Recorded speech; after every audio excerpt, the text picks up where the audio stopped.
In a world where magic exists, there are 4 continents, 20 nations, and many different species. In Hondil, after the Age of Myths and Swords, the current era is known as the Age of Magic, having developed magic extensively. Despite this advanced magical civilization, the political system remains feudal, with kings and nobles, so class divisions still prevail. The current era of magic is also called the Golden Age of Hondil. On December 29, 1999 of the magical century, one day before the new century began, the will of a supreme mage named Manuel Lucas was revealed, turning the world upside down. The old mage announced that he had hidden his power, knowledge, and wealth somewhere in the world, and that anyone who wished could claim his ownerless destiny. Manuel Lucas, the supreme mage who had ushered Hondel into its golden age of magic and who was also an archduke of the Bramp Empire, held the title of the sole Ninth Circle Lord Mage. Upon hearing this message, citizens of all backgrounds set out to find his legacy. Some said Lucas's destiny lay in the Dragon Wastes. Others claimed his treasures were hidden in the allied nation of Elysia, known as a tax haven, and there were even rumors of Manuel Lucas's sky fortress at the center of the world. Regardless for science, nationality, species, or social status, everyone sought the Archmage's destiny. Yet for 20 years, despite countless expeditions, no one found a single clue, and the mystery endured.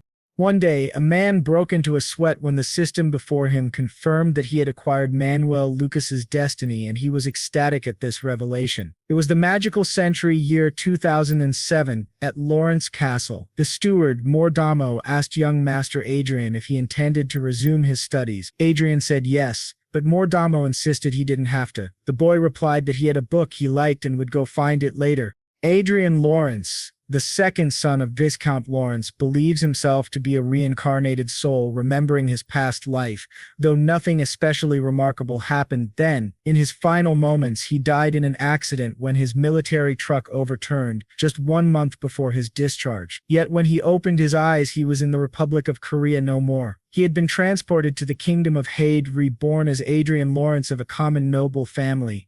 Confused at first, Adrian soon realized that his past experiences gave him a great advantage. He loved learning and excelled much earlier than his peers. His instructors praised him as exceptional. He gained recognition from those around him and met his father's expectations all at once. But such success also bred jealousy, and Adrian realized that despite Hondel's advanced civilization far beyond 20th century Earth, his earthly knowledge was of limited use. The only thing he could do was continually improve his own value, so he kept up his genius act. But life isn't easy enough to navigate by effort alone. Adrian remembered the day he was eating with his mother and suddenly fell from his chair. He'd been poisoned. He was only 7, and the doctor said he was lucky. If treatment had been delayed even a little, he would have died. People wondered who was responsible, but Adrian knew the culprit immediately. When he was ill, someone entered his room and asked him anxiously if he realized how worried she was. Frightened, he looked up and saw that woman, Anna Lawrence, his father's legal wife. The high lineage of the Lawrence family made Adrian's humble origin and the fact that he was not the first wife's son uncomfortable for her, especially since he had caught the attention of the family's patriarch. After recovering from the poisoning, Adrian was filled with rage. Despite how advanced this world was, the political system was still extremely backward. Condemning Anna without concrete evidence was impossible. What frustrated him the most was that his father didn't react at all. It was clear Anna was the prime suspect. That's when Adrian understood his father was turning a blind eye and pretending not to know the truth, all in order to preserve the family's reputation. From that moment on, Adrian stopped acting like a genius. About 10 years later, on May 1, 2019, Adrian was now 20 years old. He went to the same cafe he always visited. The staff asked each other if they recognized him and commented that he was the second son of the Lawrence family. Although he didn't look like a noble, he looked like a regular person. One of the staff told them to shut up and asked if she could help him. Adrian asked why he couldn't find any Chronicle Online point cards. The attendant said the store policy had changed and now point cards could only be purchased at the counter. She asked how many he wanted, and he replied, "All of them." After he left, the 2 employees thanked him for the purchase. The supervisor scolded the worker and reminded him that losing the favor of a noble could result in punishment. The male attendant, still puzzled, asked why someone like Adrian would come to the store personally when he could just send a servant. The woman replied that she didn't know either and was also surprised the first time he came in. The man asked how often he visited, and she said 2 or 3 times a month. Judging by that, he must really be a fan of the game. Adrian thought to himself that he had just spent 5 million WS1 on game point cards, about 5 million Korean won. Back at home, one of the guards informed Adrian that they had received a call saying young Master Cedric was visiting the residence, which annoyed Adrian greatly. At home, Adrian's mother, Sylvia Lawrence, asked where he had gone, but before he could answer, someone interrupted, asking if he was wandering the estate on foot and if he'd lost his mind. That person was Cedric Lawrence, Adrian's older half-brother, 23 years old, 3 years older than him. Adrian thought Cedric was incredibly annoying. Cedric started berating him, saying that, as the son of a noble, he should care about the family's reputation and not act like a commoner. But Adrian thought to himself that he didn't care about reputation. Cedric was only respected because of his noble status. Otherwise, he wouldn't even be able to take care of himself. Adrian stayed quiet, knowing that if he argued back, it would drag on. Instead, he simply said that he had acted carelessly and would be more mindful next time. Cedric, still arrogant, said being a half-blood commoner was nothing to be proud of. Adrian asked what he was doing there. Cedric replied that their father wanted him to take over a business, specifically a FARS distribution enterprise, something Adrian had likely heard about. Adrian thought that noble families in Hondel, by Earth standards, were a powerful mix of conglomerates and politicians involved in many industries. The FARS distribution business was a key source of income tied to the mining sector, one of the industries managed by the Lawrence family. He understood now why Cedric had suddenly appeared. Adrian said he understood, but he would refuse the offer. Cedric, mocking him, said that Adrian understood quickly. Adrian then told him that if his business was done, he could leave now, because he had just spent a lot of money on his games. Cedric was shocked, laughed, and told him that it was better for someone like him to be a nobody.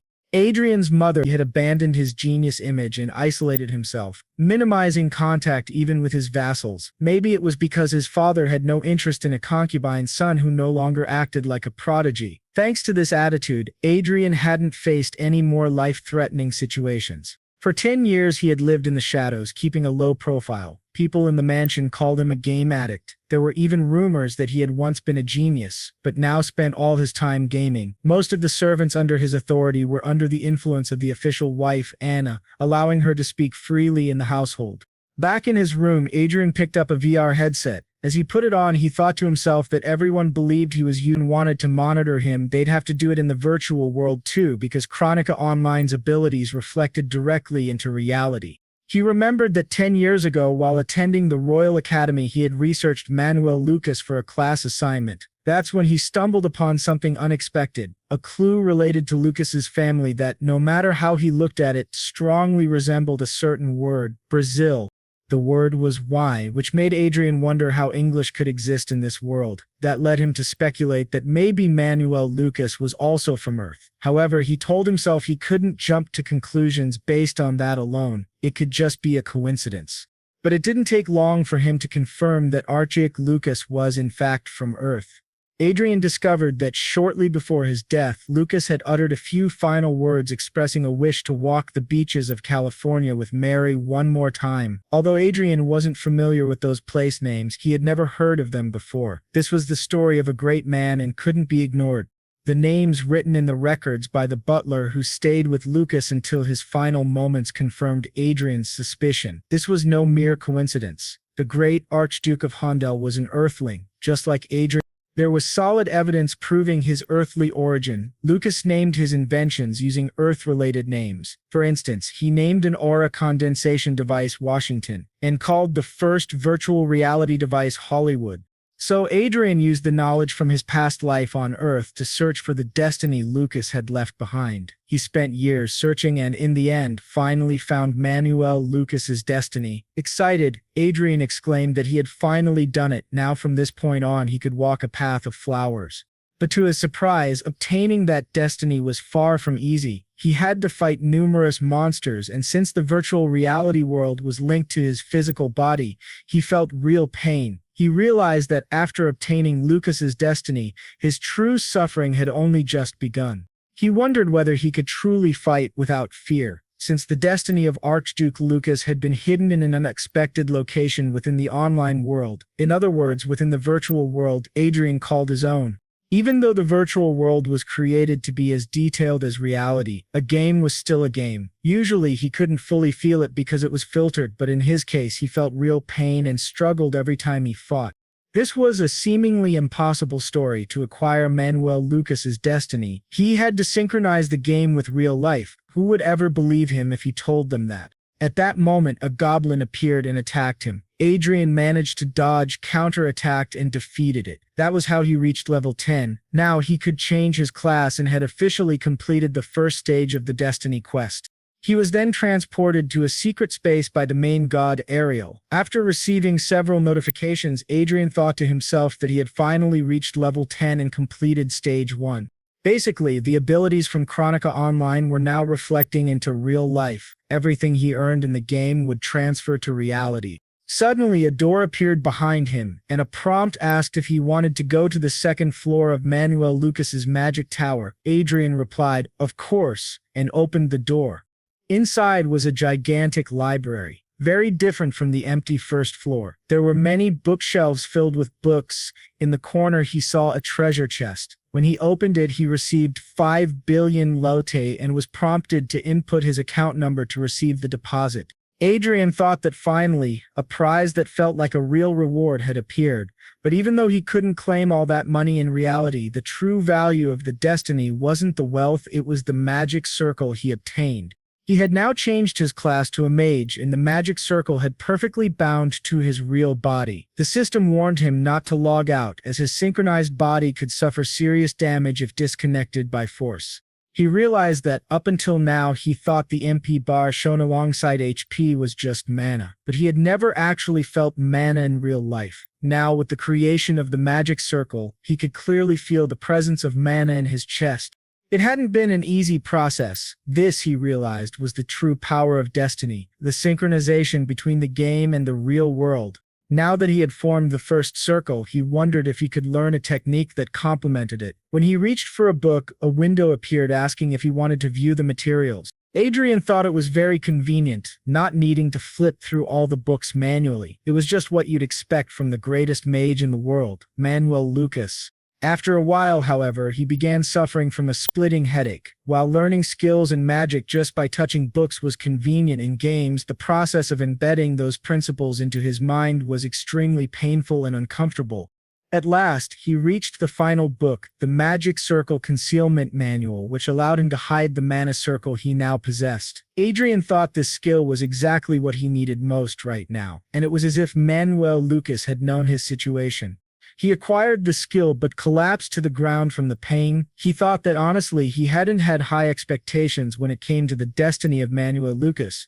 All he really wanted was to live a peaceful life with his mother, free of complications, and he would do whatever it took to achieve that. The next day, during a training session on the mansion grounds, a knight commented, "He's got more stamina than usual." Adrian asked, "You really think so?"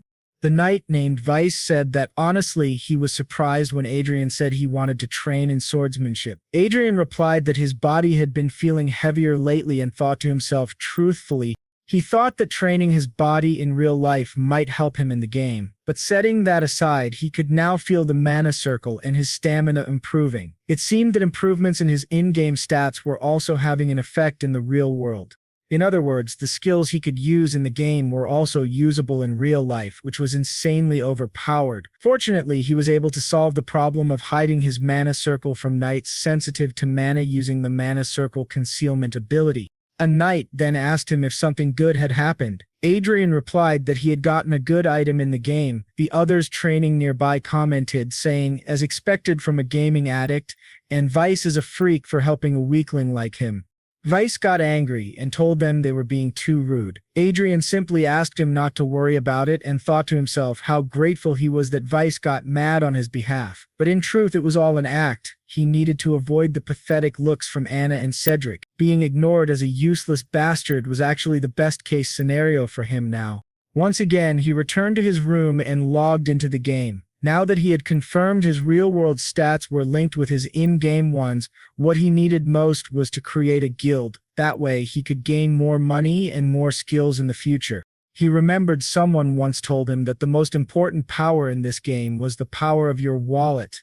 So he began purchasing various items, potions, stat boosts, blessings of the goddess protection, increased XP, and many other buffs. Then a new window popped up, saying he could now summon a supporter. He wondered, what do they mean by supporter, and guessed that it must be due to his low stamina. Having a support character would help him grow. To summon a supporter, he needed to use XP points, the same ones required for leveling up. But since he planned to play in a team, it wasn't a waste. He decided to select a high-tier warrior as his tank. He didn't care about the cost. When he clicked to summon, several supporter characters appeared. He thought it was very similar to the strange Korean games he had seen. He spent 30 million WS but didn't find any character he liked. Then he was surprised to see one of the supporters, Archia, the Steel Celestial. She was a defense-specialized support character with a protective shield ability called God's Shield. He wondered if this was the first time he'd seen a support like that. Maybe she was an undiscovered character. Her class was Unique Angel, and she had excellent skills. He was then asked whether he would like to register Archia, the Steel Celestial, as his supporter. He said yes. Emma explained to him that once the character was registered, no changes could be made, and asked him to confirm again. He confirmed and registered Archia. A grand visual effect displayed her character, and she appeared right before his eyes, a tanker with a massive shield named Archia, the Steel Celestial. Adrian commented that her facial expression looked like that of a golem in a human body. He then headed straight to the battlefield with Archia and tested her skills. She was incredibly effective at defense, while he just kept casting the magic missile spell. In that short period of fighting alongside her, he reached level 20. The hunt was going far more smoothly than he had expected. Even though some of his XP was being transferred to her, he didn't feel any major difference. Then, a new window appeared, notifying him that he had been playing the game for 15 hours straight. The system asked him to please log out and rest. So he logged out, returned to his room, and said that today had been really good. He decided to take a nap, and once he woke up, planned to go to the training room. But to his surprise, he sensed someone standing right behind him. When he turned around, he saw Arius, the Steel Celestial, had transferred into the real world. Startled, he asked, "What the hell are you doing here?" She replied, "I am my master's support." But he said that wasn't what he meant. What he really wanted to know was how she had left the game. She said, "Ah, I understand now. You must be curious about how I can maintain my presence in reality." He answered, "Yes," and thought to himself that, judging by how she could distinguish between the game and the real world, she clearly understood his situation. She then explained that she was a homunculus, essentially an android, and her creator was Sir Manuel Lucas. Her appearance and combat characteristics were predetermined by her master based on the concept of the Steel Celestial. Adrian thought to himself, so in other words, she's one of Sir Lucas's legacies. She confirmed that. He cursed in his head, thinking, "Damn it! If I had known this would happen, I would have chosen a better support, someone more versatile than her." He asked if her stats were the same as in the game. To his surprise, she replied, "Yes. The restricted stats will recover once I meet the quest level requirements. At the moment, I believe my stats are equivalent to those of a Grandmaster." That left Adrian stunned. A Grandmaster was on par with an 8th Circle Mage, the strongest tier on the continent. Even in the Hayward Kingdom, the highest recognized rank for mages was the 7th Circle. There were only 8 8th Circle mages in the entire world. He asked himself, how did Manuel Lucas create a monster like this? Still, it was reassuring to have a trustworthy companion who obeyed only his commands. Now the problem was how to hide this girl. He asked her where she had been before she showed up there, and whether it was possible to take her back into the game. She answered that she had been in a suspended state. She explained that she had been waiting in a maintenance warehouse in Evero, a holy city. She had been transmitted through the game's management server, and such transmissions were only possible during the initial dispatch. After that, if she wanted to return to the maintenance warehouse, she would have to go back on her own. Adrian asked if she had any stealth or magical concealment abilities. She replied that, being a warrior class, she didn't have any stealth skills, but she could use mana concealment. He asked her to show him. When she activated her mana concealment ability, the protective shield embedded in her armor disappeared along with her mana signature. Fortunately, just like him, she had the ability to conceal her mana so she wouldn't be detected by the knights. That was exactly what he needed. He commented that it seemed he had no other option, and since his reputation was already one of the worst, he didn't care anymore.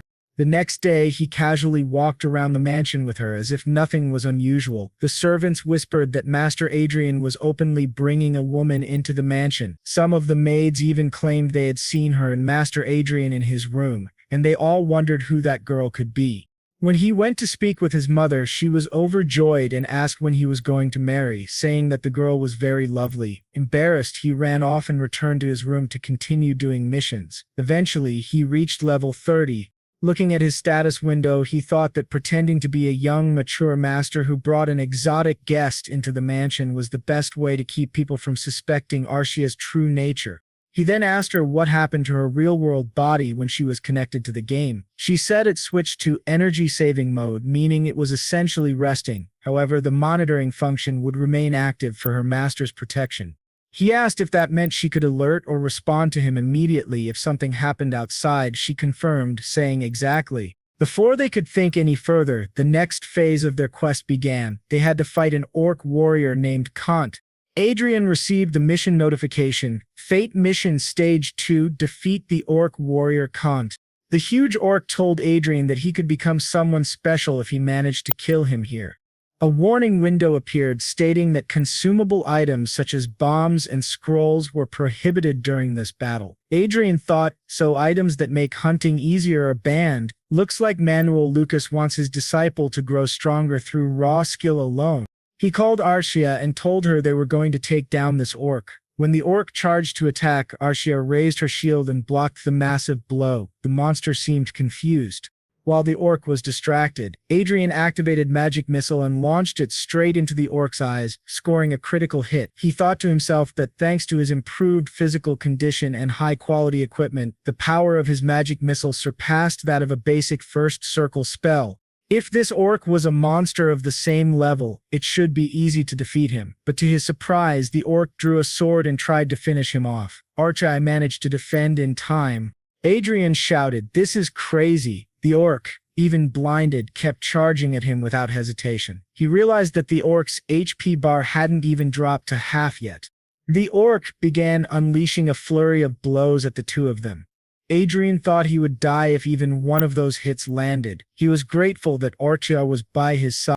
He admitted to himself that he would be lying if he said he didn't get nervous seeing such a powerful enemy coming straight at him. He had already died once, so he wasn't taking any chances. He activated Earth Shatter and a hole opened beneath the orc, causing him to fall into it. After knocking the orc down, Adrian reminded himself that at this level, he couldn't let fear get in the way. He had to clear this stage. He told Archia to let the orc stand again and then continued to launch attacks from various angles. After a long and intense battle, the orc warrior Kant finally dropped to 50% HP.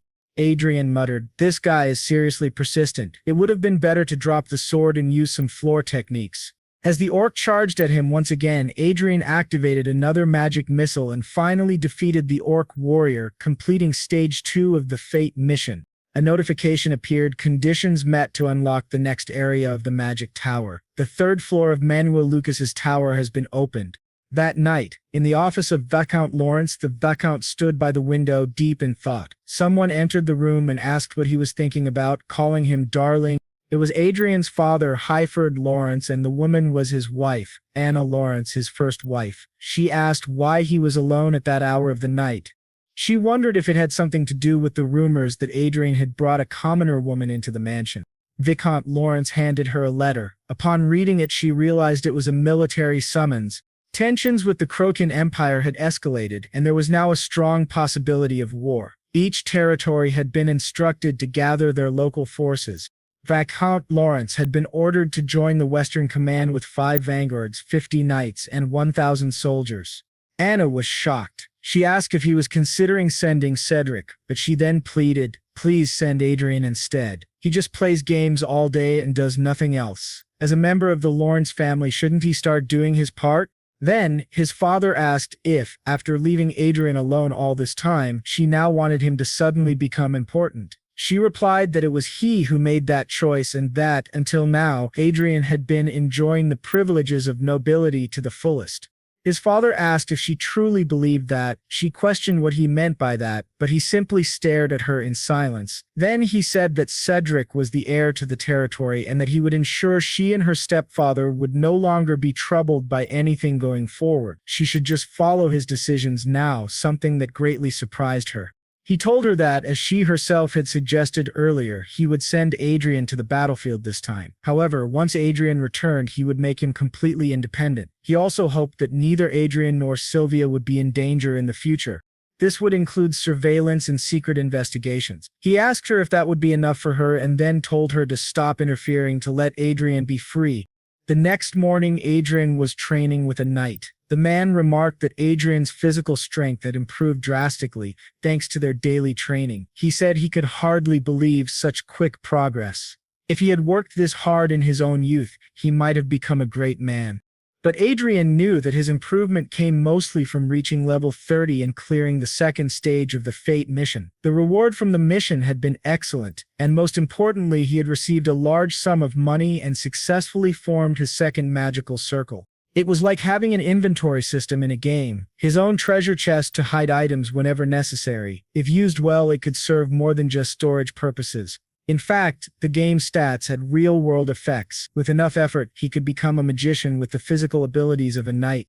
If he could fully absorb the stats granted by fate, he could become a monster far more terrifying than Archmage Lucas. Just then the butler arrived and called out to Adrian, informing him that his lordship had summoned him to the castle. Adrian was surprised and wondered why they were calling him now. Some time passed, and Adrian was now in the Lawrence castle, standing in the office of the family patriarch. He wondered why he had been summoned, but before anything could be said, his older brother Cedric began shouting at their father, demanding to know why that guy was being sent to represent the family on the battlefield. Their father explained that Cedric was the family's sole heir and he could not allow him to go to such a dangerous place. Adrian's mother then asked the father if he was saying that Adrian was less precious than the other son. Was the patriarch admitting there was a difference in value between them? Adrian realized he had been summoned just to hear this, which made him incredibly angry. Still, it wasn't entirely bad for him. He thought that anyone could enter the game as long as they had a headset, and since he was merely a stand-in for the heir, no one would dare mess with him. The most important thing now was to leave as quickly as possible to escape Anna's constant surveillance. He said he understood and that he would represent the family in battle. His father thanked him. Cedric, however, said he wouldn't say anything further since it was their father's decision, but warned that he wouldn't remain silent if Adrian brought shame to the family. Adrian found that amusing, his older brother who was staying home to rest warning him, the younger sibling who was heading off to battle. He thought Cedric had been coddled far too much as a child. Adrian said he would do his best, but before he left, the patriarch asked to speak with him privately. Adrian noted how the man asked the guards to leave and wondered what he wanted to say to him alone. His father began by saying that, if this operation went well, he would relocate Adrian and Sylvia to the royal capital. Adrian should consider it a reward for going in Cedric's place. There, he would be able to live freely, without interference from anyone. Adrian thought to himself that even when he was far from Anna's sight, she still hated him. He asked if his father had truly allowed this, yet, deep down, he still didn't fully trust the man. Still, he said he understood and would think about it. His father asked if he didn't trust him, and Adrian replied that it wasn't about trust. It was more like he needed to survive the battlefield first before he could truly consider the offer. His father agreed and handed him something. When Adrian took it, his father explained it was a Class 5 artifact with an S-class shield, extremely useful in battle, especially since teleportation was not allowed there. Adrian knew that artifacts like this were incredibly valuable, so he thanked his father. The man told him he would need to stay sharp if he wanted to survive. As Adrian turned around, he noticed Cedric and Anna glaring at him with threatening auras. Of course, he thought, they would be watching. The patriarch told him not to worry about Sylvia and to relax when he was out there. Adrian thought back to when someone had tried to poison him at the age of 7. His father's reaction had been deeply disappointing, and he had let Adrian down many times. Still, surrounded by enemies, the only person Adrian could rely on now was his own father. So he said that he would trust him, but only this one time. Later, back in his office, the patriarch was nursing a bad headache. He activated a ring that eased his pain and thought about Adrian. He had known ever since the poisoning incident that Adrian was only pretending to be stupid. Meanwhile, at Adrian's mansion, he asked his mother not to worry so much, reminding her that he could take care of himself. She replied that if they hurt him after sending him to the battlefield, she didn't know what she would do. Adrian said that it would actually be good for him. The more crimes they committed, the easier it would be to eliminate all of them.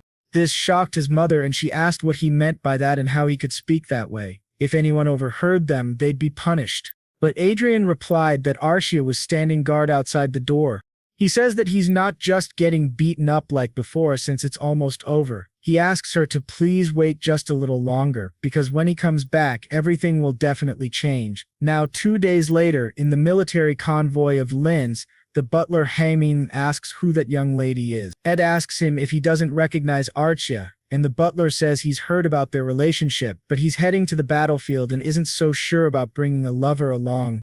Inside the conference room on the levitation train, Adrian says they'll still need to discuss Archia. He thinks that he can't leave her behind because she will save him if things go wrong, especially now that she has recently leveled up significantly and her attributes are close to those of an official knight. He still needs to improve his survival tactics. He spent 200 million in just 2 days of gaming and completed the 3rd level of the Luck Encounter quest with money. Now, he is about to reach the 4th stage. The rewards for the 3rd level each cost 100 billion. He obtained an omnipotent healing potion and 3 vials of elixir, which are now stored in his pocket dimension. He thinks it's the perfect reward for this situation, and he can't waste any more time there.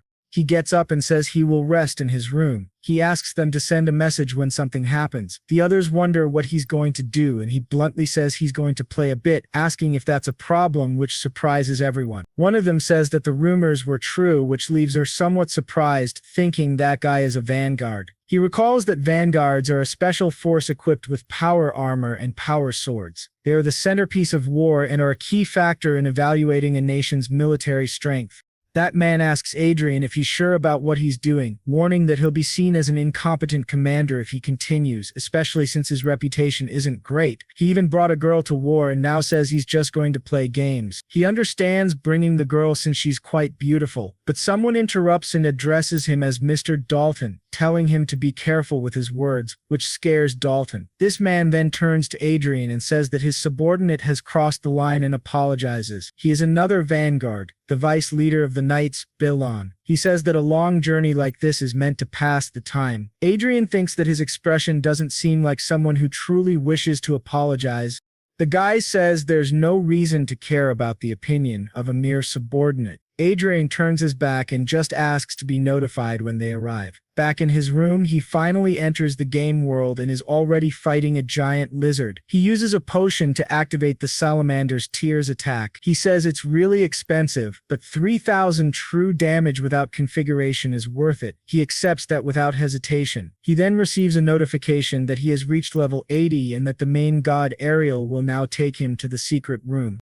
Upon arrival, he realizes that this is the mission for the 4th level Demleet. The Demleet, in Earsey, has 32,000 HP and is a monstrous elite. He welcomes Adrian as his prey. Adrian thinks that he must complete the 4th level before they reach the western headquarters, in order to unlock the 5th floor of the Tower of Manuel Lucas. He reads the monster's name and realizes it is the Demleet. Class monsters are hard to kill, but this one seems dumb and slow. However, the monster activates the stone curse and then ice spears. The spell passes through Archia and heads straight for Adrian. He realizes the monster used magic before they even took their positions, and that the arena won't be able to help him here, so he has to dodge. But before he can, he is hit and starts screaming in pain.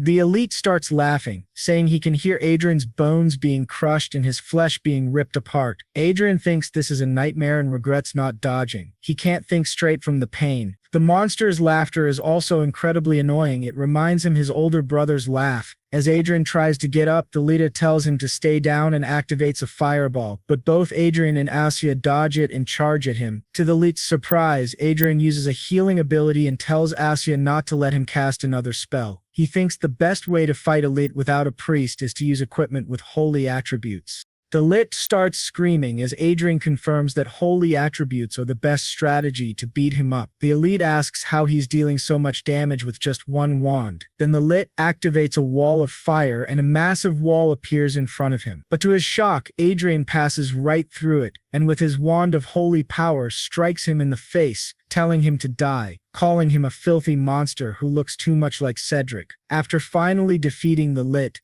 Adrian completes the 4th level of the luck encounter mission. He starts screaming in pain again. Adrian remembers that during a fight, adrenaline keeps you from feeling pain, but once it wears off, the pain is unbearable. Archia quickly pulls a potion from her inventory and heals him. Adrian is surprised. A servant accessing their master's inventory on their own shows how truly special she is. He thanks her and says he feels better now. The system then announces that the requirements to unlock the next floor of the tower have been met, and the 5th floor is now unlocked. At the Tower of Manuel Lucas, upon arrival, there's another treasure chest. He wants to see what kind of reward he has just received. When he opens it, he finds 500 billion lots, which are immediately sent to his account. He also receives a pair of round glasses. He wonders what kind of glasses they are. They can't be ordinary since they're a gift from Archimage Lucas. He opens the detailed description and sees that these glasses have analysis, observation, clairvoyance, and night vision. They are capable of analyzing the usage, purpose, and status of a living being or object, can see through obstacles, and can see things up to 100 meters away. He's quite surprised to see that this is a very useful item, one that no one would suspect he's carrying. With the mission now complete, the 4th circle is generated. They finally arrive at the Western headquarters, and people around them realize that the 2nd son of the Lawrence family has finally arrived. They had assumed that the older son would be chosen by the Lawrence family. He thinks his name was Cedric or something like that, since he had caught everyone's attention early on due to his talent. So perhaps the one chosen now is the younger son, not Cedric. He heard that Cedric turned into an idiot after ingesting poison. The protagonist confirms that it's true. He's the little boy who was poisoned. The two men say they can't see him as an idiot and that the rumors must be false. They both say it's a pleasure to meet him. The man on the left is Viscount Evans, the head of the local team of this headquarters, and the other is Viscount Miller, the assistant to the team leader. Adrian bows and says it's an honor to meet them both. The leader then asks if his troops consist of 5 vanguards and 50 knights. Adrian confirms and adds that he also has 1,000 soldiers. But the man says he doesn't need to mention the soldiers because this war will be decided by the vanguards alone. The protagonist thinks to himself that they are treating the armed elite like mere tools. Vanguards are monsters that only great sorcerers of the 7th circle or higher can control. Unfortunately, what he says is true, and the protagonist believes that it was Archduke Lucas who created the vanguard system. The assistant then says that the Lawrence army has been organized as the 2nd Independent Brigade under the command of the 3rd Division. Adrian must not forget to meet the division commander, Count Otis, to receive a report. The protagonist thinks he already knows about Count Otis and replies that he understands. After the assistant leaves, Adrian reflects that his army has been organized as a 2nd Independent Brigade, and then he calls everyone to move on. A week passes and he thinks that the best kind of superior is an absent one. When he tried to meet the commander, his assistant said that the commander was traveling from place to place using teleportation, so he couldn't meet him. Adrian thinks that his actions are absurd, but it's great for him, because it means he can play freely without worrying. Just then, Archia calls out to him and says someone has entered his room, which surprises him greatly. He exits the game and sees that it's Mr. Dalton asks what kind of power that girl has. Adrian doesn't understand why he came, but then uses his glasses and sees that Dalton's status is marked as excited. Adrian steps closer and tells him to explain why he is there. Dalton says he was concerned for Adrian's health since he had been playing for a long time, but the girl blocked his way. To Dalton's surprise, Adrian kicks him and asks why he did it. Adrian says he told them to send a message if anything happened and that Archia is always by his side protecting him. Adrian demands a better explanation for why he entered the commander's room without permission, and whether his intent was to kill him. Dalton is shocked and says this is going too far. He asks Adrian if he knows who he is. He's a vanguard. How could he do something like that? Adrian kicks him again and then asks Archia to explain what happened. She says he tried to separate her from Adrian. Adrian asks if she means he tried to take her somewhere, and she says yes. Dalton argues that she is falsely accusing him and asks Adrian if he's really going to believe some random girl over a vanguard. Adrian thinks that this guy is trash and that those knights must have followed him to see what would happen. He says this is a violation of military discipline. In fact, it amounts to mutiny, and that Dalton will be punished accordingly. Adrian then points a dagger at him and tells him to step forward. Dalton, furious, asks if he's serious, and the others in the background beg him to calm down. Adrian thinks that he's not doing this to seem like a good person. He's doing it because he wants to survive. This is a place where Anna can't monitor him, which means he has no reason to hold back. So he stares Dalton down and dares him to come at him. Meanwhile, in Vice Leader Bellon's tent, someone arrives saying that the brigade commander has issued an execution order for Mr. Dalton, and they need to go immediately. Dalton thinks he never expected this from Adrian. They've got a reckless commander now, and he can't just invent an execution order for a vanguard at a time like this. But to his surprise, a dagger suddenly appears right in front of his eyes. He barely manages to grab it and notices it has blood on it. Adrian asks why he didn't react faster. One more second, and he would have been killed. Dalton is now on the ground in immense pain. One of the others asks for context, and Adrian says as far as he knows, it goes against knightly morals to harass a woman.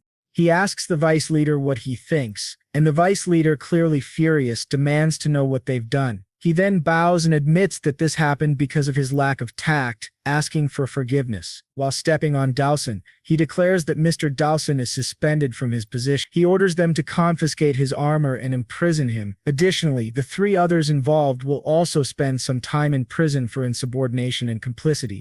Adrian then says that he is the one in command here and that he's not playing babysitter. The vice leader simply lowers his head. Adrian continues, stating that this is not the county and the fourth ring is made of blood. He orders someone to clean the mess while he goes to rest in the adjacent room. The vice leader comments that Adrian has finally dropped his mask. He smiles slightly, thinking that something interesting has finally happened around here. Once again, the boy locks himself in his room and resumes the game, fighting alongside Archia against more monsters. During the battle, he thinks about how he keeps targeting their weak points, yet they still manage to keep their distance. This is the knight fallen from Zenith, basically the boss of the 5th level. Charging toward them, he yells for them to die. Just as he is about to strike Adrian's neck, Adrian dodges. To the knight's surprise, Archia slams her shield right into his face. At that moment, the boy activates his magic, and strangely the knight smiles. He says that he is merely a stepping stone for Adrian's growth. With that, they defeat yet another enemy. A new bank account is created for him in the Union Bank of Elysia. Adrian reflects that although it's an exaggeration, it's still very gratifying to see.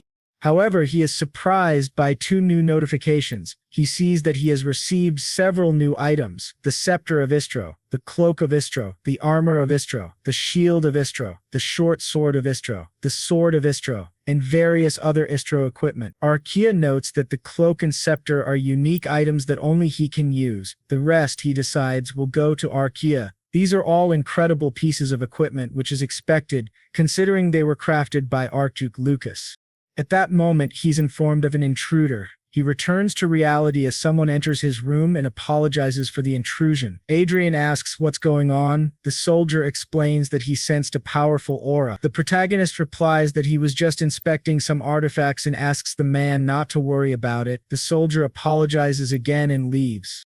Adrian then talks about Mage Lucas, and as he suspected, confirms that this sword is the kind of weapon an elite vanguard would use. The sword is made of mithril and dragon bone. He says that anyone could match a vanguard soldier while wielding this sword, even if just for 15 seconds. Normally, equipment given to vanguard members is enhanced because, unlike mana, ore cannot be created and is hard to store. He wonders whether these mage items also have that effect. He takes out the Scepter and Cloak of Istro and discovers that their special ability is storing aura. Surprised, he finally understands why everyone desires Manuel Lucas's legacy. 2 weeks pass since he was appointed as the family's representative to lead the army at the front against the Season Empire. The atmosphere has been tense with the looming threat of war. At any moment, countless people may give their lives for their country.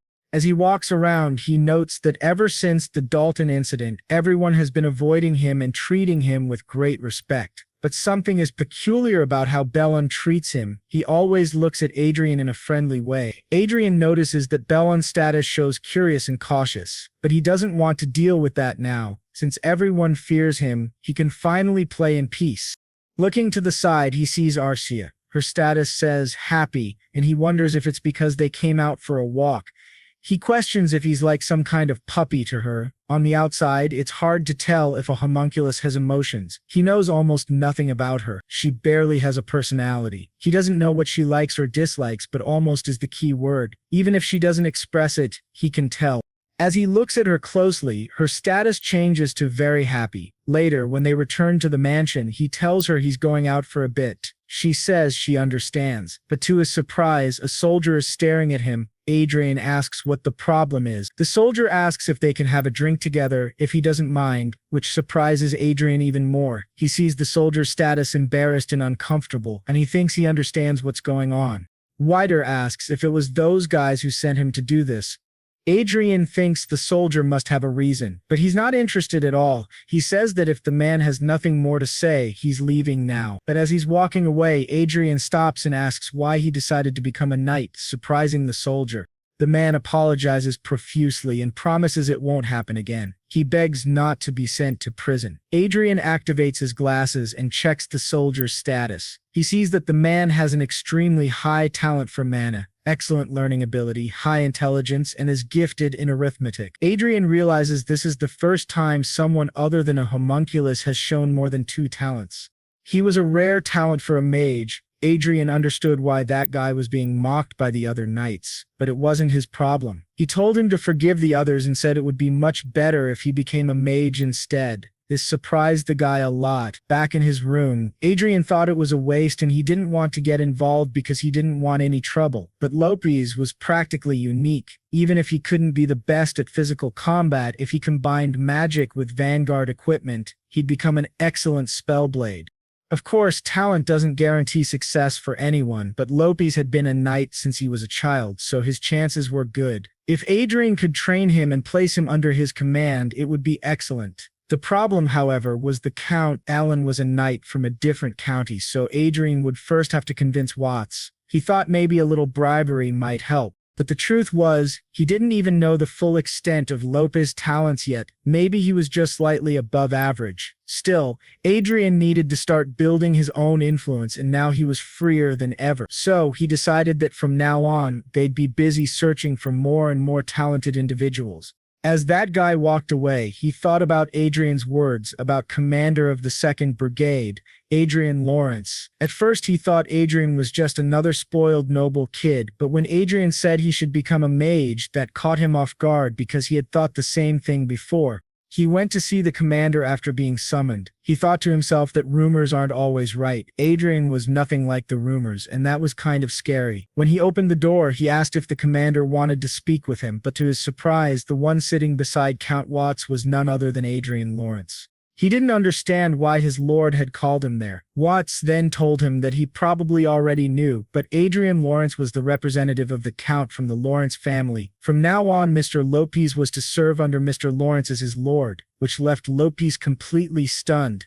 Adrian thought back to something from his past life. When China lost to Korea in a football championship, someone asked, how can a country with 1.4 billion people not find 11 good players? Someone replied, because the Chinese Messi or Ronaldo is probably out there farming somewhere. Adrian realized that's exactly how it is. No matter how much potential someone has, it doesn't matter if there isn't a system that helps them bring that potential to life.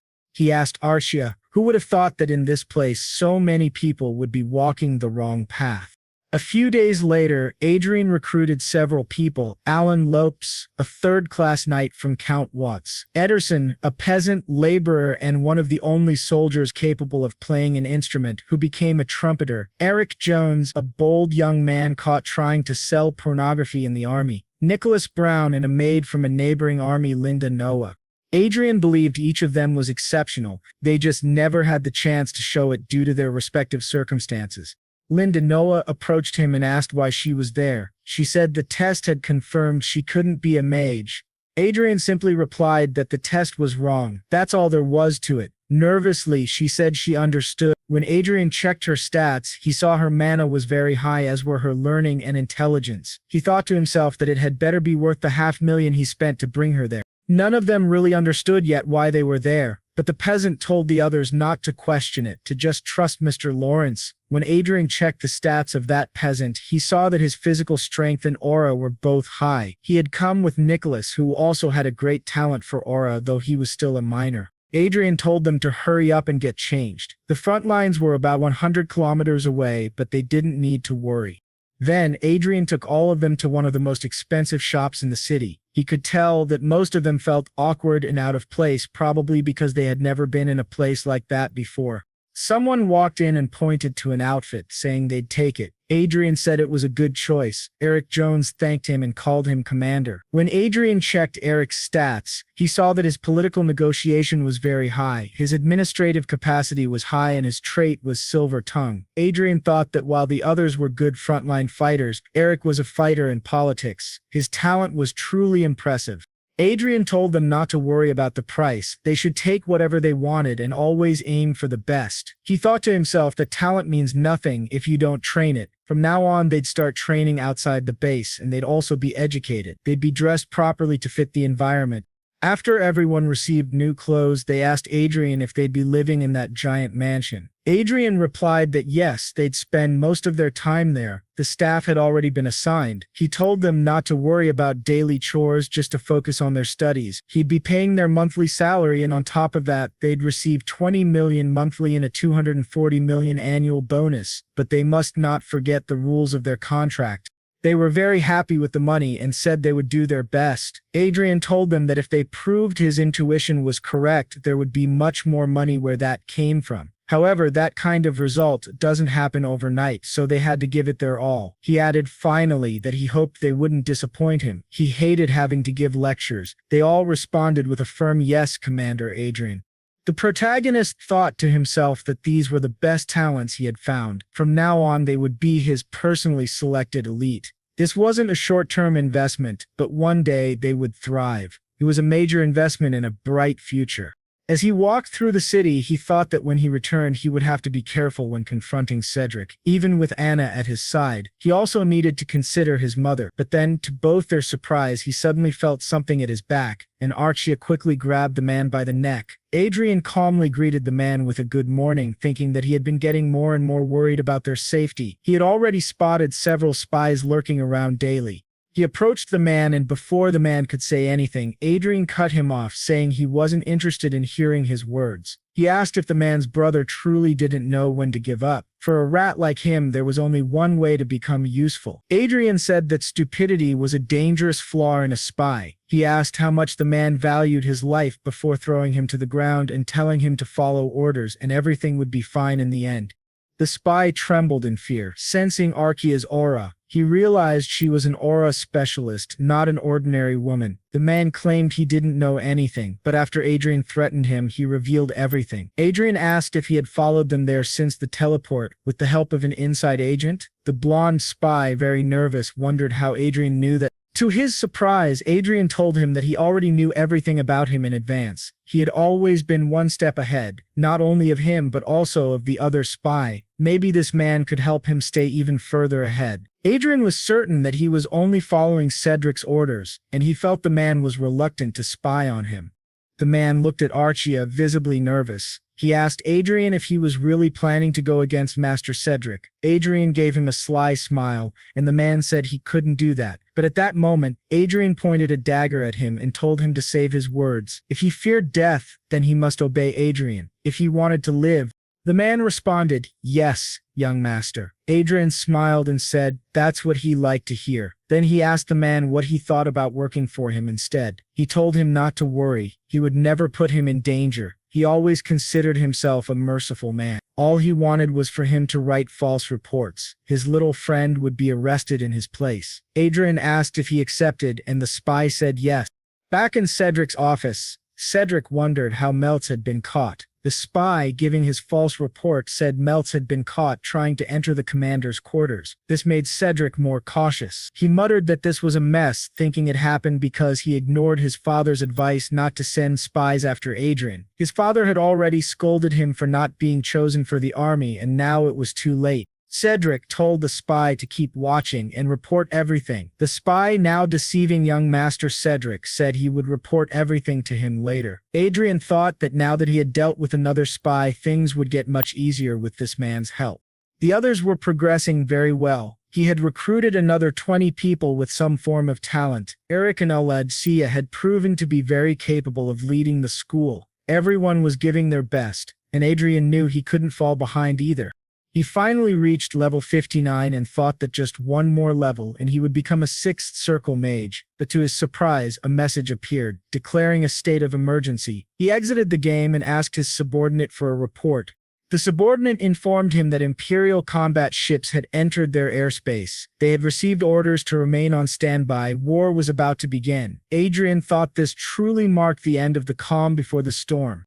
In the meeting room, they discussed the Imperial Cassing army moving toward them. Count Watts announced that local forces had been ordered to remain still. The troops would be gathered onto the train where they would be dispatched at any moment. All rest and meals would take place on the train. From that point on, spatial coordinate interference would begin. The entire front line bordering the Kayan Empire was almost out of signal. They weren't even to consider using teleportation. It would be suicide. From now on, all personal communication among the troops would be cut off. Except for the colonel and higher ranks, only radio communication would be allowed, and this applied directly to Adrian as well. Watts warned him not to stay in a room without a radio. Then Count Watts stood and told everyone that this was war, and they had to be ready at all times. Adrian thought to himself that the war had finally begun. He had just leveled up again, reaching level 160, and believed that now he would finally attain the 6th circle. He thought that in the end it was worth playing a bit, even though he remembered that other guy telling him not to play and to prepare for war. He felt a little guilty, but this was much more important to him. As a reward, he received more than 10 trillion lots, and the money he got was deposited in the Elysia Union Bank.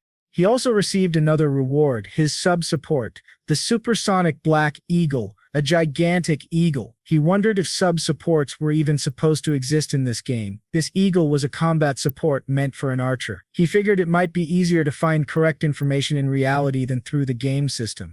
When he returned to reality, he asked where the eagle was. He went outside to see if it was there. Stepping out of the spaceship, he thought the massive black eagle might appear the same way Archia once did, in a dramatic, chaotic entrance. But as he looked around, Archia noticed that the eagle was already approaching them directly. To everyone's surprise, the soldiers armed themselves and the brigade commander was told to dodge immediately, but the eagle landed right on top of the massive spaceship. The gigantic bird looked straight at Adrian and stood in front of him. Adrian gave the command for the soldiers to stand down, realizing that this was the supersonic Black Eagle. It was a chimera with the bones and legs of a black dragon and a body that could hardly be damaged, not even by an aura blade, with an ultra-high recovery rate. It had only one skill, shared vision. Like Archia, it would unlock other skills as it grew stronger.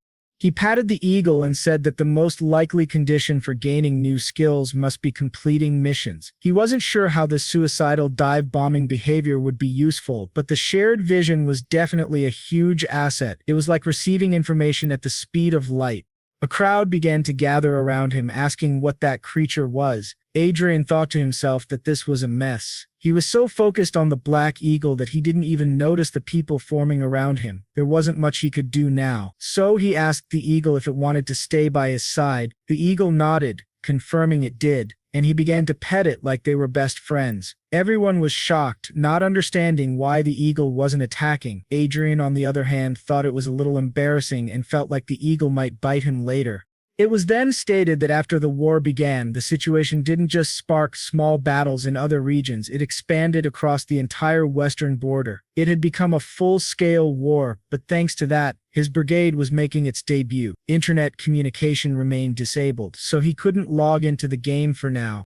To his surprise, someone came reporting that the vanguard pilot of the Crowing Empire was approaching. Adrian told them not to panic and to retreat the army into the initial formation. He also told Bilan to prepare the vanguards. Although many of these battles had occurred in the game, he didn't believe he would die so easily. The guy next to him just kept staring. Adrian asked what was wrong, but the man said it was nothing. Still, Adrian sensed enemy vanguards approaching and realized they were under attack. He told the 2nd Battalion to activate the energy shield, which surprised everyone. They quickly activated it just in time. To their shock, one of the enemy vanguards attacked them directly, causing a tremor in the spaceship. Adrian thought that the attack came from such a long distance and was unbelievably strong. This wasn't just a test. If they didn't have a 7th circle mage or higher, it was obvious they wouldn't survive this kind of battle. He asked for a status report, and the ship's operators informed him that the 2nd Battalion's energy shield was gone. It would take 90 seconds to recover. Adrian thought that the shield, which was supposed to protect everyone, was destroyed by a single attack. Archduke Lucas should have crafted some magical equipment for them, but Adrian didn't need to envy the enemy vanguard. If he reached the max level in the game, he would reach the 9th circle. Archia then asked if he was alright, and Adrian said yes. He thought that in the end he had an 8th circle grandmaster, Archia, right by his side. The vice commander commented that they had managed to survive, and if it weren't for Adrian, they would all be dead. Adrian replied that he was just lucky, but he hoped he wouldn't have to go back on his words.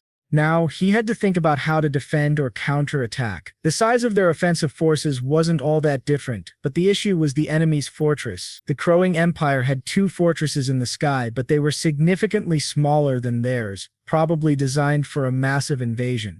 The vice commander said that unless the enemy had lost information, this was the first time they had used those fortresses. Adrian thought that in this war there were vanguards on the ground and fortified floating fortresses in the sky. The ground was completely devastated and all the variables seemed to be right there.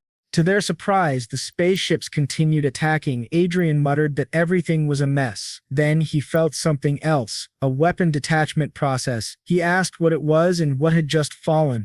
Some soldiers laughed, saying it had broken in the end, and it was over the sky. Now, in the Sky Fortress, they received the message and realized it was a suicide attack. The commander orders an immediate evacuation and commands them to use anti-aircraft bullets, personal firearms, or anything else they have. Use everything. Meanwhile, the protagonist thinks he's going to break, so he activates the Great Shield on his ring, which covers his entire spaceship. In this way, they manage to protect themselves from the Great Explosion, but he thinks it was a close call. If he hadn't used the artifact his father gave him, they all would have died. He wonders about the Sky Fortress, but when he looks, he feels relieved. They didn't fall as they quickly retreated. If the Sky Fortress and their allied forces had fallen, the enemy forces would have massacred everyone. He then requests them to check the status of the vanguards and the wounded soldiers. After the incident, Condietz is smiling a lot and thanking the boy for his hard work. His performance was excellent. If he hadn't noticed the enemy's suicide attack in advance, the damage would have been colossal. The enemies attempted suicide attacks on 3 battlefields simultaneously, but his unit was the only one to detect the anomaly early and successfully protected the fortress. He told the local commander that today's victory was thanks to him, and he's sure the boy will receive a great reward. The protagonist responds saying that's great. Then, Condietz says that it's up to a good leader to ensure his subordinates are rewarded when they contribute. The protagonist thinks that despite many people worshipping their superiors excessively, Condietz is reasonably decent. That Count mentions that there are some strange rumors circulating about him. Adder asks what kind of rumors, and they heard that the brigade commander Lawrence tamed a mysterious giant eagle along with his companion. They say the way he communicates with the eagle is truly mysterious. Edra asks if that's true, saying he didn't know, but then thinks to himself that he actually did. That guy continues, saying that once they are domesticated, they never betray their masters and don't hesitate to risk their lives to protect them. Edra feels happy that the Archmage Lucas based this on real-life species. If he had given him a flashy support creature without reason, people would have been irritated, asking what that thing was. It would have been hard to deal with.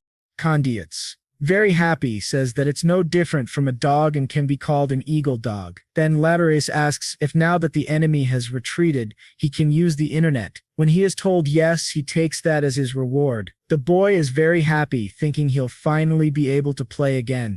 Now 2 weeks have passed since the beginning of the war. Speaking with Mr. Billy, someone tells him not to expose himself too much while descending the mountains, as it could be a trap. They are told not to get too close and to try fighting from a distance. They agree, and the boy thinks that no one would have listened to Brigade Commander Lawrence in the past, but now they all follow his orders. Billen instructs them not to blindly trust the radar signal and to follow Commander Lawrence's instructions. Berlin reflects that everyone has changed in just 2 weeks, and to their surprise, it really was a trap. Berlin orders them to retreat. He had thought they would come from beneath the terrain, as it was the only blind spot, and he's happy he listened to Commander Lawrence's warning. Otherwise, they would have been caught off guard. He thinks they avoided total annihilation by luck, but the situation still doesn't look good. They have to hold the vanguard attacks at bay while they wait for support. However, they're heavily outnumbered, and it will take at least 5 minutes for reinforcements to arrive. It's impossible to wait without taking any damage. To his surprise, Adre orders him to advance. As he realizes what's happening, others arrive to assist 10 vanguards directly under the command of Commander Condit's division. Billy notices that they are indeed reinforcements, but he doesn't understand how they got there so fast. Audra speaks to him over the communicator, saying the enemies have their backs to the mountain. William thinks, that soft voice again. He really doesn't know who came out on patrol, because it certainly wasn't Adrian Lawrence. They are told to eliminate at least 5 enemy vanguard units while they have the chance. The people in the strategy room ask if they heard the order from Brigade Commander Lawrence to take out 5 enemy vanguards.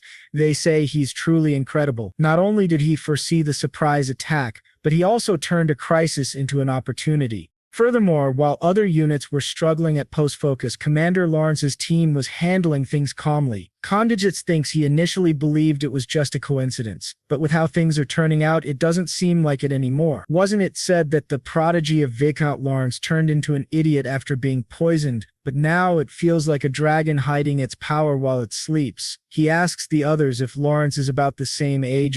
Michelle, if her family allows it, he would like to bring her there, which surprises everyone. Why would he want to offer his daughter to Adrian Lawrence? They say he already has a girlfriend and they're very close. He even took her to the battlefield. But Watt says that's not a problem, and if Michelle wants, she can be his mistress. They say Adrian is addicted to games, but Kodos defends him, asking if it's not better to be addicted to that than to drugs, alcohol, or women. He thinks to himself that he has already chosen Adrian as his son-in-law and no one will make him change his mind. However, some of the others say that considering Miss Michelle's fiery personality, if she hears that, they'll be in trouble. She's a bit hot-headed. Condats interrupts and says, enough about his daughter, they must send the performance report to the command corps, and they must make sure to highlight Commander Lawrence's major contribution. As the boy and Arcea are leaving, Billen asks to speak with him for a moment. Adrian agrees, asking if it's something important, and tells him to be quick. He notices that Billen's emotional condition has changed from curious and watchful to favorable and anxious. He wonders if it's because he saved him during the battle. Bilan then asks why he hides his strength. Many of his subordinates are worried about the future of the territory. If young Master Cedric becomes the Lord as things are going now, there will definitely be a crisis. He believes Cedric is unfit to be a lord. If Adrian has any intention of competing with his brother, Bilan would like to offer his full support, which greatly surprises the boy. He thinks to himself that the magical glasses don't show any false interactions, so this man isn't lying. Sir Bilan is one of his father's closest aides.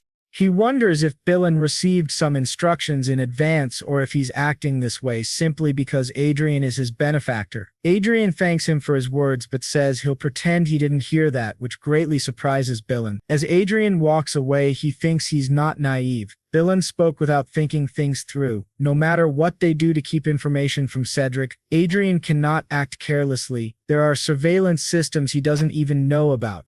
He thinks that he alone is more than enough, and the task of taking down and Cedric is entirely his. He has no intention of sharing that satisfaction with anyone. But for now, he will remember that there are people who are genuinely concerned about the beast within the territory. Thinking about it, he realizes he'll be awarded a medal for what happened, but he assumes it won't be a big deal. However, to his surprise, the man reading the list of contributions announces that the second son of the Lawrence family, Adrian, will receive the Golden Lion Medal, second class, awarded by Sias van Heerd, the 23rd king of the Hay Kingdom. All the soldiers around begin to celebrate. Adrian thinks this is far greater than he had imagined. He believes he's being chosen as a Fantastra and they'll adore him for the rest of his life. He also thinks Cedric is probably going to lose his mind when he hears this. Back at home, after Cedric and his mother receive the news, Cedric says that everyone is talking about that idiot Adrian. If he had gone to war, all those merits would have been his. He asks what his father is saying about all this, and his mother tells him that his father is going to stay with that poor woman. Cedric says it seems like his father has been spending more and more time with her lately. He asks his mother why she's not doing anything about it. She asks what she's supposed to do. Should she poison him too? Cedric gets irritated with the way she talks and tells her not to raise her voice. His mother says the reason his father is with that woman is because he's determined to protect that commoner from all of them while Adrian's away at war.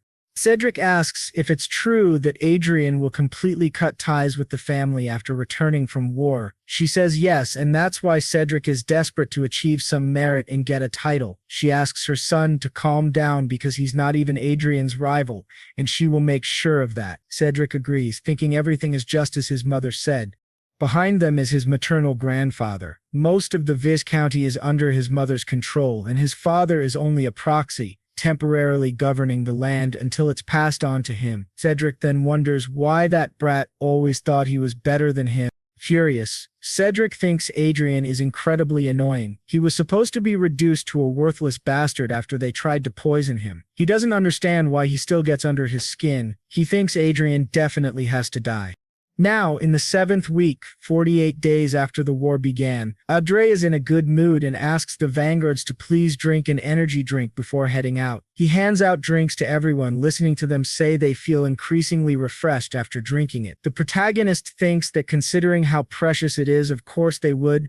What they're drinking is actually diluted elixir containing just a single drop of that legendary medicine, but they surely don't know that. He thinks it's honestly a waste, but he has to do this so that the war can end quickly. Then Bilun says that now they're going out on patrol.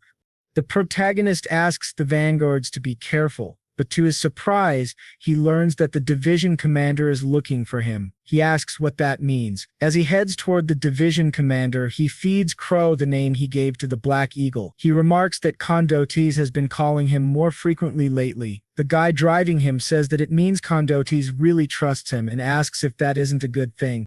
But the protagonist thinks that even if it is, it's annoying to be constantly summoned by a high-ranking aristocrat. When he arrives, he notices that the other unit commanders are also present, and no one knows why. Everyone seems surprised, not understanding Condiote's intention. If it were something related to battle, he could have simply sent a message. The protagonist wonders if there's an important announcement. Then Condiotes suddenly appears and welcomes them. He tells them they should rejoice because they won't have to hear those disgusting gunshots anymore. Peace may soon be declared. This surprises the protagonist greatly. CIEs explains that foreign ministers from both countries are currently in a meeting and a declaration of the end of the war may happen soon. It seems the people from Sichuan never intended for this to become a full-scale war in the first place. It was large in scale but ultimately a local conflict, no different from an annual event.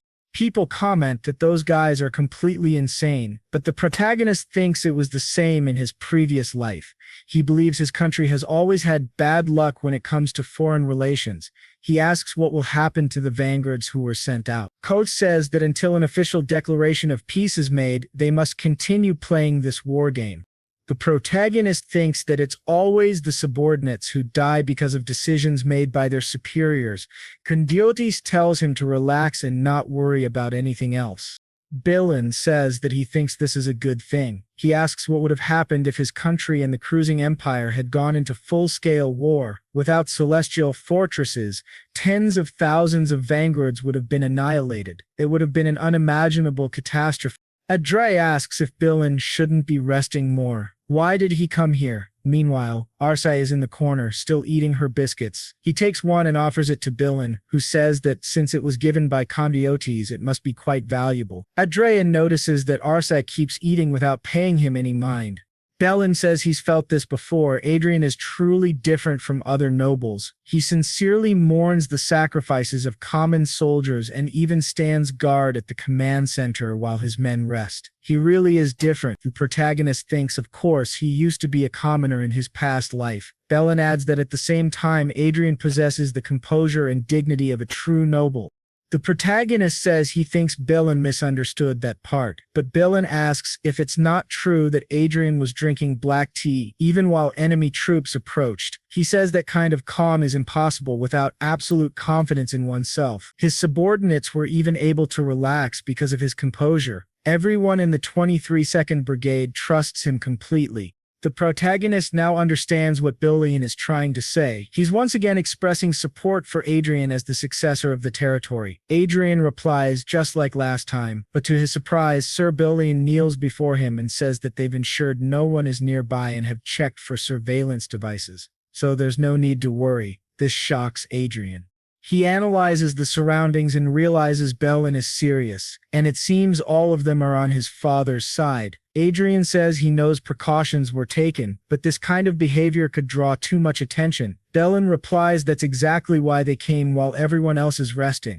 Then, the humble servant Gilbert Bellin declares that he would like to serve Adrian Lawrence, the second young master of the Lawrence family, as his lord from now on. The protagonist asks if the other knights outside feel the same. Bellin confirms they do, which surprises Adrian even more. Adrian agrees but says there's one condition: they must act normally until he says otherwise. Wouldn't it be rude for Bellin to pretend he isn't his lord? And even if he begins gathering power now, his forces still won't be large. He asks if it will be enough for them to win. He says he has a plan in mind, so they just need to follow his orders. Bellin agrees. The protagonist then asks how many knights are willing to follow him. Bellin says they currently have 5 vanguards there, and about 30 knights. If they gather people from the territory, their number will at least double. Adrian thinks that's not bad. It means he'll have more people to work with. He says it's good, but just before he leaves, Bellin says there's one more thing. His lady plans to assign Sir Precious to him. Bellin believes it would be a good idea to recruit him in advance. This greatly surprises Adrian. He thinks about Sir Precious. Precious was originally the vice commander of the Lawrence Order of Knights, and with his superior skills he practically had He was considered a rival among all aura specialists with the exception of the knight commanders. But Adrian thought he had left the order because he was involved in the family's political struggle centered around a netter. He wonders if someone like that is really coming back. Bellin says that maybe when he returns, many knights who were neutral might change their minds.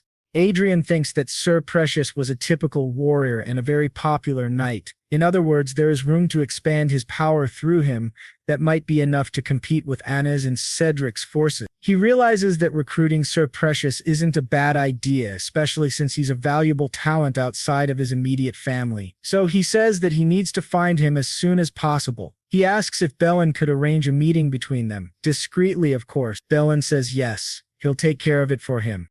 Adrian thinks that soon he will have power, and that is certainly a good thing. However, his top priority isn't building his own power. His top priority is completing the next mission of the Lucky Encounter event, progressing in the game, and finally reaching the 7th circle today.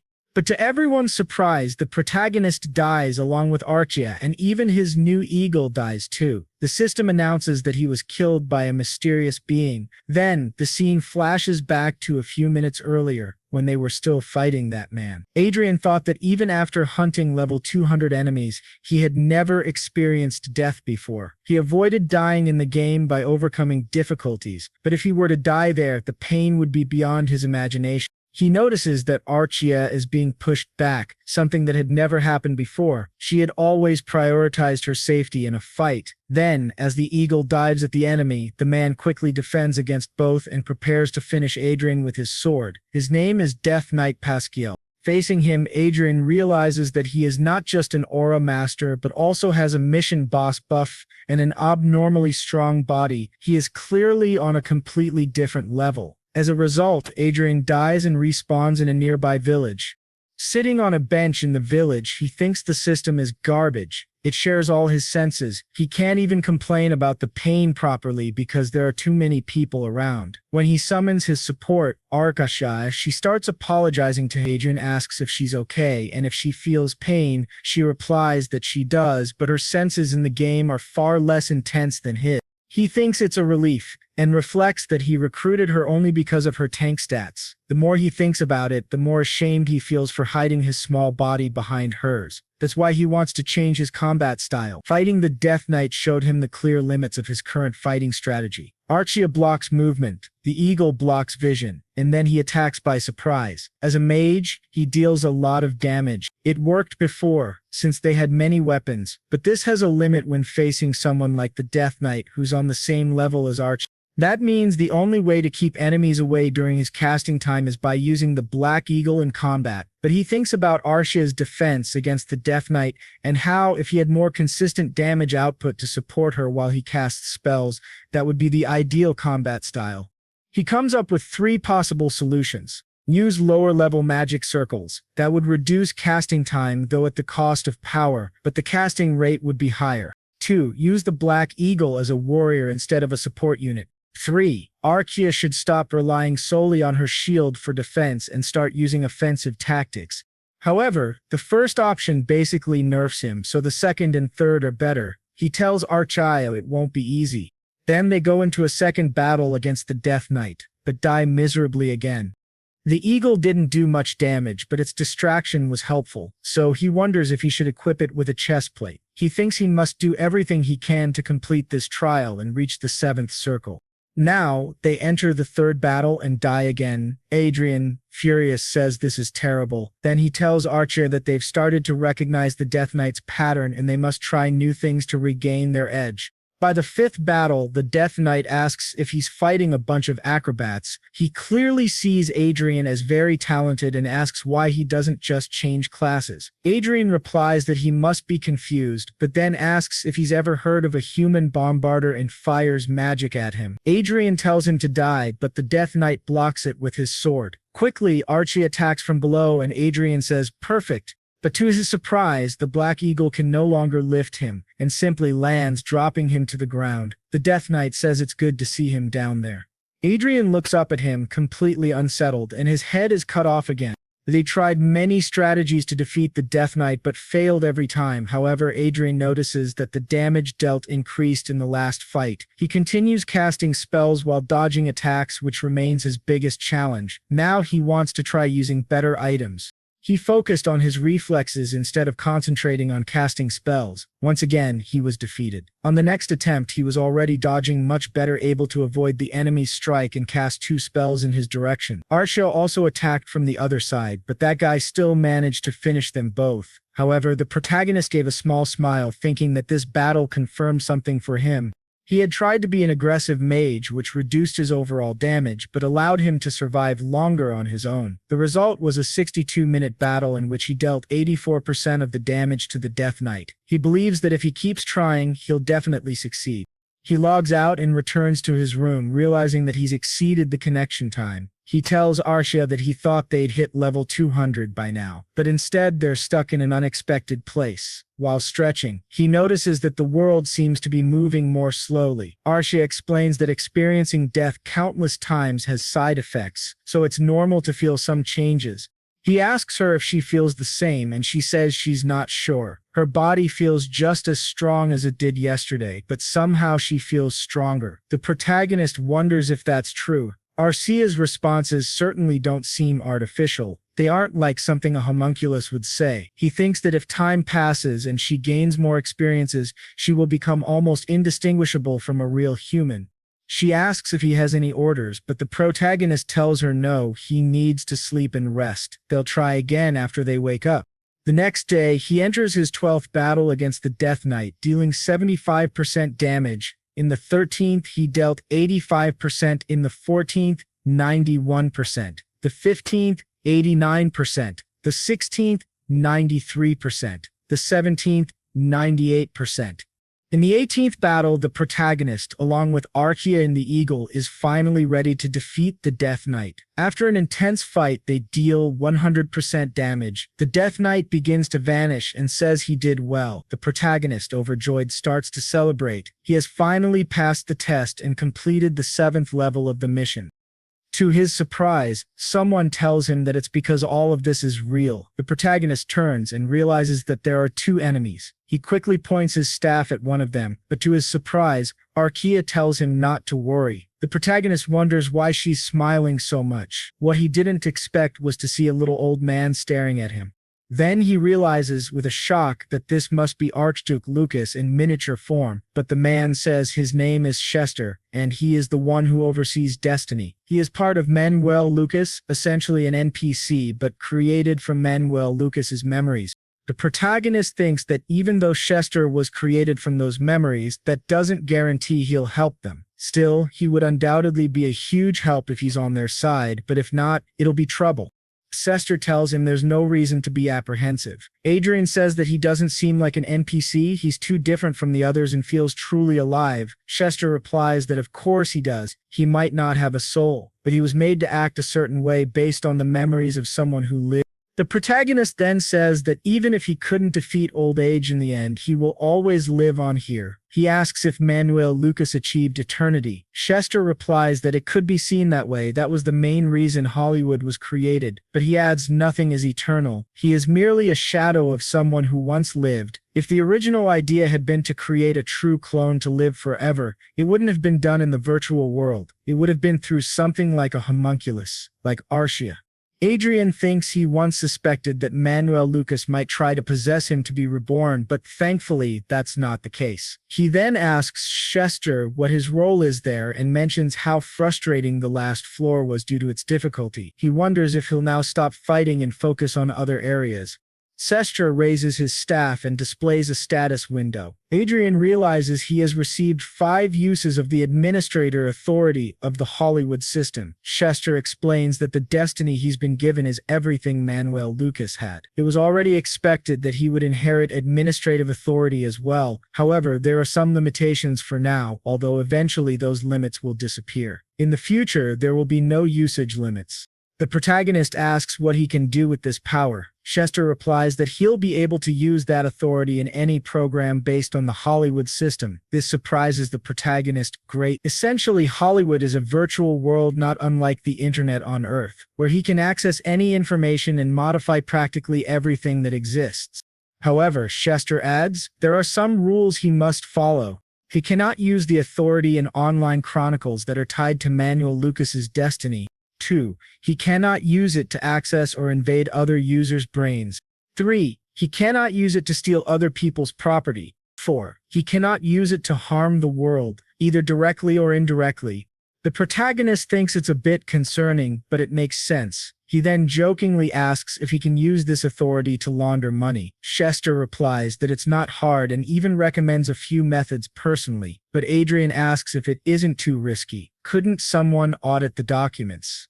And then the little guy says that the chance of them noticing this is low since it's not just the current reports, it would basically mean manipulating the entire market. With that, our protagonist says that he'd like to use one of his administrator permissions. Chester then tells him that his current wealth is 12.625 trillion lots and asks if he'd like to organize the lots and equipment he'll receive from this floor. The protagonist agrees. Then Chester asks if there's anything else. The protagonist says that Archia needs a registration and it would be good to make her origin the holy city of Betrayal. Chester replies that of course, and that he will register her as someone whose family has passed away, marking her current status as orphan. When the protagonist asks Chester if he would help him with the administrator authority, Chester says yes, but then a woman asks why he's gone so far for people he didn't even know. Chester responds that this is his way of showing affection and care for the world he left behind, so that the life of his successor wouldn't be as difficult as his own. This leaves Adrian quite confused, as those don't seem like the words of someone remembered as a legendary mage.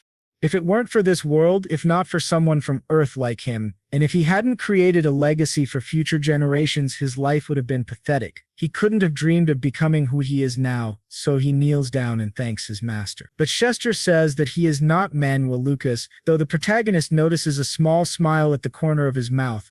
Thus, he acquires another 50 trillion lots, and also receives the Sky Fortress of Icarus. His 7th circle is now complete. Meanwhile, in the city of Nichin, the former captain of the Order of Knights, Perseus, asks who Arian is. The knight says he believes that the young Master Arian might be able to take control of the territory and develop it even further. He asks Perseus if he intends to support young Master Arian alongside him. But Perseus wonders what kind of nonsense that is. He thought he was called for a meeting about the Lord, and if he had known it was to talk privately about an immature child, he never would have agreed to come. But the knight says that young Master Adrian is a prodigy. Perseus responds that he heard Adrian stood out in the war, but asks whether the knight doesn't think his chosen successor is still too weak. The knight apologizes, but then starts laughing, which greatly surprises Perseus. The knight says he wasn't laughing at him, he just remembered that not long ago he was in the same position himself. He believes young Master Arian was lucky this time, but that he is still the same as always. Perseus asks if that's really the case, and the knight replies that it certainly is not. In fact, what the young master shows the world is only the tip of the iceberg. Unlike Perseus, the knight has personally witnessed his abilities. After all, it was he who was on the front lines following the commands of Master Adrian. Therefore, he confidently says that Adrian is without a doubt the greatest genius of this era. Perseus won't understand that until he sees it for himself.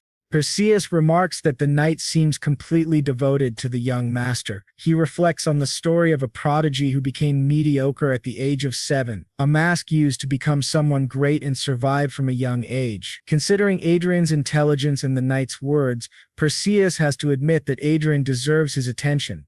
He then asks the knight Berlin what he wants to do. Berlin says Perseus should use his connections to convince the vassals to support young Master Adrian. Perseus says that it's a bit complicated, but still interesting. Berlin says he made a great decision, but Perseus responds that he hasn't decided anything yet. Before making any decisions, he should at least meet Adrian. So Balian says that young Master Adrian would be delighted to visit him soon and that he'll call him to share the news. While speaking with Adrian through communication magic, Perseus thinks to himself that Adrian is someone who spent over a decade hiding his power, waiting for the right moment for revenge.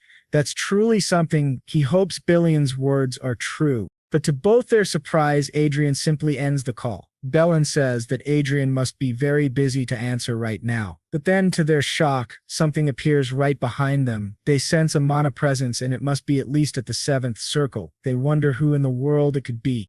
After finishing, she announces that the 5 assassins have been killed. The protagonist comments that maybe he had too high expectations. He had heard these 2 were the most powerful in the continent, yet they allowed themselves to be surrounded by assassins. The 2 men wonder what kind of attitude that is, and who this monster in front of them really is.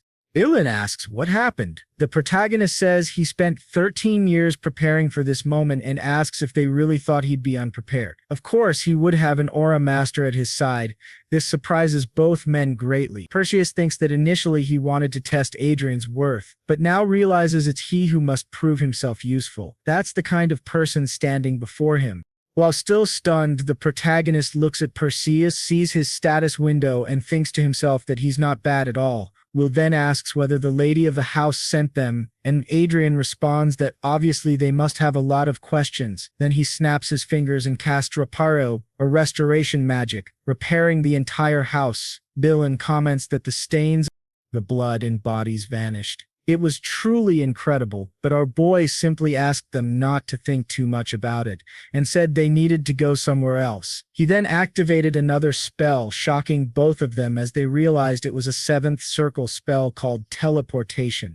Meanwhile, in the Kingdom of Luas, part of the Hate Kingdom Alliance, the nation with the largest number of great mages, second only to the 4 great empires, if you asked anyone who the most famous mage was, they would all say one name: Archduke Kane, Riverdale. A great mage and a successful teacher who had trained 6th, 7th circle mages. They all said the same thing. The greatest mage in history was Archduke Lucas, but the greatest teacher was Duke Kane, Riverdale. Picamlo questioned if that was serious. Was he really a disciple of Duke Riverdale? And Adre confirmed that he was, though he had died a few years ago. It was Riverdale who taught him everything he knew, and Adre was able to learn it all without difficulty. This left Peely wondering when he had even trained, considering he spent most of his time in games, but Oscoto interrupted his thoughts and confirmed it. Yes, that was exactly it. The only place where he could train him without any restrictions was in the virtual world. Riverdale taught in both the real world and the virtual one. Still, Peely couldn't believe it. It sounded like a lie. A marquee falling from the sky. No one would believe someone like that was only 20 years old. It was better that people believed in the story, because if he used the title of Riverdale's disciple, no one would question him. Pacius commented that Edre was certainly an eccentric man. To their surprise, the boy had even prepared fake evidence to support his story, proof that he was indeed a disciple of Duke Riverdale. He had asked Administrator Chester to create it as an alibi, and now he held various artifacts with Riverdale's aura, as well as a record claiming he had been a secret disciple that no one else knew about. That way, even the Riverdale family or his known disciples could trust him if they ever crossed paths. Adre said he would have loved to declare himself the heir of Manuel Lucas's destiny, but no one would leave him in peace for the rest of his life if he did. He then told the two of them that he and Archia would handle Anna and Cedric, so they shouldn't worry too much about expanding their influence or gathering people. Theseus asked why he had been called there. Then, the boy replied that this was never part of his plan to begin with, but there was something he needed him to do. He asked him to extend his left hand. When they touched watches, a window appeared in front of the boy. Explained that it was his second bank account, holding 20 billion lots, and asked him to form a group under his command to gather intelligence. This group would be in charge of doing the dirty work, a necessary part of achieving his plans. It was curious that he asked a knight for that kind of task, but Patrius acknowledged that considering they would be facing Marquis Haven, it might be necessary. Still, he asked if he was sure. That amount of money must have been hard, maybe even impossible to accumulate. But the boy asked him not to worry. He had acquired it very easily, thanks to his great talent for investing. In fact, he thought Patrius might faint if he knew he actually had 3,000 times that amount. Then he extended his hand again to Pacius and declared that he would remove Cedric from his position as heir to the family and would gain a level of power no one in the nation could disrespect. He asked Pacius if he would stand with him. Pacius knelt and pledged his loyalty. Back at Adrian's home, his stepmother was furious, saying that 5 expert assassins had vanished without leaving a trace. The butler confirmed this. She shouted that he had promised they could kill anyone, even a master of aura or a great mage. The butler agreed, but she angrily threw a wineglass at his head. After calming down a little, she asked where Pacius and Billion were. The butler said that Mr. Billion had returned to his unit, but Pacius had completely disappeared. She realized he must still be alive. Billion would have reported it if he were dead. She suspected those two were conspiring against her and couldn't ignore it. She remembered that her husband had told her to monitor Adrian and Sylvia closely. She felt she had no choice but to obey, because opposing Viscount Lawrence would be even worse. Still, if Billion and Pacius joined forces, they'd be unstoppable. She couldn't let them act freely because Cedric couldn't afford to have a rival. Time was running out. The butler asked if she wanted to deal with the Assassin's Guild again, since they had guaranteed they would finish the job. She questioned whether they should just kill Adrian, shocking the butler. In her sly way, she asked if he was afraid. "This is the easiest path," she said. "Yes, it's the only way. Don't even think about another option." The butler warned that if she went through with it, there would be no going back with Viscount Lawrence. Besides, young Master Adrian was now very famous. But she, seething with rage, asked how long he had worked for her. Trembling, the butler replied that it had been 30 years. She reminded him that he should know by now that she hates being contradicted. She poured wine over his head and asked if he thought she didn't know what he was up to. There was no other way, she claimed. "Do you think you're smarter than me?" she hissed. The butler thought he had tried to help only because of a spark of remorse for the young master. He knelt and begged for forgiveness, but she said, "Forgiveness? No, I'm going to frame you." That left the poor man utterly stunned. The viscount is dying, and someone needs to take responsibility for it. All this time, he had shown loyalty to her, so it would be easier this time. She asks him what's wrong and if he isn't loyal to her. Trembling, he replies that he understands and will prove his loyalty. She says that's the perfect answer and orders him to make sure they don't fail again, or else everyone will be killed. The man thinks that she's discarding him after 30 years of loyalty just because he said the wrong thing at the wrong time, and it's too late to go back. If the young master manages to overcome this trial, maybe he can survive. Meanwhile, at the house of Count Diotes, they are celebrating the victory of the 23rd Division. They say they can finally return, and Count Diotes says he never thought he would receive recognition, thanks to young Master Lawrence. He's truly looking forward to the ceremony. The men beside him say that their family status has also improved thanks to him. They assure him that they will be their family's heirs and invite him to visit any time, promising to welcome him with everything they have. Our protagonist thinks they're taking credit for what he did, but he understands this is normal. It all happened because His Excellency trusted him and supported him with his great wisdom. However, Count Diotes says it would have been better if the war had lasted a bit longer, which surprises our protagonist. He asks what he means, and Walton explains that if the war had continued, he would have received more recognition and possibly become a lord. But with the current situation, the compensation will be limited to him only. Our protagonist realizes there's a big difference between inheriting a title and earning one on your own. No matter how much he rises in rank, without a county of his own, he can't pass on his title. Seeing Count Diotes looking a bit down, he says he didn't fight expecting anything in return. Diotes replies that it's a real shame. He has so much potential but lacks an environment where he can truly shine. That makes him sad. Still, he asks the protagonist not to worry about that and says maybe he could get involved with his family, which surprises the boy greatly. Diotes says he has a daughter and that if the protagonist is willing, he could make that happen. Our protagonist smiles and thinks, wait, what? A daughter? Just like that? Diotes asks him to please think it over. He'll always be welcome. But the protagonist also recalls that Count Diotes' daughter is rumored to be a maniac. Still, he thinks that now he can finally return, and for Ina and Cedric, unexpected things are about to happen. Now, the day after the end of the war between Hay and Crescent, the provincial army was immediately disbanded. Back at the airbase, the soldiers thank our protagonist once again and tell him to visit whenever he can. Returning home, the boy logs into his game once again, thinking he's getting tired of leveling up like crazy every time he gets a bit of free time. The level requirement for the level 8 mission is 250, but his current level is only 202. It's been 10 days since he hit level 200, but he doesn't feel like he's making any progress. As he gets stronger, so do the monsters. The experience cap has increased as well, so it's no longer possible to level up once per day like before. He thinks the monster they just killed would require at least 5 people. Maybe he needs to recruit a new member for his group, but he shouldn't draw too much attention. Since he has a stroke of luck, it's better to advance slowly and steadily, eventually reaching the max level. He calls Archia, but she remains still, and he wonders what's wrong. Just then, a bird appears behind him. He asks what's going on, and suddenly he feels something. Looking around, he wonders if something happened outside. He quickly logs out and sees Archia fighting someone. He activates the large shield in his ring, and Archia says they're assassins, the same ones they dealt with last time. Adrian asks since when assassins use swords, and aura-infused ones at that. Archia replies she's not sure, but they're equipped with aura swords and armor, and there are 3 of them. Our protagonist remains calm despite 3 elite fighters trying to kill him. Archia says Mr. Bilwin was prepared for any attack and delayed them. Their vanguards are dealing with him now. Adrian thinks that if they have 5 vanguards, it shouldn't be hard. However, Archia says it won't be that easy just as the roof of the ship is completely shattered. He looks up and sees a heavily armored golem.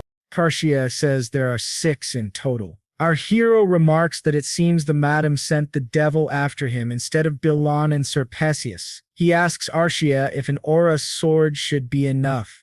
She says of course. He grabs his staff and Archia takes her sword. As the monster attacks, Adrian says it's pathetic, she picked the wrong alpha. He then activates a flame explosion spell, burning the golems. Flying above the ship, he calls Archia to fight with him. Meanwhile, the assassin captain receives a call saying something isn't right and they must retreat now. The captain wonders how their plan failed so badly, but to everyone's surprise, 2 explosions send them flying. The man wonders, what kind of monster is hiding in the Lawrence family? Our protagonist defeats the enemies one after another, with Archia fighting by his side. On the communicator, someone tells the captain to escape quickly and to kill the archmage, interfering with their teleportation.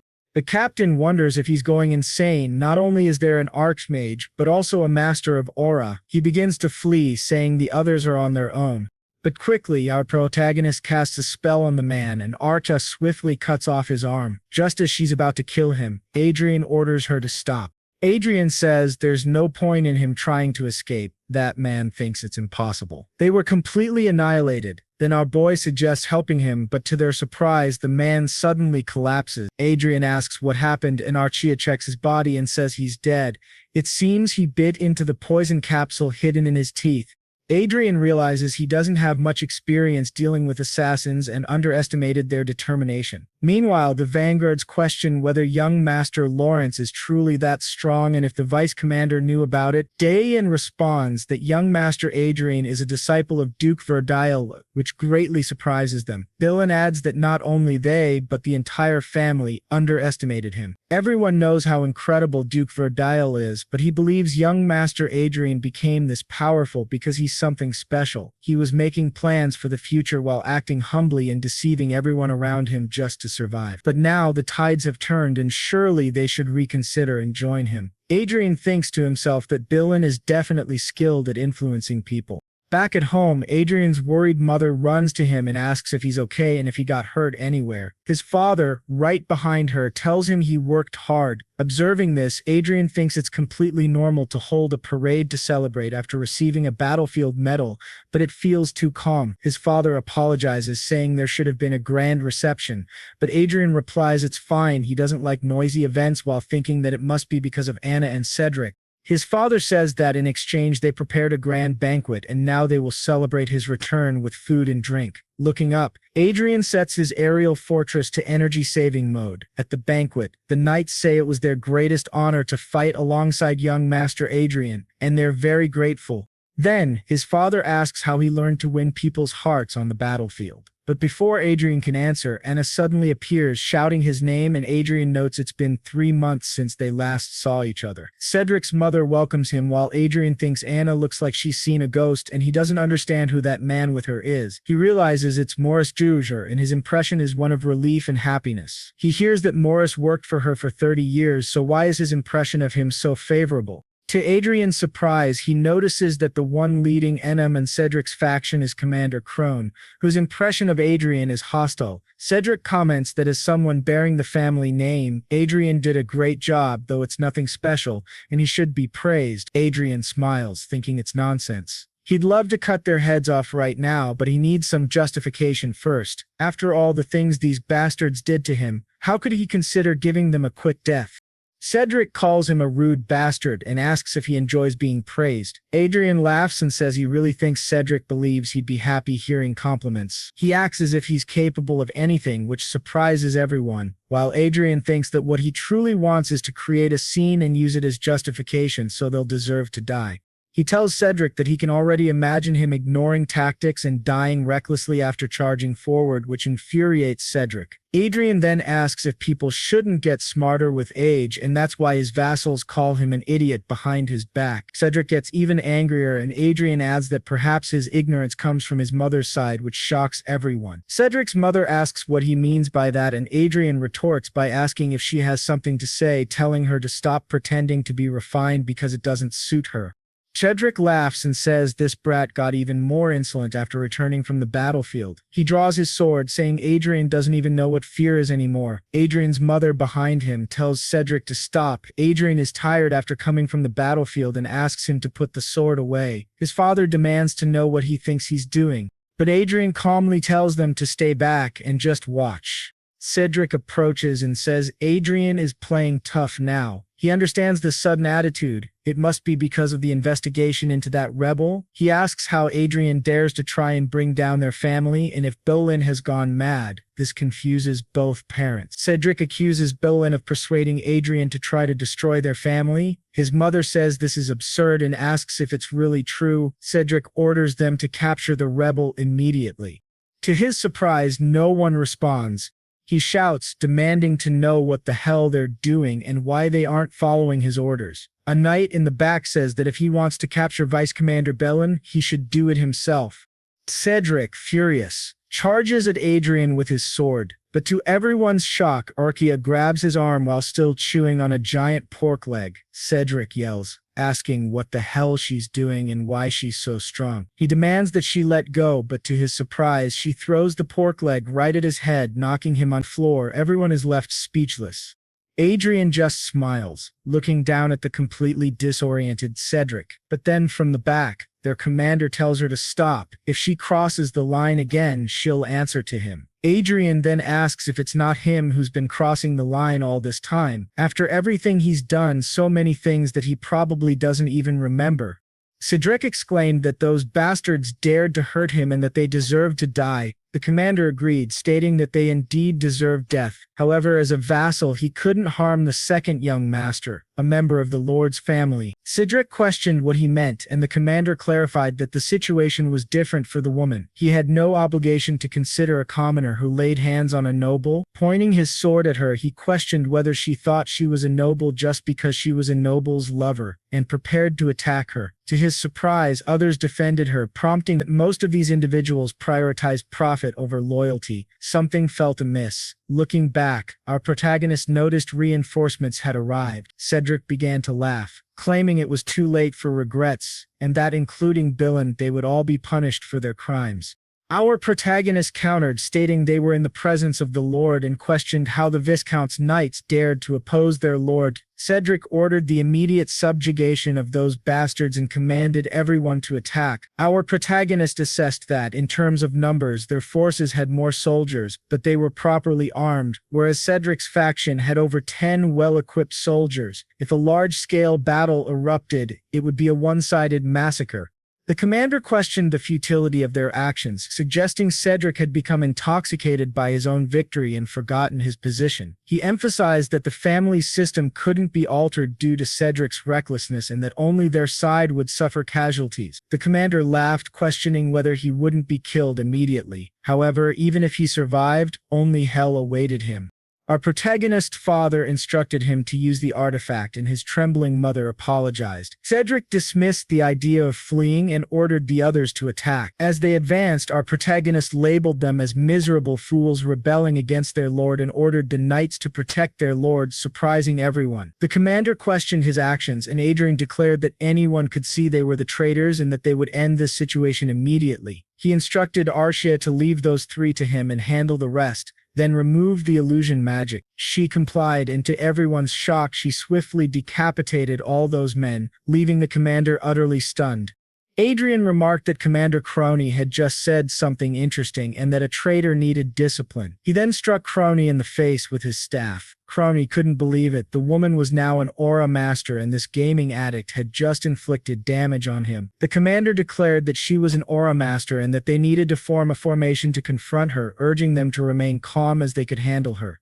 Adrian noted that, despite everything, the commander still managed to give instructions to his subordinates, showcasing his leadership. However, he asserted that nothing would change. The commander questioned what he meant. Our protagonist declared that he was a teacher about to impart a valuable lesson and began activating multiple buffs on himself. The commander realized that magicians could use magic 2 classes below their level without casting, meaning a 7th circle magician could use 5th circle magic without casting. Consequently, our protagonist used the memorize spell, thinking that once magicians became archmages, the so-called weakness of casting nearly vanished. Our female protagonist then unleashed a fiery explosion, burning the commander's body. After he collapsed, our protagonist approached the two trembling individuals, stating that they were going to have a lot of fun from now on and asked if they didn't think so. Despite his injuries, the commander lunged at our protagonist, who dodged and questioned why he got up, then proceeded to beat the commander in front of the two. After the commander fell dead, they wondered how it was possible and how Adrian Lawrence had become an archmage. Our protagonist approached them with a smirk, and they realized they were utterly doomed. Meanwhile, elsewhere, an old man declared that Adrian had dared to lay hands on his daughter, Anna. This man was Raven Margrave, Anna's father and Cedric's grandfather. At the Margrave's residence, he watched all the footage of what had happened to his daughter and grandson. Infuriated, he noted that the video was spreading rapidly across various internet portals and platforms, and by tomorrow, most people would be aware of the situation. He dismissed the online chatter, stating that the opinions of commoners in the virtual world meant nothing. However, even among the nobility, some supported these speculations, though the most they could do was file complaints. He emphasized that no matter how valuable an archmage or aura master might be, this wasn't an era where wars could be won by one or two superhumans. Furthermore, aiding these two meant opposing Haven Margrave, whose military power was equivalent to that of a duke or marquess combined. It would be problematic if someone with a title equal to his, like a duke or marquess, sided with Adrian, but he deemed that highly unlikely. His butler mentioned that the royal family might intervene, but the Margrave argued that, obviously, a young archmage and aura master would attract attention. However, unless it was proven true, they could simply be labeled as imposters. As long as no one believed they were truly an archmage and aura master, there would be no issue. In this era, there is no guarantee that a video can't be artificially created, so they must announce that the video was fabricated. Through this video, they aim to expose that he is the one behind Anna and Cedric. Those foolish commoners are acting exactly as expected, merely trying to find justification, which is what they truly want. This surprises the trio greatly. They wonder why he would provoke a Margrave, but Margrave asks how many of their forces can be mobilized in a territorial war. One of the men replies that approximately half of their total forces can be deployed. For territorial defense, they can mobilize either 3 flying fortresses and 50 vanguards, or 2 flying fortresses and 200 vanguards. The Margrave then asks which forces can be mobilized immediately. The man replies 200 vanguards and 1 flying fortress. The old man says that's sufficient, while thinking that the brat they're learning about actually dared to challenge him. He declares, "Then it's war," vowing to make him regret it.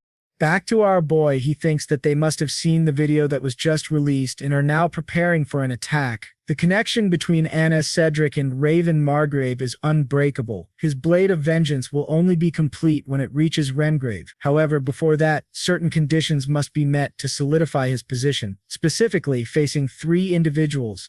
A blonde woman then introduces herself as the daughter of Cain River Daz, Olivia River Daz. Our boy thinks Duchess Olivia River Daz, a mage of the Kingdom of Lewis and daughter of the famous Duke Cain River Daz. Although she's said to be close to reaching the 8th circle, her presence is comparable to the patriarch of the River Dasimony, to which 6 archmages belong.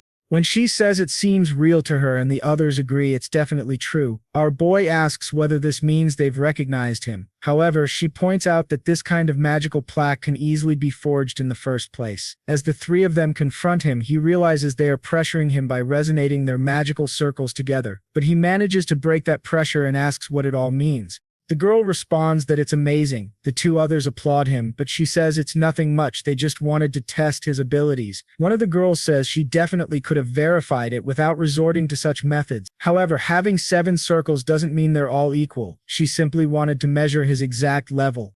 Betrayal then asks, "So, does that mean I have your recognition now?" She responds that she still has many questions, but she has no reason to reject him. Our boy thinks she has a sensible way of thinking. He wonders if he were a villain who brought harm to her family, would she make the Riverdez his enemy? That would be the same as asking for death, and she doubts anyone could bear such consequences. Since his identity has been confirmed, it's all fine.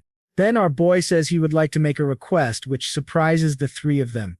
The next day, Markgrave asks how much longer it will take to mobilize their troops and orders them to hurry up. Just then, someone behind him asks him to take a look at a video. He asks, "What is it this time?" In the video, Olivia announces that officially, the young master Adrian Lawrence, disciple of the former Duke Riverdale, her father, has become a 7th Circle Archmage at the age of 20. This infuriates Markgrave. She says Adrian is a rare magical genius, a talent expected to reach the 8th circle, and the Riverdale family will do their best to help him and will spare no effort in supporting his growth. Anna's father realizes Adrian was one step ahead, as if he were reading his mind. She continues, saying that if anyone tries to harm Adrian, the Riverdale family will consider it an act of hostility against them. Markgrave immediately shatters the video, extremely angry, and says that they will still proceed with the plan, shocking everyone around him. He asks if they didn't hear him, they will proceed as planned. When someone asks about the royal family, he says he doesn't care. As long as they achieve their goal, they can overcome anything. Karin, standing behind him, warns him that Riverdale is backing Adrian Lawrence and that they should cancel the expedition, but the old man, still furious, says he doesn't care. They're foreigners anyway, which shocks the three. He adds that he's sure Adrian will feel relieved they won't be able to attack him, which will make the surprise attack even more effective. They must complete preparations and mobilize the troops as soon as possible. To his surprise, Adrian's eagle is silently watching them, relaying everything to Adrian. It flashes back a few moments earlier, with Olivia asking if he really wants to hold a press conference and whether that's what he's requesting. Adrian confirms, and she says she now understands the situation he's in. If he wants, she can offer him more support as a fellow disciple. But Adrian replies no, she only needs to reveal that he is a disciple of the former Duke Riverdale and a 7th Circle Archmage. He doesn't need anything more, which leaves her slightly doubtful. Smiling, our boy tells Archia that it's time to go. He thinks that, when it comes to his vengeance, he doesn't want to depend on anyone. He wonders, isn't revenge something one pursues for personal satisfaction? Everything must go according to his plan, under his leadership. We return again to that moment, with her asking why and Adrian answering, "They are my prey, and I don't want to share the joy of hunting them with anyone else." In the dungeons, they manage to break free and begin to flee. In Anna's hand is a key. As they run for their lives, she says that living like this is the same as being dead, and her father will never leave them alone. Cedric asks if they're really going to do this, but she replies, "What else can we do? We can't live like this." Cedric agrees, and she tells him to shut up and keep running. Now on the roof, she looks at the sky and clicks the key. A message appears and she is transported to the airborne fortress. Upon arrival, they remove their cloaks and she says that the peasant is truly something, but she'll make sure he dies. If he really thinks she's going to stand by, he's wrong. With that flying fortress, she can destroy both him and the viscount. With her key, she activates the fortress. The system asks who she is and she responds, "Anna Lawrence, her identity is verified." When asked if she is trying to activate the fortress under threat, she says no. The activation is then completed. Anna orders the main cannon, Firestorm, to be prepared, aimed at Viscount Lawrence and fired on her command. But to her surprise, our boy tells her to shut up, saying she acted exactly as he predicted. He thanks her for unlocking the fortress's security. She wonders when he got inside, but to her shock, Archia has already defeated everyone and is holding Cedric. Our hero says that trying to shoot the viscount with a flying fortress only adds to her list of crimes, and the Marquis Raven's troops are almost here. She and her brother will have to protect this land with their own bodies. This stuns her. Our boy says, "That's what I wanted to see. If you're guilty, then you should be nervous. Do you really think your crime should make you so proud?" He then throws her to the ground and says the fortress had many layers of security, but she kindly unlocked them all for him. Anna tells Adrian she's not sure what he's trying to do, but suggests they calm down and talk, as emotions are running high. But our hero isn't someone who tried to blow up a viscount just to talk. Then Archia starts beating Cedric. Our hero simply tells her to bring him over and she throws him beside his mother. Cedric asks why Adrian is doing this, since they're brothers. But our hero says that even brothers had a great shield above them. Archia then asks what they should do with the knights, who begin begging for forgiveness. Our hero suspects they're from Marquis Raven. He plans to send them back, but to their surprise, he simply opens the door and throws them out of the ship. He tells Archia he forgot to upload the video and asks her to edit and upload it for him. Meanwhile, the other two are banging on the barrier, begging to be released. With that, our boy says he will use media platforms politically. He posts the video of Anna aiming the fortress's main cannon at Viscount Lawrence's house. Upon seeing the video, Mark asks if he can just kill all the commoners making those stupid comments. Mardo says it's possible, but not easy. The site is under the jurisdiction of the Union of Elia, which doesn't release users' personal information unless it's a serious crime. The Marquess says those damned Elia people are truly stubborn. One of the men behind him says a flying fortress is fully operational with 200 vanguards and everyone is ready. The Marquess orders them not to fail and to depart now. The mages activate teleportation magic. As the ship vanishes, the Marquess watches and wonders if he should have gone in person. Meanwhile, his daughter, still inside the barrier, screams for her father not to come. Suddenly, above the airborne fortress, the Marques's army appears in the sky. Our boy says, they've arrived. Inside the fortress, the monowave begins, shocking the two inside. They start screaming Adrian's name, apologizing, promising never to do anything again. But our hero says what he's doing now is something he learned in war. It's called a suicide bomb. With the Marques's army right above the flying fortress, the two scream in terror. Our boy raises his glass and waves goodbye to Madame Anna and Cedric, who watches from the sky as the fortress explodes with both of them inside. As he laughs, he thinks, some may say revenge is meaningless, but he strongly disagrees. He asks Archia if she wants to make a wish. She replies, "What do you mean?" He explains that they should make wishes while watching fireworks. He thinks alcohol has never tasted so good. It's the era of magic. August 15, 2019. He has erased Anna and Cedric and caused great disruption in this world. But now he has achieved his absolute freedom, simply watching those fortresses and ships explode beautifully.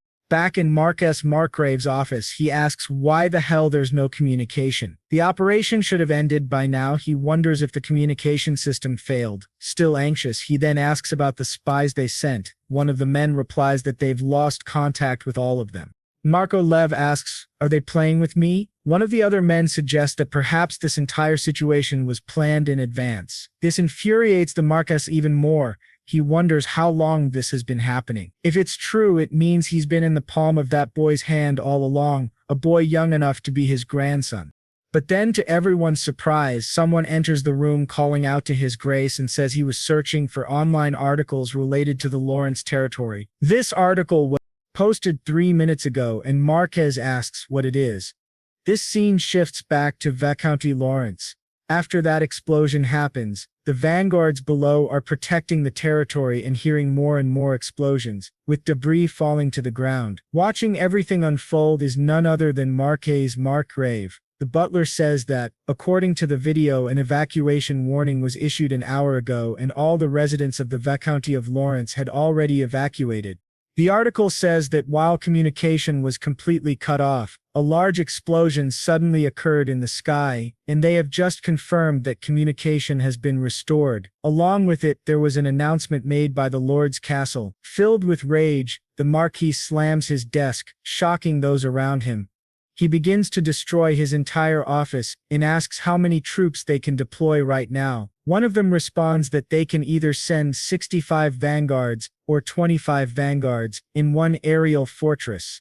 The Marquis reflects that if previously the deployed troops had a force equal to 5 aerial fortresses, then based on the video, it's clear that Adrian sacrificed his aerial fortress in a suicidal attack. Regardless of how old Adrian's fortress was, it should not have suffered any damage, yet its explosion released a massive flow of mana, tearing everything apart. This means Adrian knew his movements perfectly. Still, the Marquis believes Adrian could not possibly repeat such a feat a second time. The butler then says that unfortunately, this number of troops is not enough to overpower Viscounty Lawrence. They also received an emergency message from the imperial family, stating that the use of force against Lawrence is strictly forbidden. This surprises the old man greatly, and he begins to laugh, once again shocking everyone present. He asks, "So this is the price for underestimating that bastard. Damage recovery is still possible, but it will take time and the costs are astronomical, approximately 15 trillion to build an aerial fortress, at least 50 billion for vanguard equipment, and around 30 trillion for damage restoration alone. He laments that the power his family developed over generations has collapsed because of a single mistake. Then he asks, has communication with Ares been restored? The butler replies yes, and the Marquis orders him to immediately connect him with Adrian. Meanwhile, a great eagle in the sky is described. It is the same as Archia, a support unit, but its basic function is entirely different. While Archia is versatile like a human being, a Granig is a support type strictly focused on observation, able to relay both vision and sound to Adrian. Adrian, our protagonist, comments that the Marquis is shameless enough to call him directly. The Marquis admits that Adrian's skills and tricks worked well this time, but warns that it is a grave mistake to think he can continue like this in the future. Adrian calmly replies that the Marquis should not worry because his revenge will only be complete with the Marquis's death and the fall of his family. The Marquis asks if he just said revenge. Adrian explains that the Marquis must not know how much Madame and the eldest son loved their aerial fortress. He left them inside, betting they must have been satisfied since he had prepared such an expensive cremation ceremony for them. Enraged, the Marquis says that just because Adrian's strategy worked once, he has forgotten how terrifying the world truly is. He vows never to forget this humiliation and promises Adrian will pay 1,000-fold, but Adrian, seeing how furious and noisy the Marquis is, realizes that he does not even care about the deaths of Amy and Cedric. Truly, they were pitiful after all their arrogance. They were nothing but tools. Adrian then asks the Marquis if he is inside the octagon of the Lord's castle. The Marquis is confused, asks what he means. Adrian replies that he has prepared a gift for him which should be arriving right about now. The Marquis wonders what it could be. Adrian asks if he has heard of memory magic, an advanced magical technique that reduces casting time by storing up to 10 spells. He then asks what the Marquis thinks would happen if he stored 10 seventh circle spells. Don't you think they could even shatter the Lord Heaven Castle's shield, the one you're so proud of? Looking outside, the Marquis sees multiple spells aiming directly at the building, shocking everyone present. Adrian declares that the gift he sent is none other than 10 seventh circle blasts. Instantly, all of them are cast together, merging into a devastating force that directly tears through the shield. Adrian listens with satisfaction to the terrified reactions on the other side. The old raven screams Adrian's name in desperation, but Adrian simply laughs, saying he will pray for their safety. He then ends the call. Immediately after, Bellin appears behind him, reporting that as ordered they have gathered reporters in the conference hall. Walking through the mansion, all the butlers and maids bow before Adrian, trembling in fear. Adrian looks at them and thinks how amusing it is among all the servants of the Lord's castle there wasn't a single one who didn't despise him, and now they tremble just at the sight of him. It is time to say farewell to his former self, the fool who pretended to be an idiot. The second act of his splendid life has just begun. After this event, the internet could only talk about Viscount Lawrence and how Marquis Haven had secretly mobilized an aerial fortress and 200 vanguards, but everything turned to dust within seconds. Some blamed Adrian for copying a tactic once used in the war against the Kuzan Empire. However, others argued that people should not forget that it was Marquis Haven who planned the ambush. In the midst of that chaos and humiliating defeat, the young prodigy Adrian Lawrence brought down Marquis Markgrave. Reading about it, Adrian thought to himself that now he had gained 1 million followers in just a single day. He had become an influencer. William admitted that he was worried people might pressure Adrian for toppling such a renowned noble. But Sor asked, "What's the point of caring about what others think?" Smiling, Adrian replied that he would never be shaken again. William reflected on how Adrian had lived his entire life under pressure. The incident with the Marquis stirred controversy both inside and outside the country. Some articles criticized him, since the Haven family was still standing. However, public opinion overwhelmingly favored Adrian. This even drew neutral people to his side. Adrian thought to himself that commoners were basically treated as slaves by the nobility. But unlike others, he could benefit from public support. He needed to prove that he was different from the nobles, and he would do so by constantly communicating with the people, posting photos and interacting with them. He realized that discrimination against commoners was a deeply rooted social problem in noble society at Handel, not because commoners were inferior but because nobles had made it so. To his surprise, his father then entered the room, holding a letter. He said that a summons had arrived for Adrian. Adrian asked if it was serious. Reading the letter, he saw that it ordered Sir Adrian Lawrence and Madame Archia Kane to appear before the inspection council.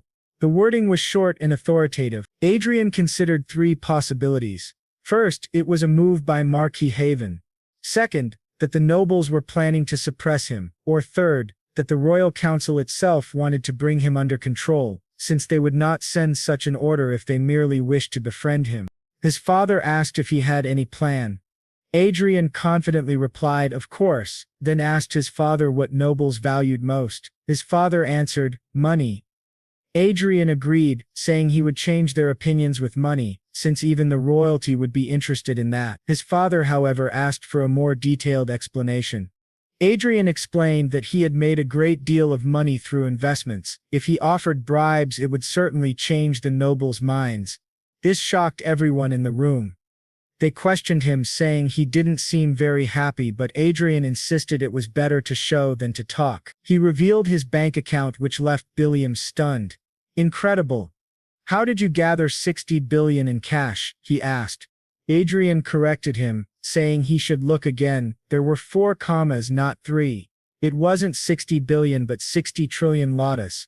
Adrian admitted he had simply been lucky. Billiam asked if he could see into the future, while his father said the nobles would go crazy over that fortune. Adrian then asked how much of it might be taxed. His father answered that at least 1/10 would be taken. Adrian recalled hearing that if a noble paid a large tax, the royal family would grant exemptions. His father confirmed this, saying that based on how the royal family operated, Adrian could expect to pay almost no tax on half of his declared income. Adrian thought this was acceptable. He had planned to use the money anyway, though losing 1/5 of it was still a huge amount. His father then asked if there was anything else he wished to buy. Adrian replied yes, he was considering aerial fortresses and vanguards. Soon after, shocking news spread worldwide. Adrian Lawrence had officially declared taxes on the money he earned through investments, and the amount was an astronomical 60 trillion. The entire noble society was shaken. Coches was overjoyed upon hearing the news. He laughed, saying, "That guy is completely insane. He really does enjoy surprising everyone." His wife asked if Adrian was the same young man he had mentioned before. Coches confirmed, but said that now Adrian should be addressed as the Great Mage, for he had reached the 7th circle. He even said he wished Michelle could meet Adrian, but in just a few days the boy had become far too influential. His wife suggested they should do something, as she would love to have Adrian as a son-in-law, but their daughter slammed the table, declaring that while Adrian was exactly her type, she did not want someone who only relied on their partner. She insisted she would gain her own authority by herself. Her mother asked how, and Michelle answered that once she discovered the legacy of Archimage Lucas, she would be able to have anyone she wanted. Her mother tugged her ear, asking when she would finally grow up. Her father watched them and asked why she felt that way. To him it made perfect sense. If Adrian really was the one who found the legacy of Archimage Lucas, that would explain his confidence. But Michelle countered, saying the Riverdale family had already accepted Adrian as a member. Watts responded that this was perfect, since Adrian did not yet have a strong public presence. He could hide behind the Riverdale family until he obtained the title of Lord Mage. Michelle objected, saying the royal family had confirmed all his money came from investments. Watts then wondered if perhaps there was a secret agreement between King Verdeo and the royal family. Their daughter teased him for believing in conspiracy theories, but before they could argue further, urgent news arrived. The Republic of Prios had just announced that they had found the one who discovered the legacy of Manuel Lucas. Everyone was shocked. Meanwhile, inside the tower of Manuel Lucas, Adrian thought it would be easier if he absorbed all of the research books as skills. Tomorrow he would need to attend an inspection with Archia, and the day after tomorrow a royal banquet awaited him. The following day he planned to search for aerial fortresses and vanguard equipment. He cannot leave the game because he is too busy. He needs to stay logged in as long as possible in order to gain more power. While searching through the books, he thinks that at least 1% of the thousands of research volumes must contain military studies. It seems that Archduke Lucas, who invented and changed the course of war, was still a man who longed for peace. The research he devoted most of his time to was dimensional teleportation. He never married, nor did he ever take on a disciple. He spent his entire life researching a way to return home. Everyone says he was the one who changed the world, but the truth is that he simply missed his home. The reason he left behind traces showing that he came from Earth was most likely so that someone from his homeland could find them. Sadly, that only happened after his death, and his legacy became his final hope. The dimensional teleportation spell makes it clear that he wanted to return, but Adrian decides he will not become obsessed with that. He thinks it would be wonderful if he could go back and forth freely between the two worlds. Perhaps what Manuel Lucas truly wanted was someone who would finish his resorts. If that is the case, Adrian resolves to do his best. Yet the humble Archduke Lucas seems to tell him that he himself is being too modest. With that, Adrian says he has something to ask. He wonders if they will try to catch him while he is laundering money. Karen replies that there is only a small chance of that happening. If investigators were to track every single investor in the world and combine all the transactions, they would see there is more money than exchanges actually recorded. Adrian thinks to himself that indeed, no one would ever go to such lengths. Covering up the incident with the Marquis using money was a good idea, but now there is far too much attention on him. After all, he is a great mage of the seventh circle, and he also has Archia, a master of aura, by his side. If anyone were to discover that he was the one who inherited the legacy of Manuel Lucas, there is a chance he could lose everything he has. Therefore, he must be absolutely certain to keep this secret. That is why he came up with the plan of the false lucky heir. He asks, how is the operation of the false heir going? And what operation is that? Well, you will have to find out in the next video of this series, so of course don't forget to like this video. So he must be certain to keep his secret safe. That is why he devised a plan, the plan of the false lucky heir. He asks how the operation of the false heir is progressing. The scene then shifts to the Empire of Prius, where a grand parade is taking place, with everyone celebrating and shouting, "Long live Louis Falmont." The young man at the center of the parade smiles, thinking this is exactly what he wanted, for them to continue celebrating him as their savior. This young man is the false heir of luck. At 29 years old, he is an intelligent agent of the Republic of Prius, and the son of President Siark Shane. Yet behind the scenes he is nothing more than a spoiled second-generation rich kid constantly stirring trouble by using his father's name. Without even realizing it, he has become a pawn in Adrian's plan, the false lucky heir operation. Its purpose is simple: make someone else appear to be the heir of Manuel Lucas's legacy, drawing the world's attention away from Adrian and buying him precious time until he reaches the ninth circle. Back in the library, Adrian admits that although he doesn't feel guilty about handing a bomb like this into that man's hands, it still bothers him to let Manuel Lucas's name be tied to someone like him. But the little one tells him there's nothing to be done. Adrian isn't strong enough yet to protect the legacy on his own. Adrian reflects on the Republic of Prius, considered one of the four greatest empires of Honda. It is practically the only nation that accepts democracy and elects its president. But in reality, corruption and backroom deals between politicians and businessmen are its foundation. The legislature and the media are nothing more than the government's lapdogs. In truth, it is no different from a dictatorship, as the president has held power for 14 years. Deidre comments that this scheme might help increase the president's approval rating. Farod agrees, though he adds that the country's situation would not change with or without this news. Adrian quietly hopes that no one else will become a victim because of this incident. Meanwhile, Manuel Lucas's spirit remarks that once the truth about the false lucky heir is exposed, it will be difficult for Luis and the president to remain unscathed. In the long run, their actions will bring about major changes in the corrupt regime of Prius. Adrian asks that innocent victims be identified so that he can prevent further suffering. The little master says he would prefer to refuse, but agrees to his request this time, admitting that the reason they've come this far is due to Adrian's lack of consideration. Still, he finds it unexpected that Adrian would care so much for the lives of others. He asks him, "Didn't you kill Cedric and Marquis Haven's forces without hesitation?" Adrian answers firmly, "Because they were my enemies. That's different." The little master agrees, saying that it is the right mentality to show no mercy to enemies while doing everything possible to protect innocents. In those moments, Adrian almost seems more human than an artificial being. He wonders if, once he reaches the ninth circle, he would be able to create beings like Archia and Chester. His little master then asks if he still does not want to use his last administrator's privilege. Adrian shakes his head, "Not yet. He will save it for the very last resort.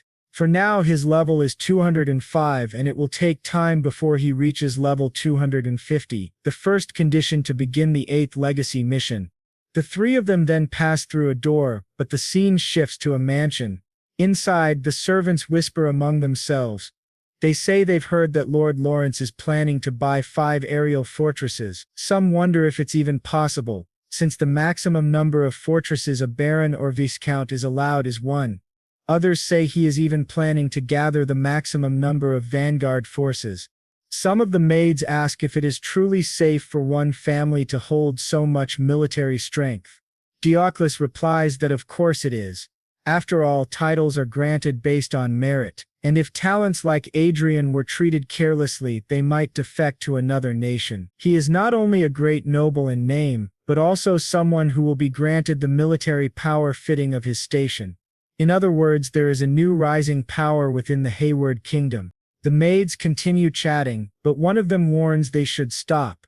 When asked why, she explains that Lady Archia has just summoned her and she must hurry. Immediately the three of them begin fighting over who should go in her place, since they take turns serving. Eventually one of them wins the argument and heads off. She thinks about how ever since most of Lord Adrian's servants had sided with Anana, who is now dead, they all feel as though they are walking on eggshells every day. Even though the Lawrence family members do not wish to face their young master because of the sins they committed against him in the past, none of them want to lose such a good job with its fine working conditions and secure future. When the maid enters Adrian's room with his snacks, he thanks her politely. She reflects that the reason they argued earlier was to decide who would serve Lady Archia instead, since she is much easier to attend to. As she delivers Archia's breakfast, she notices that Archia is the complete opposite of her intimidating title, Aura Master. The lady has a gentle personality and often shows a kind smile. Blushing, the maid thinks about how amazing it is that someone from such a common background just like her could rise all the way to the rank of countess purely by her own power. Staring at her, the maid is lost in thought until Archia asks softly if she wishes to say something. The maid hesitates, then asks if she might pose a question. Archia smiles and nods. The maid gathers her courage and asks, "Will the young Lord Adrian?" The maid nervously asked if Lord Adrian planned to dismiss the castle's workers. Archia reassured her, saying that Adrian was a good person who absolutely hated making others suffer on his behalf. But then her expression turned serious. She added that while Adrian was kind, he was also cold toward his enemies. Fixing her aura's pressure on the maid, she asked if by chance she was Adrian's enemy. Trembling in fear, the maid quickly answered, "Of course not." Archia smiled softly and said, "Then everything is fine." Terrified, the maid bolted from the room, almost bumping into Adrian on the way out. She kept apologizing as she ran off. From that day forward, a rumor spread throughout the estate. Adrian never forgot either kindness or betrayal, while Lady Archia was merciless toward anyone who dared trouble the man she loved. Later, one of Adrian's new recruits nervously asked if he could really follow them inside the royal castle. Adrian replied yes, and asked what he meant. The boy explained that he and Surak were still weak compared to others. Adrian thought back to the war against the Cry Empire when he had been preparing something besides building strength, identifying talents with great potential using his magical glasses. Eric commented that he didn't believe the young lord had summoned them without reason, that Adrian surely had a plan. Adrian admitted that if one could call it a plan, it was simply that he had chosen them because they had a bit more experience. Currently, Adrian had 4 vanguard escorts, and together with Lopes and Eric, members of the Institute of Talents, they were on their way to the royal castle to be inspected by the auditor. Adrian warned them that many nobles would likely be present today. If they were lucky, they might even see members of the royal family. He reminded them to carefully observe the individuals leading the kingdom. The blond boy nodded eagerly, promising to do his best, while Adrian thought to himself that the boy would need to grow more confident if he wished to succeed in the future. The driver then announced they were arriving at the teleportation portal. Adrian instructed him to proceed. Once they passed through, they arrived in another city. The young recruit gazed in awe out the window, enchanted by the sight, while Adrian quietly reflected that they had finally reached the capital of the Hebert kingdom, the city of Leonal. As soon as they stepped out of the carriage, crowds of people whispered excitedly, remarking that Adrian and his companions looked even more handsome in person. They made their way toward the royal administrative building.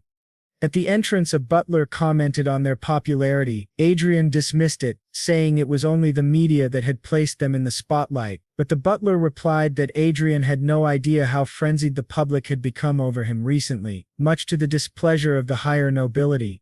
This revelation surprised Adrian. The butler continued, explaining that Adrian had become famous among the non-heir nobles, admired for earning his position entirely on his own merit. Adrian put on his magical glasses and identified the man as Baron Harris, also known as Baron Walker, the leader of the noble inspectors. His talents included intelligence, administrative power, leadership, and learning ability.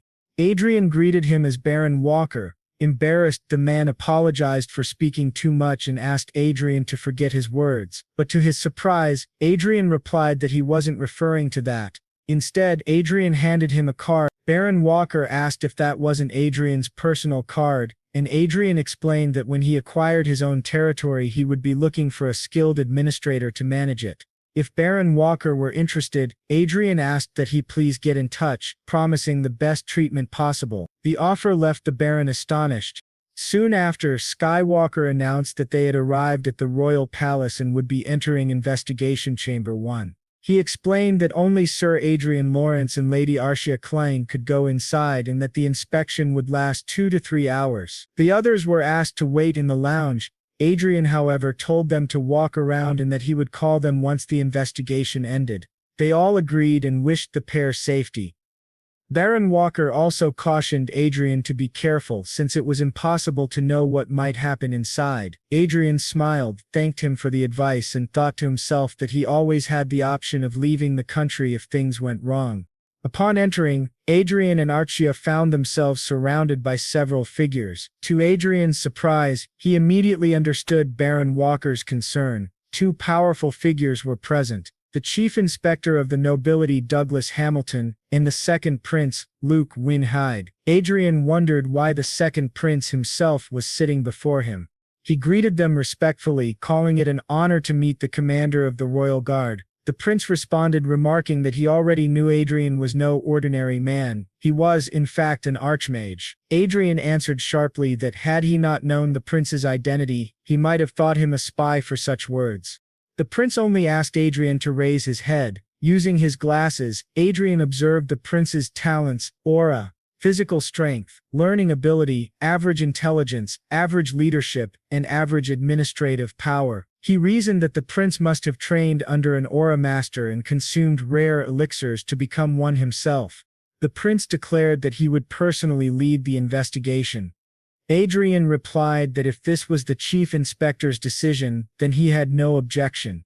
The 2 locked eyes, each scrutinizing the other. Adrian, noting the prince's unease, curious, he asked the inspector to confirm whether this arrangement was official. The inspector apologized for seeming disrespectful and explained that he had only wanted to clarify the prince's authority. The prince assured them it was no problem and asked them to sit so the investigation could begin. Throughout the questioning, nothing significant arose. Even if something had, Adrian had already prepared his alibi. But during their conversation, the elderly man beside the prince suddenly asked why Adrian had caused such one-sided damage to Marquis Haven. The prince corrected him, saying he made it sound like an ambush, when in truth it had been a territorial dispute. The three men debated the matter while Adrian silently considered his next move. He was worried that his relationship with him might be one of hostility, but he seemed to be a fair person. Then the prince said there was no reason to continue the investigation, as there was nothing to look into. However, the elder beside him argued that Marquis Revan was a considerable force on their side. Our boy thought to himself that he could hear everything being said, and he realized that including Hamilton, most of the noble inspectors were aligned with the prince. Some were also on Marquis Revan's side. Perhaps Prince Luke had developed some hostility toward him due to the influence of others and not by his own will. The prince then said that he was basically asking him to be rational and they would end it for now. He called Sir Lawrence and stated that he did not like stalling, preferring to go straight to the main point. He was competing with his brother for the crown, and until recently the competition was fair. However, things changed when Adrian appeared, especially regarding Marquis Raven, one of his main influential forces, who was defeated by him. Our boy apologized, but the prince said he did not blame him, as the incident was entirely Raven's fault. Still, if Adrian had sided with his brother, it would have been even worse for him. That was why he wanted to ask him directly before his brother did. Adrian then understood, this was the real reason the prince had joined the investigation. The first prince was already the crown prince, but there was opposition because the second prince had become an aura master, balancing the scales. The second prince had gone this far even while knowing that the first prince had the right of inheritance and higher status, which meant things were in his favor. Although Marquis Raven's forces had been dissolved, it was not enough to cause a major impact. The real issue was Adrian and Archia, who had suddenly appeared. They not only had individual abilities but also financial backing. They were a heavy weight that could disrupt the balance. Still, Adrian thought there was no real benefit for him to get involved in political struggles.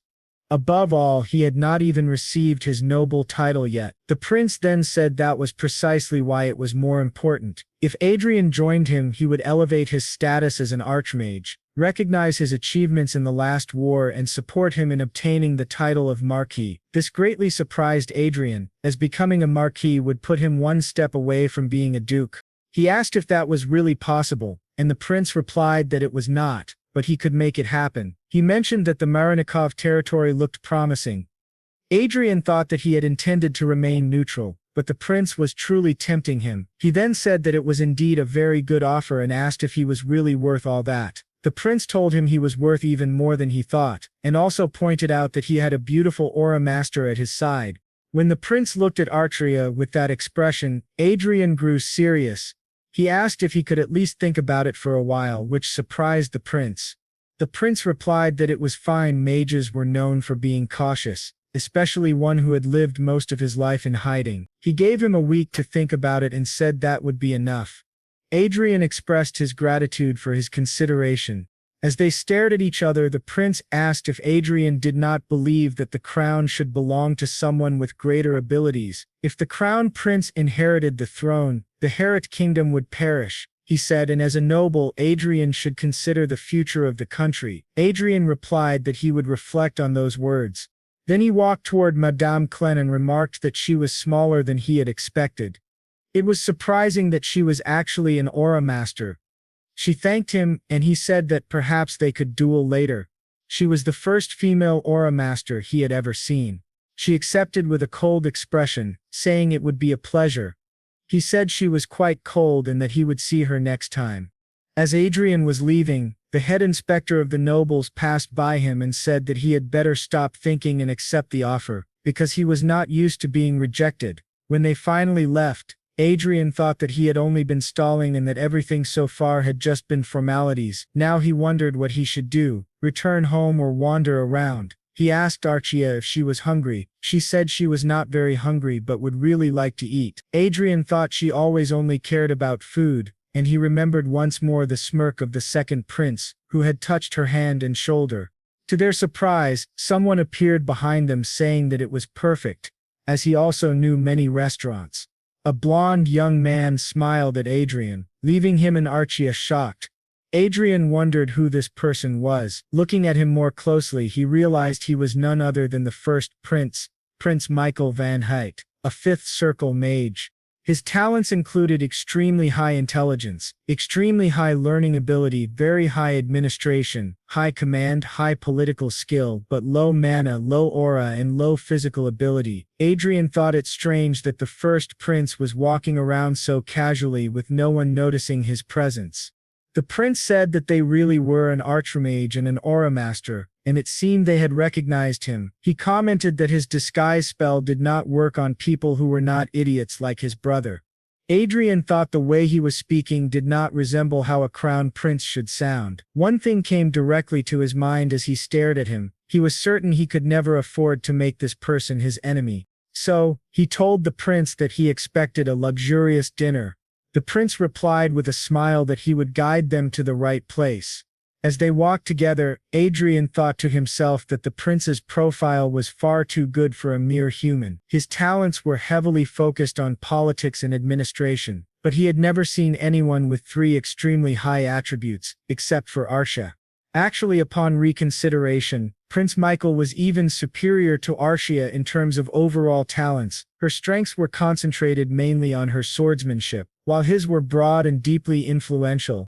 His mana is low, but he became a high mage with his intelligence. Then the prince says that it seems she has many questions about him, while Adrian says that he is even more mysterious than his younger brother. The prince replies that they have arrived, and when they enter, Adrian asks if this is a teleportation room. He thought they couldn't use this type of spell inside the castle, and asks if there is a barrier of interruption around the entire place. The prince asks if he didn't know. The castle is filled with electric stones underneath, and sometimes they conflict with mana, causing interruptions in teleportation spells, but if he presses the button, that barrier is undone, and Adrian realizes he just disabled the interruption spell. The prince then says that they will be going now, while Adrian thinks in his head that he knows this person is not ordinary and wonders who this crown prince truly is.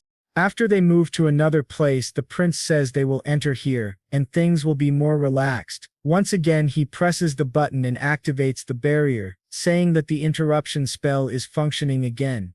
Adrian thinks that it is the prince who is controlling it. The second prince probably has no idea that the first prince is playing with the castle's security, but there is no way for him to know because he is just an idiot. Adrian wonders if he should say that it is an honor to meet the crown prince, and the prince replies that yes, it is also an honor to meet them. The butler then asks if they are back, and Michael asks if the food is ready. The butler says yes. Adrian asks if this is the crown prince's palace, and the blonde prince confirms that it is exactly so. The head chef of this palace was personally hired, and he can guarantee he is one of the best in the country. The prince then asks if Adrian knew that he follows him on SNS. Adrian asks if he is serious, and the prince says yes. His username there is Grandos Eyes Closed. He explains that nobles usually do not care about the virtual world, but he does. He enjoys it very much.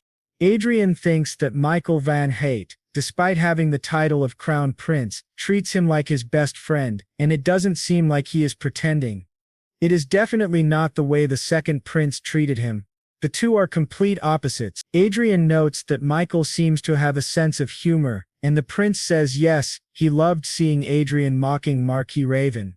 He thought his appearance was more important to achieving that number of followers. Adrian replies that yes, it was very important. While the butler serves food to Archia, she immediately starts drooling. Adrian says that he saw the prince's fan club greeting him at the castle entrance. The prince agrees, and in the middle of the meal, Adrian asks why he invited them there. The prince asks if he doesn't already know, and Adrian says maybe he is recruiting him. The blonde prince confirms, and Adrian asks what he expects them to offer, but Michael says that unfortunately he cannot offer anything for now. Then Adrian asks if he will promise benefits if he ascends the throne. The prince says yes, but he will not stop Adrian from receiving the title of viscount, which surprises Adrian greatly. Michael explains that a viscount title is not something easily given, and even more difficult now that power is divided. It seems that Prince Luke promised Adrian the title thinking he had the power and influence to make it happen, but if the people on his side disagree, they can prevent him from getting it. Adrian thinks that this really makes sense. The reason Michael cannot offer a title like Prince Luke is because he knows it is an empty promise. If he could only watch the other side grow stronger, that would be foolish. By saying that he will not oppose Adrian becoming a viscount, he is basically saying that he will help him obtain it while still siding with the second prince. If Michael says Adrian will gain a title for joining Luke's side but that he and his faction will not oppose it, then Adrian will acquire it easily. That is why Michael tells him he should consider his side. Adrian thinks that this is not bad. He is the decisive card in this game, and whichever side he joins will gain an advantage. If he accepts Michael's offer, he can obtain the title and support the crown prince. But if he refuses, his title will vanish, and he will be forced to join the second prince. Adrian says that there is more than one choice, but only one answer. The prince asks what it is, and Adrian says yes, he will do as he says. Prince Michael asks if he is sure and if he doesn't need time to think. But Adrian says yes, he deserves the throne more than the second prince. The prince tells him he cannot say all this and then side with Luke after receiving the title. Adrian replies that he cannot betray one who supports him, while Archia listens silently and continues eating. The prince then asks which side Madame Clen will choose. Adrian thinks that the interesting part about the first prince is how different he is from the malicious second prince, which makes him feel better. Adrian then asks Archia what she thinks. She says that if Adrian is comfortable with it, she will follow him. He asks if she really means it, and he thinks that he knew she would say that, but it still makes him feel a little uneasy. The blonde prince says that they are great together. Adrian then says that he has a question. He agrees to join Prince Luke's side to obtain the title, but he asks if Michael does not think it would be suspicious if he didn't react. The prince says yes, and that is why he will pretend to oppose him and then withdraw later. Adrian thinks that yes, it is a clean move to avoid suspicion, but still not enough. He suggests that instead of simply doing that, Michael should take something from Luke to allow Adrian to secure the title. This surprises Prince Michael, who asks what he means. Adrian thinks that there is no reason to just give up without gaining something in return. He explains that Marquis Raven suffered a great loss by crossing him, losing 40% of his power because of his emotions while defending his territory. Adrian thinks that Raven does not deserve the title of Marquis. Michael asked if he wanted to take the title from Marquis Raven in order to give him the title of viscount, and our boy replied that he thought it was a fair deal. It would cause great damage to Luke's side by demoting Marquis Raven to a count. Michael then said that it sounded personal, and Adrian admitted he wouldn't deny it, while thinking that he always feels happy whenever he can hurt his enemy. He imagined it as having a knife pointed at someone there was no way he wouldn't stab. The prince asked, and what if Luke refuses? But Adrian suggested that promoting some of his own followers to Marquis would also be a good move. Since he was earning the title of viscount for his war merits, it would also make sense to promote one of the counts who had also contributed during the war. He thought that there was a big difference between a newly appointed viscount from the second prince's side and a count of the first prince becoming a marquis. He could become a viscount who was also an archmage. If the plan went well, he would be able to maximize his gains through betrayal. He then realized that the prince felt both suspicious and allied with him, mixed with confusion and interest. When Adrian asked his opinion, the prince apologized, saying that he was just a little surprised. He then asked Sir Lawrence to tell him whom Adrian had met from the second prince's side before him while looking very serious. Our boy wanted what he meant, and Sir Lawrence listed Baron Walker Ruggio, Prince Luke, Viscount Hamilton, and 6 other inspectors who had interrogated him. That made a total of 9 people. They asked if perhaps he had done something wrong, and the prince seemed quite surprised. Meanwhile, Adrian noticed that his own status showed curious, confused ally and admiration. Then he said that now he understood they had both thought the same thing. The prince agreed and asked if Adrian could read people's minds, because he had quickly grasped part of his betrayal plan. Adrian thought to himself that he couldn't read minds directly, but he could guess through the information on his glasses. The prince called him incredible, saying he had also been considering those two as part of his plan. Adrian replied that suggesting a plan which the prince had already thought of was even more impressive. But the prince added that it showed how amazing Adrian's decision-making was, and that reaching the 7th circle at his age was no small feat. He truly didn't want to make him an enemy, they should be friends. Our boy thought the same, then the prince handed him a phone. When Adrian asked what it was, the prince explained that it was a secure phone impossible to trace.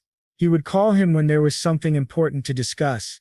He added that today's meal had been both fun and productive, and that they should now return using the teleportation circle. He waved goodbye to the two of them, and Adrian replied that they would see each other around. After returning, Adrian asked where they were, and Archia told him they were in the warehouse near the entrance. As they walked away, Adrian thought to himself that the first prince was indeed a very cautious person. But turning the corner, he noticed the two of them carrying bags full of shopping, and they were startled upon seeing him. He asked what they were hiding, but Archia nudged him. When he looked closer, he realized they had bought decorations and gifts with their own faces printed on them. Even their clothes were being sold.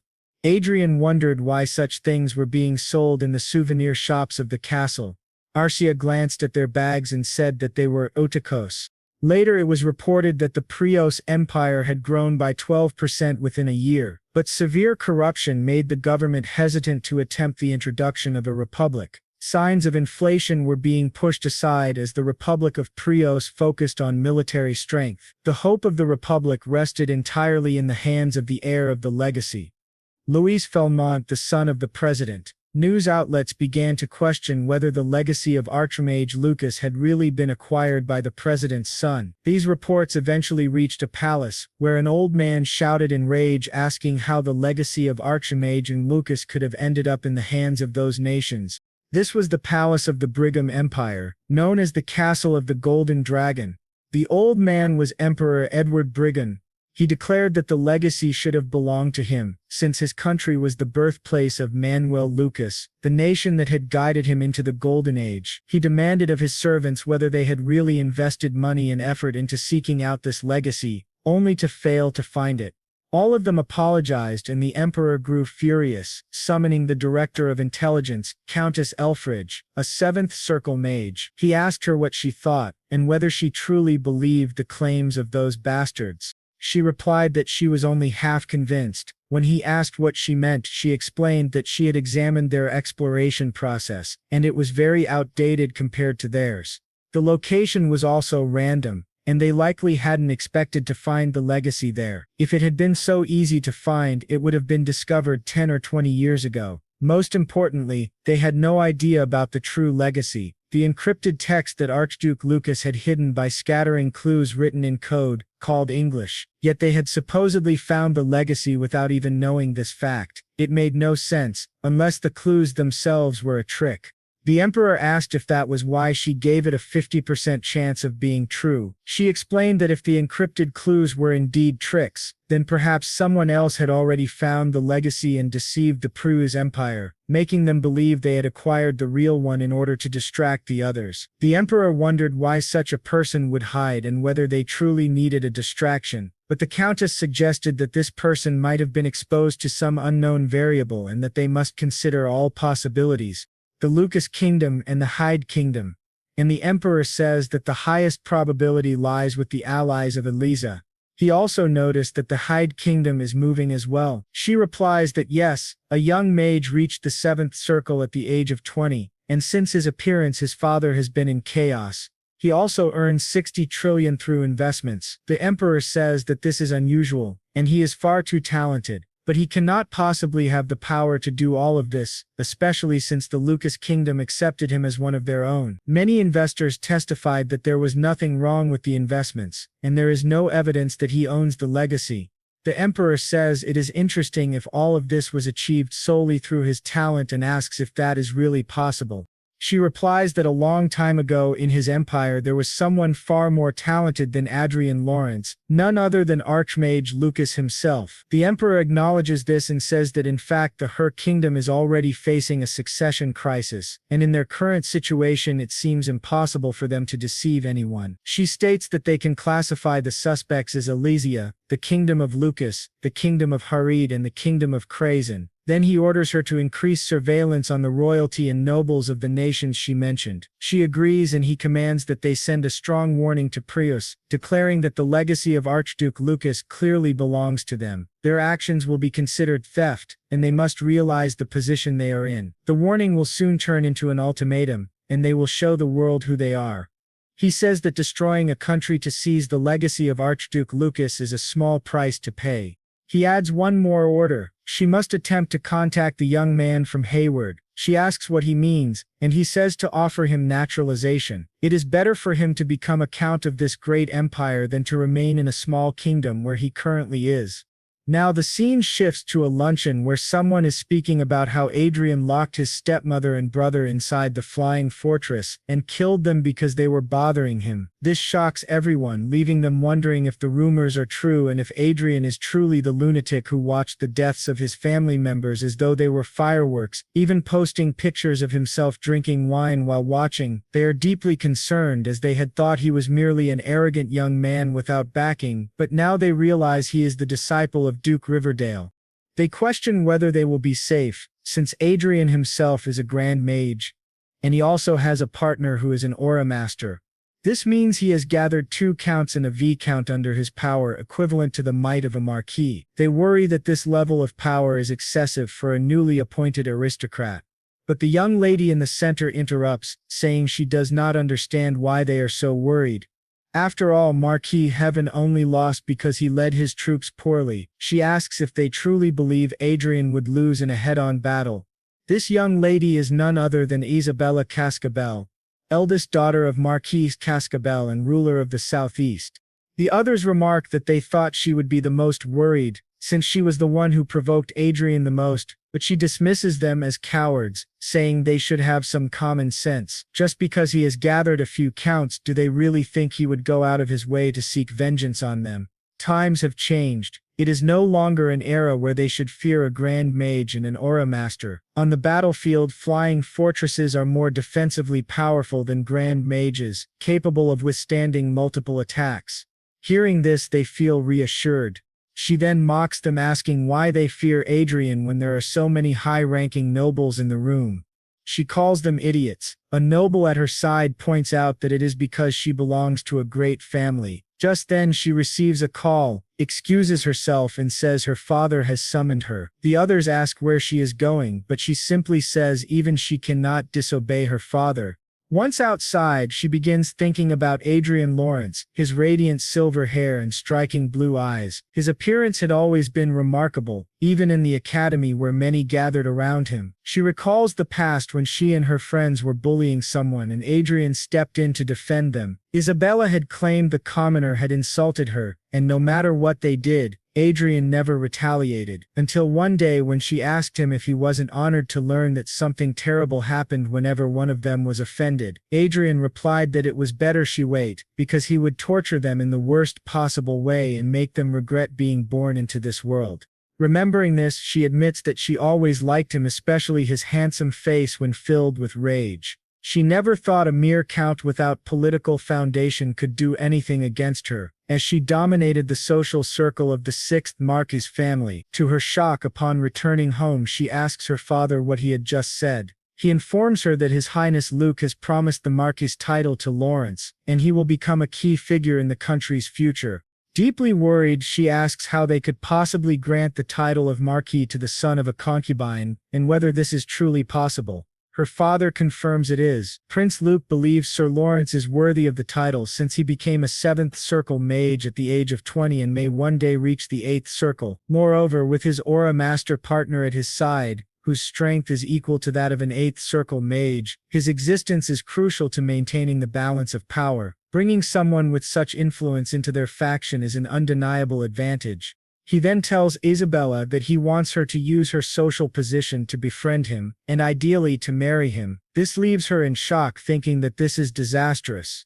If Adrian truly becomes a Marquis of Haybert, it will cause great upheaval. Even though Marquis is only one rank above Count, the political weight is in an entirely different league. When she opens the door and calls everyone, she realizes they are all drunk. At that moment she knows she is in serious trouble, because these idiots have no idea what is coming. They serve absolutely no purpose. And now, back to the game. Our boy changed Archia's hair color. She asked if it looked good and he said yes, thinking that the first thing he did when he returned from the royal palace was log into Chronicle, since it would be problematic for someone to walk around looking exactly like the celebrity Archia. He had to give her a simple disguise. Back in his office, that young boy next to him asked if Sir Adrian was planning to enter the military industry, which made his father's hair stand on end, asking what kind of behavior that was in front of Sir Adrian.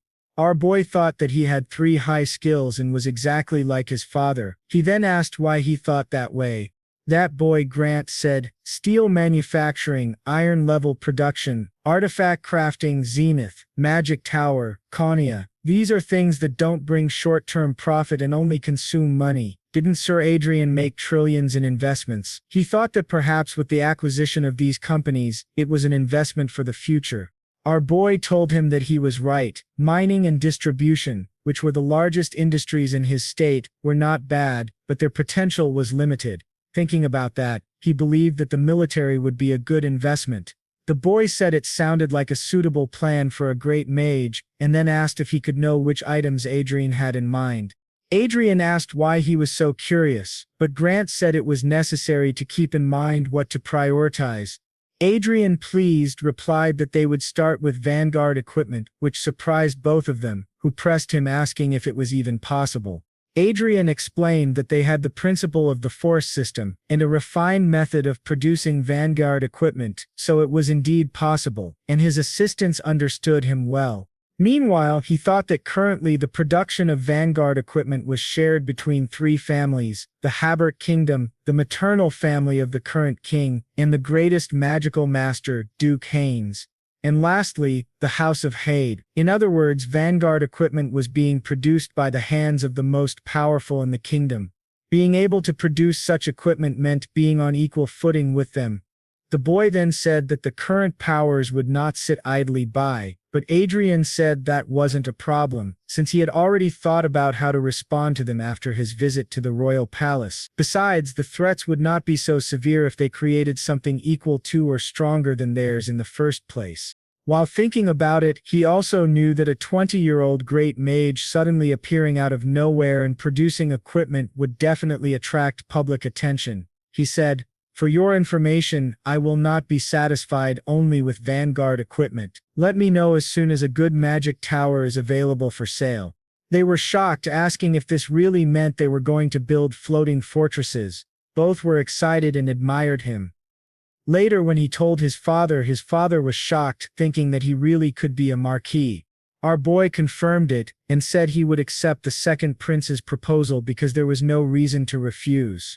Pisk then wanted to tell him about the first prince, since a conspiracy of that level required great confidentiality. His father realized things were serious and thought that nothing had gone as expected since Adrian returned from the war. His mother, worried, asked if her son was really going to become a noble. Adrian told her that a count was also a noble title, just like a marquis. But she replied that they were on different levels. He thought that his mother, who had been the hostess of a viscount for a long time, was simply not used to this. Then he asked, how is being a marquis such a big deal? Does he need to become the king of the country and build a harem to be satisfied? But when he looked at the two of them, they were furious, with his father asking what he was talking about, and Adrian wondering what kind of reaction that was. His mother said he could not say such things when his beloved was right next to him, with Adrian glancing at Archia, who was calmly eating. For convenience, he had listed her as his fiancée, the one who would marry him, but in truth, they did not have that kind of relationship. He had spoken without thinking, so he quickly said it was a joke. His mother scolded him, saying there were things that couldn't be said, not even as a joke, and that he should look at Archia and see how she felt. Looking at her status, she seemed conflicted and subtle, but after a while she returned to normal. They asked what the hell that was. His mother, irritated, told him that he had to be kind to Archia and not do unnecessary things. Embarrassed, he said that, in any case, they had an important commission coming up soon. He wanted to finish the pending work in order to mark a new beginning for the Lawrence family. His father asked what work he was talking about. Adrian replied that it wasn't a big deal, just dealing with the vassals who had followed Anne and Cedric, taking unfair advantages and punishing the servants who had harmed him and his mother. That was why they had to be cleaned up, he said with a malicious grin. Now the scene shifted to a royal meeting where they were discussing how someone was not only a count but also a marquis, that was asking too much in the current situation of the country. Some argued against it, but others said that Lord Adrian was a rare genius who had become a grand mage at 20 years old and that this was a fair reward. They also pointed out that in addition to that, he had a fiancée who was a master of aura. Then Prince Luke said to his father, the king, that many countries were trying to approach Adrian after noticing his talent. Some even said that he would become the next archmage, Lucas, and treating him lightly would be like abandoning a competent young man who could one day lead their kingdom. However, Prince Michael countered, saying that, as far as he knew, for at least 200 years there had never been a case of someone being granted the title of Marquis all at once without holding previous titles. The second prince argued that since he had gained Sir Lawrence, he only wanted to strengthen him. The prince looked at him with his eyes half closed and asked if they really needed formalities between them. This made Luke furious, but the crown prince said that if he accepted his condition, they would accept his argument. Luke asked what he meant by that, and the prince replied that he should allow Marquis Raven to have his position as a marquis demoted, which greatly surprised the old man. Luke asked if he was suggesting choosing between the old influence and the new. The crown prince said he did not think it was a bad suggestion, and asked whether having one noble as a count and another as a marquis would not be the same thing, only the position would change.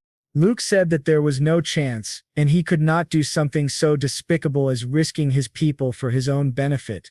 The crown prince replied that he truly was incredible, just as expected of a leader. He knew Luke would refuse, as his personality would not allow him to accept something like that. Then the prince said he would make a new proposal. He hoped that Count Otis, who had made great contributions as Sir Lawrence's superior during the war, would also be appointed as a marquis. This shocked the fat noble, and he admitted that while Sir Lawrence had indeed made great contributions during the war, it was not an exaggeration to say that half of the credit belonged to his superior, Count Otis. Luke simply looked at him and said that was fine, and that they should stop fighting among themselves. At that point the king declared that it had been decided. They would accept the requests of both the Crown Prince and Prince Luke. Both thanked him. A few days later, the day of the victory celebration began. Adrian's mother was very happy and excited as she looked at the palace. She asked Adrian if she looked ugly, or if her dress looked tacky. He told her not to worry about that, since many sons of famous nobles would probably ask her to dance. Adrian's mother then said she thought Archia would look much prettier in a dress. But Archia replied that she really liked her own style. To Adrian's surprise, he saw 3 familiar figures who were shocked, asking if that was really Adrian. He realized that they were Viscount Dohart, Viscount Parma, Viscountess Karma, and Viscountess Ronnie, faces he had deeply missed. He commented that they were still together even after growing up. But Adrian ignored them and said that he would visit them when he had time and then they could talk as much as they wanted. Adrian's mother asked if they were his friends and he explained that they had been his colleagues at the academy. They were worried, however, thinking, "This is bad. Didn't you see that woman's look when we parted? It was like she wanted to kill us. It seems Adrian still hasn't forgotten about us." When Archia looked at them, she asked Adrian if she should kill them, but Adrian said no, at least not yet, because he had made a promise to them. Then the royal butler welcomed them, and showed them their seats. Adrian noticed that they were placed in the first row of the table. Everyone around started cheering for them, asking if they were not the Viscounts of Lawrence, calling them elegant, and surrounding them with questions. Adrian thought to himself that the high-ranking nobles must have already heard about his new title, which explained their behavior. But to his surprise, he noticed an old man, Marquis Raven, staring nervously at him. Adrian figured that the second prince must have scolded him, seeing how he was keeping his distance now. The victory celebration began, and the Central Kingdom declared that Count Otis would receive the Order of the Golden Lion, be granted a coastal city in Ort, and be appointed as Marquis on the border of Aegis.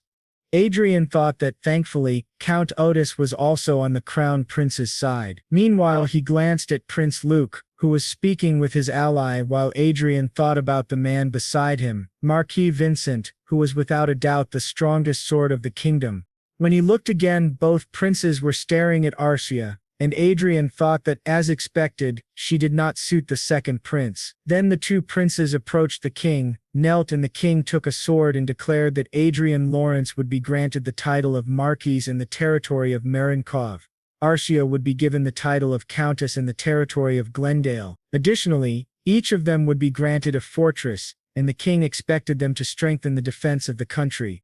The two of them thanked him, shocking everyone present. They were astonished that he had suddenly become a marquis. Then the king asked if there was anything Adrian wanted to say. Adrian replied yes. First, he said that he was at the mercy of His Majesty and placed his heart in the justice of the country.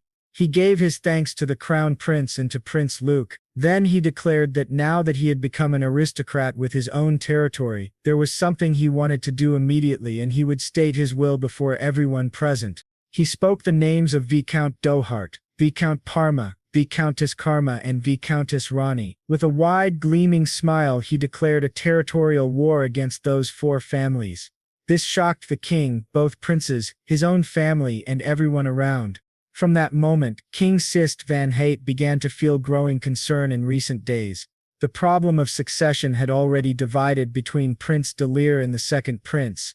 And now something even more troubling had happened, giving the old man an even greater headache. They were dealing with their children, and now a new lunatic had appeared in their country.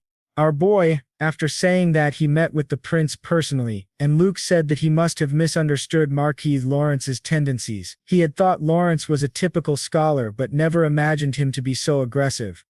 Luke asked if he didn't know that a new lord could not expand his territory arbitrarily. Our boy replied that he would simply destroy the four families and then return to his territory according to the royal decree. Luke asked if he planned to follow through with that until the end, and Lawrence said yes. Luke put a hand on his shoulder and said that his attitude disappointed him greatly and that he wanted to wait and see what happens. Lawrence thought that Luke had expected this kind of reaction, but he didn't care at all. When he returned, the royal celebration had already begun, and Archia said she had been waiting for him. He noticed other nobles who were visibly nervous in his presence. Everyone kept a safe distance, as if he had a reputation for being dangerous. He muttered that it seemed like he was the family rogue, and his father, standing behind him, added that he certainly was. Adrian admitted that he hadn't intended to go this far, but he had gotten carried away. His father asked why he wanted to start a territorial war. Adrian replied that it was revenge. His father became very concerned and asked if he truly announced this war, knowing the risks of fighting four families simultaneously. Adrian said yes and reassured him not to worry. His father said he believed in him, while his mother, crying, was deeply worried. Then his father remarked that it had been a long time since they attended a royal celebration, and he wanted to enjoy the moment. He called for his wife and asked her not to worry about their son, to trust him. She held his hand, and they began to dance. Adrian thought that he had been walking on eggshells in front of Anna all this time, but now he could take care of his mother. He told Archer that it was time to resume what they had been doing. Meanwhile, four nobles were discussing whether this made sense, as even territorial wars needed justification. The central noble said that they would not lose. A plump young woman asked why, and he explained that according to Adrian's declaration, the four families should unite. Though their opponent was a marquis, the combined power of four viscount families could handle the newly appointed marquis. They agreed that it seemed plausible. Adrian, speaking behind them, said it was good to see them all. They simply addressed him as Adrian, which made him wonder how they dared to call a Marcus by his first name. They explained that they would not respect him after he declared war against them. Adrian then decided to make them respect him by throwing his glove in the young Viscount Parma's face. The Viscount could not tolerate such rudeness and challenged him to a duel in front of everyone. To his surprise, someone appeared behind him and said he was not allowed to join the duel. Adrian realized that these were the heads of the four families. They asked if he hadn't provoked them before. Moreover, there was a major difference. Such actions could not be justified under national law. Adrian said it was a pity because if he had allowed them to behead their son, he would have kept his territory out of the war. Levelout remarked that he did not know what unfortunate relationship he had with his son, but he was going too far. Adrian replied, "Too far? I am simply someone who keeps my promises. If I vow something, I must fulfill it." Their father asked what he meant, and Adrian told him to ask their children. The announcement would read, "The territorial war will begin in 1 week, and unless you want your family to fall because of your foolish son, you must detain him and bring him to us." Someone asked if he really wanted them to see their son, and whether this wasn't crossing a line. Adrian stared back and said exactly, looking at Isabella in the back, adding that he would see them on the battlefield. This made the old man furious, saying that they would discuss this further upon returning. People began shouting for Isabella, asking why she had only just appeared. She nervously wondered what on earth was happening. Our boy read the comments and thought it was truly touching that, after revealing what those people had done to him, they were on his side. Meanwhile, they were in an office with Karan, discussing the specifications of a floating fortress that could be deployed immediately. This was the fortress catalog. Adrian thought that, as expected, floating fortresses were very expensive. People looked at him and called him irresponsible for waging a territorial war without proper military power. But he knew they were mistaken. If they lacked power, he only needed to purchase a little. He told the man he would buy everything, thinking that he now had 48 trillion saved, adding confiscated properties from Marquis Heaven's factions, Anna, Cedric, and other family assets. He had 70 trillion. The man replied that the transaction value was enormous, and half needed to be paid up front. Adrian asked for a tax exemption, citing the taxes he had paid recently. The man agreed, and after the deal was closed, Adrian thought that even after purchasing 8 floating fortresses, he would still have 20 trillion remaining. It was an unbelievably good deal. As he left, he encountered the Count and was surprised by him. Now he was no longer a count but a marquis. The marquis was extremely happy. They also called him Marquis Lawrence. Our boy politely asked them to speak comfortably with him, and the plump man laughed, saying that he was still a marquis. Our boy replied that he couldn't have spoken to him that way if he were a count, but now that he was a marquis it was fine. Then Watts said he should wait and asked what Adrian meant by becoming a marquis. Adrian confirmed that he had just bought all the floating fortresses. Worried, said there was no choice but to act in reserve. Then a girl appeared, and he realized it was the daughter he had mentioned. She introduced herself politely, saying her name was Michelle from the Otis family. While looking at Adrian, Adrian replied that it was a pleasure to meet her. He introduced himself as Adrian Lawrence, and Archia clan as his fiancée. According to rumors, she was known as a lunatic with a bad reputation, but looking at her, she didn't seem that way. Examining her status carefully, Adrian was surprised to see that she had an English interpretation skill, which shocked him. He wondered if she really knew English as he did, and how she had acquired that knowledge. Michelle explained that she had been busy until recently, trying to locate Archduke Lucas's destiny. As he probably knew, he had appeared in the Republic of Prios, which caused her great distress. She insisted that the information in the Republic of Prios was false. Adrian asked if someone searching for Manuel Lucas's destiny would really have an English interpretation skill. Michelle said it was interesting. Adrian asked what she meant by the destiny in the Republic being false. She replied that the destiny exists, but it is hidden in a secret place, not something that could be found in the Republic. Adrian asked what kind of secret place it was. She said the details were confidential but hinted that it would be difficult for a noble to find. Adrian thought that yes, Hollywood. Nobles usually thought of Hollywood as a virtual reality system and a place for plebeians to escape reality and fantasy, making it naturally difficult for nobles to locate. He wondered who this girl really was. He had thought she was doing a simple prediction, but she was surprisingly close to the destiny. She said she played daily and might be able to follow Your Excellency.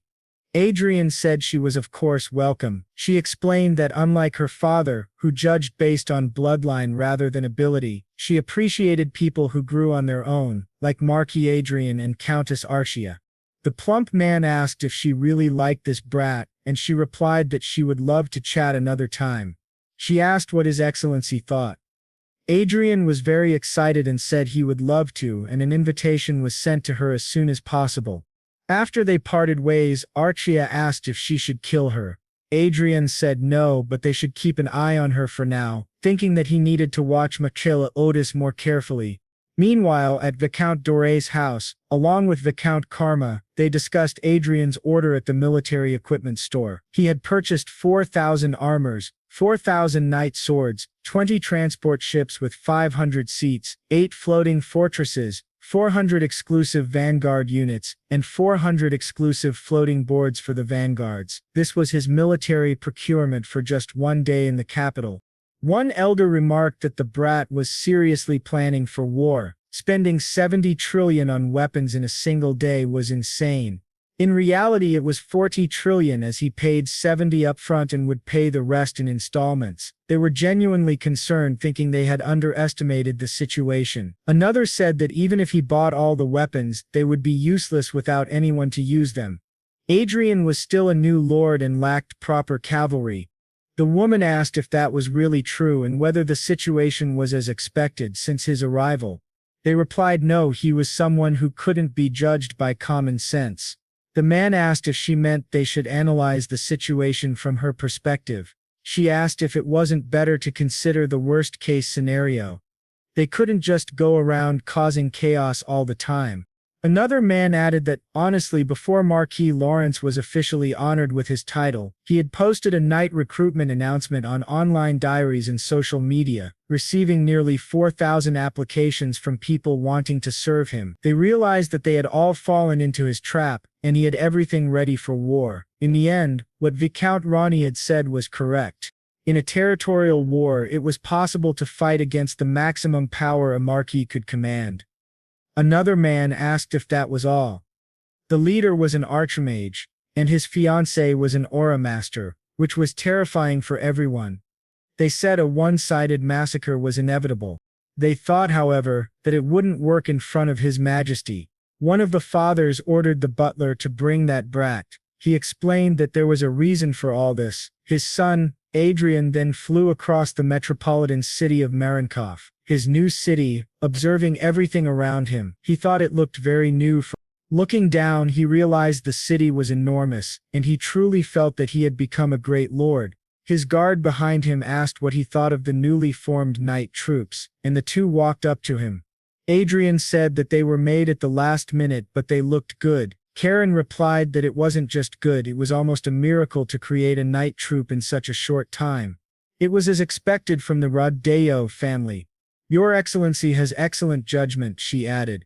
Adrian said he was glad that so many wanted to work with him, and that it was a relief to see so many people looking at him favorably. The woman beside him remarked that he had truly surprised them multiple times, bringing in military supplements including fortresses and vanguard equipment. Now he had even prepared knights in advance. She introduced herself as the head of security of Marinkov, Baroness Helena. Both were deeply impressed by Adrian's planning and initiative.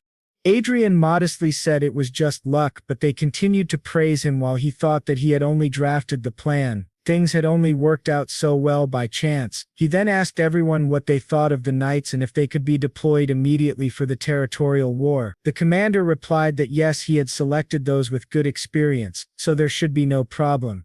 Adrian confidently looked at his second-generation metal fortress, a first-generation metal fortress, another second-generation, and a third-generation fortress. He thought that if they were giving these to him, they should have given him the latest generation instead of these outdated ones. However, since they were royal gifts, he could not simply discard them. He would use them for a while and then sell them cheaper to a smaller state. He then declared that they would depart, which surprised everyone.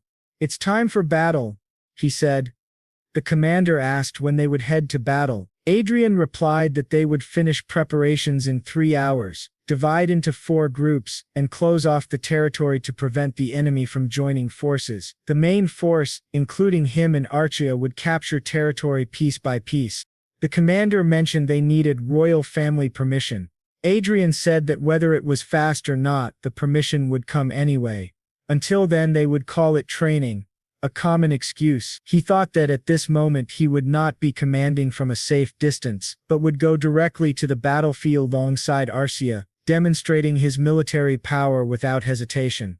He wondered about the other households, one brat getting beaten, the other father of the year drinking too much, and the plump girl begging her mother to save her while another was trembling in her room. With everything prepared, 3 massive aerial fortresses and several smaller ones, Adrian, Archia and his commander were heading toward the territories to seize everything, including their lives. Meanwhile, in the Viscount Parma household, a girl was drinking juice, thinking this was troubling. She reflected that Adrian Lawrence had been granted his title, and His Majesty the Emperor had wanted to recruit him, but who would have expected such swift action? As soon as he received his title, he declared a territorial war against all 4 viscounties simultaneously. Soon they would know whether he was a lunatic without a plan or an eccentric with a strategy in mind. She was Elfred of the Bregon Empire. To her surprise, someone appeared beside her, the Duchess Olivia Riverdale, and she recognized the voice. They exchanged no words amid the crowd. Back to Adrian. 3 men in front of him looked nervous, explaining that it seemed like permission for the territorial war had not been delivered, but Adrian had positioned his troops in front of the viscounted territory. They wondered if he was ignoring the law. Adrian told them they were mistaken. This is only training, he said. One asked if they were at the viscounted territory. The guard replied no. Adrian reassured them that he was a man who upheld the law. He would not attack until permission was received, so they should not worry and continue their work diligently. One man asked if he would attack immediately once permission was granted. Adrian said, "Of course. For now the army is only training in front of you." The man, frantic, argued that this was coercion and went against morality.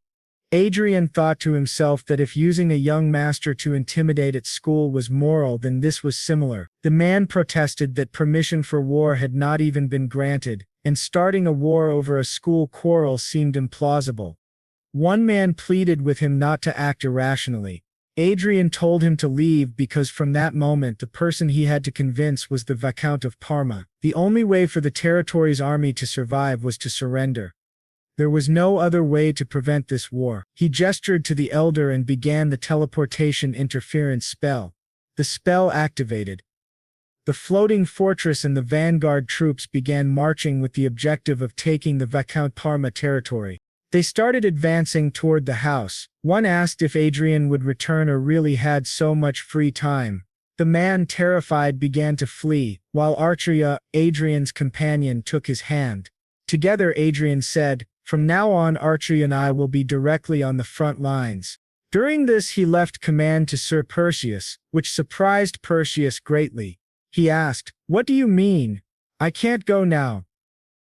Adrian simply said he didn't care. However, Perseus gave the voice command to the warriors, instructing them that His Excellency Marquis Lawrence and His Excellency Archia clan would personally be observing the battle, and they must protect them. As Adrian left, he thought that if someone had told him months ago that after achieving his revenge, all that would remain would be a sense of futility, and in the end revenge would only lead to more revenge, he would have disagreed. But Adrian had a different opinion. Nothing gives a stronger sense of purpose than vengeance. Anne and Cedric, the villains of the Academy, had their eradication marked as the starting point of his new future. More than that, he found it satisfying to see his enemies shouting at their subordinates. In his room, the young master wondered what kind of explosion this was, thinking Adrian had truly gone mad and was teasing them. He asked the 3 vanguards about their chances of winning. The one in the center replied that Adrian's military strength alone was twice theirs. They had an aura master and an archmage. Honestly, their chances were nearly 0. This angered the young master even more. They argued that they should do something. They thought Adrian had hired them just to waste money, but Adrian simply stared at them silently. The soldier advised the young master, "Even in this situation, he only thinks of himself. If you want my advice, you should go and face Marquis Lawrence and die by his hands. If you let him have his revenge, you'll be a little less angry, and the territorial damage will be smaller." The young master asked how he could say that to him, when he was his young master. The soldier, furious, said that probably everyone in the castle thinks the same way. Adrian had always been cruel, and no one understood why they had to suffer for him. When those below them died, they would blame the young master, not Marquis Lawrence. Over 10 people had already died, directly or indirectly, by Adrian's hand. In the end, they understood the meaning of the phrase, "You reap what you sow." They thanked him for the harsh lesson. The young master thought, "You reap what you sow, he's from the ruling class. What's wrong with these people? I just disciplined those of lower classes." He realized that Adrian truly was a ruthless man. At that moment, the commander entered and approached the boy. The boy said it was true, if they requested help from other territories, they might have a chance. However, the commander brought him vanguard equipment, a force armor and a force sword, instructing him to wear it and fight Marquis Lawrence in person. This shocked the boy. The commander said it was the order of Viscount Parma while forcing him into the armor. The boy screamed, begging them to release him, remembering Adrian's childhood threat that he would make him regret being born into this world. He began to cry in fear, shouting for his mother. The men escorted the young master, who was trembling with terror. The commander reassured him that he had no reason to despair. Even though Marquis Lawrence was a high-level mage, he was still a mage. A warrior armed with force equipment should be able to handle him. The boy, still crying, asked if that was supposed to be comforting. The commander said he was saying it so the boy could survive. If he hid trembling in a corner, it would be better to just cut off his head, because hiding would only make him a sacrifice for Adrian's revenge. But what if he used the vanguard equipment, and while Adrian's guard was down, attacked and defeated him? He would be celebrated, and Marquis Lawrence had no heir. The territorial war would end, and victory would be his. In other words, he would become the hero of the viscounted territory. Although still terrified, the boy wanted to try, thinking he would at least be the clown he wanted to be once. He told everyone he would survive, kill that bastard Adrian, and remain alive in the end, making them pay for their words. The soldiers beside him said that if he defeated the Marquis, they would gladly accept their punishment. As he opened the door, he thought that the vanguard equipment, with its powerful attack and defense, did not earn its name to be destroyed by a mage. As the commander had said, if Adrian let his guard down, he could be killed. The chance of a miracle was almost zero.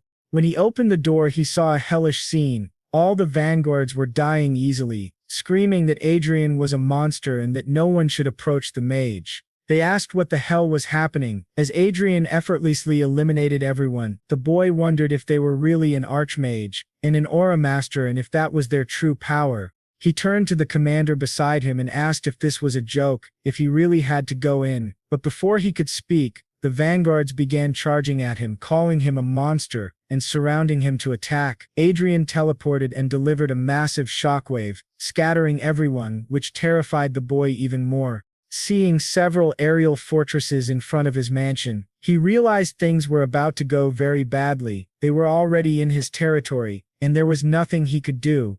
The fortresses surrounded him, emitting a deafening sound, and the pressure weighed down on them. The boy, crying in fear, stared directly at Adrian, who said, "You thought I would hide until now. That's really unexpected." The young Viscount Zenit Parma trembled as he walked toward him, with his soldiers pushing him from behind. He asked, "What the hell is this?" and faced Adrian, completely terrified. The boy realized that everything had gone terribly wrong.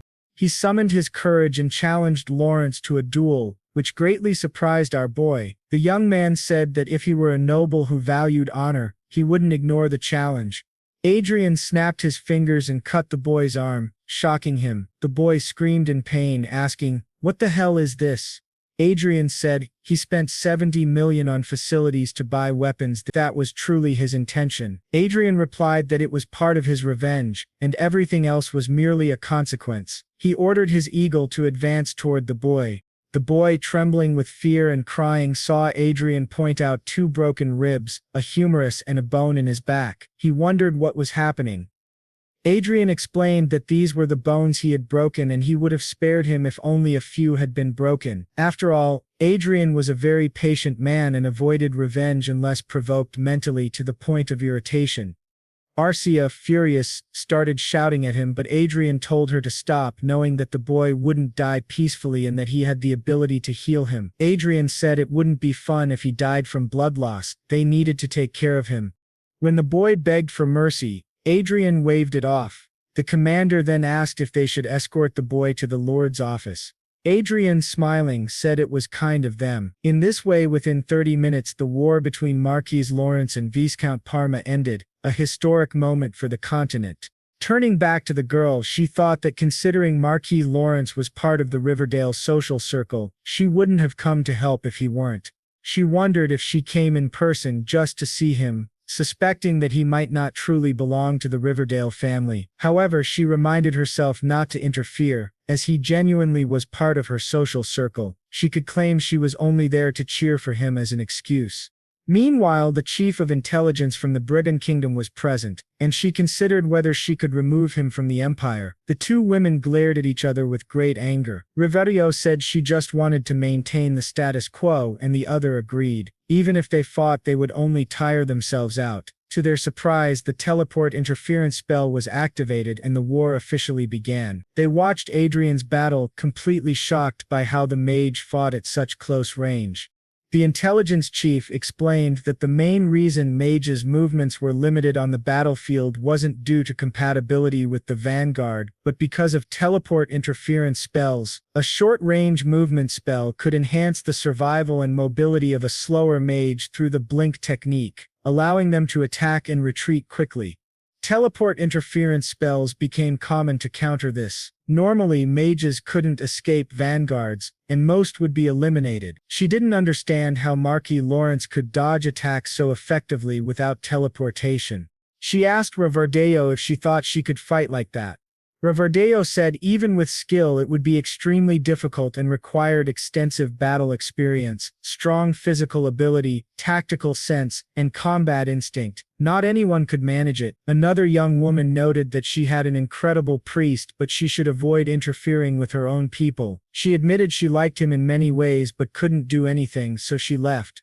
Riverdale stared at Lawrence, recalling that he had told her he didn't want to share the glory of his hunt, and that she should just watch what happened. She saw many unique habits and spell techniques from him and realized she had underestimated him. Since she came on her own, she returned. To their surprise, Adrian was observing them.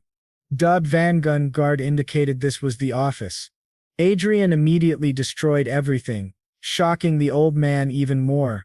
As Adrian approached, the man grew even more terrified, begging him not to come closer, but he stumbled and fell. Adrian asked why he hadn't signed a surrender document and questioned what he would do with his family if he did. Adrian reassured him not to worry. He wouldn't kill anyone except the main culprit. In return, the family would become a fallen noble house stripped of their titles, or perhaps they would choose death, leaving the man trembling with fear. Eventually, he began to cry and agreed to sign the accord. From the moment the Viscounty of Parma fell during the war between Marquis Lawrence and the four viscounties, everyone knew the conflict was practically over. In the Viscounty of Dorat, in the same office, the man said that Marquis Lawrence, who had taken Parma, was coming for his territory, and Adrian Lawrence and Archia Klein had likely already arrived. They warned that if he lost, they would be next. Both men panicked, hiding under the table, terrified. Curran told them Marquis Lawrence was planning to pass his army expenses onto them, stealing all their money and territory. They asked if it was really possible and if there was any way to stop it. She replied that now it was clear they could not win this war and needed to change their approach. They changed their method by sending some vanguards elsewhere. One man informed his lord that Daman was in position. The vanguard of Viscount Dorat had just arrived at the teleportation area.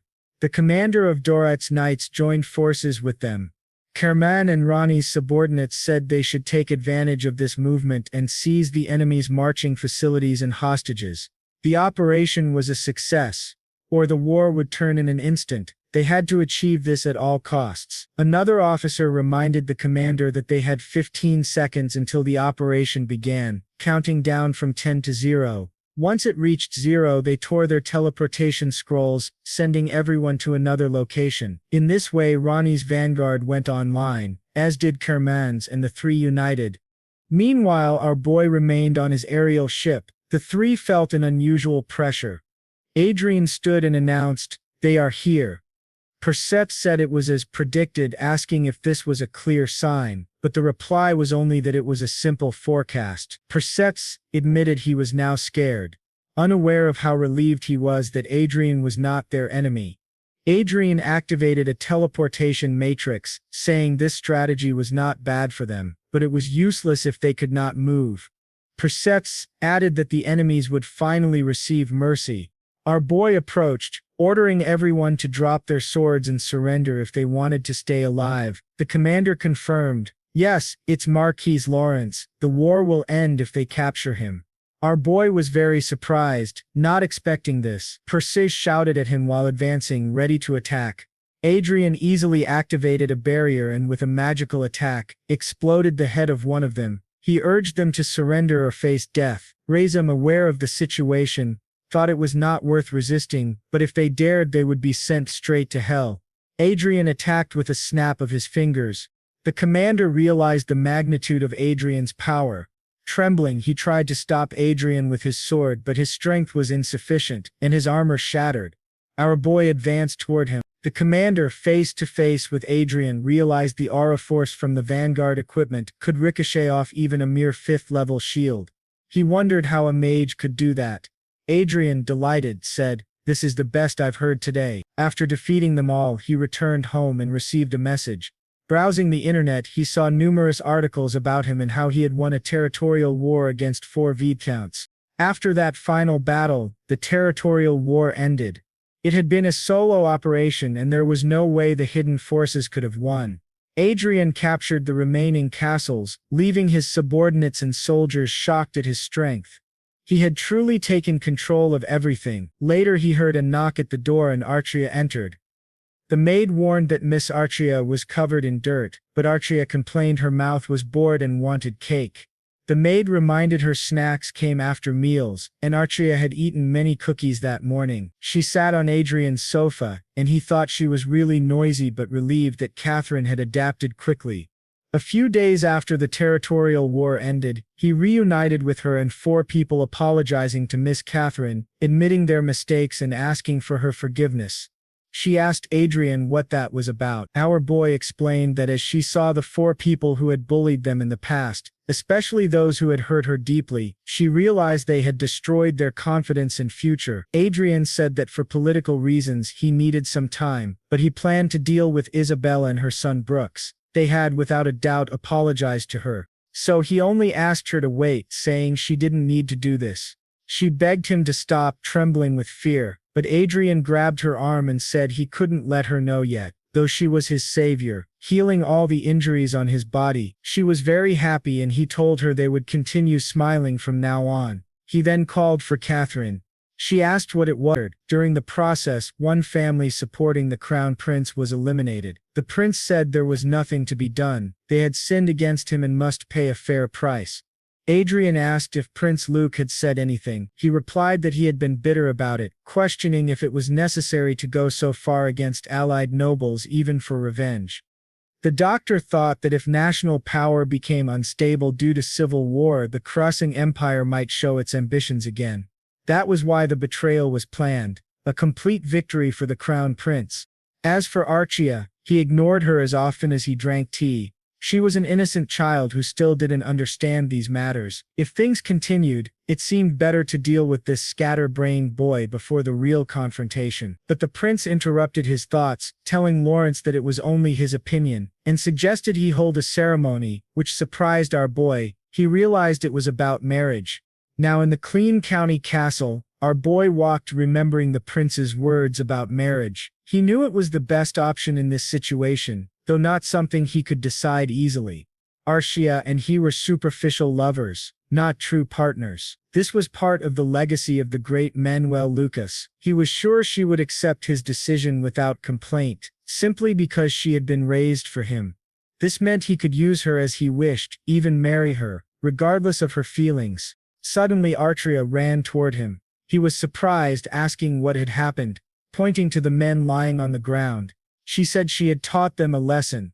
He asked if she really meant a lesson, and she said it was only training. The maid, Katerina, came to summon both her and His Excellency. Adrian wondered if there was a problem, and why she seemed so agitated. The maid explained that the second prince had sent someone, wanting to meet her. Adrian asked if the prince had gone mad. Archia, showing no reaction, said the second prince's gaze was perverted. She didn't want to meet, get involved, or speak with him. She wanted him to leave. The maid replied that she could not act this way. Nevertheless, the second prince's envoy greeted Lady Clen and Marquis Lawrence. Adrian, surprised, asked what was unusual. He saw the envoy beside his fiancée and asked what brought him there, urging him to get to the point. The nervous man handed a bouquet of flowers, saying Prince Luke invited her to a meal and sent the flowers.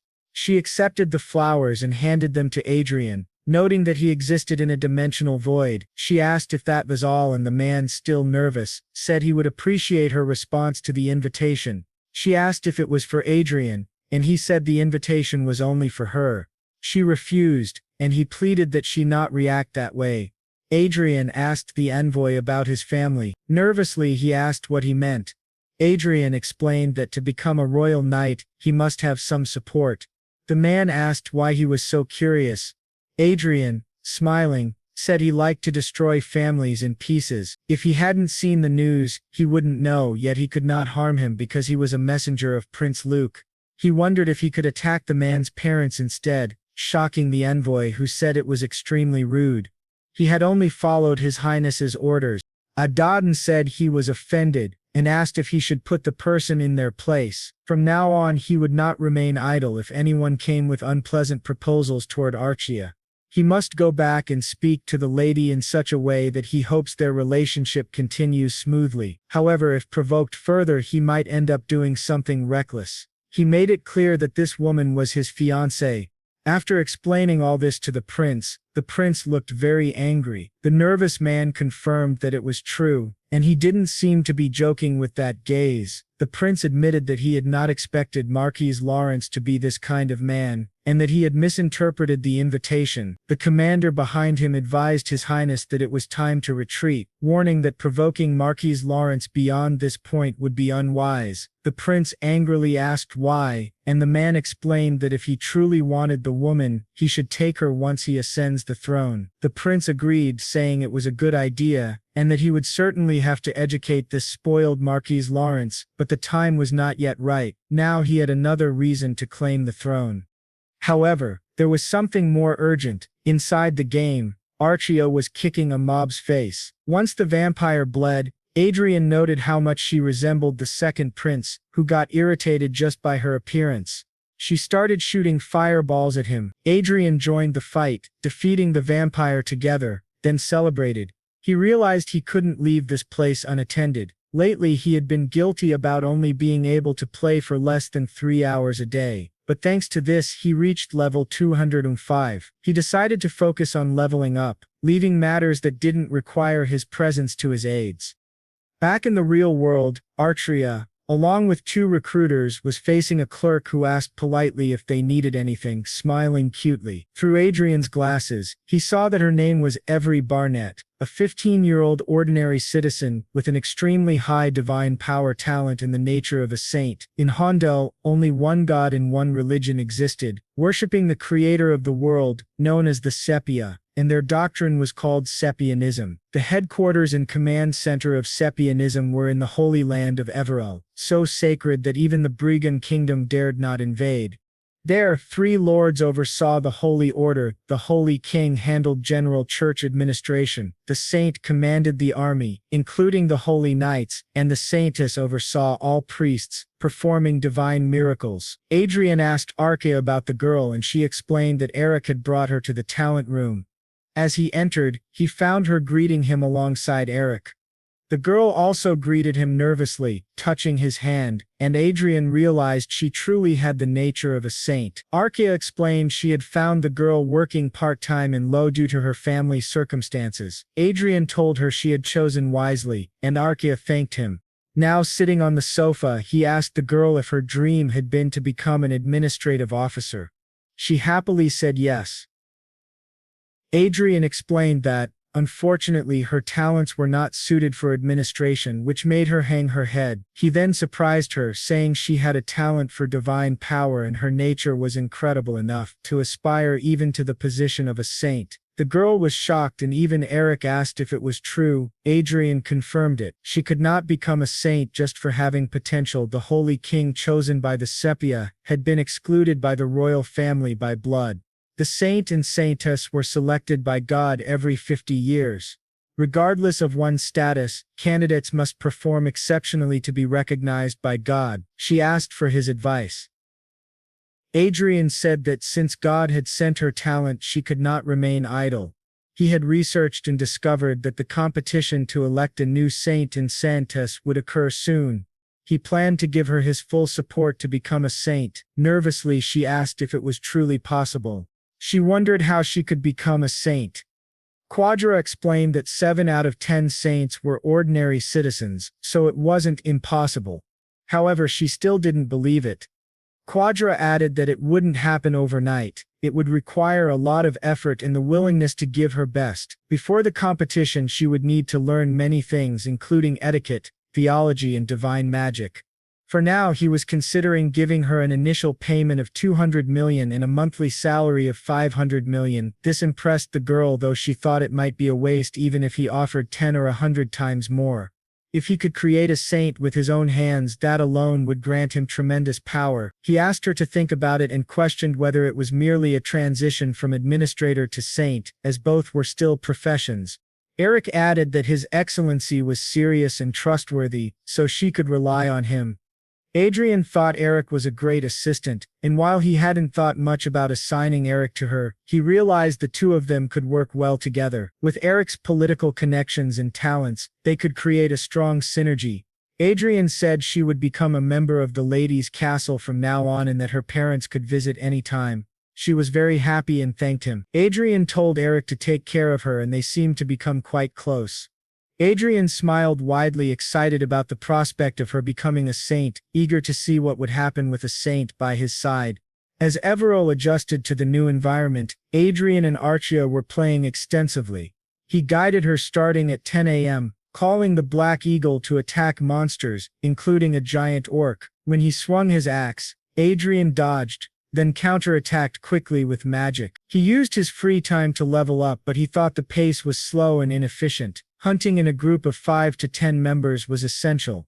They were equipped with various items and abilities, but the combination of just 2 people and an animal helped. The real problem was frequently encountering other players.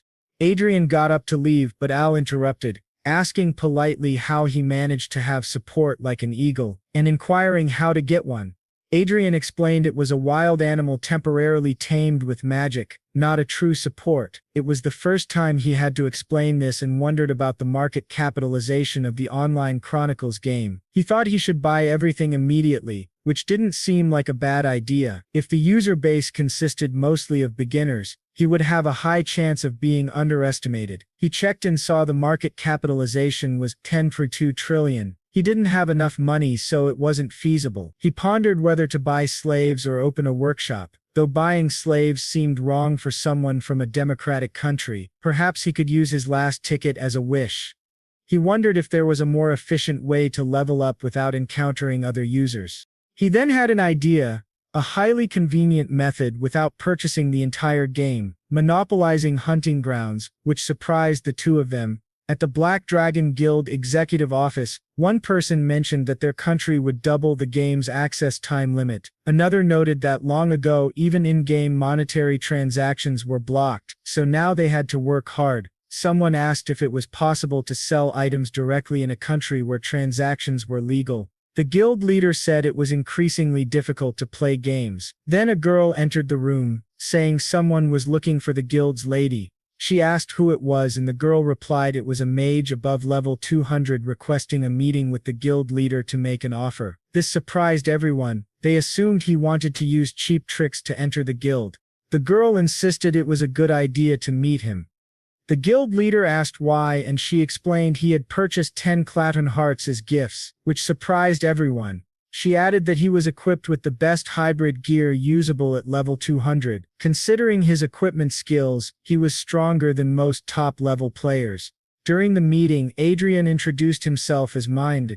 The guild leader, Penny, found his name peculiar and noticed that all his equipment was extremely expensive, suggesting he might ask what kind of beast he was trying to create. He clarified that he would of course pay for the rental, offering 5 times the total profit the guild could make from the grounds in cash. She asked which hunting ground he wanted to monopolize, and he said the Chimera Dungeon of Carton. Shocking her, she asked him to wait, noting that over 200 people used the dungeon daily, which made it extremely profitable. Quadra confidently said it wasn't a problem renting until he reached the maximum level, which surprised her greatly and made her very happy. She then ordered everyone to bring tea for her esteemed guest. He told her, "Open your account now as the amount has been transferred." Checking the account, she saw that it was indeed 350 million per week. At the hunting grounds, all the hunters reported that Mastermind wanted to use the area quickly, so they needed to hurry and evacuate Danjuk Chimera immediately. Finally, the boy announced that his experience acquisition rate had increased and he had reached a truly different level. He had reached level 220. Rhea noted that the experience gain rate had doubled compared to before. He confirmed, saying he had reached level 220 in a month and seemed likely to hit level 200 T50 faster than expected. However, returning to the real world, Persest said that the holy competition would be held on the sacred land earlier than expected, shocking the boy. Just when he thought he could level up uninterrupted, something urgent appeared. Persest explained that the saint and holy competition had been moved up and would happen in the second half of the next year. He was looking for a candidate and intended to finish within a month. The boy thought he could level up without interruptions, but Persest admitted this was sudden. Still, it wasn't a bad situation. He explained that as the competition progressed faster, the number of rival candidates would decrease more quickly. What they needed to do now was create a winning strategy to make the young lady stand out, which was not a concern. Persist asked if he had anything in mind. He said they should first transform her into a holy candidate representing the kingdom of Herod. 2 weeks prior, an adoption request was sent in the name of Everon to the Archdiocese of the Kingdom of Herod. Tomorrow, the Archbishop of the kingdom would visit their territory. Miss Everall would be there to greet him. Persist asked if he planned to attract the Archbishop first. Adri confirmed, adding that if they could attract the Archbishop, they could request reinforcements from the royal family. Persist, very pleased, said he had planned everything. He then asked if the girl would cooperate with his plan, and Adri replied that of course, Miss Everell had someone to motivate her frequently. Her assistant, Eric. Persist remarked, "Ah, that clever one," noting that since he was involved, the plan would work.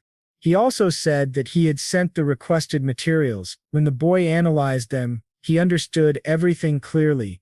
Persist explained that among the candidates for the Saint competition, these 3 were the most promising: Gracie Helgen, a supreme elementalist of 210 years, and granddaughter of the Queen of Everon; Evelyn Francis, a 21-year-old upper-class knight and daughter of the Duchy Evely of the Brigon Empire; and Jude Stir, a 19-year-old citizen of Everall. The boy thought that since the 3rd candidate was a citizen like Everall, it might be easier. However, he noticed that her guardian was Olivia Riverdale from the Kingdom of Lucius. He realized it wouldn't be that simple, as the woman was heavily involved. Persist said the situation was intense, and the girl was drawing a lot of attention. He considered that even if they eliminated the other candidates' sponsors, all the rivals were more notable than Everall. Honestly, when he saw the list of candidates, he wanted to surrender, but he reminded himself that rivals were expected to appear eventually. It wouldn't be easy, but it wasn't impossible either. Persicles noted that the boy was taking the matter seriously. Idre said of course, that he believed in Everell's potential and could not abandon his role as her sponsor. With today's work completed, the boy wanted to go play a little. He asked a question and Astri asked what it was. The boy asked about the Archbishop of the Kingdom of Herod, noting that he was not a man who could be swayed by money. Adrian merely smiled while Sina informed Olivia that the donation amounted to 10 trillion. Her siblings confirmed. Marquis Adrian was Everall Barnett's sponsor and had made a huge donation of 10 trillion. She noted that it seemed her dear junior planned to attend the Saint competition. Olivia said Junior was indeed interesting. Her siblings wondered why Olivia was smiling, and another remarked that it was truly sinister. The next day, the Archbishop visited Adrian's territory, marveling at how wonderful it was, considering he could also use divine magic. The Archbishop believed she would be the new holy candidate. The girl asked if it was serious. Meanwhile, the boy realized they had successfully brought Archbishop Fred to their side. Applauding, the girl grew excited, and he told Archbishop Fred that he wished to discuss something. The elder asked him to go ahead. Adrian explained that honestly, Jude Stair's side suggested forming an alliance during the competition. Specifically, this was a request from her sponsor, the Duchy of Riverdale, rather than a suggestion from Jude Stair herself. The Archbishop said that Miss Stair was a good candidate and believed the suggestion was worth considering. Adrian agreed, noting that it would first be better to increase the possibility of Miss Evero being selected and then competing with Miss Esther was being considered. The Archbishop noted that it seemed the duchy had no desire to confront the Marquis, a fellow competitor, while Adri thought that in fact his side was the first to suggest the alliance. The next step was to involve the royal family. The second prince said there was no reason to refuse. If a saint came from their country, the nation's status would rise exponentially. He planned to have a discussion with his father, and Adri thanked him for his favor. Thinking as expected, he did not refuse the request, knowing that nothing good would come from continuing an uncomfortable relationship. With that, he announced he would leave, but the prince asked if he knew that the Marquisette's daughter and Count Acres had disappeared, which greatly surprised the boy. He explained that because of this, the heir prince's side was thrown into chaos. He asked for clarification, confirming that the prince was referring to the Marquisette's daughter, Michelle, the eccentric one, and Count Acres, the second-tier aura master after Marquise Fint. He had assumed they would be aligned with the heir prince. The second prince explained that the news apparently hadn't reached him, which was understandable as he himself had received the report only about an hour earlier. The boy, shocked, wondered what had happened and forced a smile, congratulating His Highness, saying it was not great news. The prince confirmed that it was indeed true. While thinking it was terrible timing right before the saint competition, the boy didn't understand the full significance. He immediately went to the first prince to ask what had happened. The prince said that judging by his expression, Lucas must have already informed him of the situation. He explained that the Marquisettes and Count Acres were cousins on the maternal side, essentially like brothers and very close. The boy noted that as nobles they shared similar political tendencies, but the prince added that Count Acres cared for Miss Michelle as if she were his own daughter, and had volunteered to be her personal bodyguard when he saw she would be traveling alone.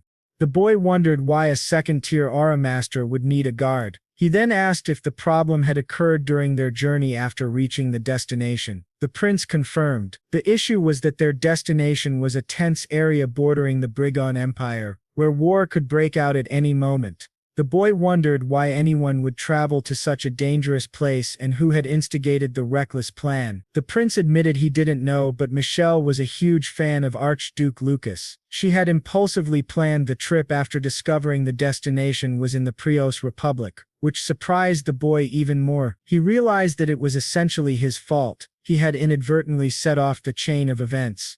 Meanwhile, in another location, Adrian was preparing to meet the second prince. She was instructed to stay out of the matter and not get involved. She sat sadly, eating, and kept hoping that Sir Adrian would return soon. The prince explained that he had first requested the extradition of the two individuals through diplomatic channels, and had secretly mobilized special forces along with the National Intelligence Service. Adri considered that the ideal scenario would be for the matter to resolve itself, but the likelihood was low and diplomatic problems might be inevitable. He was willing to risk such losses for the sake of the two individuals as he could not directly intervene. Adrian told the prince that he would personally go. The prince asked, "What do you mean?" Adrian explained that he was probably the best candidate to rescue them. He would move secretly, concealing his identity, and requested precautions to ensure his identity remained hidden. The prince was visibly surprised. The boy thought he should not look at him like that, knowing it was all his fault. The heir prince said he would send the last known locations of the missing individuals and narrow down the areas where they could be, leaving the rest to Adri. Adri confirmed, noting that it would essentially be an involuntary illegal migration. Suddenly the scene shifted to the two of them running from an attack. The assault came dangerously close to Michelle, but her uncle intervened and saved her. As he approached her, the verdict for her death was already decided. Michelle apologized to her uncle, but he instructed her to look at the small perimeter on the left side of the siege. Once he gave the signal, she was to run in that direction without looking back. He explained that if she ran approximately 300 meters, she would be able to use her hokotation ability. She asked what about him, but he assured her she could escape without him. Though he was gravely injured, he thought it might truly be the end. To his shock, the vanguard's head was destroyed right in front of him. Looking back, he asked what they were doing there. Meanwhile, in the air fortress of Icarus, using invisible magic, the boy reflected that, thinking carefully, he had provided. Logically speaking, it made sense that they had arrived at the Republic of Prius in such a state. She was truly reckless.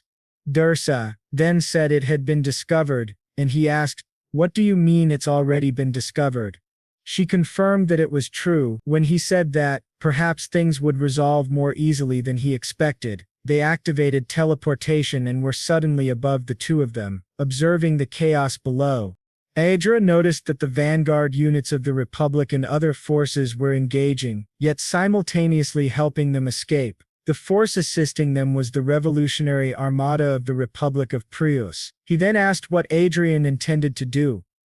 Adrian replied that they would join the fight. Both of them moved swiftly. Adrian activated a fire jetta, incinerating several vanguards, and then, wielding his sword, finished off a few more with precise strikes.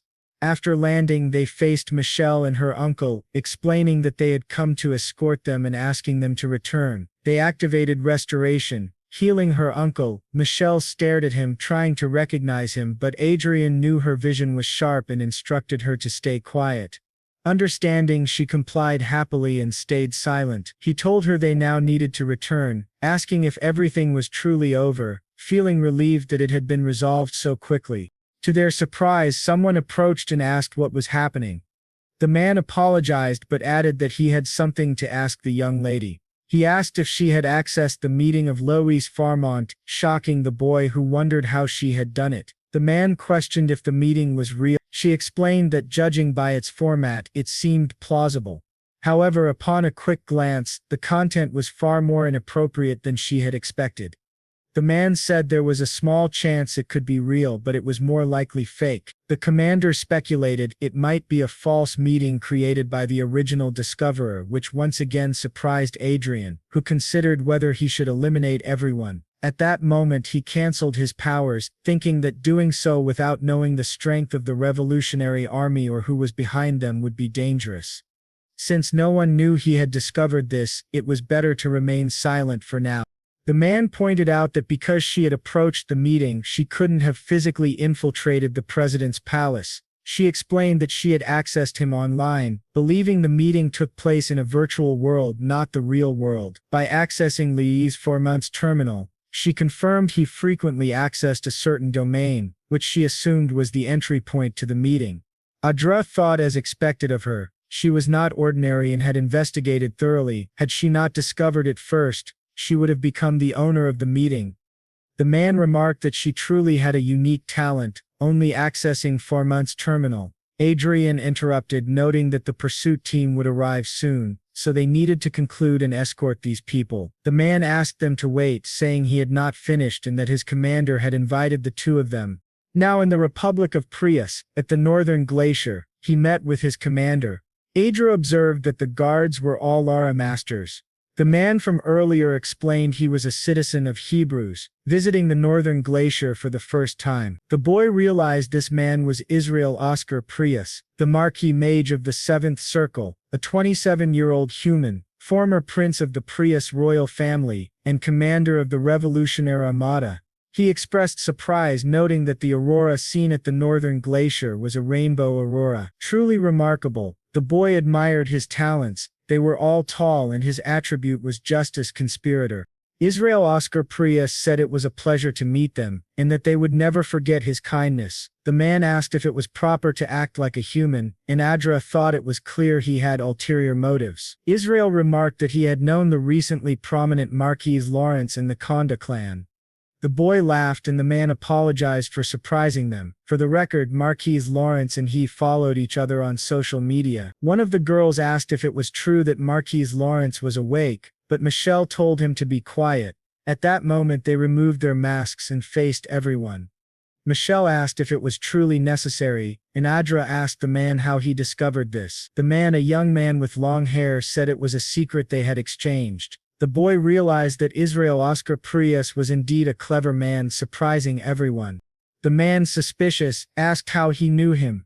Anderson said it was a secret shared between them, and they simply stared at each other. The commander then asked them to remain calm, explaining that it had been purely intuition that led him to know both, a duo consisting of an archmage and an aura master. It was merely a guess based on their youthful voices.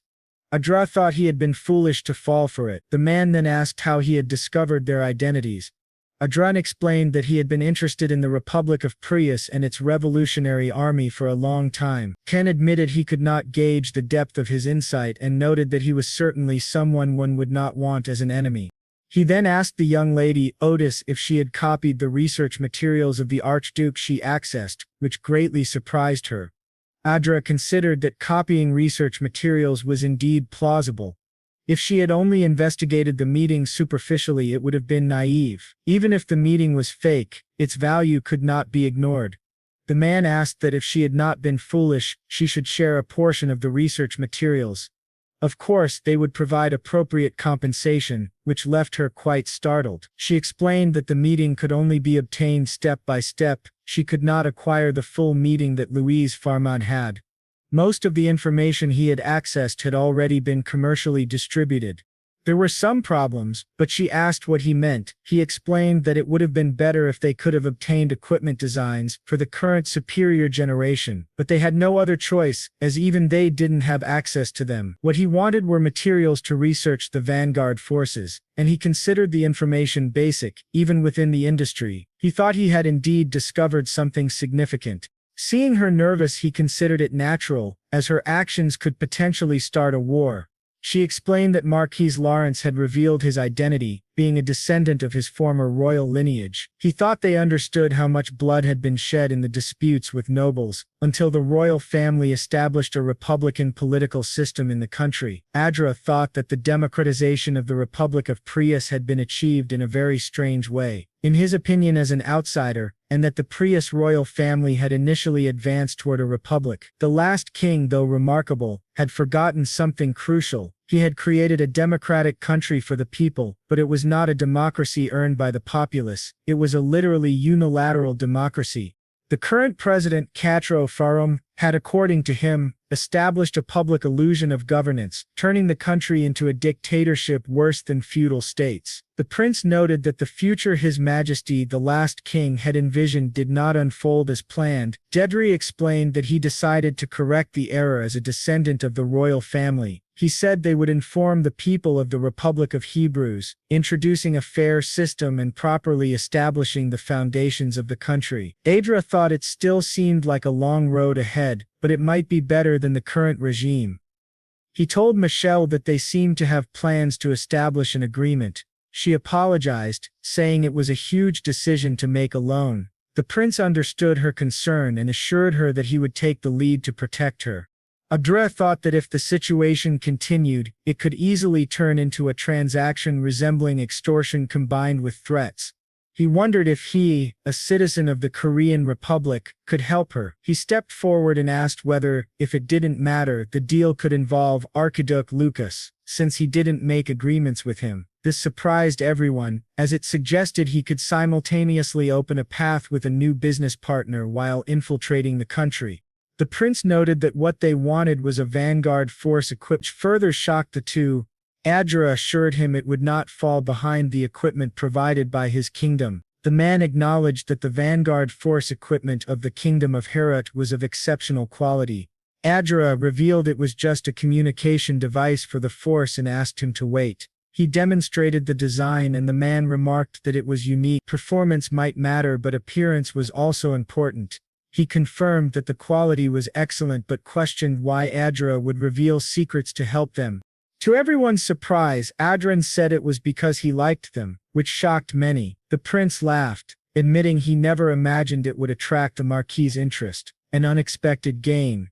Adrian said they only needed to pay a fair price. Michelle's uncle asked if it was safe to transact technology under royal approval, which was extremely favorable. Adrian noted that it would be resolved if everyone kept their mouths shut, surprising Velo. He explained that having exchanged secrets, everyone must behave, and the identities of those treated as rebels by the government. The young lady of Condiotes who handled the treasure would remain safe even if suddenly attacked by the Brigand Empire. Their illegal dealings were intertwined in a massive secret. Michelle was very happy realizing they were now in a relationship built on sharing secrets.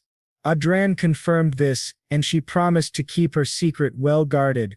Adrian thought that honestly it didn't matter. Even if discovered, he could fabricate a story later. He then asked if they were ready to discuss the transaction further. At the palace of the first prince, he noted he hadn't seen them in a long time. He had heard they returned from the Republic of Prius, the place where the user of destiny appeared, a region where war could erupt at any moment. It was one of the most dangerous areas due to rebel activity. They had gone there alone, without any vanguard, showing great responsibility. At a moment when the world was tense and the battle for the throne was heating up, the uncle and his niece visited the dangerous area and returned safely after an attack, thanks to the Marquis Adrian. Nervously, they apologized for the trouble. The prince told them they must behave in the future. An elder then asked the crown prince a question. If Marquis Lawrence and Clen were not on the second prince's side, what could they be doing there? Everyone realized this man was completely foolish. The prince explained that they were in fact on his side. Michelle told her uncle, calling him an idiot, that it meant they were pretending to be on the second prince's side to create a scandal. He should have realized this the moment they were rescued. The question remained whether it was really so. Tugdara thought this man was utterly. He's crazy. He can only be this stupid because the only thing he thinks about is swinging a sword. But he looks at Michelle and she winks at him, clearly excited. Archer said he thought it would be better to kill her now. However, Detri stood up and said they would leave. Her uncle asked Marquis Laris and Countess Klein not to act rashly and to stay for some tea with them, but the butler interrupted, calling out to His Highness saying it seemed he hadn't seen the news. The Brigand Empire had declared war on the Republic of Prius. In the era of magic, on November 10, 2019, the Brigand Empire officially declared the start of the war. Meanwhile, the people of the Republic of Prius strongly criticized the Brigand Empire for initiating it. They appealed to the public and neighboring countries for legitimacy over the meeting led by Archduke Louis Farmont. Conflicts regarding Archduke Lucas's meeting were intensifying. The prince asked how he thought the war would progress. Adra said the odds of victory were 6-4. The prince naturally assumed 6 would be for the Brigand Empire and 4 for Prius. Adra explained that because of the Brigand Empire's evasive maneuvers, Prius faced difficulties having to cross the ocean and enter enemy territory. The prince noted that Prius's defensive position would give them an advantage in the end. Adra agreed, but added that if the enemy was the Brigand Empire, Prius would face a tough fight. Even the King of Hade couldn't intervene in this war for now. They could only wait for the conflict to unfold without further fatalities. As a bonus, this situation provided an opportunity for the Revolutionary Army, which had battlefield experience, to take advantage of the chaos and potentially remove the current corrupt regime. Michelle just stared at Adra, who asked if she understood his point. Her uncle asked if he had made this decision knowing all these factors. Adra thought the old man was interpreting everything incorrectly, and didn't care that he might be misunderstood, wondering how he could say such a thing in front of the first prince. The prince asked what he meant by that. Adrian then interrupted to explain that they had used the power of the Republic of Prius's revolutionary army during the rescue of the two, which surprised the prince. Adria added that they would need some local intelligence networks, which he happened to have connections with. The prince asked what kind of connection that was. Adrian explained that their leader and he followed each other on social media. The prince said that was truly interesting. The young man explained that because of this, they needed to spend some money, though he was surprised at their high level of capability. The prince remarked that in a way the revolutionary army might use this situation as an opportunity. Adra said that for now it seemed they would not publicly declare anything about the war. Laurenio agreed silently and said the meeting was concluded. Count Akers and Lady Haute were instructed to remain silent regarding Marquis Lawrence and Countess Clay, as they were the most valuable cards for the future battle for the throne. They acknowledged this. The prince added that, especially with the deacons, he hoped no one would be found in the palace or the information would certainly be exposed. Adra thought it was a suitable precaution. Michelle asked if she should stay as well, and the prince said he would feel relieved if she did. She agreed, saying she could stay without problem. She added that by staying she might see Marquis Lawrence and Countess Clay more frequently, winking at him again. However, next to him someone was burning with rage. The war between the Brigand Empire and the Republic of Prius quickly escalated. Upon the declaration of war, the Brigand Empire's expeditionary forces deployed at an alarming speed, seemingly preparing to surround the Republic of Prius. In response, Prius leveraged its homeland, forming a solid defensive line. Although direct clashes had yet to occur, experts predicted the confrontation would happen as early as possible, or within 3 days at most. Once the world heated up due to the war between Prius and Brigand, another major announcement might be overlooked. A host named Anthony would present a program of varied comparisons to satisfy viewers' curiosity. For the 10th anniversary special, featuring the episode of the Magician and the Knight representing the Mages, they brought in Archmage Adrian Lawrence. Adrian introduced himself, saying it was a pleasure to meet them. He was the new star of the Hade Kingdom. The scene then flashed back a few days, showing Adra's assistant explaining that Evero currently lacked competence compared to other candidates for sainthood. To address this, both would have to put in significant effort. Marquis Lawrence is a mage, and even if he performs well in the strength comparison test, they will be able to secure new investments again. However, if he does poorly, his reputation will suffer. So, he has no choice but to be careful. Our young man, excited, says they don't need to worry because he will eliminate the prejudice against mages when he is there. He shouldn't be overwhelmed and should proceed with everything. Anthony says he will stay calm. He then introduces another participant representing the knights, Count Felix, a proud new master of aura from the kingdom of Lucius. Nora, observing him, wonders if he looks familiar. Anthony explains that in many ways, he will be compared to Marquis Lawrence in today's recording. He asks why Felix decided to participate in the event. Felix replies that he accepted the offer, thinking it would be a casual event. Anthony asks if he feels confident facing Marquis Lawrence. Felix says he heard that the River Dedio Duchy praised his exceptional talent, but now that he sees Marquis Lawrence, he believes her affection for her junior influenced a hasty judgment. Today he will show Marquis Lawrence that reality is not as simple as he imagines. At that moment, our young man recognizes Felix and thinks he resembles Cedric, even acting similarly. Anthony says that today's presentation will be a declaration of war and asks Adrian for his opinion. Our young man asks if his name is Count Udiel Felix. He has no idea who he is, as it's the first time he has heard the name, which angers him. Adrian, excited, thinks Felix is an interesting man who became a master of aura. The implication is that he is no ordinary person. The nervous presenter says this battle will be nerve-wracking from the start. They proceed to the test location for the comparison. The program director, enthusiastic, believes this episode will be a great success. The two are taken to an island with a massive duel arena known as the Isle of Duels. Today, specialists are invited to analyze and comment on their training. Loyal viewers who won the 10th anniversary event are in the audience. He approaches them and asks if it would be better not to use magic to compete. Knights prepare with equipment, while mages fight empty-handed. Felix says he doesn't mind. If Marquis Lawrence wants it, he can fight using only normal equipment. To his surprise, Adrian says he doesn't care and questions how he could lose to an inexperienced master of aura. Felix is shocked, insisting that Adrian is also an inexperienced archmage. Adrian replies that they are in no way equal, which angers Felix even more. Anthony announces they will begin the training, starting the countdown. Our young man faces Felix.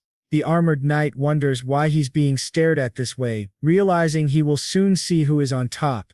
At 0, Felix charges at Adrian, yelling for him to die. Within seconds, Felix is completely defeated, his armor broken, and the Master of Aura loses.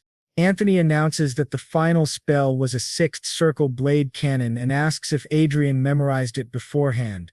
Adra says no, he just cast it during the fight. He calls Miss Everell to heal Felix. She rushes to him, begins praying, and his body starts to heal. The audience wonders if these are angel feathers. Anthony remarks that he heard the medical team was invited by Adrian, but he didn't expect it to be a young girl. Adrian explains he preferred to call someone he could trust. The presenter asks if she is a bishop-level priestess at such a young age, which is shocking. Adrian clarifies that she was only baptized and hasn't joined the church, so her name appears only as a vassal of his house. Anthony is amazed because divine magic and the angel feather effect are typically seen only at the level of a bishop or the highest healer priest. Adrian explains she learned divine magic from Archbishop Fred of the Kingdom of Hay, and the angel feather effect stems from her remarkable nature. He confirms it is indeed her nature. Miss Everell is planning to participate in the sainthood contest, which surprises everyone. Our young man thinks her participation is perfect. Her delicate voice and appearance perfectly embody the image of a saint he envisioned. She steps before the camera and says, "It's a pleasure to meet you. My name is Everell Real Barnett, and I am in charge of magical support today. I will do my best. Please don't hurt each other too much," making a cute face which surprises everyone. Our young man thinks he understands what just happened and realizes it's thanks to Eric doing an excellent job. After appearing on TV, Everell walks home, escorted by 2 guards. People watching wonder if she's the girl from TV with the Lord. It seems she could become a saint, but she thinks it's too much responsibility for now. She is following Adrian's orders and striving to become a saint. She wonders if she can truly achieve this. A short time later, she works part-time at a convenience store, opens the door and says she's home. Her mother asks if she has really arrived. To her surprise, someone says it's lucky that Everell is here. This man calls her Ever and says it's been a long time since they last met. Everell, angry, stares at him seriously. The blonde man explains that he is her uncle and asks if she remembers him. Another person comments that her shoes are very expensive. They are real elven shoes. He heard that they are made by elves and cost more than 5 million per pair. The girl sitting there says that not only her shoes but also her dress and her phone are all very expensive items. They ask if it's because she is a candidate for sainthood and it seems the Lord likes her very much. The girl then asks, "Why are your relatives suddenly visiting us? They used to always act like strangers." Her uncle stands, holding a folder, and approaches her asking if her life has been difficult. He explains that he is there to reunite the family and propose a business plan. He shows her the plan and says it could be very profitable.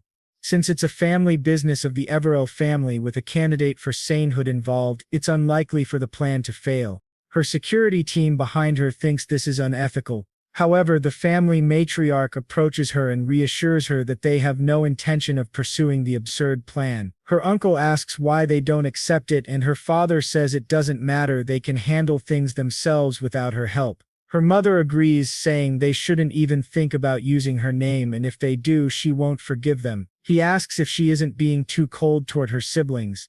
A man sitting behind adds that it's true. If they really think this is only for themselves, it's for everyone. He comments that she wasn't like this before, that she's being too cold. Every's father intervenes, explaining that 4 years ago they used the debt as collateral and fled. After a long time, they returned this way. Her brother insists that they are genuinely repentant and trying to make amends. Her father counters that if they were truly remorseful, they would have helped when he was struggling to repay the debts, instead of living well wherever they went. Her brother insists again that it wasn't intentional, they genuinely tried to pay off the debt. Even so, it's not right for siblings to continue quarreling over money. Everell steps forward, asking them to leave. She doesn't want to get involved. They will return to treating her as before, like strangers, which surprises everyone. Everyone stands and tells her she cannot speak this way to her elders. They are still her parents' siblings, who gave her life, and she should at least help them. As they argue, the security team prepares for combat. To the surprise of the four relatives, someone appears and asks who these shameless people are. Our young man appears beside Everall, startling her. She calls him Lord Adrian. Everyone kneels before him. The security team reports that Jasmine Traden, the third commander of the 1st Company of Lawrence's Strategic Mobile Battalion, salutes the Lord, and Rick Castro salutes Marquis Lawrence. Everall's family, terrified, also salutes him. Adrian gestures, and with a snap of his fingers he paralyzes their bodies. He asks if they know the best part of being a great noble. Nervously they apologize, saying they are insignificant and could not possibly know. Adrian stares at them and says the best part is that he can do whatever he wants with trash like them, terrifying Everall's uncle. Adrian tells them they can move to the family castle, and asks if it wouldn't be nice to enjoy the luxury of having an extraordinary daughter. They nervously ask if that's really possible. Adrian says he has separated Lady Everall's well-being from theirs. Nervously they agree to do so. Adrian looks at the saint candidate and gives her a thumbs up, making her nervous. She blushes, thinking she wants to be someone who can assist Lord Adrian. She wonders if showing interest in Adrian, who already has a fiancé, would bother him, but staying by his side as an aide finds this irritating. He thinks that if it continues it will interfere with his plans to make Everall a saint. He calls his assistant Gregory, and from the shadows, the assistant appears. The Duke orders him to take action. Meanwhile, in Adrian's office, he receives a message. He notices it is from the Duchess of Riverdaccio. Reading it, she warns him to be careful with Duke Francis, as he is acting strangely. The scene changes to the emergency waiting room of Lord Lawrence's castle. As they talk, another knight, head lowered, is approached by Caravato, who asks if he is all right. He stares, asking if the other is speaking to him, and with a psychopathic smile, he says he forgot the other's name, and it's been a while.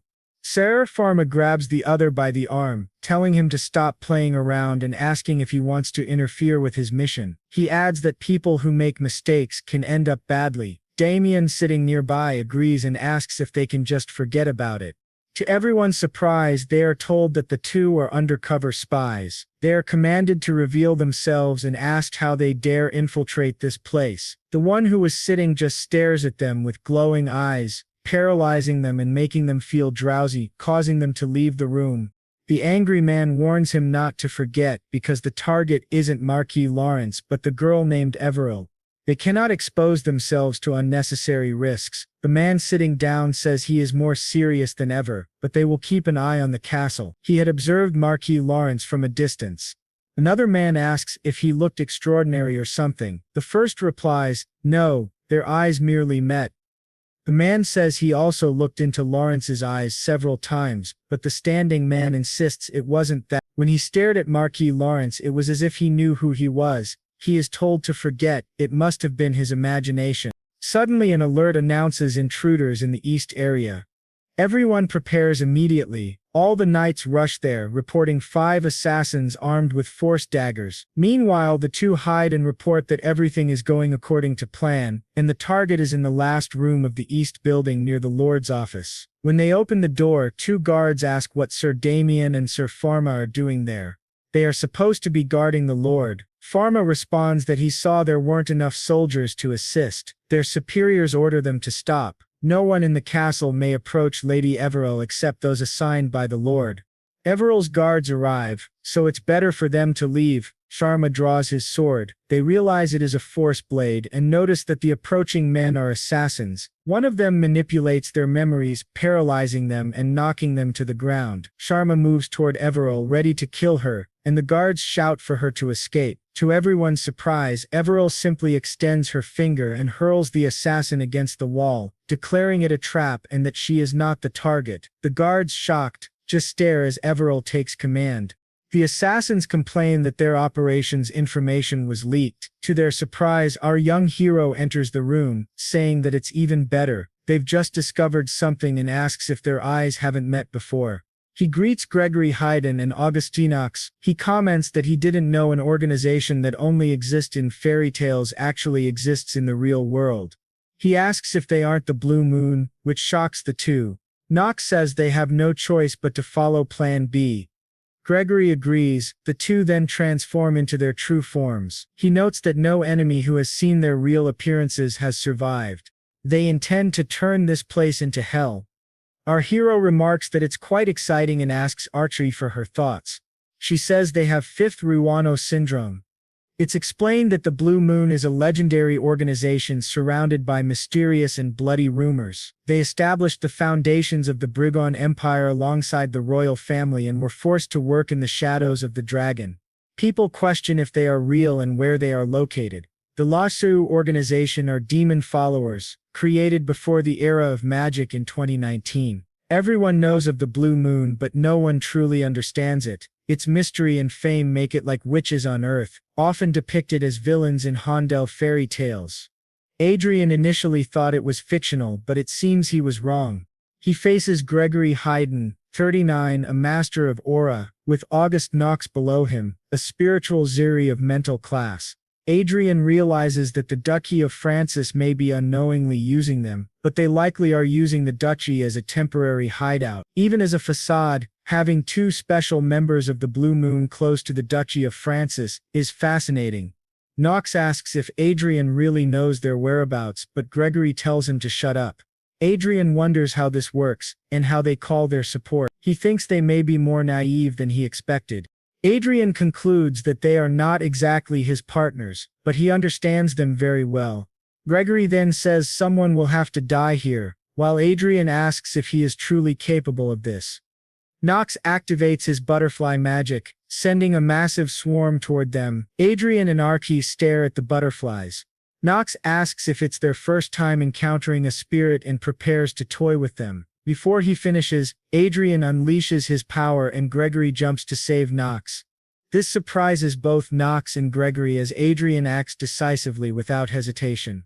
They question if it was a forced attack. Adrian explains that the world is vast, with many talented people. They cannot assume they are the only special ones. Gregory asks if it was a forced attack, and if Adrian is a magical swordsman. Adrian thinks he merely released an aura burst using a war sword function. Gregory expresses confidence that he can fight hand-to-hand against a master of aura even as a mage. Adrian is confident. He asks if they think that's all there is.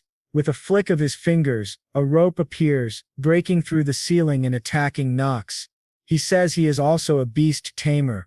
Knox, injured in the leg, can only curse, asking how this is possible. A massive malevolent spirit emerges, aiming to attack both of them.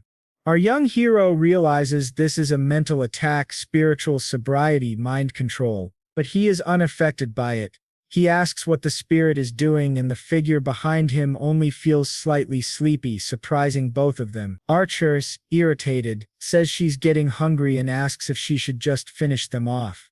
Adrian tells her to wait a little. Knox, furious, tries to use his main ability again, but nothing happens.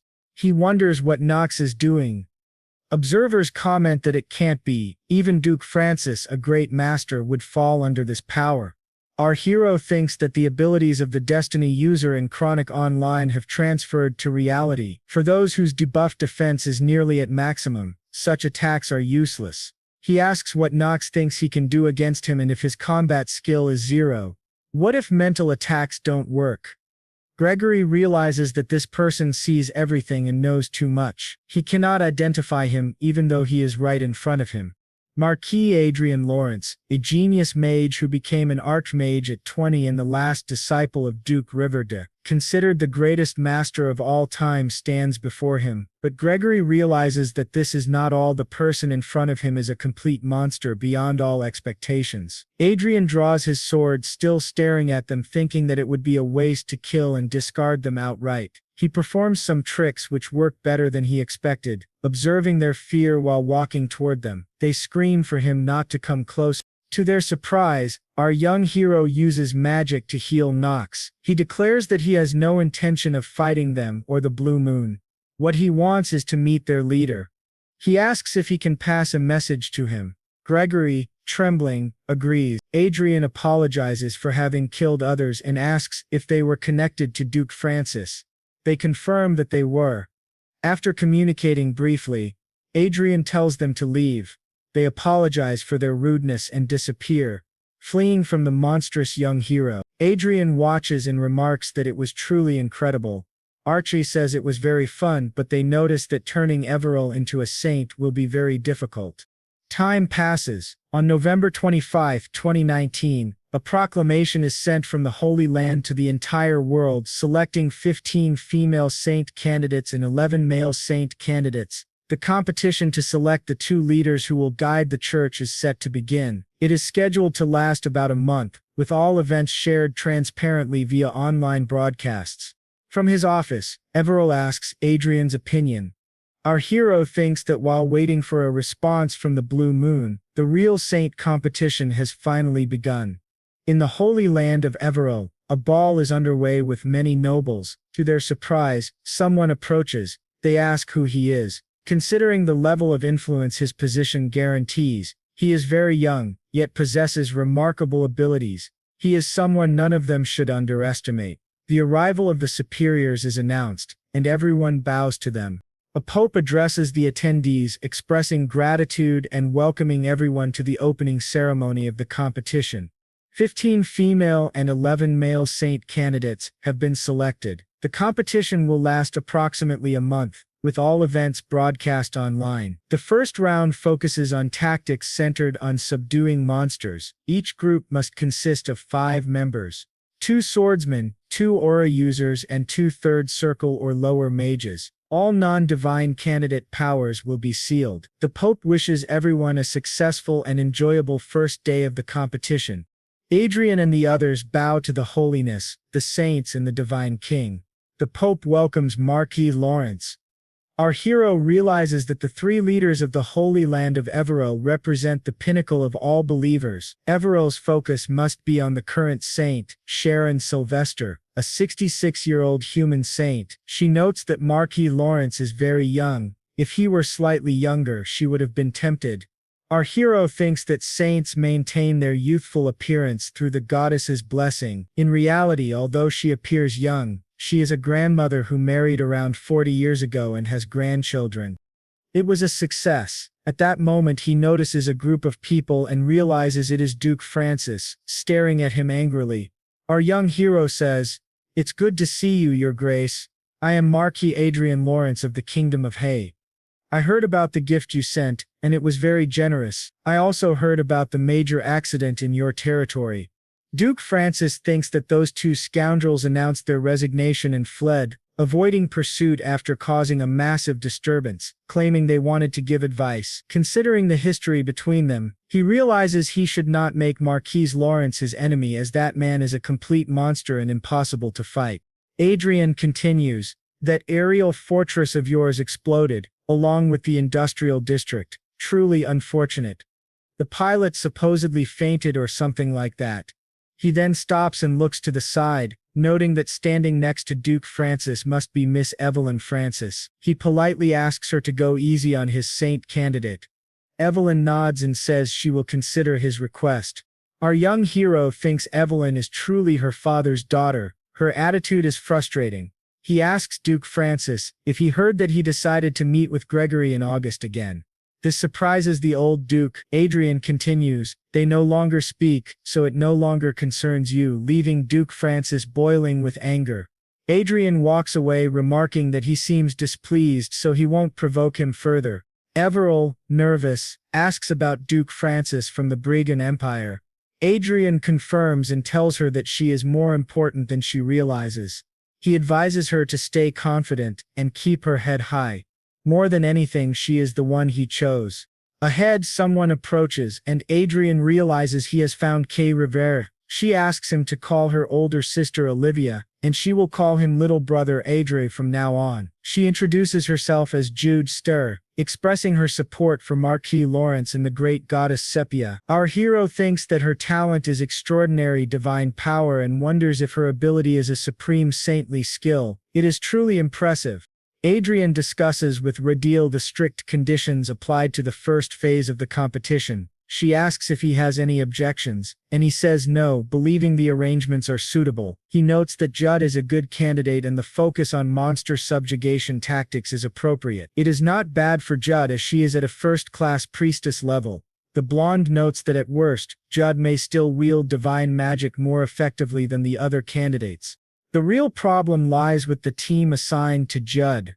They have 2 knights but no mages with actual battle experience.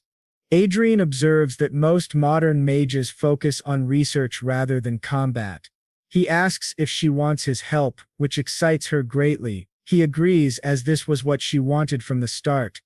He promises to find 2 skilled third circle mages for her. She is thrilled and thinks they will form an alliance, though it seems she will benefit the most. Adrian assures her that even just talking with him will put significant pressure on other participants. She grows very excited. Adrian asks a question unrelated to the competition. She asks what it is. He asks if a magical knight counts as a person in this tactical competition. At the Saint's office, she begins reviewing the participant list for the first round. The representative is Everil Barnett. Her team includes a knight, Barbara, an aura user. The second knight is Andre Dillon, a first circle aura user, a third circle aura and mana mage, and Noah, a third circle mana mage. She laughs as her assistant asks what they should do. She responds that he is truly interesting. Her assistant points out that having a knight who can use magic will likely cause complaints from other candidates. She replies that it is their fault for not clarifying the rules and they must allow it, and Saint candidates are recorded as mercenaries and lead 4-person teams composed of mages and swordsmen to defeat monsters. Cameras follow each candidate at all times. The competition is broadcast live on TV and online. Each candidate has their own channel, and the audience size can be tracked by the number of supporters. The knights behind Lady Everil point out the monsters they captured, offering them to her if she wants. She is surprised but asks them to use the monsters to complete their mission. Many creatures are available and she asks the others to hold back while they jostle for her attention. She approaches the filming crew and asks if things can be left as they are. The crew member replies that he isn't sure, as this has never happened before. It is said that when appearing on TV, the elves drew a lot of attention with their incredible visuals, but their rigid personalities focused solely on tasks, executing everything perfectly, turning the program into an almost dull documentary. No matter how beautiful it was, if the content was boring, viewers lost interest. As a result, once the contestants settled in, the audience began switching channels. In contrast, Everil's channel included elements of entertainment and character development, almost like a teen drama, which generated a lot of interest. Moreover, other candidates had poor personalities, with some saying the work was for plebeians, and even Evelyn admitted she hired them to handle the dirty work. The Saint candidates and saints from noble families were being portrayed as villains. Public opinion increasingly supported Everil's broadcast. The knights remarked that the world looked down on mercenaries, calling them low-class people risking their lives for money, but Everil's law treated them fairly without discrimination. Other channels seemed ridiculous by comparison. Even without her help, someone like Lady Everil could easily become a saint. She nervously looked at the knights. An older man approached and explained that everyone there genuinely wanted her to become a saint. They did it on their own, so she shouldn't feel pressured. He might seem intimidating, but he assured her that he was the toughest of all the mercenaries. Despite that, she approached him first and cast her heart-colored magic toward him. A man behind her asked if it was just because of her harsh appearance.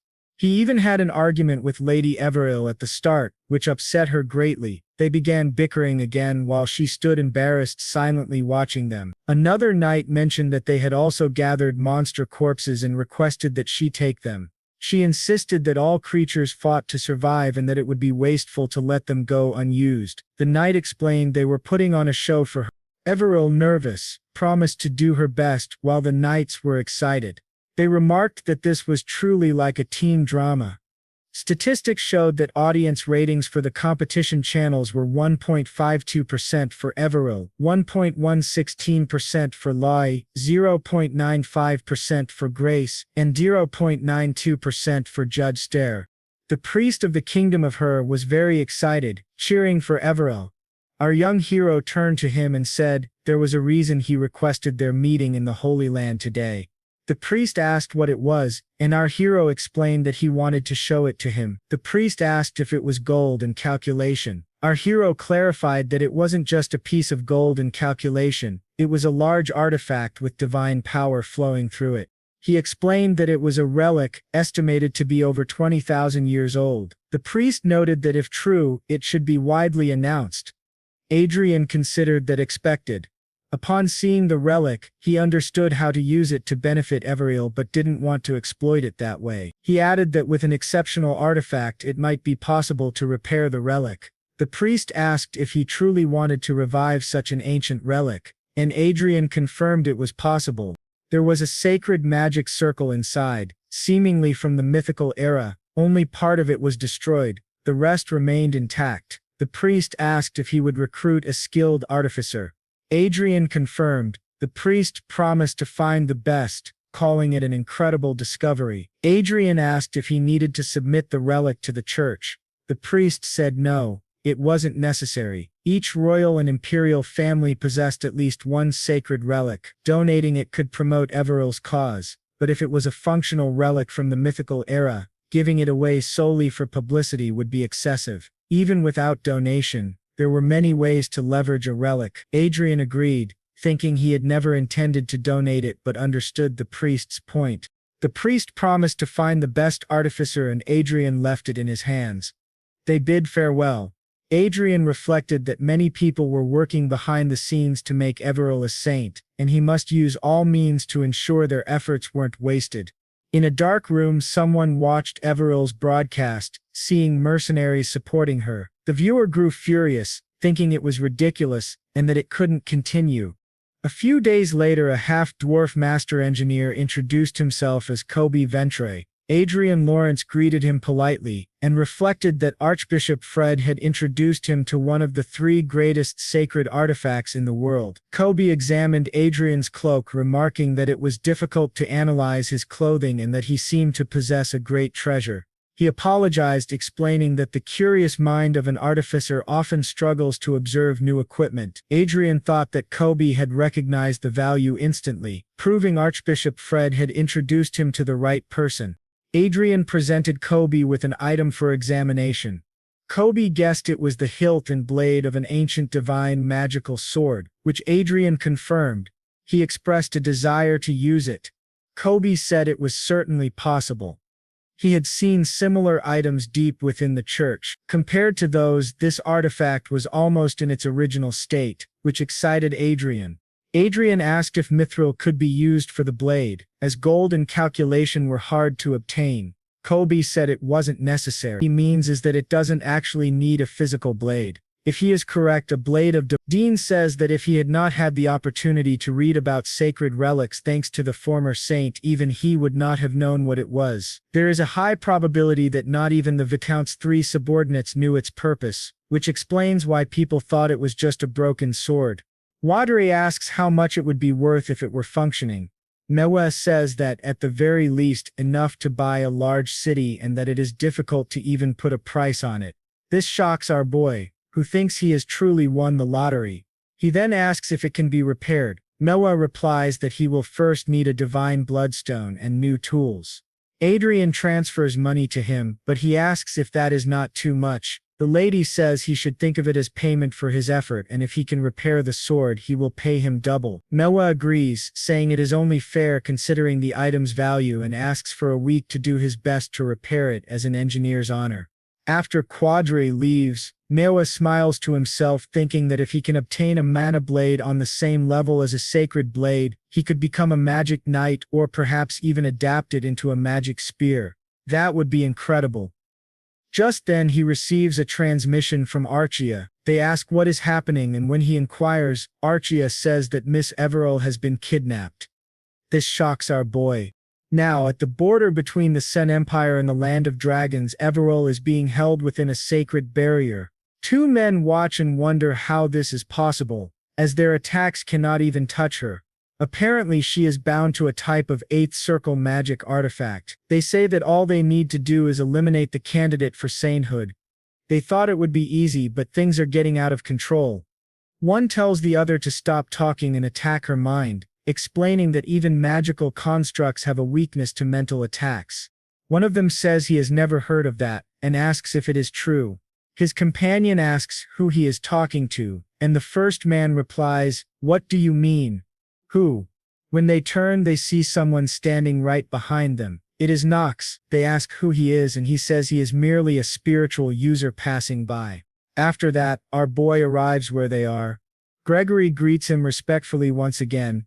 Adrian asks if they are the culprits, but Gregory says no, they captured the real kidnappers who are right there. When our boy asks where Miss Everell is, Gregory replies that she is resting in the cabin and is safe thanks to their precautions. They still need to discover who is truly behind the kidnapping and who hired the attackers through an intermediary. Our boy thinks that of course the real masterminds would not leave any trace unless they were fools, which is the most worrying part. He asks why they helped, and Gregory explains that to be honest, this place is also their home. Our boy tells him to continue. Gregory says that Miss Everell was truly lucky and that he will pretend to believe them. Gregory adds that by order of their leader, if Miss Everell was ever in danger, they were to do everything possible to save her and to conceal what happened. Our boy asks what he means, and Gregory says it was the first time he had seen their leader so angry. Their leader said the Duchy of Francis no longer had any value to them and ordered them to move their base. What happened earlier was their own decision without their leader's involvement. Gregory confirms that the Blue Moon Group receives very few orders from their leader aside from what is necessary, and they are granted almost complete autonomy. But since the last assassination attempt, the entire Blue Moon has been instructed not to harm anyone connected to Marquise Lawrence or Archia Clen. Adrian thinks the more he hears, the stranger it sounds. He cannot understand why the Blue Moon leader is being so cautious with him. Gregory bows and apologizes for the previous incident. Our boy thanks them for saving Miss Everell and says he will forget any resentment toward them. Honestly, they were never the real threat, so there was nothing to resent anyway. Considering how things are unfolding, they can assume their leader has accepted his request. Gregory confirms this and says their leader is eager for his visit. They are there to inform him that, once this situation is resolved, he is free to visit at any time. Our boy wonders why he is being invited to their base. Perhaps it is a trap, but he thinks not. Just by looking at them, it does not seem that way. Gregory then gives him a password and says the terminal they use is connected to his. He should not hesitate to call if needed. Adrian agrees and sends them off. Archia asks if she should follow them, but Adrian says they can contact them at any time. So, for now, just leave them alone. Ensuring Everell's safety is more important, and since the kidnapping of a candidate for sainthood was broadcast live, the world is in an uproar. It would be better to involve the church's investigation team instead. When Everell wakes up, she is extremely surprised and asks where she is. Meanwhile, Madre thinks to himself that not only did they accept his request, but the Blue Moon leader personally ordered that no one interfere with him. Puzzled, he wonders, what on earth is happening here? They even call him a rule breaker. Everell then asks if it was not stated that he could not use any designated equipment in the mercenary tactics competition. She questions what kind of trick he pulled and says she does not remember allowing such an entry. Adrian explains that it was an unavoidable choice for him, especially after recently surviving an assassination attempt. In truth, if he had not taken action, Lady Everell would have died. But she replies that this is only a matter of hindsight. Adrian counters that hindsight is everything, and if the church had done a better job and if he had been present from the start, this kind of thing would never have happened. A candidate for sainthood was kidnapped by people who infiltrated the competition, and the church could not even find her until he intervened. He thinks to himself that this may be the end of the good image he has built with the saint. Setting that aside, he asks her to please evaluate Lady Everell's potential. She is a victim and should not be harmed by something like this. Since he is the one who broke the rules, he believes only he should be punished. She simply stares at him suspiciously, then laughs, saying he is truly an interesting man and that she might have been tempted by him if she were 10 years younger. Adrian silently wonders what is wrong with this woman. She continues, admitting that, to be honest, there was suspicion within the inner council that this incident was orchestrated by him. He asks if she was testing his reaction, and she apologizes, saying that is the truth.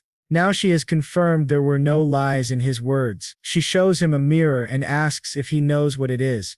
Later, the saint summons all the candidates. They wonder why they have been called. She thanks them for coming and explains that the reason she gathered all the sponsors and the saint candidates is to discover the truth about the recent kidnapping. This is the mirror of truth, a sacred object that reflects reality. Contrary to some claims about the incident, the mirror confirmed that it was not the work of Lady Everil Barnett or Marquis Adrian Lawrence. Therefore, she asks everyone to come forward, one by one, and prove their innocence before the mirror of truth. Duke Francis, furious, argues that the people assembled are nobles of the highest rank, including members of royal families from several countries. He asks if she is not overstepping, but she calmly replies that if he is innocent, there should be no problem. Is it so difficult to simply speak one sentence in front of the mirror? At that moment, Marquis Lawrence appears with the sacred knights, surprising everyone. The true culprit who tried to harm Lady Everil might have been a Grand Master, so he is there to help. Duke Francis, enraged, demands how Lawrence dares to doubt him. The saint reminds the Marquis that the culprits have not yet been confirmed and asks everyone to remain respectful. She then requests that each person step forward. The first to do so is Cloud Hegwell, the Queen of the Ever Kingdom, followed by her daughter Grace Hegwell, a saint candidate. Both state clearly that they had nothing to do with the kidnapping of the saint candidate. As soon as they speak, the mirror shines, proving their innocence. The saint declares their innocence confirmed, and continues the process. One by one, the others come forward. Eventually, she announces that only the Francis family remains. Duke Francis declares that he had nothing to do with the kidnapping, and his daughter says the same. The mirror glows again, proving them innocent. Our boy thinks to himself, "This is troublesome." From behind, Duke Francis notices his expression and asks why he looks that way, accusing him of revealing his true self. Adrian responds that it is simply a natural reaction, given his past actions. Francis sneers that it seems Adrian's life will be short. Adrian mocks him in return. The saint, still irritated, tells them both to be silent because the session is not over. Now the last to prove their innocence are the Austria's Prime Minister Austria of the Republic of Pruss and the saint candidate Lady Mel Austria. They must step forward and face the mirror. Trembling, they insist it was not them and that they can explain. The saint demands that they stand before the mirror of truth. When they hesitate, she declares that there is no other choice. From this moment, they will be arrested for the kidnapping and attempted assassination of the saint candidate Lady Everil Barnett. They are visibly shaken. Our boy wonders if it really was the Republic of Pruss behind it. From behind, Francis comments that they are fools for attempting something like this during the saint competition. Either way, it is an unexpected gain. Adrian thinks that attempting assassination during the saint competition is without doubt an act of apostasy. Since Prime Minister Austin, his daughter, acted in the name of the Republic of Pruss, the Republic will be severely shaken both internally and externally. He realizes this is an unexpected advantage for the Brigand Empire, which is at war with the Republic of Pruss. Thus the case of Everil's kidnapping, which had puzzled the church leadership, including the saint, and people watching the competition worldwide, concludes in a surprisingly anticlimactic way. Yet despite the bland ending, this incident shifts the course of the first round of the saint selection in an unforeseen direction. The competition changed a bit. Among the remaining candidates, the top 5 are now considered the strongest. The granddaughter of the Elven Queen, Grace Hege. Next, the one with the true nature of a saint, Everil. The girl with whom they made an alliance, the daughter of Duke Francis, Evelyn, and from the powerful eastern continent of Triton, the princess of the Roberto Kingdom, Xia Lin. Our hero reflects that after the humiliating elimination of the candidate from the Republic of Pruss, they began actively supporting Princess Xia Lin. What was originally a 4-way contest has now become a contest of 5. He thinks it is only a matter of time before the Republic of Pruss collapses, whether due to the Revolutionary Army or the Brigand Empire. When that happens, Xia Lin will fall like a kite with a broken string. Nothing to worry about. He then calls Arsax to join him.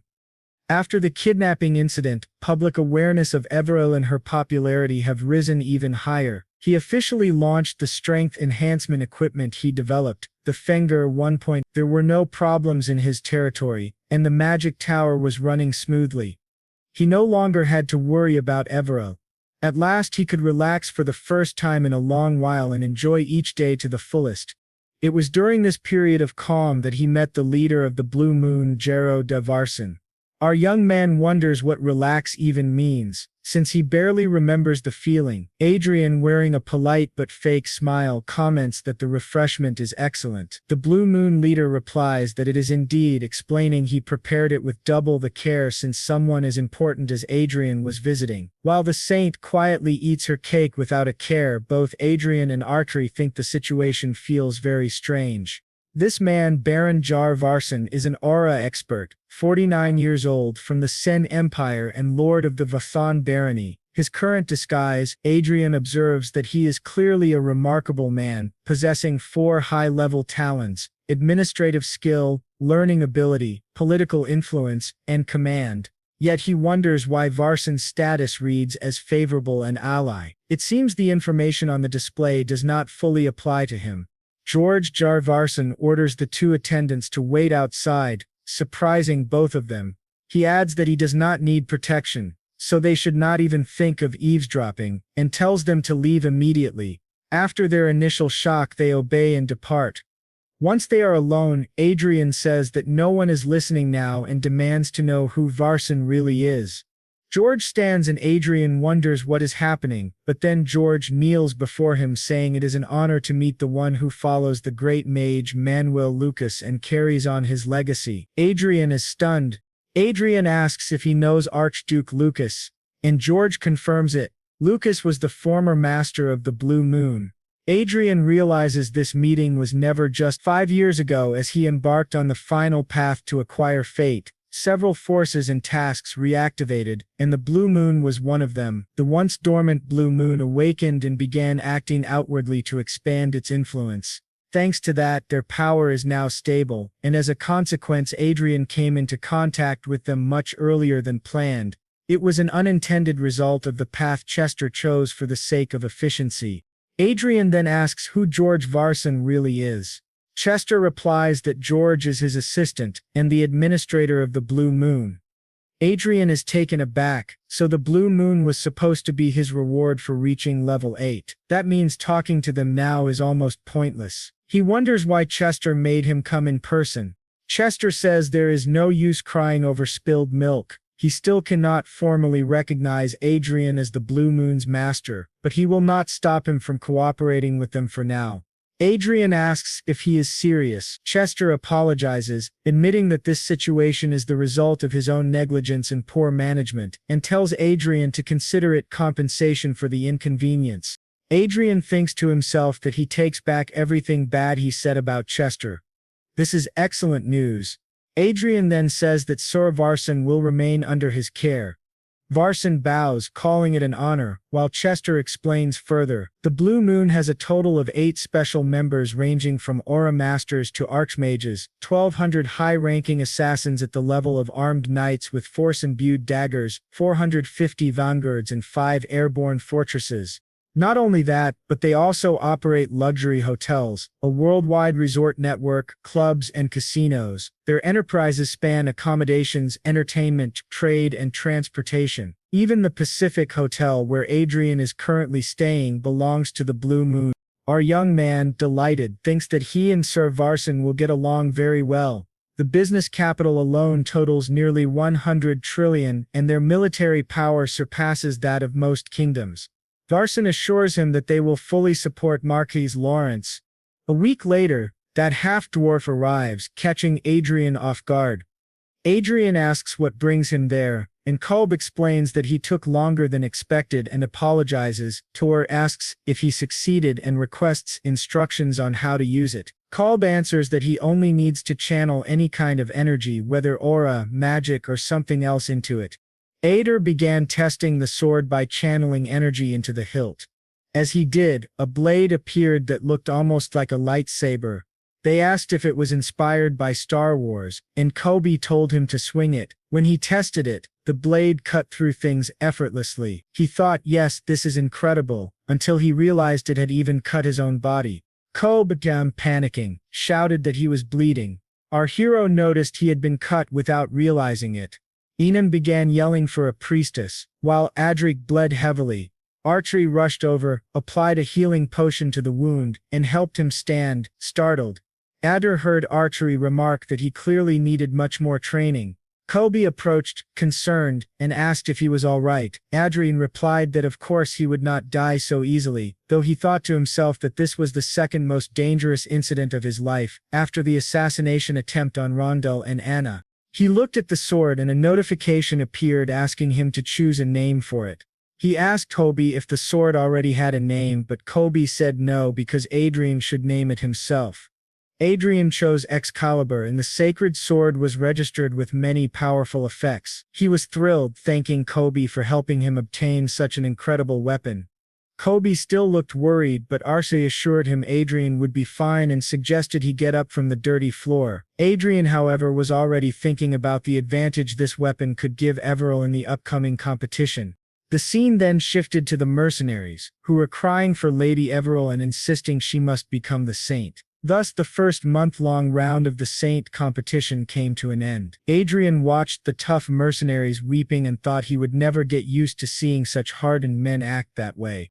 The rankings were announced.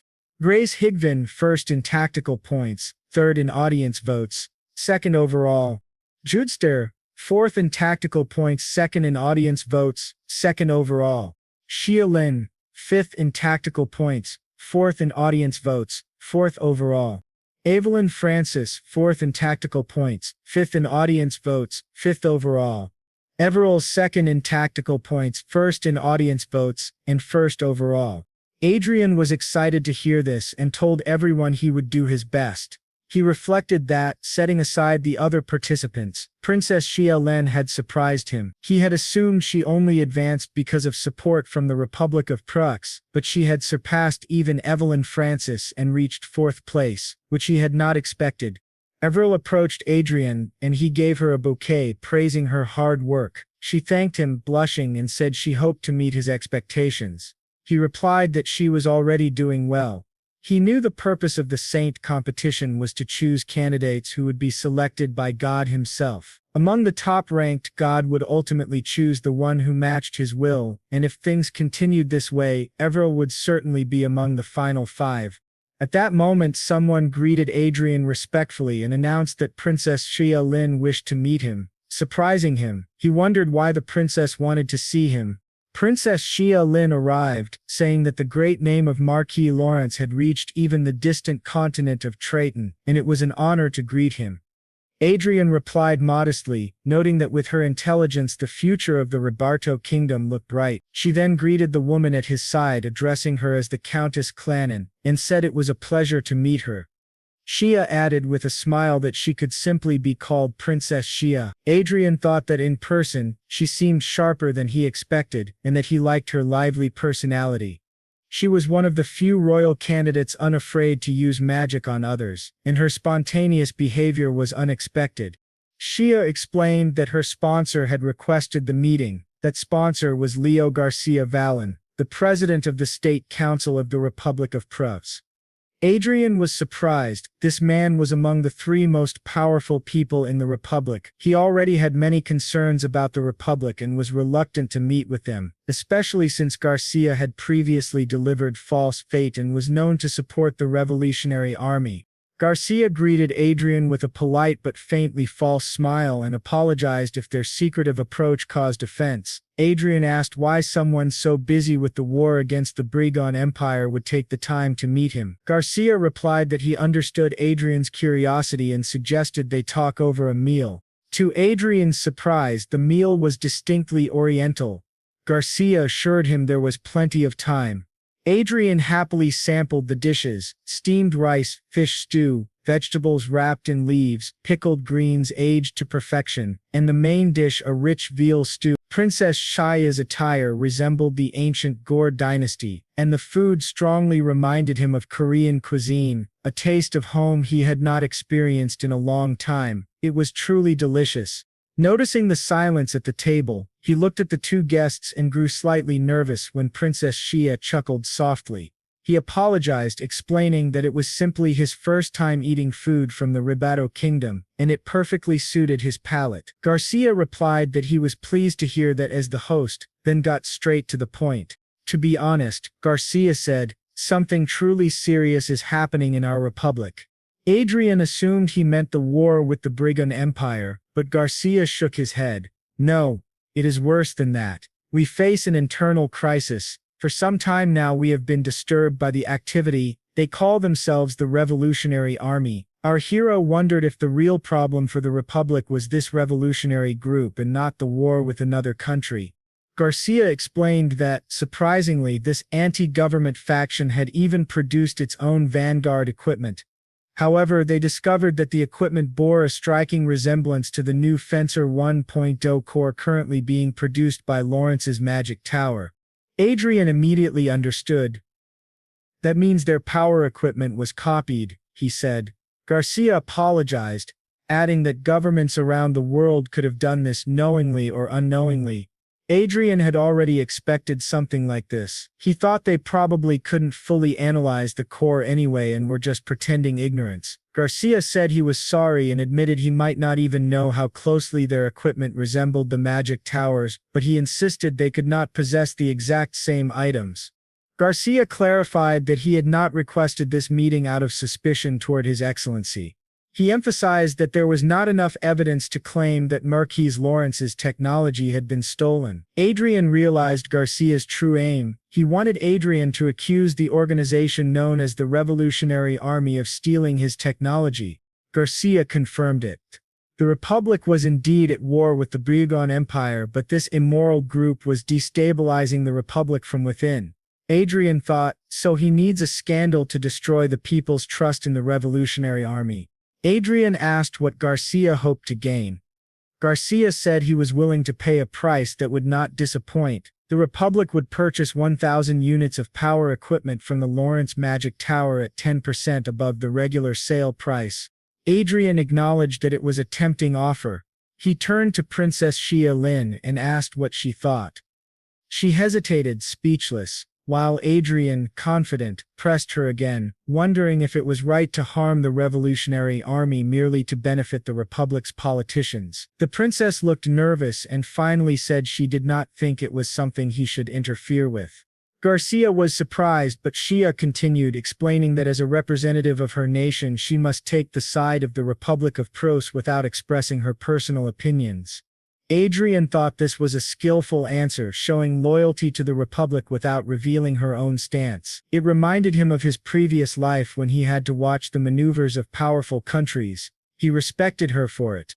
Garcia insisted that Adrian didn't need to think too hard. If he simply nodded in agreement, he would gain more than 50 trillion in profit, and obviously he would accept. Obviously, Adrian replied, startling Garcia. As I said, I need to think carefully. I will refuse your offer. Garcia demanded an explanation.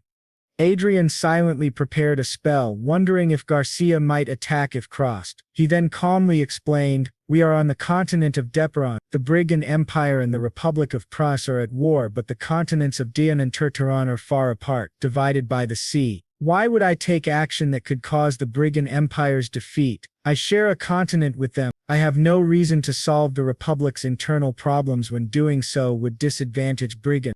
Garcia was shocked by the clear geopolitical reasoning. Adrian continued, besides, the Marquis must put his own interests first. Supporting the wrong side could lead to enormous losses. Shouldn't the Republic's government resolve its own internal issues? If the public prefers to listen to the rebels, there must be a reason. I'm sure you can resolve it easily if you truly try. Garcia's face darkened. Furious, he stood and left. Adrian thought the man was rather rude. With the intruder gone, he invited the others to enjoy their meal in peace and finally savored the food. The next day, a man shouted a warning. Marquis Lawrence, you must consider the consequences. Look at what Your Excellency posted. It was a picture of Adrian, Archia, Princess Xia, and Chief Garcia at their secret meeting. Someone exclaimed that such sensitive information should not be shared during wartime. In response, the Republic of Prusse declared economic sanctions. Ignoring the situation, the Marquis risked repeating a serious mistake. Adrian reflected that this high-level noble meeting, described as a countermeasure session, was turning into a full hearing. His post had spread rapidly across the world, causing an uproar not only in the Republic of Pros, but also in the Kingdom of Hyde. Because of this, new laws about stone and bullet trade were introduced. An accuser declared that, as an elder with experience in aristocratic society, it was his duty to discipline a reckless young man like Adrian. Adrian realized this was Marquis Ali Tradden, someone he had never considered an enemy. He could not understand why Tradden was being so hostile. Then Margrave Watts raised his hand and spoke. He said that the Republic of Prussia and their kingdom rarely traded, even less than with the neighboring state of George. Even if sanctions were imposed, the damage would not be great, so there was no need for drastic measures. But the accuser countered that the Republic of Prusse had strong connections to the Traton continent, which might refuse cooperation with them. He reminded everyone that many artifacts and weapons were traded with Traton. He added that they had been caught off guard by the Revolutionary Army's offensive and had come seeking aid from Marquis Lawrence. Would the Traton continent really become their enemy to support the Republic? As the debate grew heated, the king himself became visibly irritated. Is of an ancient fundamentalist group. She raised her hand. He wondered if she wasn't supposed to be shy. She had always been quiet, but now she had decided to speak. She said that she didn't understand what Marquis Lawrence had done wrong and asked everyone present what exactly his mistake was. A noble explained that Marquis Lawrence had carelessly exposed the Republic's secrets to the world. But Archia replied that even so, he had not lied. The noble insisted that was precisely the problem. His actions had put the Republic of Prusse in a difficult position. Archia countered that, in that case, the fault lay with them for allowing the truth to be exposed, not with Marquis Lawrence. Her words left the noble speechless. The king agreed, saying she was absolutely correct. Still another noble protested, telling His Majesty that no matter how delicate the information might be, it was immoral to reveal it and place another nation in a difficult situation. But the king responded that such a rule only applied if Marquis Lawrence had agreed to conceal the information. He asked, if you were robbed, Marquis Traton, and you named the thief, would you really be at fault for causing problems for the thief? Traton muttered that the comparison was unfair. At that, the prince behind them began to laugh and said that Lady Archia was right, just as Marquis Watts had stated. Yes, Marquis Lawrence's post had placed the Republic in a tight spot, but it was the Republic's own actions that led to this situation. In his opinion, imposing sanctions was excessive.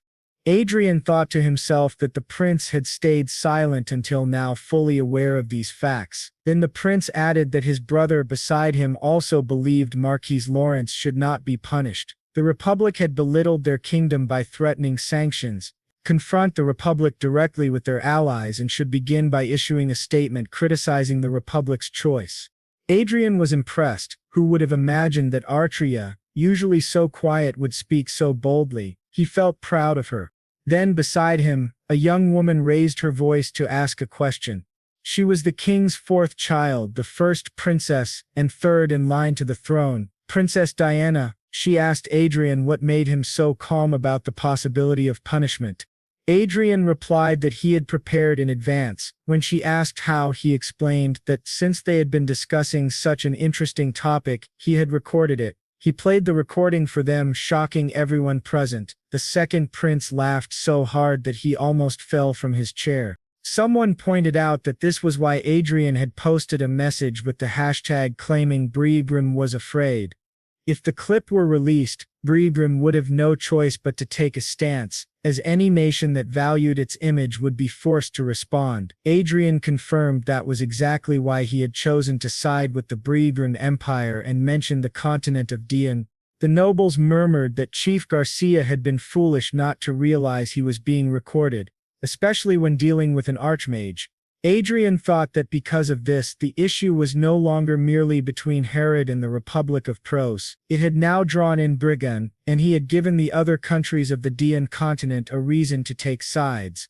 The video of the state council chief was released after the meeting. Once it spread, not only the Brigon Empire but also the allies of the Hyde Kingdom publicly commented in Adrian's favor. With this wave of messages and the involvement of the Sacred Land, all the nations of Dian criticized the Republic.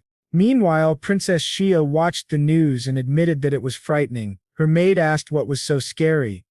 Shia said that Marquis Lawrence was only a year older than she was, yet he was already shaking the world. Unlike her, who had nothing beyond the title of princess, he possessed real power. Her maid smiled and said that a man like that would be perfect for her princess.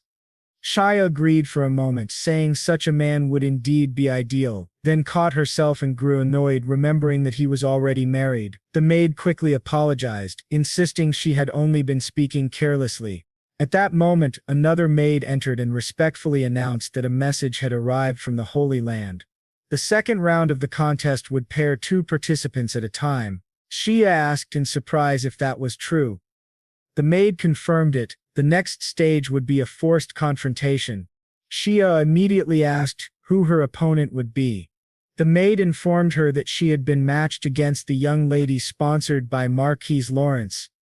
Princess Shia was visibly shocked. Soon afterward, they were led to a studio where crews were setting up structures and positioning cameras. This would be the site of the second round of the competition.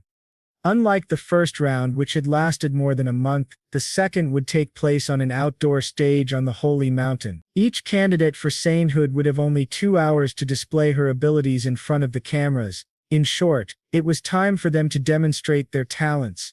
Princess Shia turned to her team and said that she was counting on them today. Adrian replied that they were counting on her as well. She smiled and said that she should have been the one to say that. To be honest, she admitted she was a little afraid of His Excellency, considering all that had happened recently. "What do you mean afraid?" Adrian asked. "You shouldn't feel that way. I may not look it, but I treat well those I care about." The princess brightened and teasingly asked if that meant he liked her. Of course, Adrian answered without thinking, surprising them both. He then noticed her attire and remarked that she looked like a dancer. Shia laughed and explained that today's theme was an enchanting dance. The senior aide, curious, said he was eager to learn more about these enchanting arts from the Triton continent. Just then the princess's assistant interrupted, saying it was time for her to begin. The group bowed and promised to return to their places. Adrian told her that they would cheer for each other and put on a good show. After she left, Adrian and his companions continued their conversation. The princess's assistant commented that if Lady Everil was her opponent, they had little to worry about. Despite gaining attention in the first round thanks to her many fans, Everil had been an ordinary commoner before entering the contest. From what the assistant knew, Everil had no special talents to display other than the divine magic she had learned in the Holy Land. Process.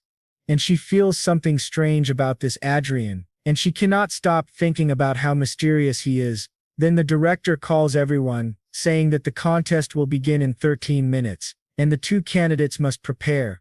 Backstage, she keeps thinking that she needs to become a saint. No matter what happens, she must be the strength of her country, even if only for now, and so she walks onto the stage as the director tells her to begin. During her presentation, several local songs are played and she dances traditional Oriental dances. She dances so well that she surprises everyone. Her movements are smooth and elegant, yet some even resemble the fierce attacks of white tigers. Our hero, watching from behind, notices that this art of enchantment may only be of the 4th cycle at most, yet her performance is as impressive as that of an archmage. He is sure that Princess Chia will receive a good score in the second round of the competition. However, he also knows he cannot afford to lose. At that moment, Princess Chia looks to the side and is shocked to see Everon welcoming everyone to the convenience store Ford, with a sign that reads LJ Convenience Ford, branch of the Holy Land. Everyone wonders if that is really a convenience store. The young man enters and says he would like to make a purchase. Everon responds, saying it will cost 5,000 lots. The audience has no idea what that means and wonders if it is some kind of joke. While the boy continues asking questions, others begin entering the store as customers. Experiencing this rare sight of a saint candidate working, Everon greets them all warmly and serves them with great hospitality, which delights everyone. The directors comment backstage that she truly is an excellent worker. The cameraman says that although it does not have the brilliance of spiritual enchantment arts, he always feels good whenever he sees this.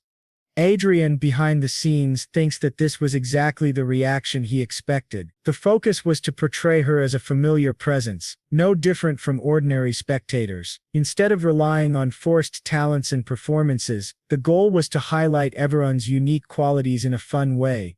He admits the idea came from his friend Eric Jones, not himself. The audience, however, begins to complain, saying it is boring and wonder if they will really show her working in a store for 2 whole hours. Meanwhile, Shia continues dancing, thinking that they are trying to make the saint candidate look familiar, but in the end it may be too monotonous, and people will turn back to her performance. To everyone's surprise, Adrian declares that they cannot simply show her working.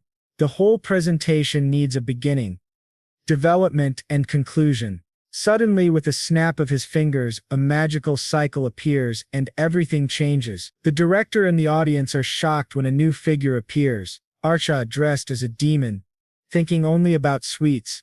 Seeing Archia completely transformed into a demon stuns the crowd.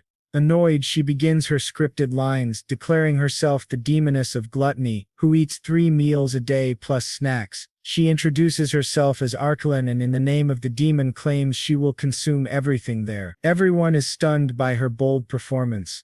Inside the convenience store, Archia yells that she is a demon and demands everyone leave through the emergency exit. She then declares she will eat all the snacks in the store.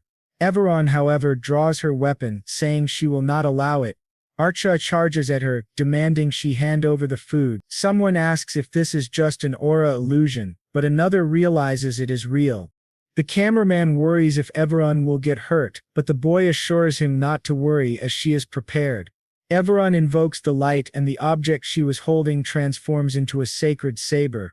The narration explains that she can defend herself with her holy blade. Archery attacks again as part of her performance, but everyone, though nervous, remembers her training. Guided by the boy who trained both of them, she blocks Archia's strike once more. Archery retreats a few steps, mocking her as a mere cashier. Everyone thinks that Archia will eventually back away, but she knows she must finish this now. She charges a powerful strike, releasing immense magic that astonishes everyone except the boy, who remains calm. Even Princess Chia stops dancing, stunned by everyone's overwhelming attack, while the others look on in shock as her blade shines with divine power. Without a sound, everything turned into a sea of flames with the great explosion. At that moment, Archia was thrown far away, pretending to flee while declaring that everyone should not think she had won yet, for she would return. The young man then said that, in this way, the convenience store, which had almost fallen into the hands of the demon of gluttony, was saved by Miss Everill, something that even surprised her. Backstage, the director asked the Marquis what all of this meant. The young man replied that there had been some twists and turns, and asked whether it was not entertaining. The director admitted that it was fun but demanded to know what story this was supposed to be. The boy explained that it was simply the story of Everill protecting a little shop from demons. The girl then bowed deeply to everyone. Grotto reminded the audience that Everill's sword was real, which shocked everyone instantly. Even Chia stopped dancing, completely stunned, and the current saint herself was both shocked and furious as she glared at the boy. He said nothing, nor did the other 3 backstage. The saint declared that Everill's points would be deducted, and soon the news spread across the internet. The Holy Contest Committee had indeed reduced the points of candidate Everill. Back at home, the girl apologized, but the boy reassured her, saying it was fine. This round had already been very disadvantageous for her, yet she still did well, though they received fewer points than expected. The familiar image strategy had worked, since they received excellent evaluations from the audience. He told her not to worry, and Everill, hearing this, felt very happy. The boy thought that the contest was finally reaching its end, but to his surprise there was a knock at his door. When he opened it, Perseus entered, addressing him as Your Excellency, and saying he had news. As the boy reflected, he realized that the contest, which was supposed to end in the 3rd round, had been extended due to an unexpected incident. Perseus informed him that the Republic had defeated the Empire in the war. Meanwhile, in the Empire of Brigon, the old king was furious. He ordered the mobilization of the main army, determined to erase the Republic of Prios from the map immediately. The scene then shifted to the Republic of Prios, where Garcia, drunk and dispirited, appeared. Someone addressed him as president of the state council, Garcia, which startled him. He demanded to know who they were. The hooded figure accused Garcia of enriching himself by plundering the people, instead of serving them as a public official should. In the name of the Revolutionary Army, he would be held accountable for his crimes and punished. Shocked, Garcia realized that the GPS referred to the Revolutionary Army, which had been assassinating prominent figures recently. He fled in panic, but soon found a swordsman blocking his path, blade drawn. Another hooded man behind him apologized, saying they would have to kill him there. Elsewhere, the boy explained that these were the lots revealing the secret base of the Revolutionary Army. The prince remarked that he had indeed collected a great deal, while another hooded figure cautioned that they could not seize large buildings, otherwise the scale of suspicion would increase. The prince added that the boy and the hooded figure would make a fine team of assassins. Still, he confessed that this was unexpected. He had thought the boy was joking when he said he would support them, never imagining that he would actively help. He looked at Marquis Lawrence and Countess Clen, and the scene shifted back to a few days earlier. At that time, the boy had received the news that the Republic of Prios had achieved a great victory against the Brigand Empire. Thinking about it, he became discouraged. His view was that the best strategy for the Republic would have been to use the terrain to wear down the enemy's weapons, troops, and finances. But this overwhelming victory had wounded the pride of Brigand, which would now turn into blind hostility that could destroy the Republic. He asked Perseus about the difference in strength between the Republic and the Empire. The soldier reported that, because of the Empire's defeat, they had lost 92 aerial fortresses and 2,300 vanguards. The Republic had also suffered heavy losses, but only about 20% of what the Empire endured. The boy was surprised, realizing that the Republic was stronger than he expected. He recalled Marakan, commander of the National Guard, who had a great reputation. Perseus confirmed this, saying that Marakan had originally wanted to prolong the war to minimize troop losses, but this decisive victory seemed to be the government's order. Motivated by elections, the boy thought bitterly that those fools had ignored the greater priority, preserving the nation's safety. Perseus then explained that the Empire still had 3 times as many troops as the Republic, including 600 aerial fortresses and 15,000 vanguards. The boy calculated that, combined with giant units, the Empire had 708 aerial fortresses. Even if the Republic gathered all of theirs, they would only have about 500. Perseus corrected him, saying the actual number was closer to 460. The boy grimly concluded that it was over. No matter how selfish he had been, his mistake now endangered the survival of 500 million people. From the beginning, the core of this war was the Republic of Prios, carrying a false destiny. He realized he had made a huge mess, and that he alone would have to clean it up. That meant he truly had no choice but to support the Revolutionary Army.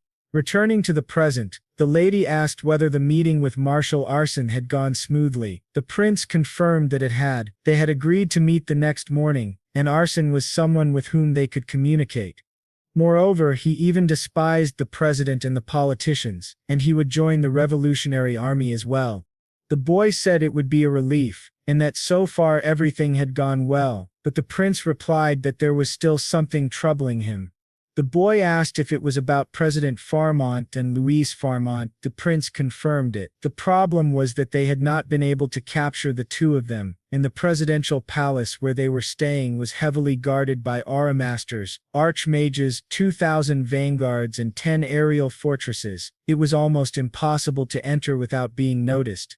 As for Lucas, the user of destiny, he was also a problem since they needed to capture him alive. He could be used to negotiate with the Empire. If they joined forces with Arson, it might be possible to seize the capital, but achieving victory in a short period would be very difficult. The longer the battle dragged on, the more time it would give the president and the politicians to escape from their grasp. In short, all they needed to do was secure new recruits before the battle began. This statement greatly surprised the prince.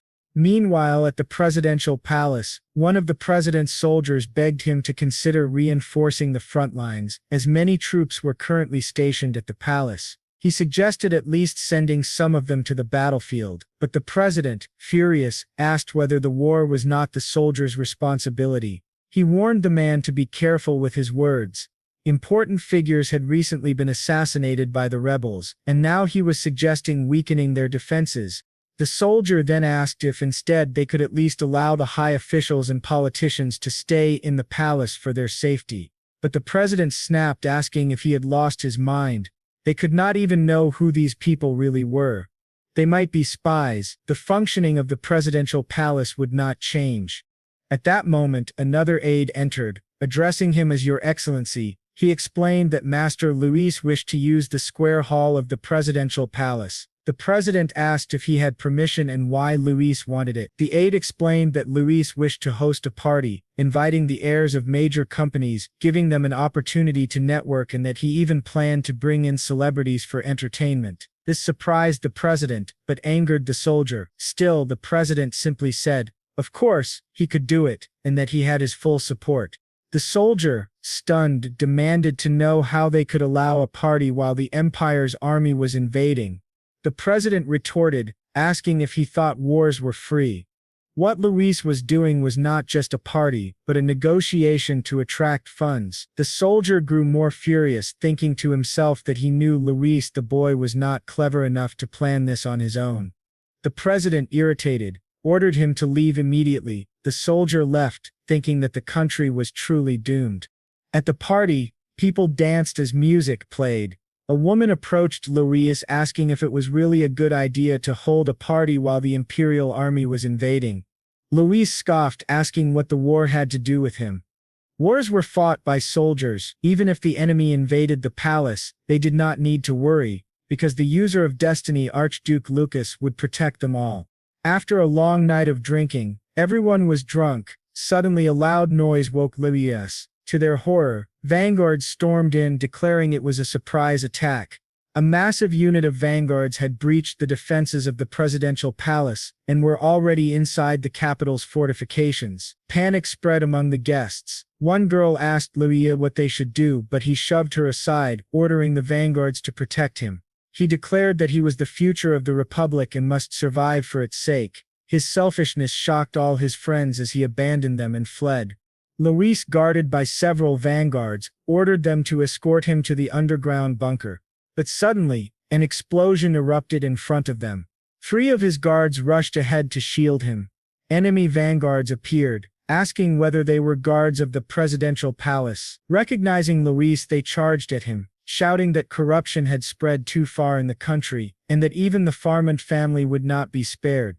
Luis trembled with fear, but one of his vanguards grabbed him and urged him to escape. He frantically asked where General Lamanos, the head of national defense, was.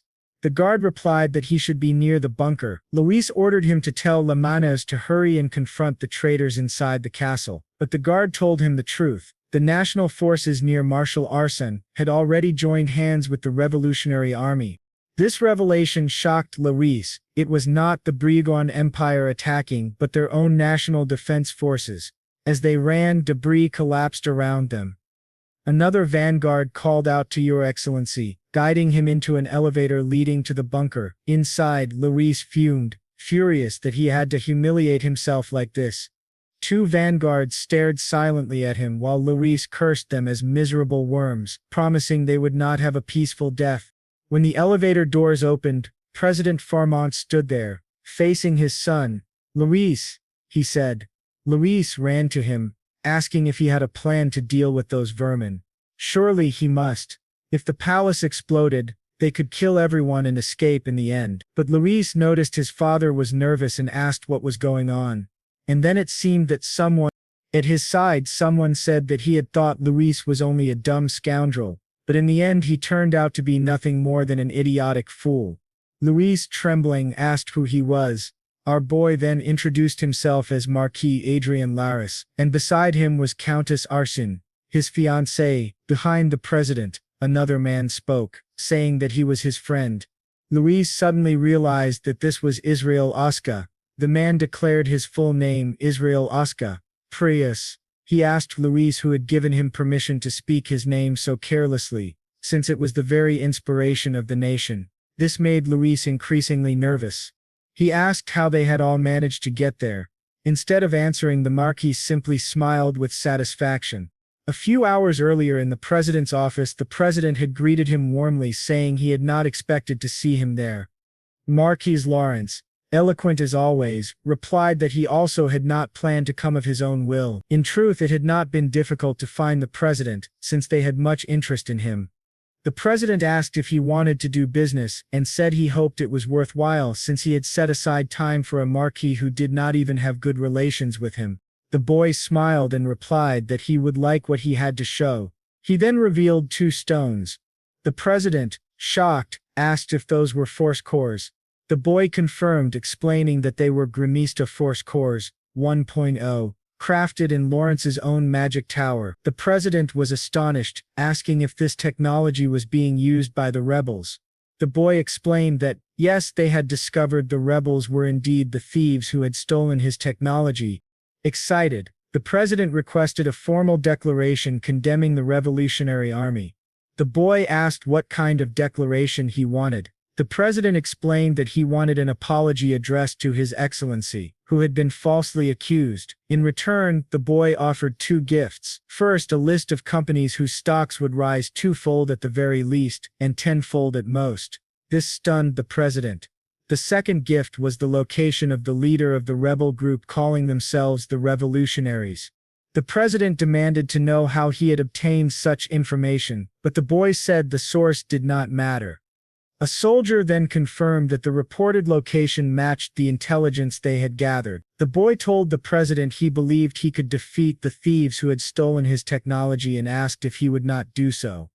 The president, overjoyed, replied that of course they would. After all, the rebels were a criminal organization that could not be ignored. He thanked the boy for his help. Meanwhile, the boy thought to himself that this was perfect. The president no longer suspected him of anything.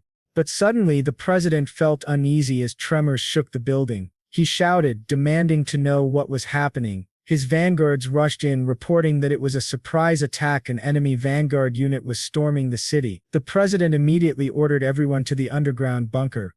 The boy asked if the teleportation restriction could be lifted, but the president apologized, saying it was impossible. Arsene clung to the boy, pretending to be terrified. The boy wondered how such a small force had managed to bypass the Brabant Empire's siege. What could he do now? He could not pretend not to know them. After much thought, the president concluded that they had no choice but to go together, with Arsene still acting the part of a helpless maiden. When the boy later explained all of this to Luis, he was horrified, realizing they had all fallen for his trick. Israel, standing behind, told Luis not to be so pathetic. He was very important. In fact, he would be the gift they would present to the Brigand Empire at the end of the war. Terrified, Luis began to run. Israel smirked, saying there was still one more thing to be done. Luis screamed, demanding to know where the guards were.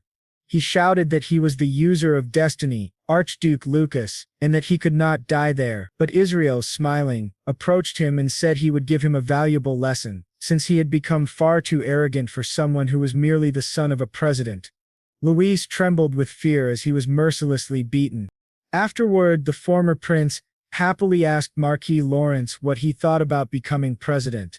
Both the boy and Archon were stunned. Israel then asked if he would like to become a naturalized citizen. But Adrian scoffed, asking if he had lost his mind. Becoming president was only a 5-year position. Was it not better to remain a lord of his own territory? He added that Marshal Arsene would likely be appointed interim head of state affairs and that they did not need to rely on foreigners. All Adrian needed to do was perform his duties well. To be honest, he admitted he was unsure whether it was right for him to rise to such a position since he had been a member of the royal family.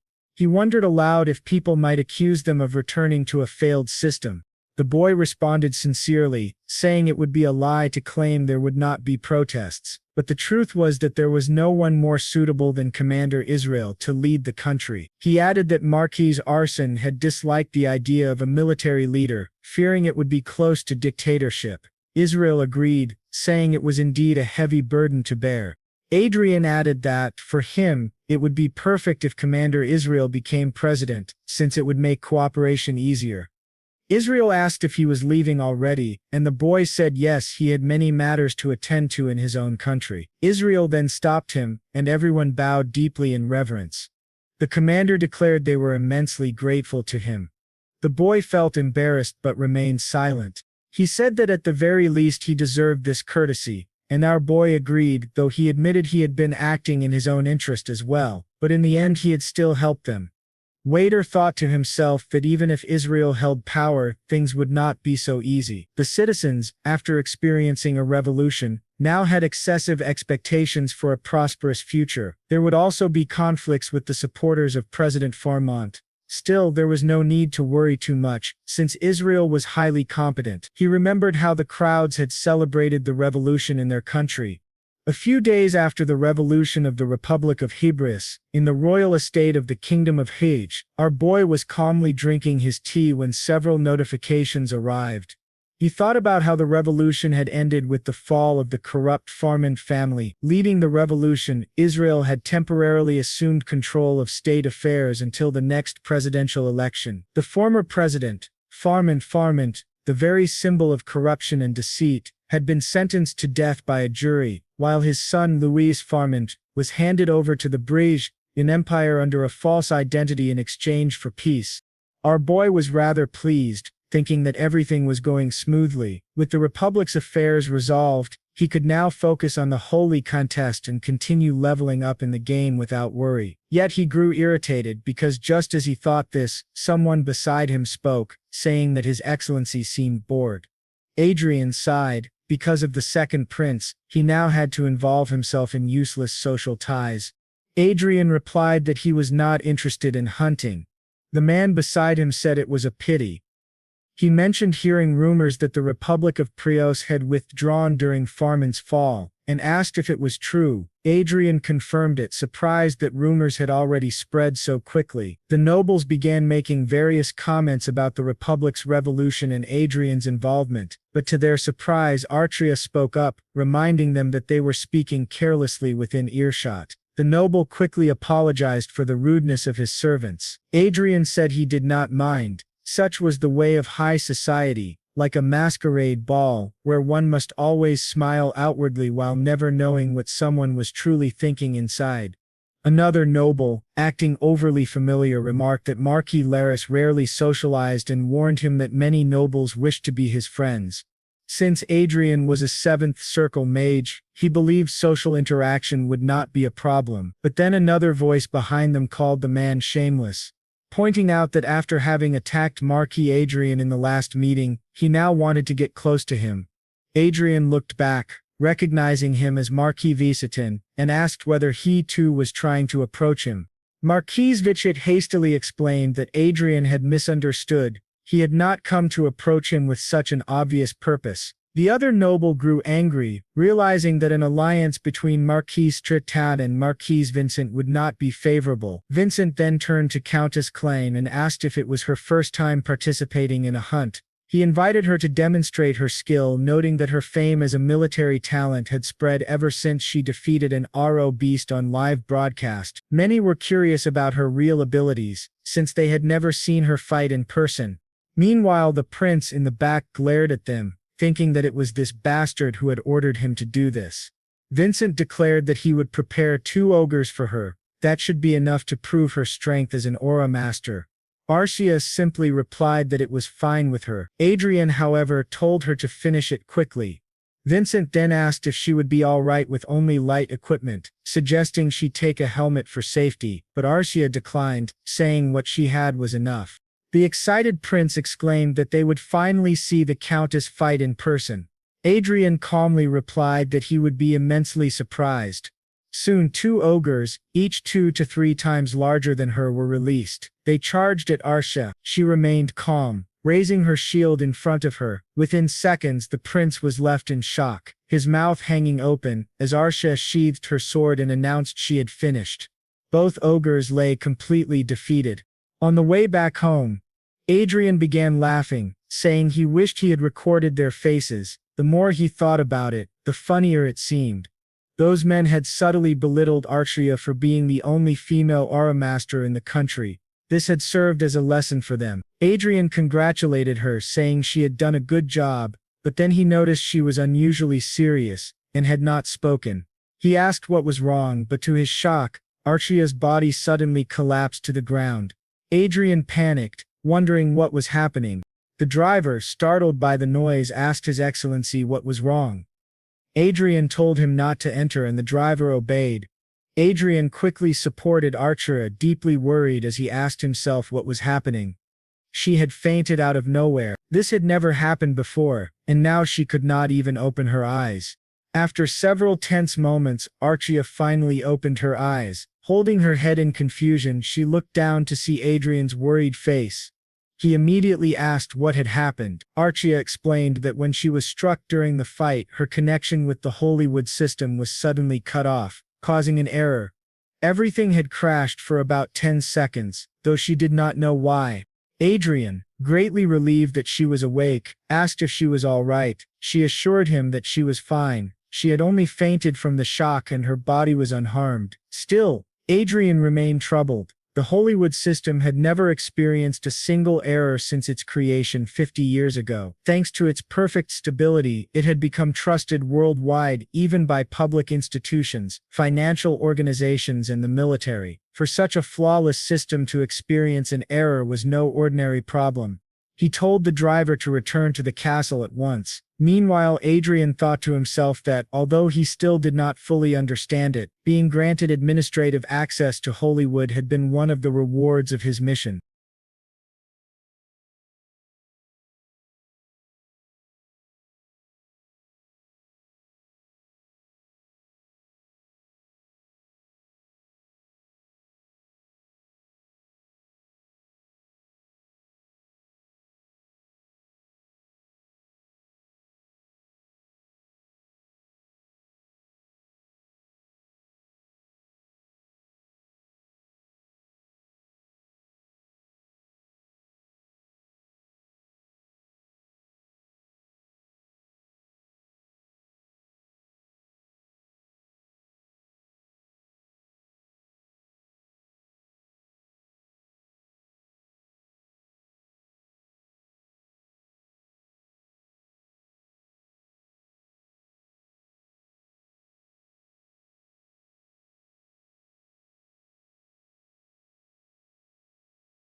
It is something that will exist someday, so he needs to know the details. While R continues staring at him, she looks to the side and places her hand on his to calm him down. He thinks that more than anything, if something like this happens again, he doesn't know what might happen to Marcia, and that is what worries him the most right now. Finally back home, he goes to his office as quickly as possible. Once he enters the game, he goes directly to Manuel Lucas's magic tower on the 8th floor, already looking for Chester. That small one appears behind him, saying that he came earlier than expected. Adrian says that he just fainted, and Chester mentions there was an error in Hollywood. When Adrian asks what happened, Chester explains that if they assume Hollywood is like Earth, then it would have an internet connection as well as hardware and software. The difference is that information is transmitted through the mana atmosphere, so there's no need for separate lines or bases. In summary, to make the system lawful, an administrative system is necessary. Adrian replies that in other words, something is wrong with the central system. Chester confirms this, which makes Adrian very serious. When Adrian asks if that's really the case, Chester thinks for a moment and then says that, as the official successor of Archie Manuel Lucas, he must consider whether it's right to spread information about this incident. Rosora wonders, what incident? Then several images begin to appear and Chester explains that today around 4:30 a.m., Hondo intrusive time, assassins dressed in black and heavily armed vanguards infiltrated the building where the central system is located. The automatic security system was activated but wasn't enough. However, the intruders couldn't reach the main body of the system and self-destructed. He adds that the Hollywood 2 system has already started operating in a safer location. Adrian asks what would have happened to Fate if the system had been taken by them, but Chester tells him not to worry. Just as Unit 2 succeeded Unit 1, other safety measures were taken. Even if all terminals are attacked by enemies, there will be no problem, since the owner of that tower is none other than Sir Adrian, which leaves our hero deeply concerned. When he asks where the intruders came from, to his surprise, Chester says he doesn't know. Adrian thinks that if even Chester, the leader of the Blue Moon and almost a genius, doesn't know, that's truly frightening. Chester explains that the attackers were extremely meticulous. There were no terminals, artifacts, or voices left behind. No fingerprints and no equipment similar to theirs had ever been seen before. When they died, their bodies simply vanished due to poison, and their fighting techniques were also well disguised. Adrian realizes they have no information that could help identify them. Chester confirms this. Rera apologizes for interrogating him, but Chester says he understands. When Rera asks if Unit 2 is truly safe, Chester assures him that it is, and that it will be much harder to find than Unit 1. There are about 21 units in total, so there's no need to worry. Still, Adrian says that if something like this happens again, he wants to focus on reconnecting Archia so that she doesn't shut down or self-destruct. Chester admits it was his own carelessness, and promises to act according to Adrian's instructions from now on. For now, Adrian feels relieved that both Archia and the Hollywood system are safe. Even though he doesn't know who the enemy is, it's obvious why they attacked the Hollywood system. If they could manipulate it freely, it would be as valuable as obtaining Fate itself. To Chester's surprise, Adrian declares that he'll have to focus even more on the game, even if it means stopping sleeping altogether. Chester agrees that it's a good idea, while Adrian thinks he must reach the 8th circle as soon as possible, and prepare for future incidents, especially with the system showing signs of instability and viruses infiltrating it. The next day, Every confidently says she'll do her best for His Excellency, and Adrian smiles, saying that countries finally ended, and a period of stability began again. The Saint competition was resumed, and the only remaining task was for her to gain practical experience, something he couldn't help her with directly. He had no choice but to rely on Evil or Eric. In other words, he now had plenty of free time since he couldn't interfere anymore, and he used that time mainly to level up in the game alongside Archia and his eagle companion. Currently he's at level 240, just 10 levels away from reaching the requirements for the 8th circle. He thought he could achieve it in 3 months as planned, but once again he was assassinated by the user Veltar. Archia complains that she doesn't understand what's wrong with that human, though she admits he's been quite lucky. Adrian wonders what's going on now. After they respawn, Archia says it was very embarrassing, and Adrian agrees, saying it only happened because of that lunatic. He asks if she lost any items, and she replies that yes, her bracelet was taken, quite unfortunate for them. Feeling down, Adrian realizes that Veltor must be earning a lot as a PK player killer. He begins looking for her only to discover that Veltor is selling Archia's bracelet for 52 million lotis. Adrian tells Archia to get another bracelet since 50 million lotis means nothing to him. He decides to file a complaint with the Black Dragon Guild, claiming he paid for the hunting grounds. The guild leader sincerely apologizes and asks if he can know the user's name so that their guild can issue a kill order. Adrian tells him that it's Veltor and that she's selling the bracelet. They also promise to maintain a barrier to prevent traded. He muttered, "Damn it, I didn't want to do this." Then he shouted to everyone that he was a noble and asked if they really thought they could get away after messing with one, but the assassin just laughed and said, "If you're a noble, then I'm the Emperor of Brigon." Risora told him that it seemed they had truly decided to die, while Adrian thought he could at least buy some time until guild reinforcements arrived.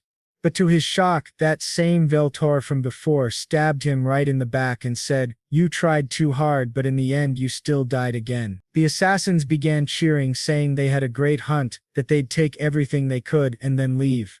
Adrian respawned at the starting point, suffering an experience penalty for resurrection and losing a portion of the XP he had earned. The guild leader apologized, saying she hadn't expected those players to team up. It took him 3 hours to regain the XP lost from the last PK and another 3 hours to recover again. A total of 6 hours. Driven mad by frustration, Adrian began to laugh hysterically. With anger burning in his heart, he said, "They started this mess, so I'll see it through to the end." Meanwhile, in another place, the user named Veltor was extremely excited, saying, "I'm insane. I can't believe how much these items are worth." He had gone there just out of caution because he'd heard that some lunatic had rented the hunting ground, but he ended up earning items worth 100 million lots. He thought that if this kept happening, he could make even more money. He remembered that Adrian had mentioned being a noble before dying, but he assumed that at best he was just a fallen noble who'd been expelled from his family's competition. He began to wonder how he should rob him next time, but to his surprise, a notification suddenly appeared from the Black Dragon Guild, sent by Penny, stating that they were looking for information about the players Veltar Atra, being Hakuru and Ain. The bounty offered 30 million lotis for providing Veltor's real name and 10 million for the others. Veltor was terrified, shouting, "What is this? And why is there a bounty of 10 trillion lotis?" Others online speculated that it was a joke, but the Black Dragon Guild leader confirmed that it was serious. She said, "Those idiots killed someone who was doing business with our guild and looted millions in items. And he's a noble with a title. It's their fault for messing with someone that powerful." Within less than 5 minutes, someone had already sent in Hakuru's real information, and soon after, the others' data began coming in too. Veltor panicked, wondering if he should return the money, apologize, or beg for forgiveness. But then he thought, no, it's not like they'll listen, they're nobles after all. So instead, he decided to contact customer support for help. When the line connected, the operator asked how she could assist him. He said he wanted to make a report related to harassment. She asked for his nickname and purpose for confirmation, and he replied, "It's Veltor." The operator then asked, "What can I do for you, Mr. Veltor?" He explained that someone in the community was openly searching for his personal information, and that they were clearly trying to harm him.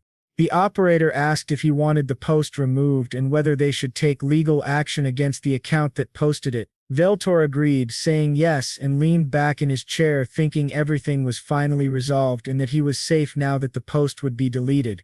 But to his horror, another notification popped up from a user named Sephir, stating, "I just found Veltor's contact number." He dropped his soda in shock, realizing that even customer support had turned against him. Suddenly an explosion shook his house, and someone broke in. Adrian appeared, saying, "Finally, I found you."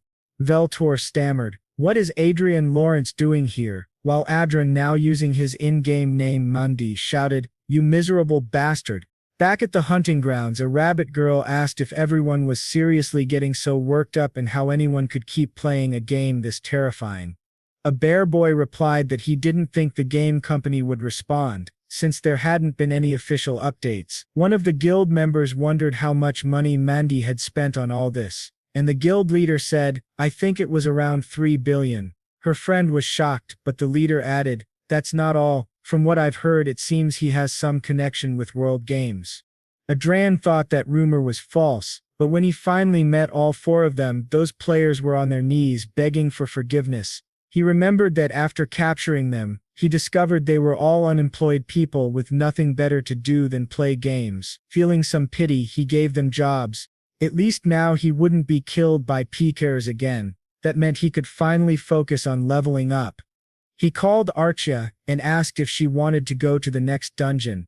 She said yes. Fortunately for our hero, the second prince announced that the time had come. This was the perfect opportunity and the last chance to remove the first prince and claim the throne.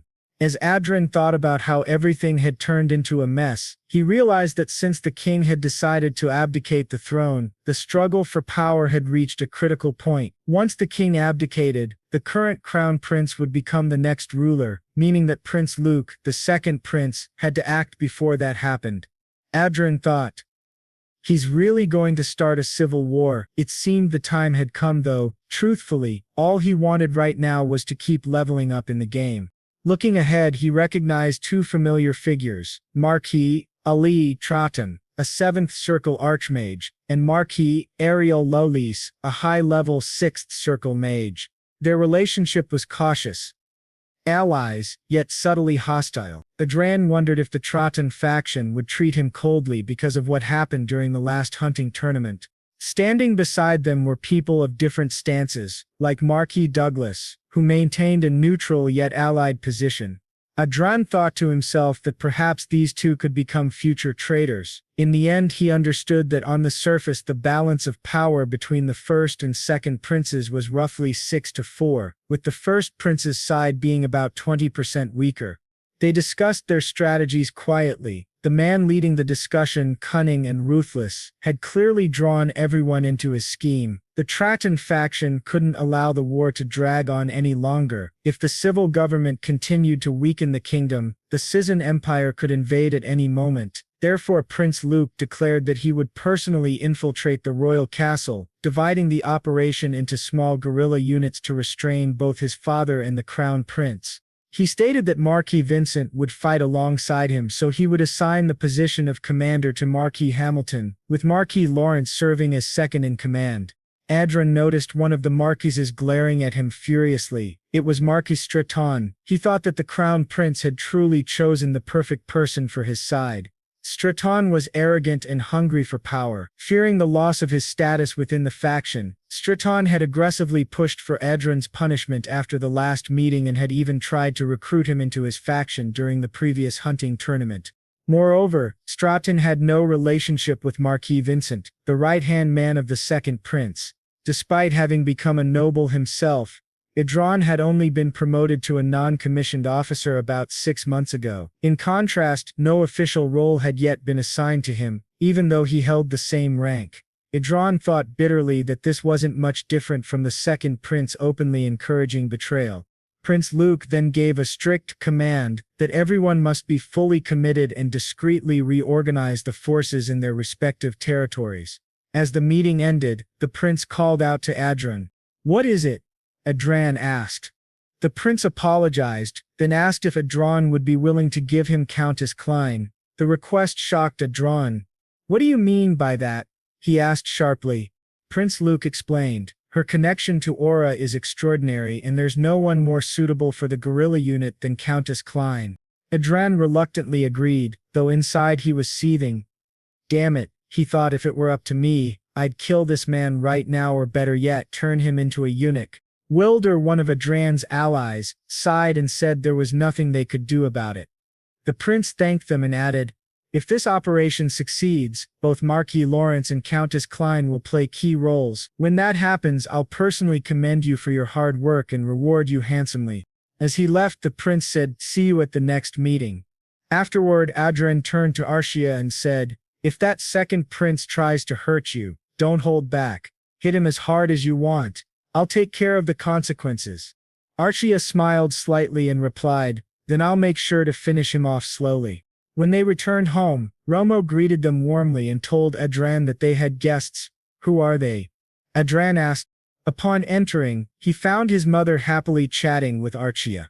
She was talking about how perhaps because the Lord's castle was in a large city, its scale was incredibly vast. While they spoke, Adrian asked if it was their first time visiting the territory. His father, however, gave a different sort of comment. "Is there anything more unpleasant," he said, "than visiting your son's home and interfering in everything?" Adrian thought to himself that even though people said his parents had benefited from having such a successful son, they had actually been protecting the territory, refusing countless invitations from nobles to prevent harm from reaching him, especially his father. His father had stopped socializing with nearby nobles entirely and had withdrawn from all political activities. Adrian asked his father what brought him there, since he usually only visited with good reason. His father nodded and said, "Yes, I've heard that a civil war is about to begin." Adrian was surprised. Despite having cut ties with the outside world, his father still knew about such developments. His father continued, "His Majesty is planning to abdicate the throne and His Highness Luke has no intention of sitting back and watching. Orders will likely be sent to barons and viscounts before the operation begins." He then asked, "Will you be at the vanguard of the second prince's faction as well?"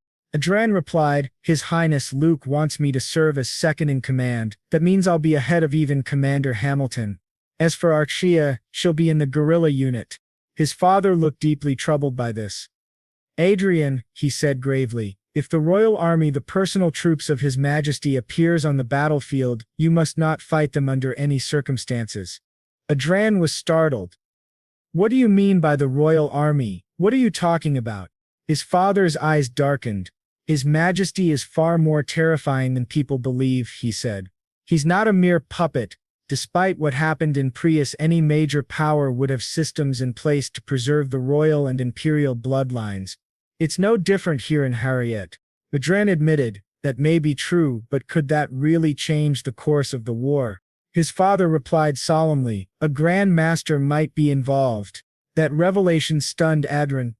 A Grand Master was equivalent to an Eighth Circle Mage, and as far as he knew there was only one Grand Master in the entire kingdom, among the 5 that existed across the continent.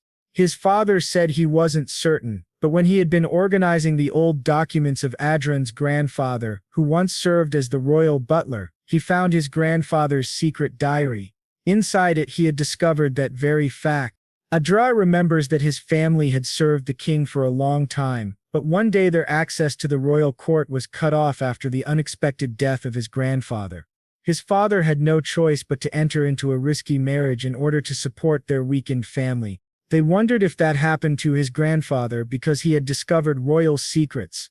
Adra says he understands and that, if something like that ever happens again, he will run away at all costs. He asks his father not to worry about him. His father agrees and tells him that he should do so because honor may be important, but his life is far more valuable. Then Adra wonders aloud why his father is speaking as if he were talking about someone else. His father, confused, asks what he means, and Adra says that he has no plans to participate in the coming war, which surprises the young man greatly. His father tells him to live well as Sylvia is pregnant. His mother, full of joy, tells him that he will soon be an older brother, something that completely shocks him. Adra, however, doesn't react much. He simply stares blankly at the plants in front of him. After that, Adra goes directly to meet the first prince, who greets him with a bright smile and says, "So Marquis Lawrence is going to have a little brother." Adra informs him that his father will not participate in the war. The prince says he understands, there's no other choice. Then he asks Marquis Lawrence what he believes is the greatest weakness of the second prince's faction. Adra replies that it's the exposure of their operations. The prince smiles and says that's correct. The outcome of any war is determined by information. In that sense, their side is already one step ahead. They will create an opening and allow the enemy to infiltrate. This means abandoning both the crown prince's palace and the main royal palace where his father resides, the very places Prince Luke has always coveted. Once Luke becomes drunk on victory and pleasure, the entire plan will unfold into a siege, a betrayal, and a complete eradication. Adrian thinks that in order to reinforce traditional legitimacy, the second prince cannot abandon the royal palace or the throne he finally managed to obtain. In other words, the second prince will end up isolating himself, the worst possible situation for him since internal betrayal could occur at any moment. Adrian understands the implications and remarks that it will truly be a modern-day Trojan horse. The prince says that the second prince will feel triumphant, believing that the crown prince has fled, completely unaware of what's really happening. However, the prince adds that there's one problem with this plan. Adrian immediately realizes that this means Countess Klein, he himself and the other informants will all be in danger.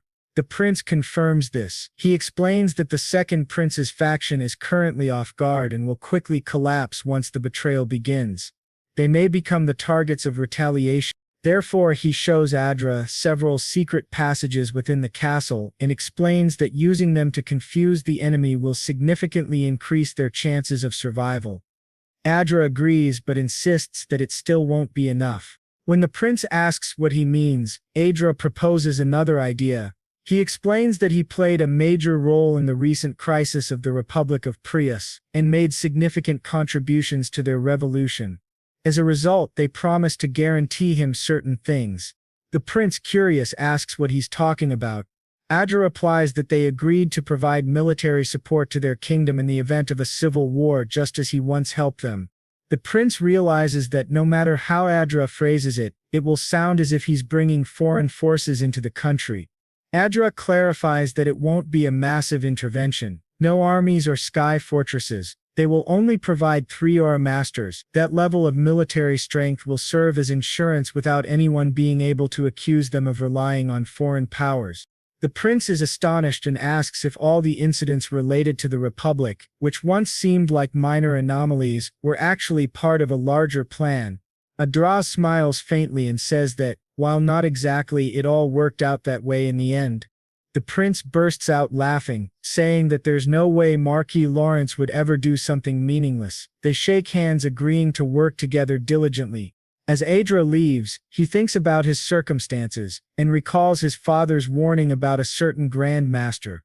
He asks the prince what would happen if Prince Luke tried to subjugate His Majesty but ended up being subdued instead. The Crown Prince says that it's unlikely, but if that did happen it would certainly make his job much easier. Adrian realizes that even the Crown Prince himself doesn't seem to know the full truth. He wonders whether that mysterious Grand Master truly exists. Now on the day of the battle, still at home, Adrian tells Archia that Black will continue flying around the royal palace. She must make sure to send him telepathic messages if any emergency occurs, since Black will support her with his magical sharing skills. Archia, clearly disheartened, nods and says yes. As she turns to leave, Adrian calls out for her to wait and hands her something. She looks surprised and says, "This is the sacred sword. It's far too precious." But Adrian tells her, "You're far more precious than this sword." He admits that he's scared of what might happen to her. He warns her that a Grand Master might be hiding within the royal palace, and if she ever encounters him, she must surrender, no matter what happens. Not only in that case, even if she finds herself in danger for any other reason, she must prioritize her survival and surrender immediately. Archie asks, "So you want me to put my own safety above everything else?" Adrian, determined, answers yes. Archia smiles softly at him, steps into the center of the magic circle, looks back at him and says that he should also be careful. After she departs, Adrian sighs and mutters to himself that she's really cute. Elsewhere, the prince stands before his army and declares that the great day has arrived. Today, he shouts, "I, Luke I Hayward, shall sever the head of that incompetent first prince and rule as a new sun that will shine upon this kingdom." At his command, the army begins to march toward the royal palace. Several vanguard units rush forward, storming the castle and cutting down the guards who stand in their way. In front of a large chamber, the prince positions himself at the center, gazing intently at the heavy doors as the battle rages on. The guard kicked the door, breaking it open. As everyone entered, the prince looked around and asked if the place was really empty and where everyone had gone. One of the guards beside him said that they hadn't seen the crown prince anywhere. and it seemed like he had sensed something was wrong and fled first. The second prince grew furious. He shouted that if his brother had escaped, then they should move to their next target. They must secure the king. Everyone replied in unison, "Yes, your highness." Moments later, they were already standing before the king's chamber, blasting the doors open with a massive explosion. The king, enraged, shouted, "You insolent fools! How dare you enter this place?" Luke stepped forward and apologized to his father, asking him to entrust his destiny to him for just a moment. But the king, his anger overflowing, shouted back, calling Luke a fool and demanding how he could do something so disgraceful. Meanwhile, in another place on the outskirts of the capital inside the airborne fortress, one of the nobles said that the prince was currently taking care of His Majesty the King. Everyone began to celebrate joyfully, saying that if he could convince His Majesty it would all be over for the crown prince. At the back of the room, Adrian remained silent, simply watching them. He walked over to the commander-in-chief and said that this was not the time to sit idly. They needed to move the squad to the capital immediately. Once it was confirmed that they had secured His Majesty, the Crown Prince would undoubtedly send his forces for a rescue operation. The commander agreed, saying Adrian was right, they had to act now. He ordered all troops to prepare for deployment, declaring that their destination was the capital, and their mission was to protect His Majesty, the King, and the next ruler, His Highness Prince Luke. Inside, Adrian thought to himself that everything was going exactly as he had predicted. These fools really have no idea, he mused. The commander noticed him and asked if something was bothering him. Adrian quickly hid his smile and replied that it was nothing. He just found it surprising that the crown prince had escaped on his own. He never imagined that someone like him would prioritize his own life over his father's. The commander replied that this only proved how urgent the situation was. That's how humans act when their lives are in danger. Adrian nodded, pretending to agree, but in truth, he thought bitterly that the man smiling beside him had no reason to be so happy. After all, Adrian already knew that once the war ended and he had served his purpose, they would discard him without hesitation. He glanced at his status window and noticed that his alliance with the commander was marked as temporary, while his titles were assassin and relieved.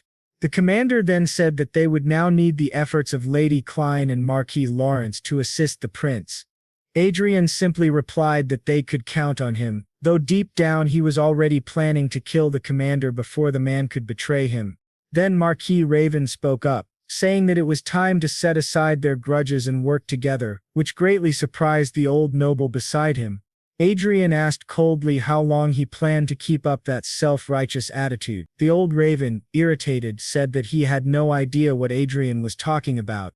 Adrian continued, saying that Marquis Cascabel and Count Brooks didn't need to keep watching him because of what happened to their sons, but in his mind he thought, forget these bastards. I'll kill them all the first chance I get. After all, Raven was Cedric's grandfather and Anna's father, the one who had controlled the Lawrence family and made his childhood miserable. The Raven, Brooks, and Cascabel families had constantly bullied him and Catherine back at the academy. He had been suppressing his revenge until now because of his position as an informant within the second prince's faction. Adrian then said to everyone that they were all on the same side now and should forget the past. After all, no one wanted a knife in their back.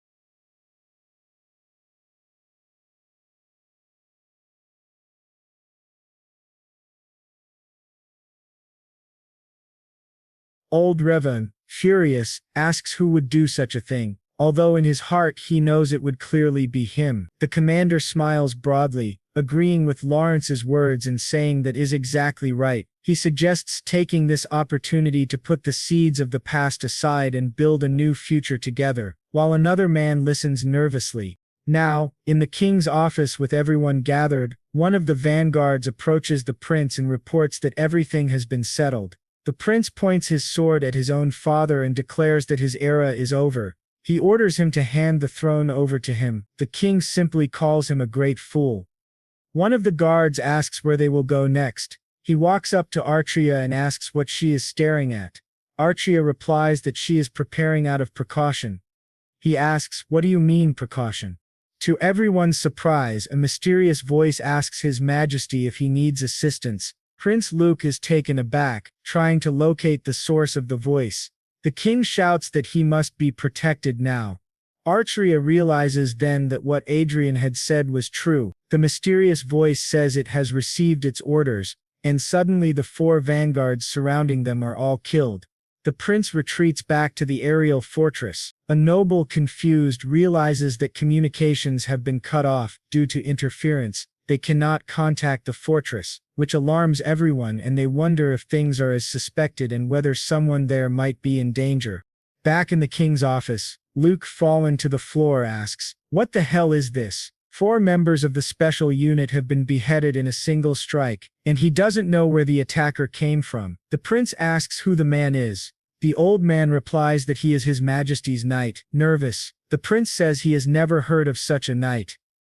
The knight answers that it is because he serves only the second prince. The prince has no right to know. Filled with murderous intent, the prince asks if the king of the great realm of Haiti could really be assassinated so easily. This shocks him. His father truly is frightening to have such a trump card that even his own son didn't know about. He asks whether the king was the only one who knew, but the king does not answer. The prince then orders them to kill the knight and secure the king. To his shock, the Grand Master moves past him at inhuman speed and slaughters several of his allies. The prince only hears the sound of blades cutting through flesh and is stunned. Few vanguards remain. The commander wonders what those floating swords are and how the man can be so strong. Archia continues defending with her shield. Staring at him, she says he is a Grand Master. Now only 2 people remain confronting the prince, Archia included. The prince mutters that it cannot be, and asks whether the man is really a Grand Master. His vanguard grits his teeth, realizing how dire the situation is. He tells Count Ignis and Lady McLean that he will buy time and that they must escort His Highness away. The Grand Master says the man is loyal, but that the object of his loyalty is wrong. When a disciple errs, it is better to correct him than to defend him. The old vanguard, enraged at this, tells him to shut up and charges. The Grand Master easily catches his sword with one hand, which shocks the vanguard as they sense that power. Meanwhile, the prince and his knight flee the palace. The Grand Master asks His Majesty for permission to execute them all immediately. The king refuses, saying they remain an important force for the nation. The Grand Master argues that they are traitors, but the king insists that without a central authority the realm will collapse. The king, crying, begs the Grand Master only to end Luke, and the Grand Master releases his power toward the door, blocking the prince's escape. He says he has received the command and will carry it out successfully. Back at the aerial fortress, everyone is anxious and unsure what to do. Their communications devices have been jammed, and they do not know what is happening inside the palace. Adrian is shocked. The Grand Master has indeed appeared, and it can only be him. His power surging, he shares his vision with the eagle that watches over the palace. When the Grand Master fights the others, the eagle appears at the window and Adrian recognizes that those are telepathic swords. There is no doubt he truly is a Grand Master, just as Adrian's father said. Adrian checks whether Archer is all right, and seeing she is uninjured, he is relieved. He communicates with her mentally, telling her that if things become dangerous, she should surrender immediately. She nods. Our hero thinks he has no choice. He must trust Archer for now and play his part. He tells everyone that if they scatter, communications will fail, making coordination harder. He will wait and move when the situation deepens. He asks for a chance to re-infiltrate the royal palace, surprising everyone, especially the commander. Adrian reminds them that he is not an ordinary mage, he is a battle mage with combat power that surpasses even an aura master of the Vanguard class, and moreover he is an archmage, with combat power that doesn't fall short even before an aura master of the Vanguard class. Moreover, he is also an archmage, so if something has happened to His Majesty there is no better reinforcement than him. They begin to discuss accepting his offer as he is putting himself in danger to save Prince Luke. The commander says he will assign the best elite knights to accompany him, but Adrian refuses. He says he is more comfortable with the subordinates he has perfect synchronization with. 3 of them will be enough and he can summon them from headquarters. The commander agrees, saying very well, he will give them the operational orders. Adrian then asks if they can deactivate the magic teleportation barrier for a moment. The commander nods and says he will do it immediately, while Adrian grows more confident, thinking everything is going according to plan. Back in the king's office, Prince Luke tries to defend himself while his companions struggle against the Grand Master. He realizes that even with 4 aura masters fighting together, the Grand Master can block all of their attacks effortlessly. They wonder where this old monster came from. At that moment, Archia senses something strange and says, "The ground." The prince doesn't notice anything, but a sword suddenly emerges from beneath the floor, ready to kill him. Damn it, he thinks. This Grand Master can control 4 telepathic swords. That's bad. I can't block that attack. But to his surprise, Archia steps in front of him and defends against the strike, shocking both the Grand Master and the prince. She stares seriously at the enemy while the commander praises. Lady McLean did a fine job. The Grand Master frowns, thinking, what was that just now? He had expected her to be easier to deal with because she was young, yet her defense was solid. Her stance rooted like a tree. She's closer to a defensive knight than a sword fighter. Not only are her individual skills impressive, but her equipment is also special. Prince Luke, standing behind her, thinks to himself that she's exactly as expected of the woman he desires. The man is shameless. He admires her skill and beauty and tells himself he could never do something so foolish as to let her belong to another man. Even though his plan has failed, he's still alive. Once they escape, he can burn down the palace, sparking a civil war. In time, he'll deal with the crown prince. When all is over, Archia Kin will be his. He smiles when she glances at him, but to his shock, Archia suddenly moves. A burst of power slashes across his neck and other guards' heads explode from Adrian's magic. In his final moments, Prince Luke stares in disbelief, while the remaining guards can't comprehend what just happened. Meanwhile, Adrian, still in the aerial fortress, slaughters his enemies one by one, tearing their heads apart. Archia declares this is the execution of a sexual predator. In the fortress, Adrian says that from now on he has completed his revenge. 3 more have fallen. As the prince's head is severed, one of the guards in the back screams for his highness. At that instant, Adrian's eagle bursts through the window, shattering everything, and restrains the vanguard with its chains. The Grand Master steps in front of the king, shielding him with his flying swords. He stares at Archia and notices that the eagle is a mystical beast. The eagle bows before the king and begins to speak with Adrian's voice, saying, "Your Majesty, this is Marquis Adrian Lawrence." The king is shocked. The Grand Master asks why Marquis Lawrence stands behind His Majesty. Adrian responds that he wishes to resolve this situation before it escalates into war.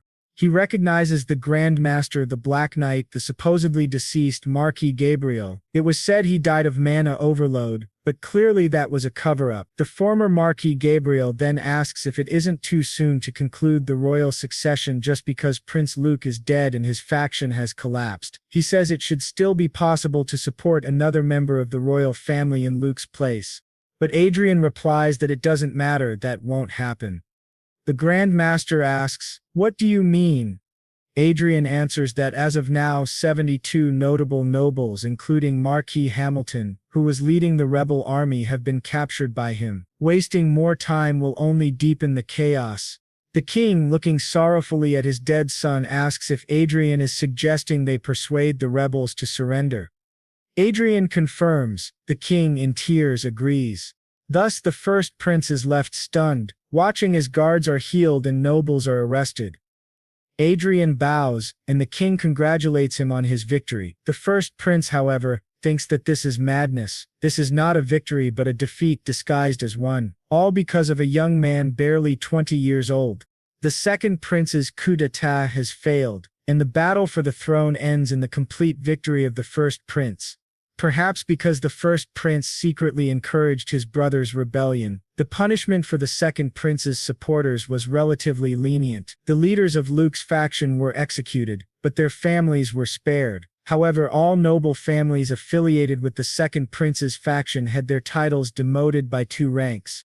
Now, in a noble household, a boy asks how his family can endure such humiliation. His father was decapitated during the chaos without even a chance to stand trial, and the same fate would have awaited him. His sister pleads with him to stop, but he orders her not to call him brother anymore. Now the only option they have left is to offer her to Adrian, and from there was no way they could protect their already scarce territory. This left the girl desperate, crying that she didn't want to die. But her older brothers shouted at her to shut up, saying that if they didn't break the chain of resentment now, everyone would die. After all, that maniac was more than capable of destroying them all. The girl trembled in fear.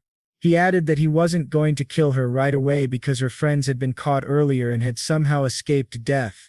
Meanwhile, the king announced that the title of duke had been granted to Marquis Lawrence. To distinguish the Lawrence barony, the letter L would be added to his title, making him officially known as Duke Adrian Lawrence. Additionally, the former territory of the late Marquis Hamilton would be annexed to his domain. The king expressed his hope that Adrian would become a just ruler who cared for the people. The crowd erupted in celebration as Adrian and Archia appeared in public together. Across the internet, numerous comments flooded in about the event, but suddenly a strange bug began to infiltrate the system, consuming the network and absorbing everything in its path. Users started reporting that their accounts were disappearing and even NPCs within the game had vanished. No one knew what this bug was or who had created it. Lucas, a system engineer, noticed that there were small data losses in Hollywood's network. When he tried to trace the issue, he found the source, a hidden bug. As he analyzed it, the bug tried to consume him. Lucas simply observed, extending his hand, and said, "That was a nice try but completely useless." He grabbed the digital parasite, which began trembling in fear, and to his surprise it started to speak, asking who he was. Lucas was astonished that the bug could express itself. It seemed that due to the previous network crash, an artificial intelligence had been accidentally created. If it were up to him, he would have loved to experiment with it. But since the bug continued to destroy everything around it, he had no choice but to crush it. As he did, he was surprised to see a skull-shaped heart appear in his hand. He examined it closely, wondering what it meant, then smirked and said it could be useful as a messenger in the real world. Later in his office, Adrian stared coldly at the 2 young nobles who remained alive before him. One of them bowed and called him Your Grace, begging for forgiveness and mercy. Adrian tilted his head and asked, "Mercy? Did you show any mercy before?" He then ordered his men to take the boy away as the young man screamed for his life, begging Adrian not to do it. Adrian then turned his attention to another person, a girl who had been one of the cruelest among his former bullies. "What should I do with you?" he asked calmly. Turning to Catherine, one of his allies and also a past victim, he asked her opinion. Catherine smiled faintly and said she was perfectly satisfied seeing Isabella kneeling in front of her. "That's enough for me," she said softly. "Please, do as you wish." Adrian nodded thoughtfully and said, "Now that I think about it, I've just had a great idea." He returned to Hollywood and met with Chester, asking him if he wanted to take in a pet to turn into a doll. Chester replied yes and asked if Adrian was ready. Adrian said he had found something very useful. Chester asked what kind of beast he had prepared, and Adrian replied that he had initially planned to use a flying beast like a black eagle, but after thinking it over he realized that nothing was better than a human, especially one that looked like the girl beside him. Chester chuckled, saying he had thought about placing a brain inside an empty body to create a marionette, but using a living human was certainly interesting. He asked if Adrian's motive was revenge. The girl, terrified and confused, looked around and whispered, "Where am I?" The narration explained that this girl was someone from Adrian's past, one of the tormentors who had made his life as miserable as Anna and Cedric once did. Chester sighed, saying he thought Adrian would use a flying beast, but instead he had chosen a human, and things were spiraling out of control. It's not easy to fix a human brain, Chester added. Adrian smiled coldly and said, but a human can be used to perform far darker arts. That'll be fun. The girl, trembling, stammered, excuse me. What do you mean by brain? And what do you mean by marionette? She turned to Adrian and said she was scared. Chester handed the skull-shaped heart to Adrian, who began walking toward her. The girl panicked, crying and begging him to forgive her, saying she had been wrong. But Adrian grabbed her face, silencing her screams. Do you remember what I said? He whispered. That I'd make you regret being born into this world in the worst way possible. The girl sobbed and pleaded for help, but Adrian ignored her. He forced the skull heart bug into her body. In her final moments, she thought that perhaps if back then she had shown him genuine affection instead of twisted interest, none of this would have happened. Yet, the heart still burrowed into her chest, consuming her. While Adrian was dealing with the rebellion, Everil had successfully completed the final stage of the great competition with astonishing results. After months of trials, only the goddess's final decision remained. Adrian traveled directly to Everil's sacred land, accompanied by his disciple and friend Bernardo. She said softly, so this is where the goddess will make her final choice. Adrian looked around, remarking that it was a massive altar. Another noble, Francis, appeared and said coldly, this is a holy place, only saints and chosen ones may enter. Those without divine permission cannot proceed. It's as if an invisible wall stops them. Adrian asked if the old man was French, and Francis chuckled, saying he had heard that Adrian had become a duke and seemed to be living quite well. Adrian replied lightly that it was thanks to people like him. His companion teased him for speaking so casually now. Adrian simply smiled and said, I was only answering him. He started it. Francis then warned, anyone not permitted by the goddess will be unable to enter even if he is a grand master. Or a great mage. Only the candidates who reach the altar at the top will have the opportunity to receive the goddess's blessing. Adrian thought to himself that the candidates for sainthood who gathered there should be able to climb without falling, but Francis, standing beside him, explained that only true saints and saint candidates could do so. There had been only one exceptional individual who had managed to ascend all the way to the top. Archia asked who that was, and Francis replied, of course it was Archduke Manuel Lucas, the renowned figure of the Brigand Empire. The blonde woman beside them commented that it must have been an honor for him, coming from such a great nation. But to their surprise, a voice behind them interrupted, asking why the old man kept boasting about that story, calling it irritating. The three of them turned, startled. It was the girl from before, now transformed into Bug, the artificial intelligence born from the Hollywood system.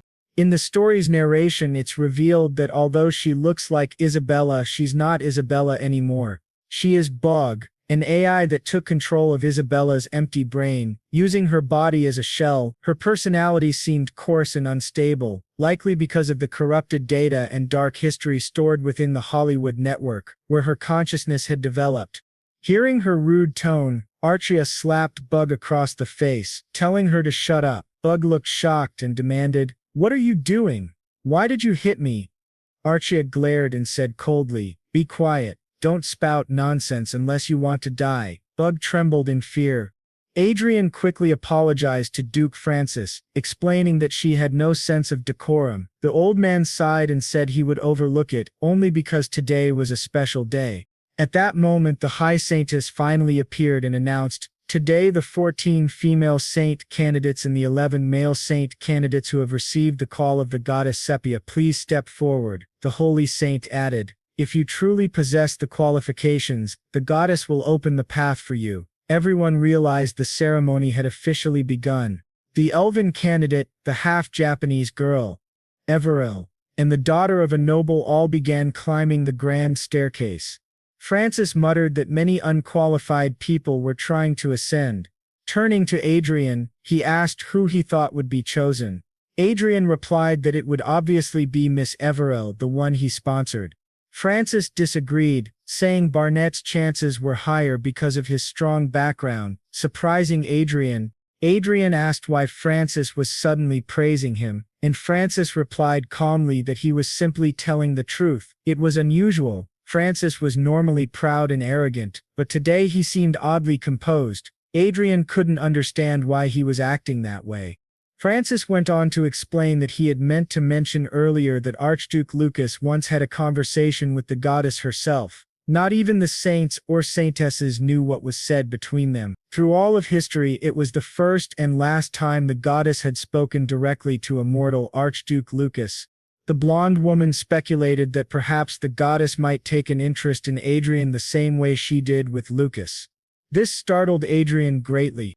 Then, to his shock, Francis's own daughter, Evelyn Francis, suddenly stopped climbing the stairs and began descending.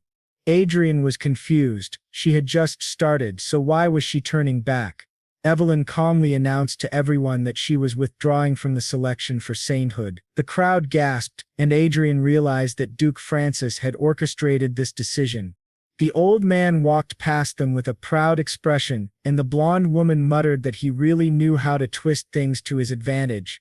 Adrian now understood Francis's earlier friendliness. It was clear that while it had been expected for Evelyn to take the goddess's path, her chances of surpassing the other candidates and becoming the saintess were very low, so they chose honor over futile ambition. The blonde woman whispered that the difference between withdrawing gracefully and being eliminated was enormous. Evelyn would now be remembered not as a failed candidate, but as someone who graciously yielded her place to others. The remaining candidates continued their climb. Adrian thought to himself that he was genuinely surprised by Evelyn's withdrawal, but the ones who reached the top were exactly the ones he expected. Jud Stur Shia Lin, Gracie Higvan, and of course Everil Barnett. The odds had shifted dramatically, from 14-1 down to 4-1. As the four stood before the High Saintess, she proclaimed that they had been granted permission to embark on the divine path, and must now pray to the goddess Scipia. Then suddenly, a blinding flash of light appeared before them, symbolizing the goddess's descent. Everyone was stunned. Even the saintess herself took a step forward, instinctively moving to shield Adrian. Bug in the back froze, not knowing what to do. Adrian stared at the divine light, thinking, what kind of monstrous energy is this? Could it be an advent? The goddess herself was manifesting in physical form.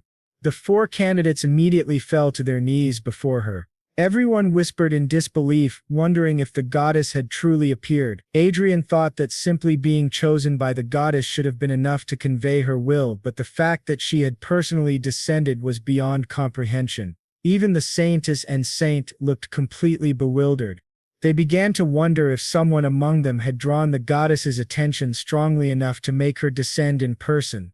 Then the goddess Scipia spoke. I shall make my choice. Her eyes glanced briefly toward Adrian, which left him completely stunned. Then she declared, the chosen ones shall be Dihad and Everel. With chaos ever consuming the world, you must be vigilant of the coming of the fallen Black Star. And with those final words the goddess vanished, leaving everyone in awe, questioning if what they had just witnessed was truly an oracle. He was warning them about the demons. Bug, terrified, muttered, what the hell is this? Her fear clear on her face.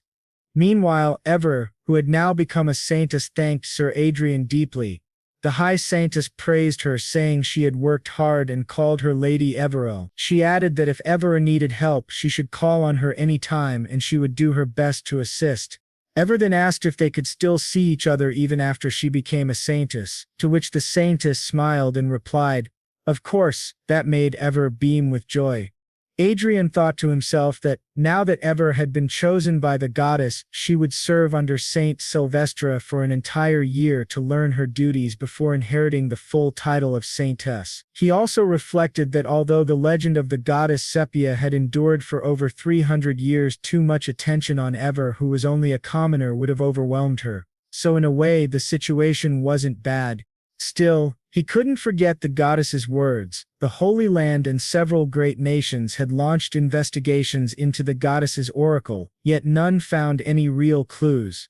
Adrian remembered the moment their eyes seemed to meet, but perhaps that had only been his imagination.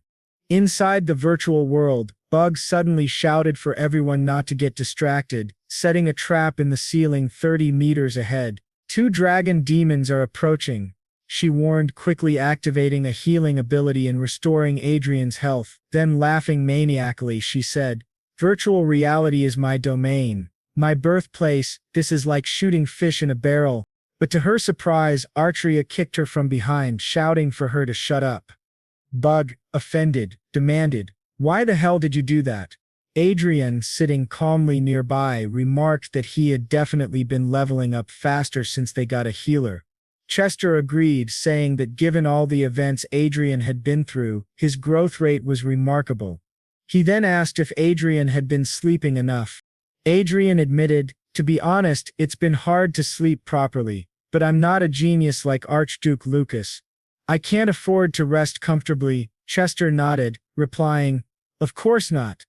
But still, you're a very impressive man." Adrian told him not to try flattering him because it wouldn't work. Chester looked a little dejected, saying, "It's not flattery, and there's no reason to compare yourself to Manuel Lucas just because your magic skills are ordinary." He continued, explaining that Archduke Lucas had been born into a special environment where he had no choice but to become proficient in magic. Adrian frowned. "What do you mean, a special environment where he had no choice but to master magic?" Chester replied, "Well, there's no point in hiding it now. Archduke Lucas was a magician from the very beginning." Adrian was shocked.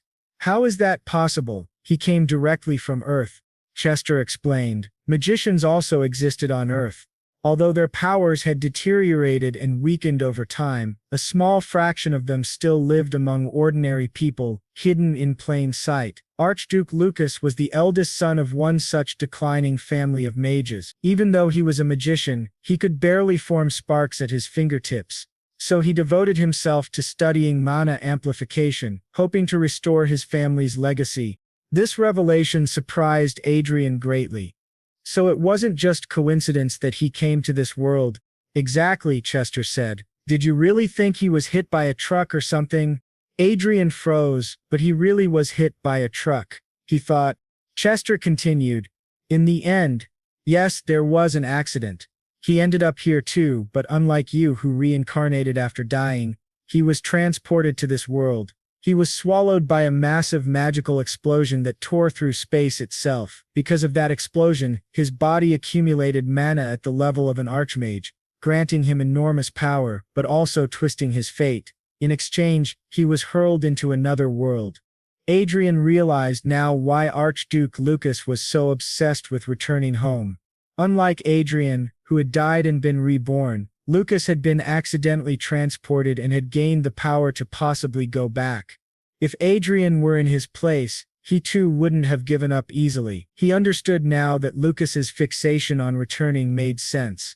Chester smiled and told him, "The path you're walking is even greater than Archduke Lucas's. You have every reason to be proud, don't belittle yourself." Adrian, encouraged, thanked him and then asked, "Is it possible that Archduke Lucas actually returned to Earth instead of dying?" Chester replied thoughtfully, "He was working on a final project before he disappeared, so, there's a chance, who knows, it might still be him." At that moment, Bug sitting at the back began yawning loudly. Archia, annoyed, smacked her on the head and ordered her to call him Sir Adrian, not Lazy Bum, since he was the one doing all the work. Bug grumbled in frustration, and Nocia muttered, "This brat is seriously troublesome. Can't she stay quiet for even 1 second?" Adrian then asked Chester if there were still any remaining administrator privileges from the Hollywood system. He wanted to know if Chester could explain the meaning behind the last words of Goddess Sepia. Chester replied that even the Holy Land was still trying to interpret those words, and using such privileges for that would be a waste. Adrian said, "Judging by your reaction, you do know what she meant." Chester hesitated. "I'm not completely sure, but I have a vague idea. It's better if you discover the clue yourself. You already have the necessary materials, there's no need to waste administrative access." Then he showed Adrian a book titled, "Despite Advanced Technology, the Reason Rhonda Cannot Venture into Space." That night, Adrian sat alone, staring at the book. He murmured to himself, "Come to think of it, I've only been trying to survive this whole time. I never really thought about space or what lies beyond it." He read on. Physical strength is a subset of psychic abilities, such as magic, aura, divine power, and elemental force. Rhonda's conditions make space exploration nearly impossible. It was supposed to be much easier than on Earth, and yet they still tried to launch satellites, though far less advanced ones. He decided to investigate the reason behind this. In the end, it all came down to the goddess Sepia. Doesn't this suggest that there could be other planets in space inhabited by forces similar to Honda?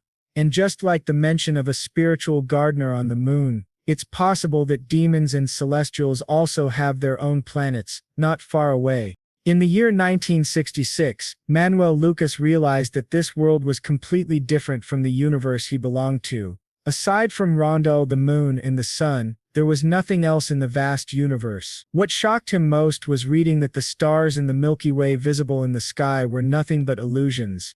He was deeply surprised, wondering, how can they be illusions? As he continued reading, he discovered that Rondo was in fact an enormous cage with restrictions.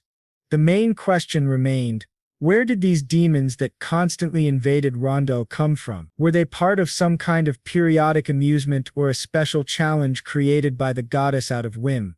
There was no magic in this world. He had to think differently and see things through new eyes, for Manuel Lucas needed to free himself from the preconceived notions of a Terran. After much research, instead of observing the world visually as in past explorations, he decided to perceive it through a magical perspective.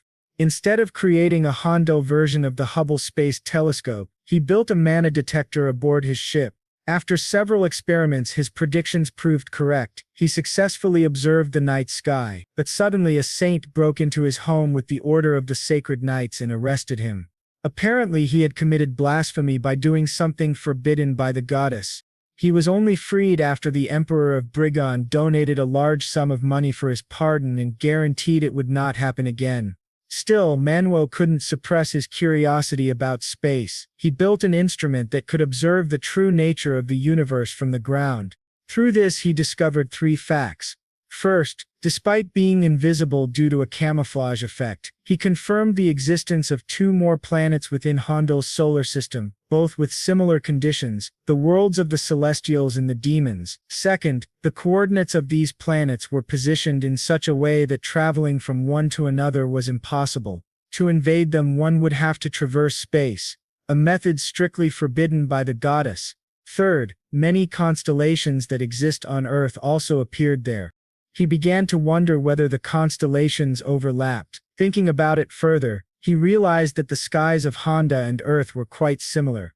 As he observed the night sky for a long time, he sensed a certain disharmony, which greatly shocked him. The stars in Honda's night sky were mirrored, left and right inverted, compared to the night sky he knew from Earth. This world was deeply connected to his home planet. It was possible that this place was a world on the opposite side of the Earth. He knew. He was stunned when he realized what Chester had meant when he said he wasn't sure. It was just a vague idea. Perhaps the black star the goddess mentioned, referring to the planet on the opposite side of the other world, was in other words Earth itself. If this world was indeed another world on the opposite side of Earth, then the goddess's prophecy could be interpreted as a prediction that conflicts between the two worlds might soon occur. If that were true, it would signify a global threat. He then wondered why the goddess had spoken in such vague terms and began shouting, asking what she wanted him to do. Why couldn't she just say it clearly? It wasn't like he could share this information with others. So, all he could do now was level up and grow stronger. Still, his head was spinning. If the prophecy had simply been about demons descending, he would have had fewer headaches, but as he grew distracted during battle, two monsters attacked him. He thought it was too late to dodge, so he linked Bug in front of him, making her take the full attack. He apologized, saying he couldn't let his XP drop. Finally, after a long time, he reached level 250 while Bug the Thief was completely dead. Then he told Arsa that it would be nice if she could also participate in the Destiny hunting missions, but she said that even if she could, she wouldn't be able to join because she was dead. He admitted she was right. It had taken him 1 month to go from level 1 to 50, 2 months to reach level 200, and around half a year to reach level 250. This would be his first group battle in half a year. They were about to face Valak Tarnis, a named monster. Whatever happened, he knew all he had to do was keep trying. His path was already set. Meanwhile, in another place, in Princess Chia's kingdom, an old fat man stared at the princess as she cried, swearing that she would kill him no matter what and avenge her family for what they had done. At the same time, her group was fighting that monster with great effort. Even though the monster's HP was still full, after a long battle they managed to deal some damage. It still wasn't enough, and the monster became even angrier, shouting that the boy was a cursed worm who should die quickly. But to the monster's surprise, an attack suddenly struck him from behind, wounding him badly. As he turned to think, Tarnis was definitely a strong monster, a high-tier creature, significantly more powerful than the Death Knight he had faced when he reached level 200. Still, they asked if he felt like he was going to lose, and the three of them attacked together. The monster's health was nearly depleted, and overwhelmed by pain, Tarnis finally gave up the fight and admitted defeat, leaving the group confused. Thus, he successfully subdued the named monster, Val Tarnis, and the conditions to unlock the next area of the magic tower were fulfilled. He then began unlocking the 9th floor of Manuel Lucas's tower. Chester told him he had worked hard, and Manuel asked if he had been watching. Chester replied that he had, and noted that Tarnis hadn't been much of a match for the two of them. Honestly, Chester was surprised. He had expected an extremely difficult battle. However, he warned that things wouldn't be as easy next time, as the portal ahead was deeply intertwined with the antics of Archduke Lucas. This also marked the end of Asia's growth, yet Manuel didn't seem very concerned, which surprised Chester. Manuel explained that he had felt how an extremely well-trained team battle produced synergy beyond imagination, and that there would never come a day when he found that useless. He said to her that she was no different from a human, that her potential for growth was limitless, and that she would continue to evolve no matter what. Those words made her truly happy. Chester replied that thinking about the growth of his successor made him both sad and proud. Then the system announced that Manuel had been granted 5 accesses to the administrator system of Hollywood. He also received 200 trillion lots, acquired the Sky Fortress accesses, and gained 2 Vanguard units with Master Aura class. Furthermore, the information network and assassination organization Blue Moon would now fall under his command. He also obtained an underground base, Cat, and formed his 8th circle. When he finally woke up, all the assassins from the organization were gathered around him, kneeling and greeting him as the master of the full moon. Seeing them, he smiled with satisfaction. Meanwhile, in the capital of the Kingdom of Hay, in Leonel, Manuel walked among the nobles. He didn't engage in much conversation as he had an appointment with His Majesty. Someone asked if it wasn't strange that so many nobles were paying attention to Gregorio, and he replied that he had never expected to be thrown into the spotlight so suddenly. The story noted that he would have to get used to it after all. That was one of the reasons he had been summoned there, to grant him an official position. As he entered His Majesty's chambers, everyone knelt, greeting the Golden Lion of the Kingdom of Hade. The king acknowledged them and said, "So the Comet of Herade has come to see me today." He then asked whether there was something to report to Michael, the first prince, standing behind him. The prince commented that the king was being too harsh, but Manuel noticed that Michael was openly showing his displeasure toward him. The king, still grieving the loss of his son, needed something to ease his sorrow. Manuel said he had come to report the birth of a new aura master within the kingdom, but before he could continue, a sudden commotion arose at the emergency teleportation gate. One of the guards rushed in, announcing, "Your Majesty, Princess Qialan of the Kingdom of Roberto has appeared gravely injured at the emergency teleportation gate." The news shocked everyone, especially Manuel. They all hurried to the scene, where they found the princess severely wounded, on the verge of death. Manuel quickly approached her and ordered everyone to step back, saying he could heal her. He activated recovery magic, but soon realized it wasn't enough. Half of her internal organs were gone. It was a disaster. He thought, damn it, who could have done something so cruel? At this rate, she would die. Then the princess weakly spoke, calling him Duke Lawrence. He asked her what had happened, but she only pleaded, "Please, help me." Without hesitation, Manuel lifted her into his arms and said he would take her with him, shocking the guards. The prince commented, "Now that I think about it, she's your guest after all." Understanding the implication, Manuel thanked him for his understanding and teleported away. In another room, he began casting not simple healing or recovery magic, but eighth circle resurrection magic, revive. The scene then shifted into Chilean's mind, where she was surrounded by a sea of blood, screaming for her father and mother, begging for someone to help her. At that moment she heard Manuel's voice calling her name, and she woke up. As she opened her eyes, Adra asked if she was awake. They were now in Marinkov, the central city, and she was safe. It was his territory. Manuel had learned that the kingdom of Roberto, once the conqueror of the eastern Trajan continent of Hund, had fallen after the collapse of the Farmant regime of the allied Republic of Prius.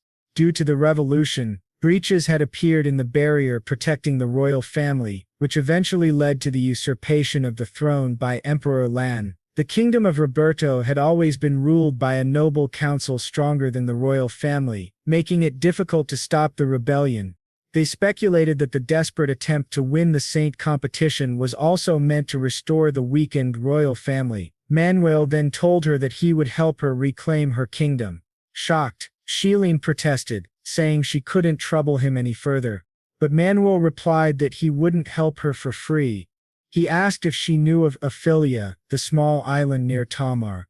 He told her that if she allowed him to occupy that land rent-free for 50 years, he would end the rebellion without sparking a large-scale war. Grateful but surprised, she asked if that was truly the price for extinguishing the rebellion in her country.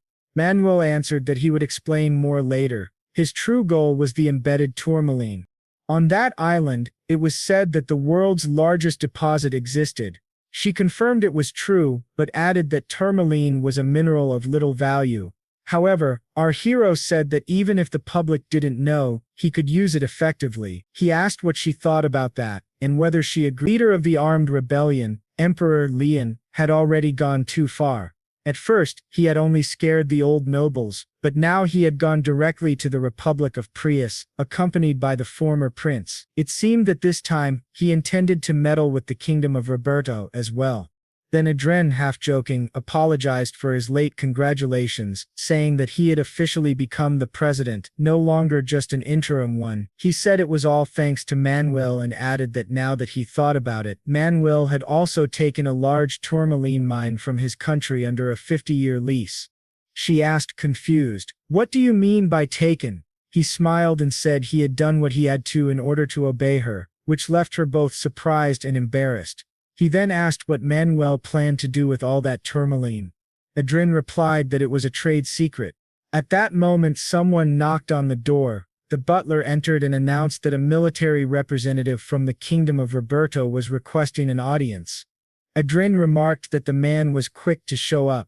A chubby noble entered and greeted them respectfully, saying it was an infinite honor to meet His Excellency, President Israel. He introduced himself as Grand Lord Wendy, Minister of the Army of the Kingdom of Roberto, but as soon as his eyes met those of Princess Ixielin, he froze.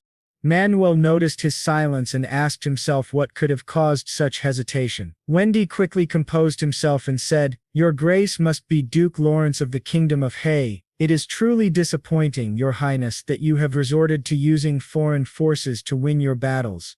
Angrily the princess retorted, "That's not something that should come out of your mouth." Manuel asked, "Foreign forces? Are you referring to the Republic of Prius, who brought this man here?" The president replied that he wasn't sure, then asked what Wendy thought about this so-called foreign force. The two continued speaking in coded words, while the fat lord grew increasingly confused. Finally, Wendy said he was there to formally request the president's support for the new ruling authority of the Kingdom of Roberto. He added that His Majesty Emperor Leon had sent a letter addressed to the president. In short, the letter offered 500 trillion lots as payment for his non-interference. Manuel raised an eyebrow and asked, "Is the Kingdom of Roberto even capable of paying such a sum? Isn't that equivalent to your entire national budget?" The Lord replied, "Considering the future of our kingdom, such an expense is unavoidable." Internally, Manuel thought the man was truly foolish. Money couldn't solve everything. But to everyone's surprise, Israel simply said that he accepted the offer. That shocked Manuel even more. Israel added, "Of course it depends on how you intend to use this money." Lord Wendy nodded, relieved, saying, "Naturally, the money originally belonged to the Republic of Prius, so it's better to leave it in your hands." Then Israel smiled faintly and said, "In that case, please transfer the funds, all 500 trillion lots, to the account of Princess Xilin." Everyone froze. The princess's eyes widened in disbelief. Lord Wendy stammered, "What? What do you mean by that?" Israel repeated calmly, "You heard me, transfer the 500 trillion lots to Princess Xiaolin's account. Do that, and the Republic of Prius will no longer involve itself in Roberto's affairs." Even Manuel was astonished. He hadn't expected such a bold move. Wendy's face turned red with anger. "This is your idea of a new way to humiliate someone," he shouted before storming out furiously. After he left, Manuel sighed, saying, "That could have gone terribly wrong." Israel replied that he had decided to live for his people, and he couldn't bow to the whims of nobles from another nation. Manuel thought to himself that first he needed to secure the city's finances. Only then could he move on to the next phase. Israel asked if he planned to act immediately. Adrian nodded, saying that Wendy might still prove useful in many ways. The president chuckled and said, "Duke Lawrence, you're like a typhoon." Manuel just laughed and replied that he was exaggerating, but Israel said, "That wasn't a compliment." Manuel laughed even harder. Later at Amendoi's residence, Manuel looked around and said, "So this is where you live?" The princess asked what he planned to do next. Adrian replied that he was going to shake things up. "A rebellion driven only by self-interest and without loyalty lacks something crucial," he said. She asked, "You mean trust?" "Exactly," he answered. "Trust doesn't exist in a group of traitors. I'm confident that even a small spark can ignite division among them, and we have the perfect talent to make that happen." With a snap of his fingers, his new subordinate appeared and asked what he desired. Manuel turned to him and said, "Sir Auguste, please use your mental element power. A bit of brainwashing should be child's play for you." They would finish it quickly. The scene then shifted back to the kingdom of Roberto. An assistant rushed into the throne room, informing His Majesty that they had a major problem. The military minister, Grand Lord Wendy, was now declaring that the rebellion was an act of treason and publicly supporting Princess Xilin as the rightful heir to the throne. Another official added that it wasn't just him, 9 other noble houses were backing her as well. They were using the media to stir up the people, leaving the emperor furious. "Have they all gone mad?" he shouted. The assistant replied, "Your Majesty, perhaps they desire independence." "What do you mean by independence?" the emperor demanded. The assistant explained, "They must have realized where the vast amount of money used to pacify the Republic of Prius went, and who is now controlling those funds." The emperor's expression darkened, clearly agitated. "Enough, I don't need to think about that," he snapped. One of his advisors spoke up, "If we execute the traitors, the commoners will have no choice but to obey your authority." It turns out that he has a technology he wanted to test, and this situation is perfect for it. So he decides to offer his support. The emperor says that as expected of Lord Michael, his loyalty is truly commendable, though the man wears a strange, obviously fake smile. Our hero then investigates this man, whose name is Michael Gale, and realizes it's no surprise, he doesn't even seem like he's from the kingdom of Roberto. He asks who this guy really is, and Shia explains that people say he's a mage from Resort Island. He's a 6th circle mage, but he has an innate talent for designing and creating artifacts. In the 2 years since he began serving the emperor, they started producing cutting-edge equipment on their own. Our hero notes that it's suspicious, an unknown mage suddenly appearing and producing advanced technology. Sheelan adds that they investigated the criminal records from Resort Island, but found none hands. She confirms that she does and insists that she wants to kill him. He says he understands and that they'll do it for her. The operation is extremely simple, and they plan to avoid causing chaos or confusion. There's also an advantage in targeting the elite. Depending on how things unfold, there might come a time when the princess will have to mobilize herself, so she must be prepared. She promises to do everything she can. Our hero then speaks with Sir Gregory. A hooded man asks what's going on and he gives him his orders. Now the citizens have gathered in front of the castle. One of them shouts that they should stop persecuting Princess Xiaolin, that the Chia family is the only true royal family. Those who wish to serve her are being called rebels, and they must eliminate everyone. Chaos erupts as the guards attack, but at that moment, the princess appears and demands to know how those who swore to protect the nation could turn their swords against their own people. Princess Xiaolin stands there before them, and all the guards rush to capture her, but suddenly a white knight appears. It's Gregory. Earlier our hero explained the mission to him, saying that this event would go down in history, and that appearance matters, and he wants her kneeling before him. But then something strange happens. The palace begins to shake violently. Declares that he is not only the emperor but also the king of Roberto, but our hero calmly replies that it won't be for much longer. The emperor's general snaps, saying that there's a limit to arrogance and that just because he became a duke at a young age doesn't mean the world belongs to him. Soldiers surround our hero, but in an instant he activates his magic and slaughters them all, shocking the emperor. Andra then asks what the emperor was saying earlier. At that moment our hero says that from the very moment they entered the palace, the battle was already over, and that the emperor is destined to lose. The emperor glares at Princess Xiaolin, who returns his look and says that she promised she would have her revenge and take his head. Adra orders that no one be allowed to escape. Every noble is the enemy. The guards confirm the order and advance. The imperial guards tremble in fear, unsure how to fight. The emperor, terrified, promises them great rewards if they kill the intruders. But Andra coldly says they should ignore the pig and that if they wish to live they must lay down their weapons now. Otherwise they'll lose their heads. The terrified soldiers drop their weapons and surrender peacefully. The emperor shouts that this is ridiculous. Then our hero calmly tells him that he understands he must be shocked to see strangers meddling in his affairs. He should just think of this as bad luck. It will make things easier to accept. Then as Princess Xiaolin approaches him, covered in blood, our hero wonders if the emperor can still think of himself as a ruler. But suddenly, he spots that suspicious man again. He asks who he is, but the man nervously claims not to know what he's talking about.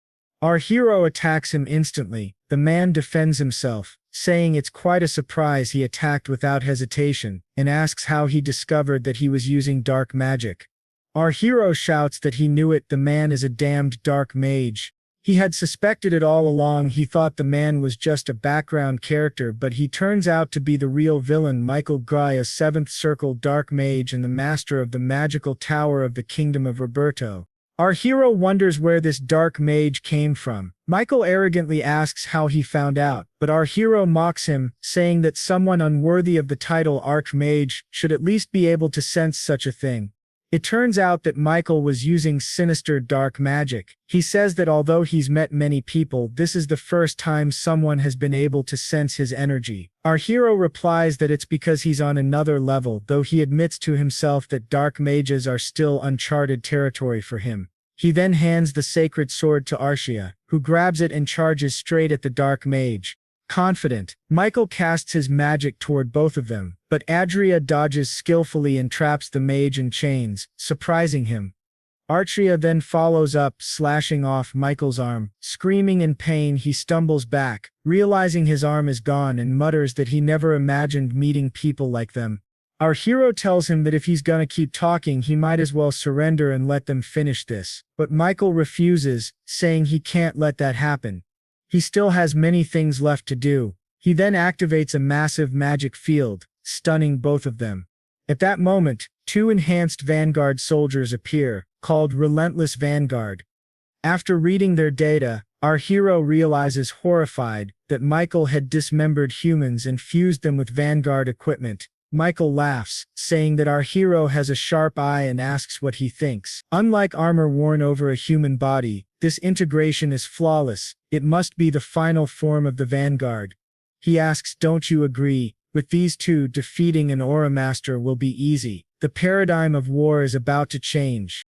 Our hero coldly responds that he's not sure what paradigm of war will change, but what he does know is that dark mages like Michael must be killed. Michael grins and says he can't wait. One of the vanguards. The narration explains that this one is definitely stronger and faster than the others, but it lacks any of the subtle irregularities of a true human fighter. Its movements are too mechanical. Our hero asks Michael if he really believes such things can replace humans, defeating both vanguards in quick succession.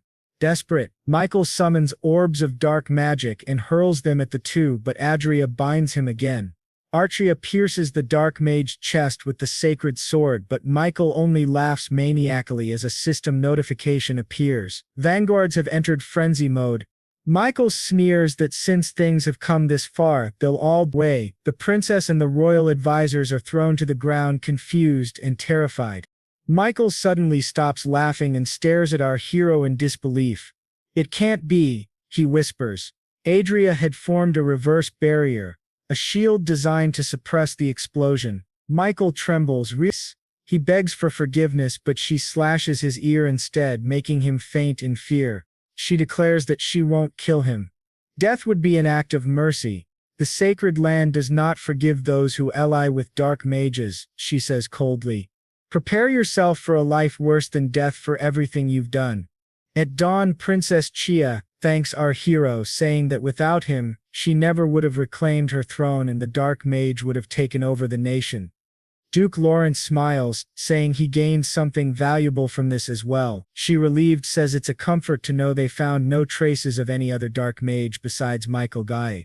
Our hero reflects that disasters always follow dark mages in history. This might be connected to the goddess's oracle, something he'll have to investigate. The princess asks if he'll return to the kingdom of Hayit now. He nods, saying he plans to visit the island of Ophelia, and then return immediately. She remarks that the world is in chaos, trying to uncover which faction the dark mage belonged to, but adds with a smile that his grace is still full of secrets. He replies confidently that he trusts her to keep them. She promises she will, saying she'll cherish all the kindness and memories he's given her. He smiles warmly at her before disappearing. The princess turns to her kingdom, feeling finally at peace. Later, our hero arrives at a laboratory where a scientist nervously asks if he really has to go through with it. Adria replies that yes, they must do it now. He activates a strange mechanism that glows brightly in the center of the room, but within seconds, the machine breaks down and everything is destroyed. Adria sighs, saying they failed again. The scientist beside him mutters that another 1 billion lotus just went up in smoke. Our hero orders everyone to keep producing. There's no time to stop. He reflects that the reason he's been working so hard to gather tourmaline is because he found a note written by Archduke Lucas, suggesting that diamond dust, the core material used in the power engine, could be replaced with tourmaline. Since the cost of diamonds in Vanguard equipment accounts for nearly half of production expenses, reducing the amount of diamond used and substituting it with tourmaline could be revolutionary.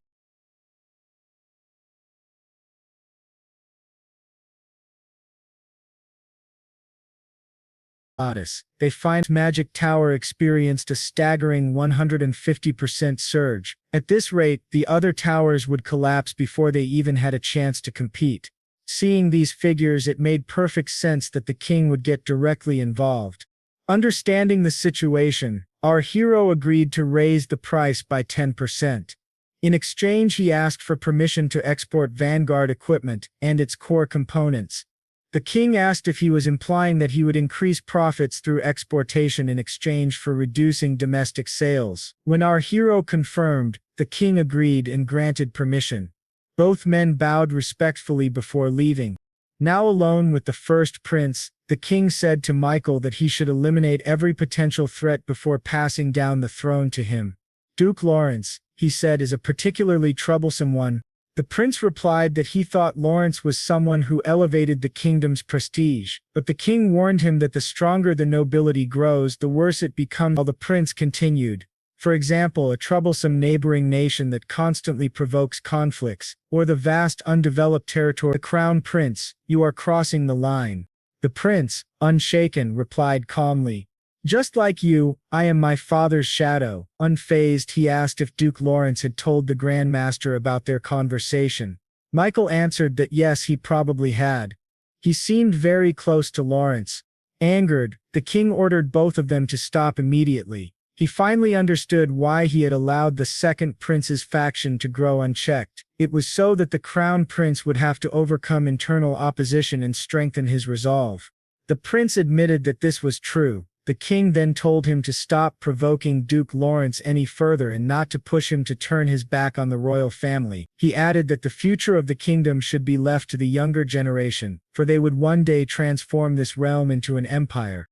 That night in a dense forest, a young boy was running at full speed, following a strange light. When he reached the end of the forest, he stopped in awe, staring at a highly advanced city filled with futuristic technology. Confused, he looked around and checked his phone, only to see that it displayed no service area. Meanwhile, back home, Bug was browsing the internet when our hero entered the house and suggested that they go out to eat. She happily agreed, but to their surprise they noticed Bug hiding something. Our hero asked what she was doing and she nervously claimed it was nothing, that he must be imagining things. However, Archia quickly struck her and demanded that she tell the truth. At that moment he grabbed what Bug was hiding, a phone from a very well-known brand. Bug explained that she found it at the market last time. The design on the back was written in English, and she was planning to give it to him. I found it first, so I wanted to play with it a bit. Rudwar's expression hardened. Where exactly did you find this? Meanwhile, in the Marquisate of Watts, a man sat alone, lost in thought. A woman's voice interrupted him. Thinking of your homeland again? He turned and bowed slightly. Lady Michelle, how are you feeling? She asked kindly. I'm well thanks to you, he said sincerely. I truly appreciate that you took me in, even though I have no defined status and can barely communicate. Michelle smiled. I welcomed you because I was fascinated the moment I saw you. Just then, a servant entered. Lady Michelle, you have visitors. Visitors? At this hour? She asked, puzzled. Yes, your grace, Duke Adrian Lawrence and Duchess Archia clan. Michelle's eyes widened. You should have said that first. Moments later, Rode and Archia entered. Forgive our unannounced visit, Rode said politely. Michelle, thrilled, replied. It's an honor to have you here. What brings you to my estate? It's nothing serious, Rode said calmly. I just heard that you've been hosting someone interesting. Michelle hesitated, then smiled. Are you referring to him perhaps? Rude's gaze shifted to a nervous-looking young man nearby. This is Benjamin Tay, she said. Rude stepped forward. I have a question for you. He held up the smartphone. Is this yours? Benjamin's eyes widened. Yes, I sold that to a street vendor when I was desperate for money before I met Lady Michelle. Rudd's expression darkened. I see. He suddenly raised his hand and time froze. Except for Benjamin, Michelle gasped, paralyzed in mid-motion. What is this? Benjamin cried.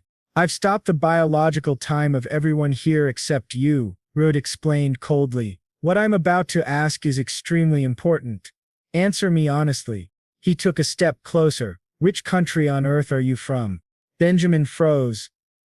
How do you know about Earth? That doesn't matter, Rudd said. Just answer. I'm from Singapore, Benjamin replied hesitantly. Rudd's eyes narrowed. How did you end up here? My ship sank, Benjamin said quietly. I fell into the sea and when I woke up I was here.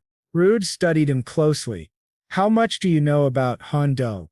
Everything I've learned is from Lady Michelle, Benjamin admitted. She told me this is a magical world where people possess special abilities. I can communicate thanks to a translation artifact, but I can't read or write the language. Rudd thought. So he's from Singapore and he doesn't know anything about mana or magic. I assumed he was brought here by a magical explosion like Archduke Lucas, but this feels completely different. Then he asked, can you tell me what happened after the year 2020? Benjamin blinked. 2020. That wasn't long ago, it was an important year though. Rudd frowned. What do you mean, not long ago? Benjamin looked confused. It's only been about 10 years since 2020. Rudd froze. So, the year I died was 2020, but here in Hondo I'm already 21 years old. Since 2020 he thought that must have been the year he died. But when he turned 21 in Hondel, only 2 years had passed on Earth. That means the difference in time between the two worlds is about 10-1. Benjamin said that 2020 was a special year on Earth, but he could only describe it as a disaster.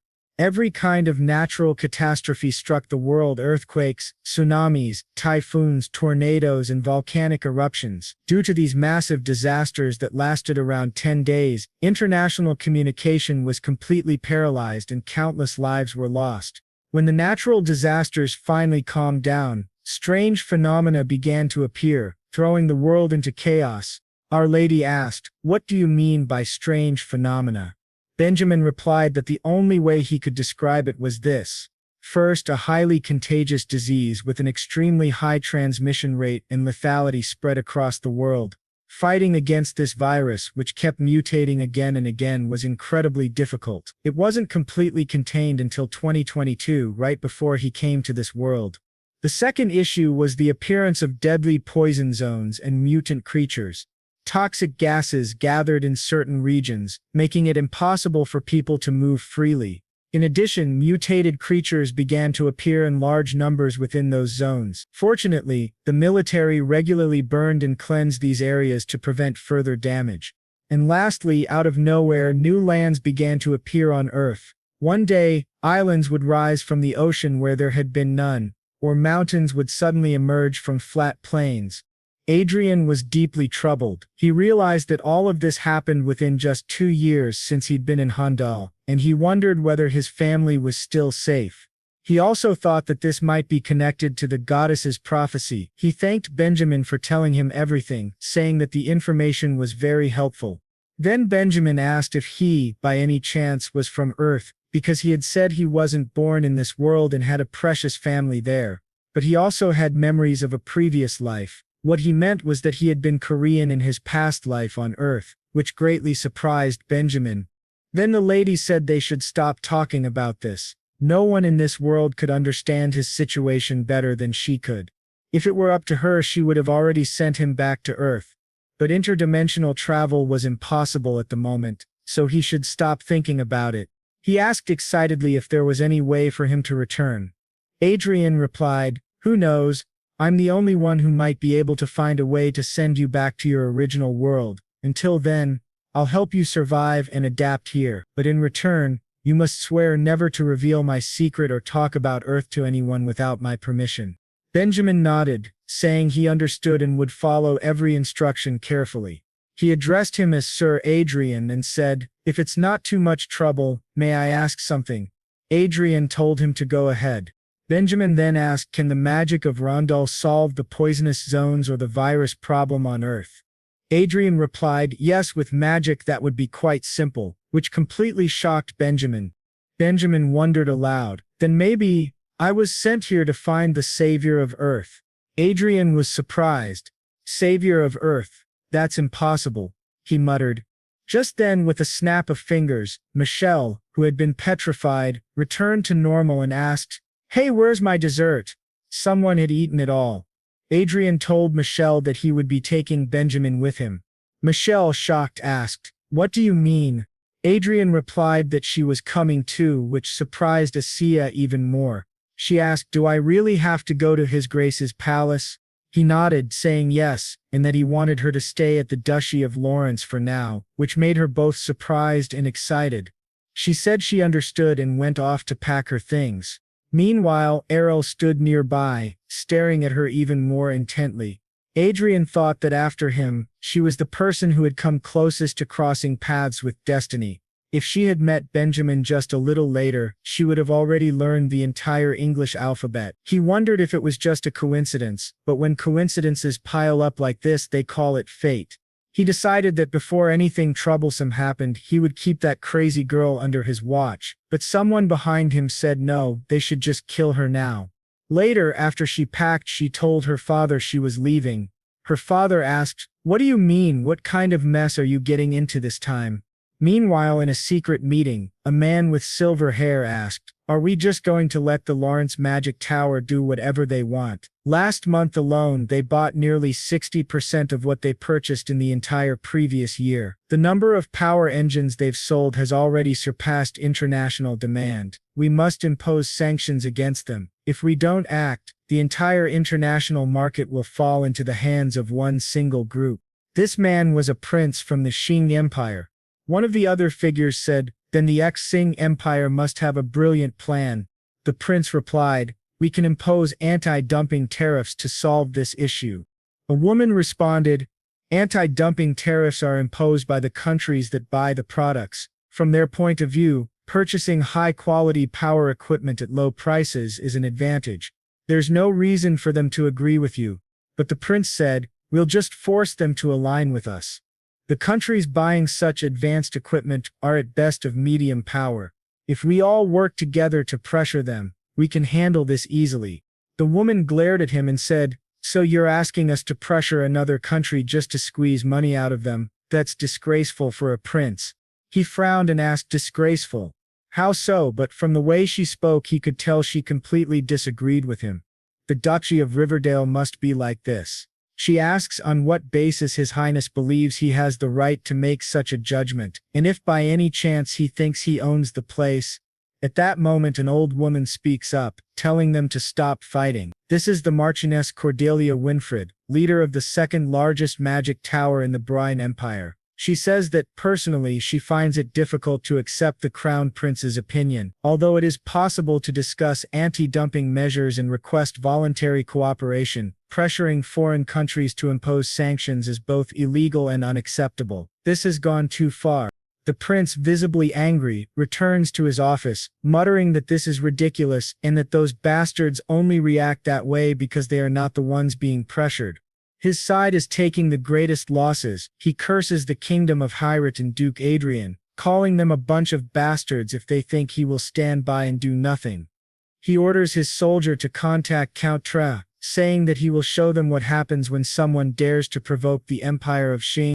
The Crown Prince then declares that about 2 hours ago, around 2:30 today, the viscounty of Pierre collapsed. The one responsible was Count Tre, a marquis of the Kaisin Empire, who launched a surprise attack with 200 vanguard soldiers, instantly capturing the local lord's castle. The Kaisin Empire denies any involvement, claiming it has nothing to do with the incident. All the nobles call them shameless, while our protagonist thinks that the Empire of Kaisin's behavior has become an annual tradition, but this time it is far worse.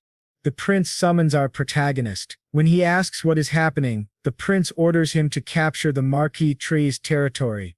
Surprised, he asks what he means, and the prince replies, "An eye for an eye, a tooth for a tooth." He adds, "Aren't we simply returning the favor? What's the problem?" Nasor thinks that, although he knew the prince was different from the late king, this reaction was unexpected. He nods and promises to ensure that Marquis Tre pays dearly for his crimes. However, one of the nobles stands up, begging the prince to reconsider. The prince responds that, from now on, the kingdom of Hyrule will no longer remain silent in the face of threats from the Kaisin Empire. They will make sure their enemies understand that any provocation will have consequences. Marquis Zudis asks if that wouldn't lead to an all-out war. The prince simply asks, "Isn't that what it means to accept?"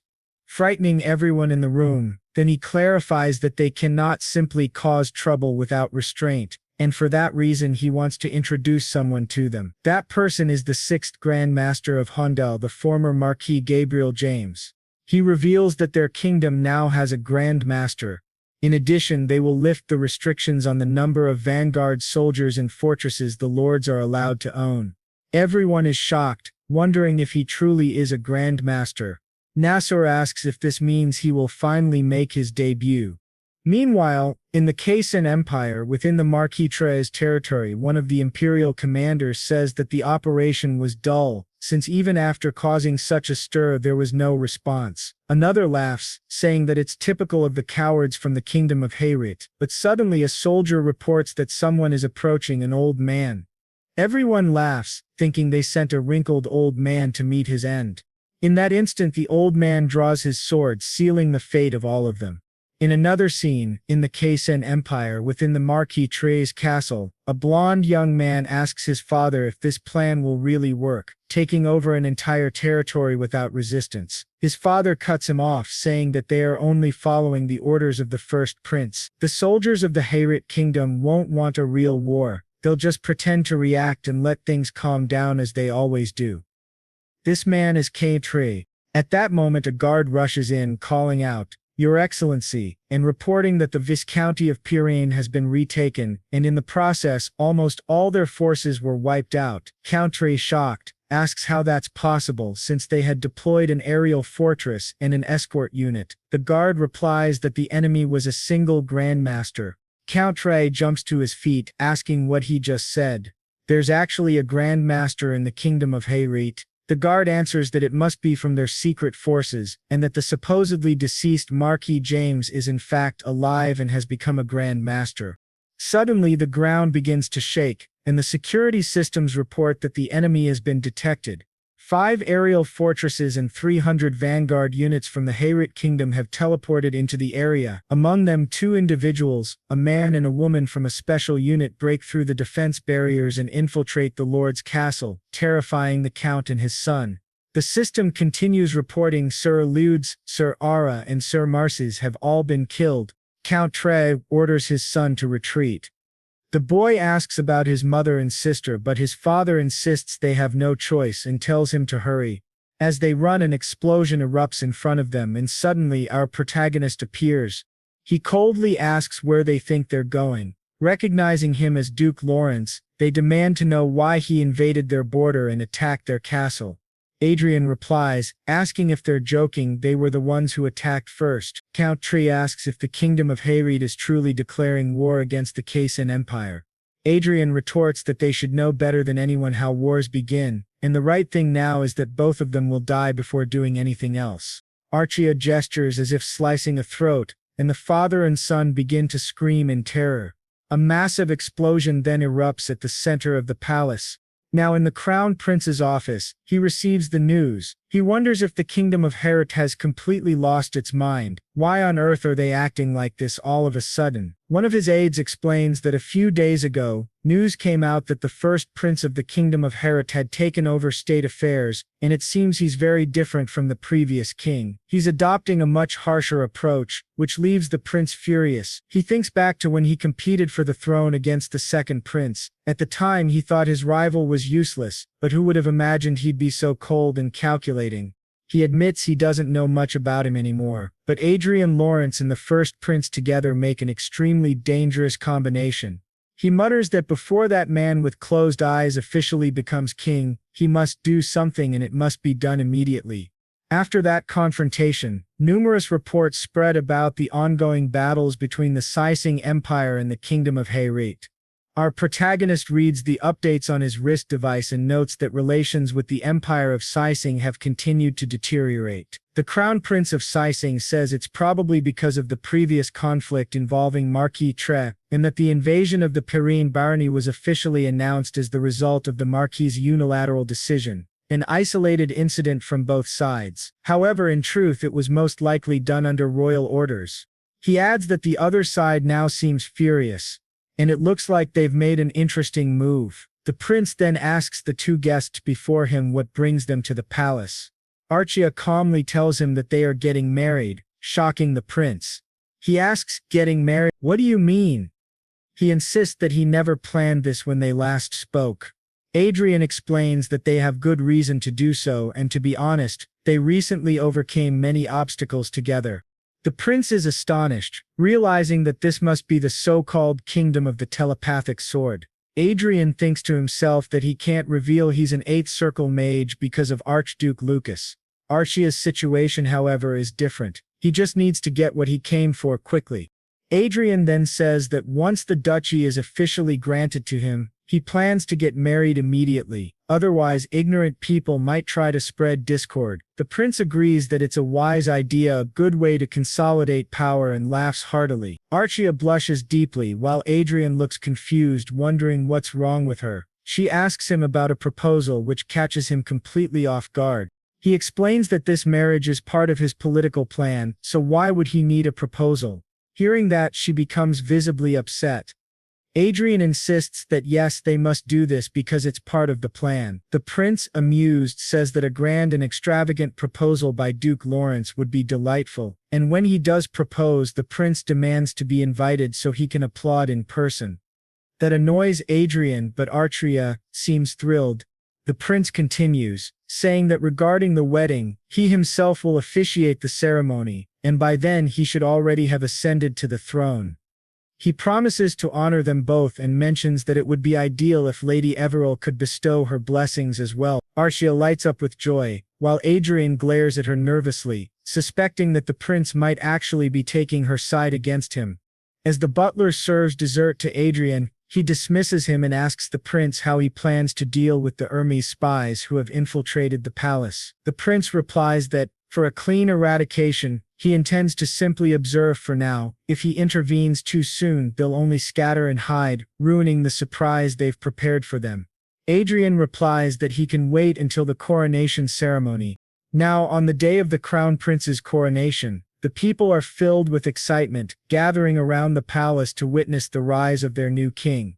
However, one of the guards present is actually a spy from the Seizing Empire. Previously, the Seizing Emperor had asked this spy what the chances were of successfully assassinating the Crown Prince of Heirship. The spy swore on his life that the odds were 50%. The Emperor said that would be sufficient. Even if they failed, they would still spread fear. He declared that this provocation against the Seizing Empire was a direct challenge to him. He would destroy anyone standing in his way. The assassins were ordered to eliminate the prince. At the ceremony, 4 spies move stealthily toward the crown prince, convinced that there's no way they can fail. This mission will be a success, but then the prince turns and stares directly at them. To everyone's shock, the 2 guards standing beside him reveal themselves to be Archia and Adrian.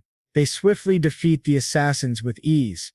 The leader of the spies, Laird, is stunned and asks himself what's happening. Who is this man? But then he realizes that the one who had been hiding all along was none other than Duke Adrian Lawrence, accompanied by Archia Clan. Back in the Seizing Empire, the crown prince furiously demands to know if the assassination failed. His aide reminds him that he had said there was a 50% chance of success. The guard explains that it seems the enemy anticipated their infiltration. The assassination unit was completely wiped out by Duke Lawrence. The prince is enraged, calling it a total disaster. The soldier advises him to remain in the royal palace instead of returning to the magic tower and to avoid drawing attention for a while.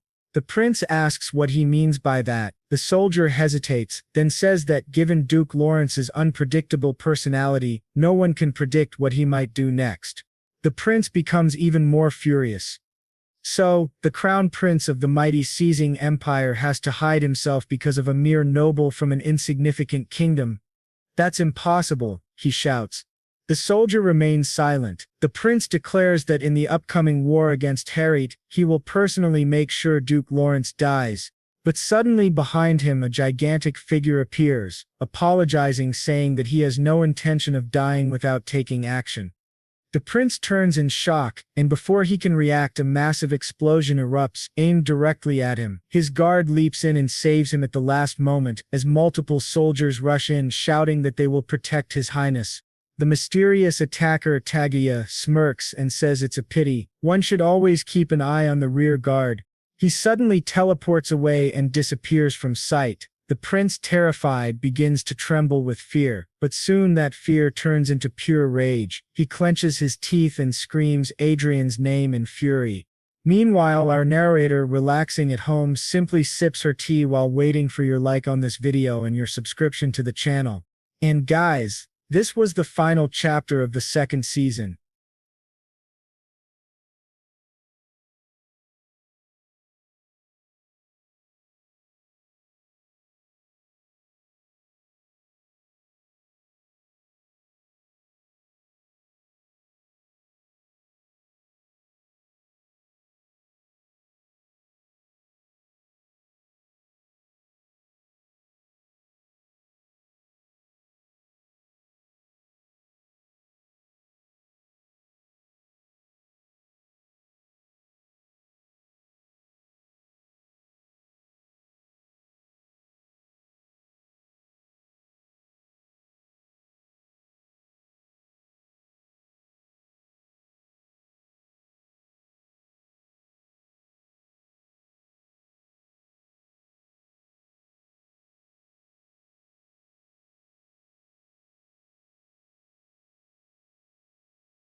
In the capital of the Brigand Empire, at the Golden Dragon Palace in the Golden City, the king asks for the report, and his assistant begins to explain that the first prince of the kingdom of Hades, Michael von Hades, has ascended to the throne as the new king of Hades. There were reports of an attempted assassination during the coronation, but the ceremony continued without issue. The most likely culprit behind the assassination attempt is the Crown Prince Andre the Cayenne from the Sen Empire. And perhaps in retaliation, the Magic Tower in Sobrole suffered a major magical attack on the same day. Although the Crown Prince survived without injury, the second captain of the guard, Count Patrick, was assassinated. As a result, Cayenne accused Count Lawrence of being the culprit. However, the Duke denied it with words bordering on provocation, mocking him by saying that if he had really tried to take his life, he wouldn't be standing there running his mouth non-stop. He would obviously be 6 feet underground. She continues, explaining that the relationship between Cayenne and Hars was already poor, but now it has hit rock bottom and war is indeed inevitable. The king responds that even without this incident, war was only a matter of time and hardly surprising. After all, these two nations have fought countless wars, large and small, over the decades. But she tells him that this war is different from the ones before because it seems to be treated far more seriously. The Great Revolution in the Prios Republic, the sub-oracle of the goddess during the selection of the saint and the holy son, and the princess taking the crown, everything is expected to have a major impact on the already unstable international order. And at the center of the major incident shaking all of Hondel stands the shining star of the kingdom of Hades, Duke Adrian Lawrence. Even the old king becomes curious about him, saying that if she had succeeded in recruiting him, that would indeed have been incredible. She apologizes, admitting she couldn't complete such a task, but the king says the fault lies with him, as he couldn't offer anything more than a county. Then he asks her what Hars's chances in this war are. She replies that maybe 40%. The king is surprised. How can it be 40%? She clarifies. To be precise, she would say between 40 and 50%, which he considers a very generous evaluation for Hars.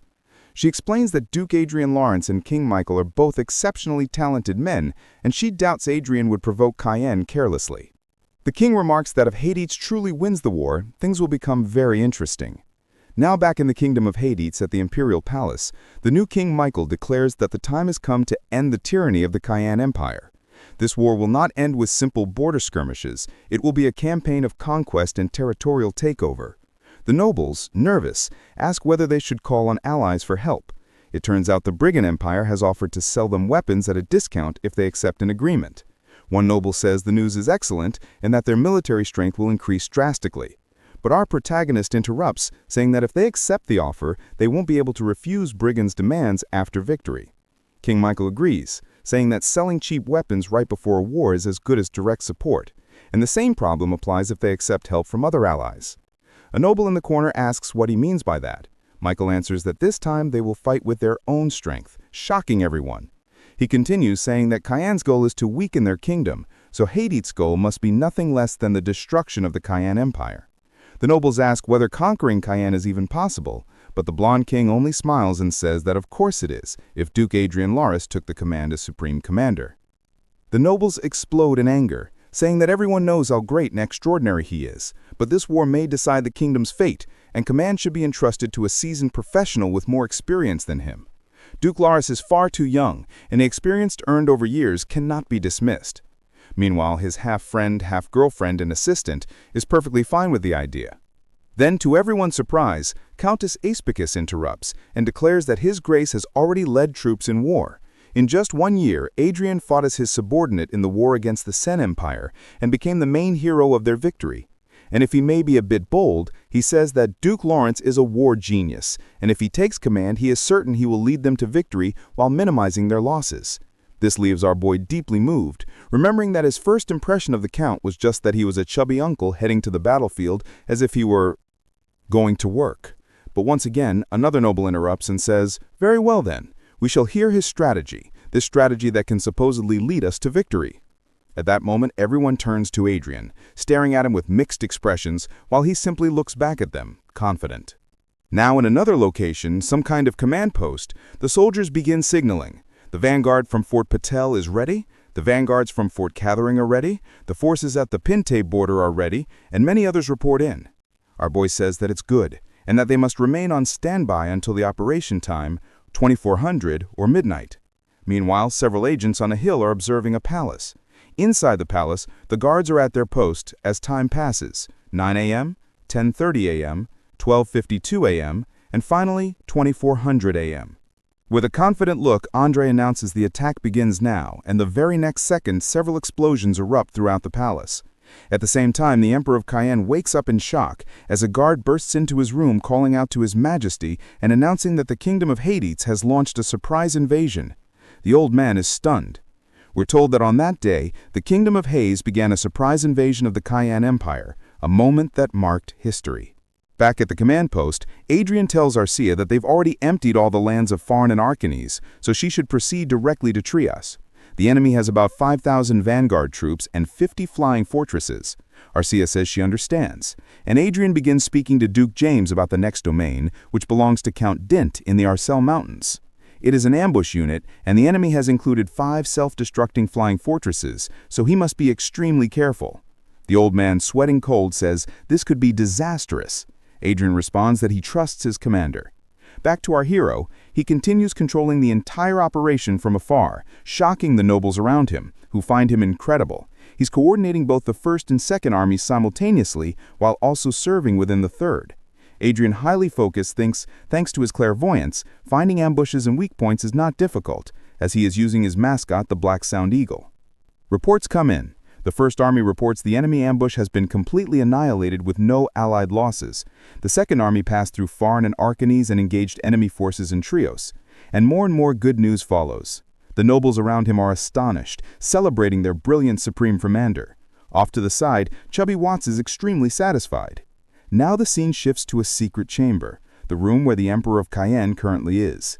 He tells his allies that defeat after defeat is piling up. The enemy advancement is far too fast, and losses are accumulating so quickly that they don't even have time to withdraw their troops. They are being pushed to the limit. He demands to know what kind of maneuver is even possible at this point, as it feels like the entire empire is being watched through clairvoyance, though he has no idea what's really happening. Another noble says it might be due to the enemy's commander. They received similar reports during the border war a year ago, enemy ambushes and operations being discovered repeatedly. The old emperor becomes furious, shouting that this disaster is all because of one man, that damned Duke Lawrence. Burning with hatred, he thinks back to when he heard that Count Lawrence had been appointed supreme commander of the Hades army. He laughed at them for placing a novice in such a high position. And now his plan for the Cayenne Empire to seize advantage in the war has collapsed because of him. He cannot tolerate such humiliation any longer. Enraged, he orders everyone to contact the 4 countries bordering Hydates and demand that they put pressure on them. It would be best if they actually attacked the Kingdom of Hearts, but at the very least they must create military movements, no matter the cost. Then he calls for Duke Crisson, the Grand Master of the Grayson Empire. Crisson salutes His Majesty, and the Emperor tells him that he will be given a special operations unit and must destroy the enemy's command structure. The Duke assures him that he can handle it. He will destroy them, no matter what it takes. Now we cut to another place where the king of the Kingdom of Paulo and the king of the Kingdom of Iggs are meeting. The king of Iggs explains that they received a request from the Crayon Empire to pressure the Kingdom of Hywards. The king of Paulo says they are in the same situation, and it is extremely problematic. Although they are aligned with Hyes, they cannot simply ignore the empire's request. At that moment, to their surprise, someone enters and informs them that the envoy from the King of Hars has arrived, and the one who appears before them is Princess Diana herself. She greets them, saying, "It has been a long time, Your Majesty King Paulo and Your Majesty King Iggs." King Paulo says that for royalty from the Kingdom of Hywards to visit them in times like these must mean the news of their involvement with the Crayon Empire reached Hywards, and that is exactly what they were worried about. Diana says she understands, of course. The king then says he will ask directly what her plan is to ease their worries. She asks if he could please take a look at this, and she sends him several documents. As the 2 kings open them and read them, their eyes widen in shock, wondering what they are seeing. Diana explains that this is a proposal to establish a duchy, and that this war will definitely end in victory for her kingdom. Thus, the Kingdom of Hydes will be reborn as an empire, and when that happens, relations with their current allies may become ambiguous. Therefore, they are considering creating a buffer zone.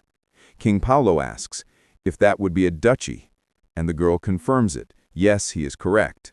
She adds that His Majesty, the king, has stated that if this war ends in victory, he will share part of his gains with the allied nations. And simply refusing the Crayon Empire's request would already be a tremendous help, which surprises both kings. They stare at each other for a few seconds. King Paulo says he understands, and they will ignore the request from the Xinjiang Empire. But then she asks whom they plan to appoint as the Duke, and she answers for them. It will be the cherished hero of the Kingdom of Hyde, Duke Laris. He is speaking with some soldiers, and one of them asks the commander, if their kingdom wins this war, what will happen to the Crayon Empire? Adrian replies that first, they must eliminate all members of the imperial family, nobles, and key figures of the empire.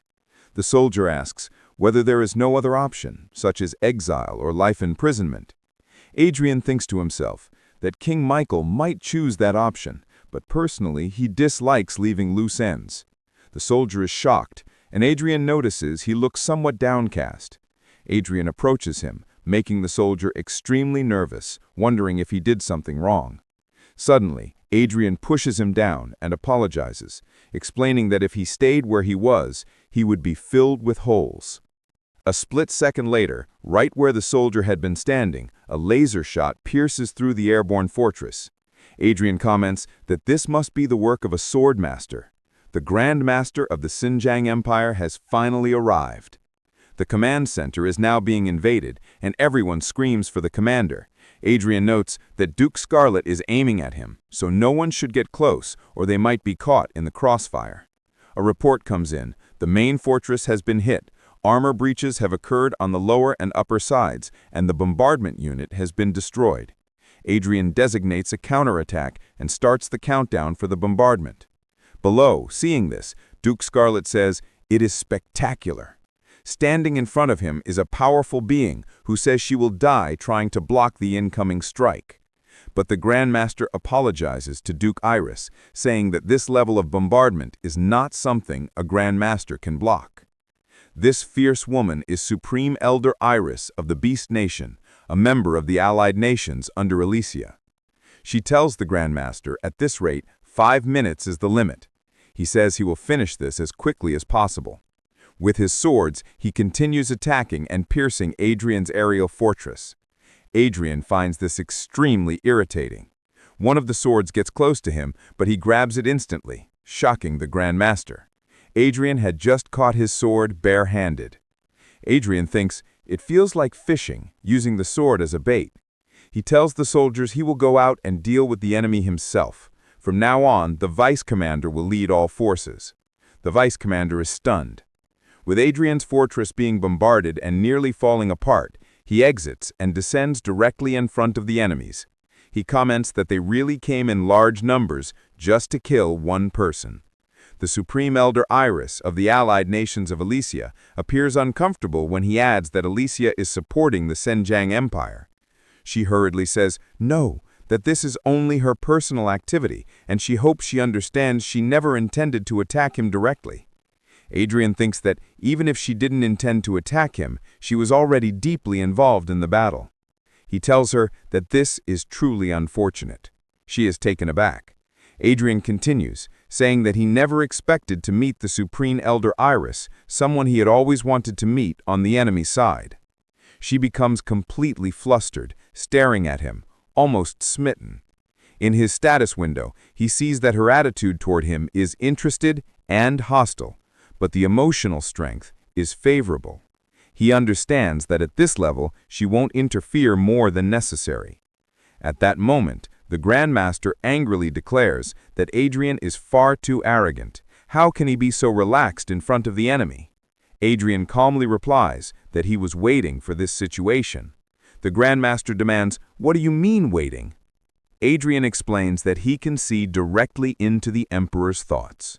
To reverse the situation, the Emperor would certainly try to collapse their army's command structure, and when that happens, he would obviously send Duke Scarlet. Right then, Adrian snaps his fingers, and multiple hidden presences are revealed. The Grandmaster of the Grayson Empire and the main force of Hydes, along with R. Adrian, excited, says that now the battlefield is finally balanced. The Grandmaster grows furious.